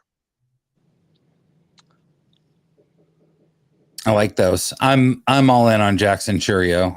He's so much fun. They paid him all the money. I think he's just going to come up and ball out. I think we are going to be watching a coming out party for him, so to speak. So, and I don't really have a dark horse other than I'd say Yamamoto. Like, I think you're right. I think Yamamoto, if he comes up pitching for the Dodgers, if he's 80% of the pitcher that people say he's going to be. He might also be a dark horse for the Cy Young. Yeah. Like we were talking about. He could come up and pitch 25 games, 6 to 7 innings pitched each game, tons of strikeouts. He could be a lot of fun to watch also. But I don't know. I got a question for you guys. You guys want to help me make a draft pick real quick live on air? Oh, sure. I'm in the Kangdo Kingdom Leagues that he does, the draft and holds. Yeah. And I'm in round 22. And I still need pitching and I need hitting. And I'm picking between Chase Selseth and Kyle Manzardo. I can take either one. Manzardo. All right. Done. Excellent. Somebody can roast me about that later. So, hope somebody else takes Silseth. I of all the Angels pitchers, he's the one that I like the most of all the Angels pitchers. I think, well, if you have to like one the most. No, I'm sorry. Like Sandoval, I'm not big for. Suarez, I'm not big for. Canning, I know people like, and I'm not. I don't think a whole lot's going to happen for them. So when we were doing a lot of our production work this year, you guys had to go over tons of names. So Drew, I'm going to start with you. Tell me a player that in your process you didn't like coming into the offseason or were completely unaware of that is now on all of your draft boards or you're acquiring in all of your dynasty leagues. Nolan Shanwell. I thought he was kind of a gimmick call-up almost by the Angels, and like a lot of us thought, he had one home run, like, that's supposed to be his calling card, what's going on. And then when I was looking at him during the rankings, and I think I wrote about him, I kind of featured him in the tier write-up.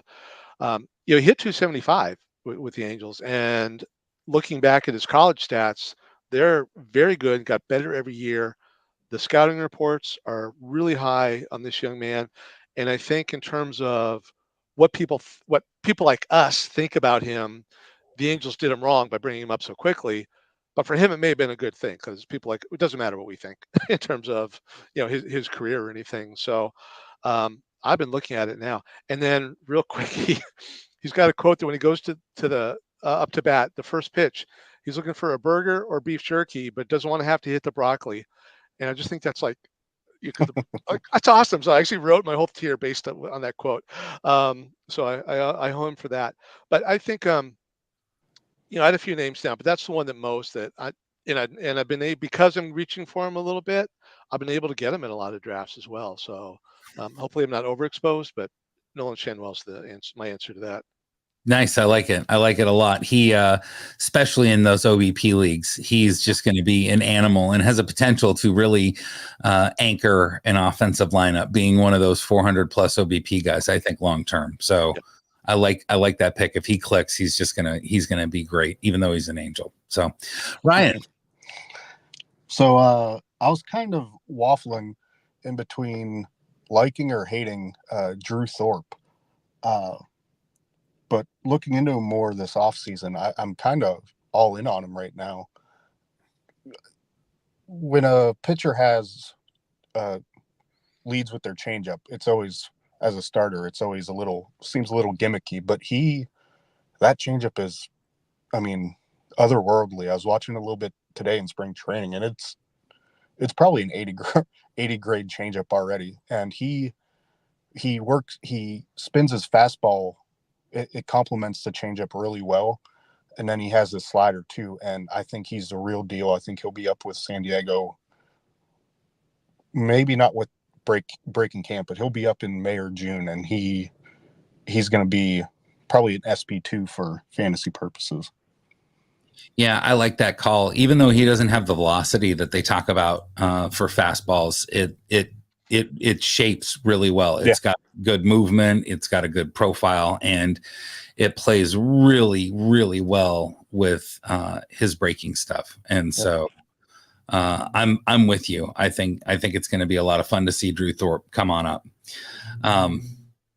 Who's somebody that you guys didn't like? Who was somebody that you were really excited about, and the more that you looked at it, the harder time you had holding on to it? Drew, I'm going to start with you again. I've taken some heat on this, but it's I think Noelvi Marte is overhyped. I think he's. I know. Boo. No. I think he's good, but I don't think he's great.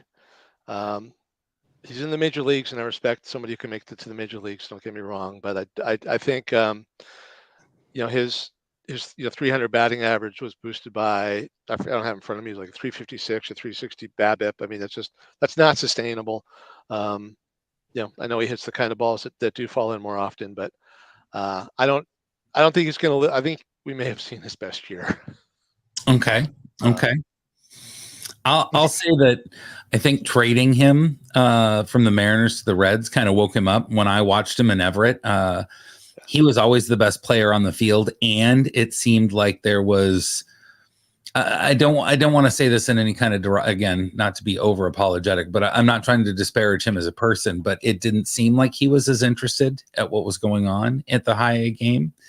And I think him being moved, realizing that, somebody was willing to move off of him, and that he couldn't just rest on his laurels. I mean, that dude, it just oozes riz and athleticism. I mean, watching him live, when you're watching a game and there's, 9 people playing defense, and there's a couple people, one person's in the batter box, one person's on the on deck circle, and there's still one dude that stands out from everybody that's on that field. He had moments like that where he looked bigger. And so I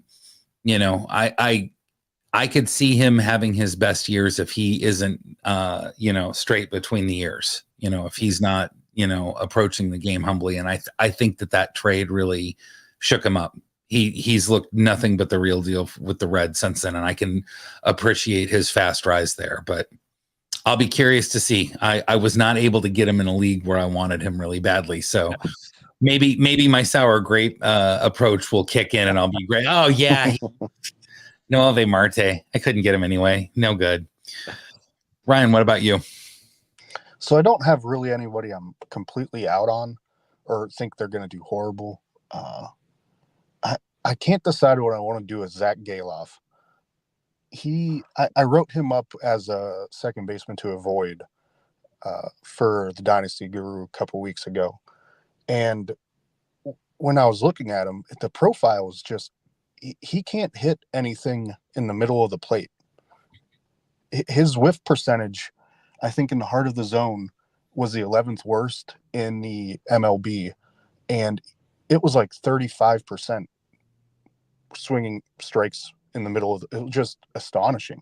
But then he also pairs that with, he barrels the ball pretty well and he posts pretty decent max EVs. So it's like, and even his zone contact, I think off the top of my head, I think it was like 79% or something. It wasn't terrible, but he just, like, you can't hit the ball in the middle of the zone. So I always, I don't know whether I like him or hate him. Hey, Ryan, a year ago, I wrote him up as a prospect to watch, and his father liked and retweeted the link to the article. Oh, he did not do that for mine. Did he block you? When real life enters the fantasy world. Well, even in my article, the conclusion, I said, I was like, I don't know what to do with him. He might be a good, if he slumps to begin the year, he might be a good candidate to go out and get, because he has, I like his swing, I like his stuff. It's, something's not clicking, and maybe it will. I mean, he was a rookie that had 200 plate appearances, Yeah, maybe. I guess we're going to find out this year. Hopefully he gets a whole season to show us one way or the other. You know what I mean? Like, yeah, he'll play all year. Question. Yeah. I forgot to talk about, there are 2 third basemen. The whole Noelve Marte thing reminded me. There's a couple third basemen that I've learned about this offseason that I really, really like. And that's Michael Garcia of the Kansas City Royals and Christopher Morel, who's going to be playing third base for the Chicago Cubs.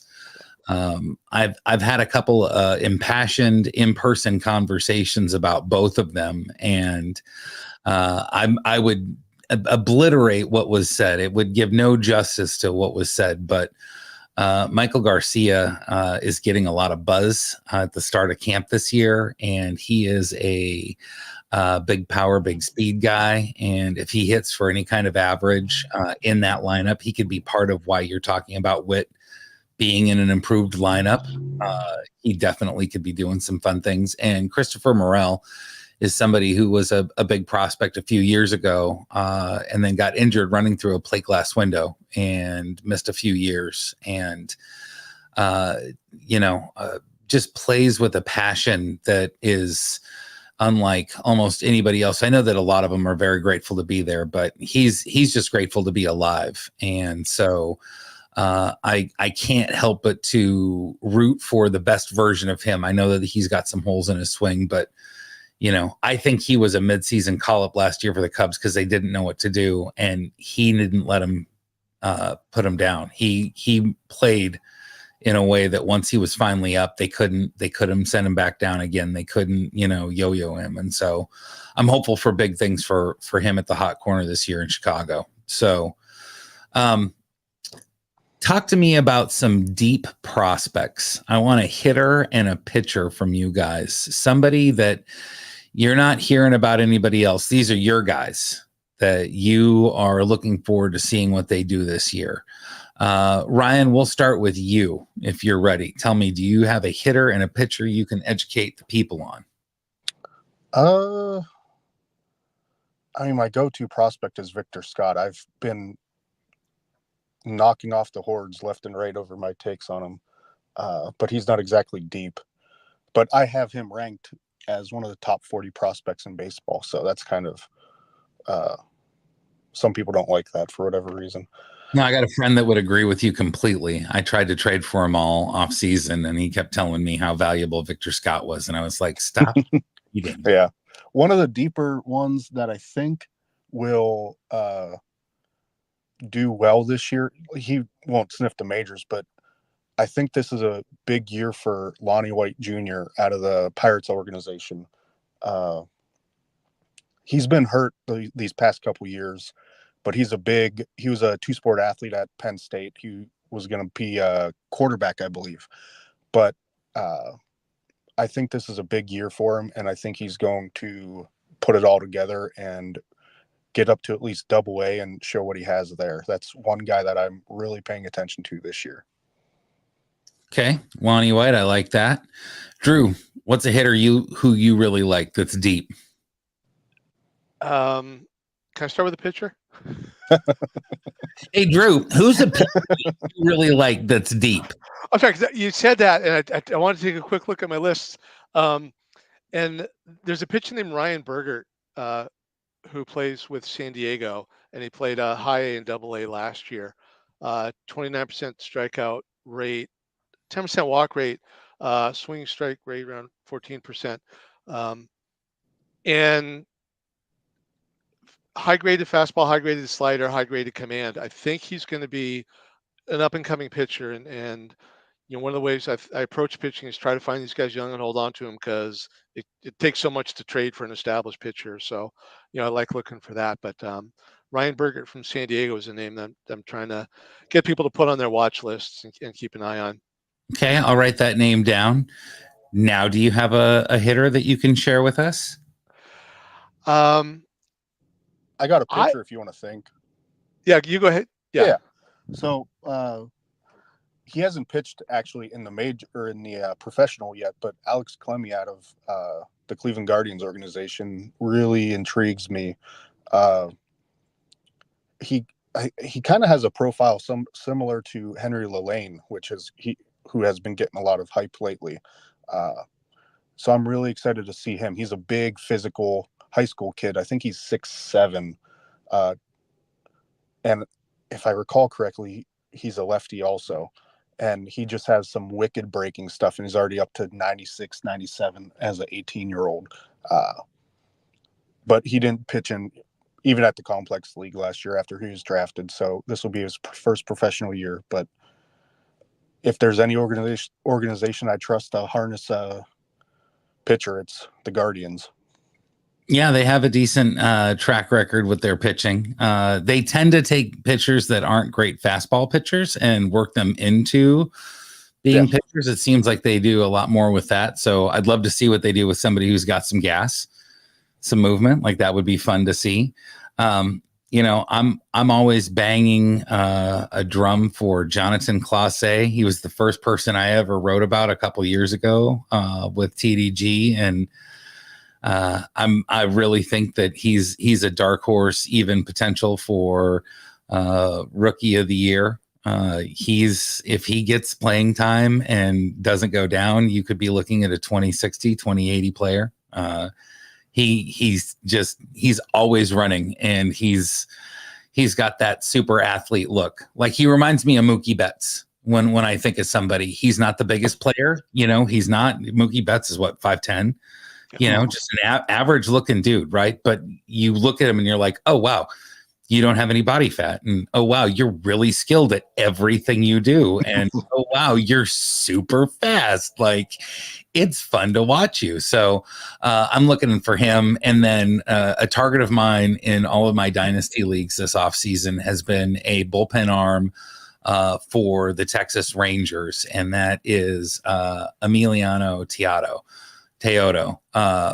He is just filthy, and I think in a couple of years he's going to be closing for somebody. I look at him as like a Anthony Munoz kind of a player, where he's really good, and he needs to be pitching an inning at a time. He's not a starter. So he just got picked up in 2 leagues I'm in.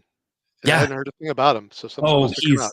So last year at First Pitch, me and my buddy Will Garofalo, shout out Will, walked up to Greg Jewett, and Will was like, so who's the name to know? Like, who's the reliever that nobody's talking about that we need to be on for next season. And Greg was like, you didn't read my last article? And he goes, he's like, Emiliano Teodo, and starts talking about he's throwing 102 and has just got filthy movement, and he's just lights out, just there's no look behind the eyes, because he's just an assassin, like gushing over this player. And so once I started looking at him, I'm like, oh, I want him everywhere. So I like both of those names. My hitter to throw out is Joey Loperfido with Houston. They've got a type, so he's a big masher, big power numbers, and right now coming up, he's got 3 different positions that he's been playing coming up through the minors, so he might add you some position eligibility. And my last note is, if somebody managing your league has Drew Jones or Khalil Watson on a roster, try to get either one on a throw in a trade. I think they both might pull it. They're too young. They both might pull it back together. And okay. Yep. Last thing I want to say, I see Justin's gotten on the screen. We also shout out to Mike Carter last hour talking about mental health. It's important to all of us. If my DMs are always open, if you need somebody to talk about life or baseball, like that's what we're here for, So I can't thank you guys enough for joining me with this hour, and Justin giving us this hour to be here. So thank you very, very much. Yeah, thank you. All right. That's going to wrap up this segment of Podapallooza. Why don't you guys tell everyone where that you can reach on social media, plug all your work. Why don't we start with you, Ryan? So you can find me at PPENAYR on Twitter, and then more now at Prospects Live. There we go. Drew. At AOK_fan at Twitter X. I do all my writing for the Dynasty Guru and host the Join the Ranks podcast. And Sam, take us out. You can find me at TDG in the Palazzo Podcast. Also, you can find me on Twitter at SamFBB1. Peace and love. All right. Gonna boot you guys out unceremoniously so I can just wrap up Podapallooza. I want to thank everyone who has been a part of Podapallooza. It has been an absolute blast. 2 straight days of 10 hours worth of live streams. We've raised almost $3,000 for the weekend, just short of that. And if you add in all the donations from TGFBI participants and satellite participants, we've raised $9,100 over the course of the draft season. That's all going to go to Fantasy Cares. I really, really appreciate everyone who has donated. I'm going to make sure raffle prize winners get notified here in the next few days before I leave for Florida on I think Thursday or something like that. So just give me a few days, and I will be alerting you via email whether you won a prize and hooking you up with a person to get that prize to you. But from the bottom of my heart, this has been just such an overwhelming and amazing weekend. I really, really appreciate it. Mo in the comments, great weekend. Excited for tomorrow. Tomorrow, TGFBI starts. If you are in TGFBI, make sure you are ready to go. Get your queues set. Get your auto drafts set. So that way you can keep your drafts going. It should be very, very fun. 28 leagues, 420 people participating in TGFBI. I'm super excited to draft. It's one of the things I feel like kicks off the real draft season for everybody, Podapallooza and TGFBI. I appreciate everybody watching. I want to just thank everyone who came on panels and donated some of their time in order to drop knowledge. I thank my wife for allowing me to do this for the 4th straight year or something like that. And thank everyone who's been watching and donating. Really, really appreciate everybody supporting Podapallooza. Until next year, this is the end of Podapallooza. Good luck in your drafts this year and good luck in your leagues this season.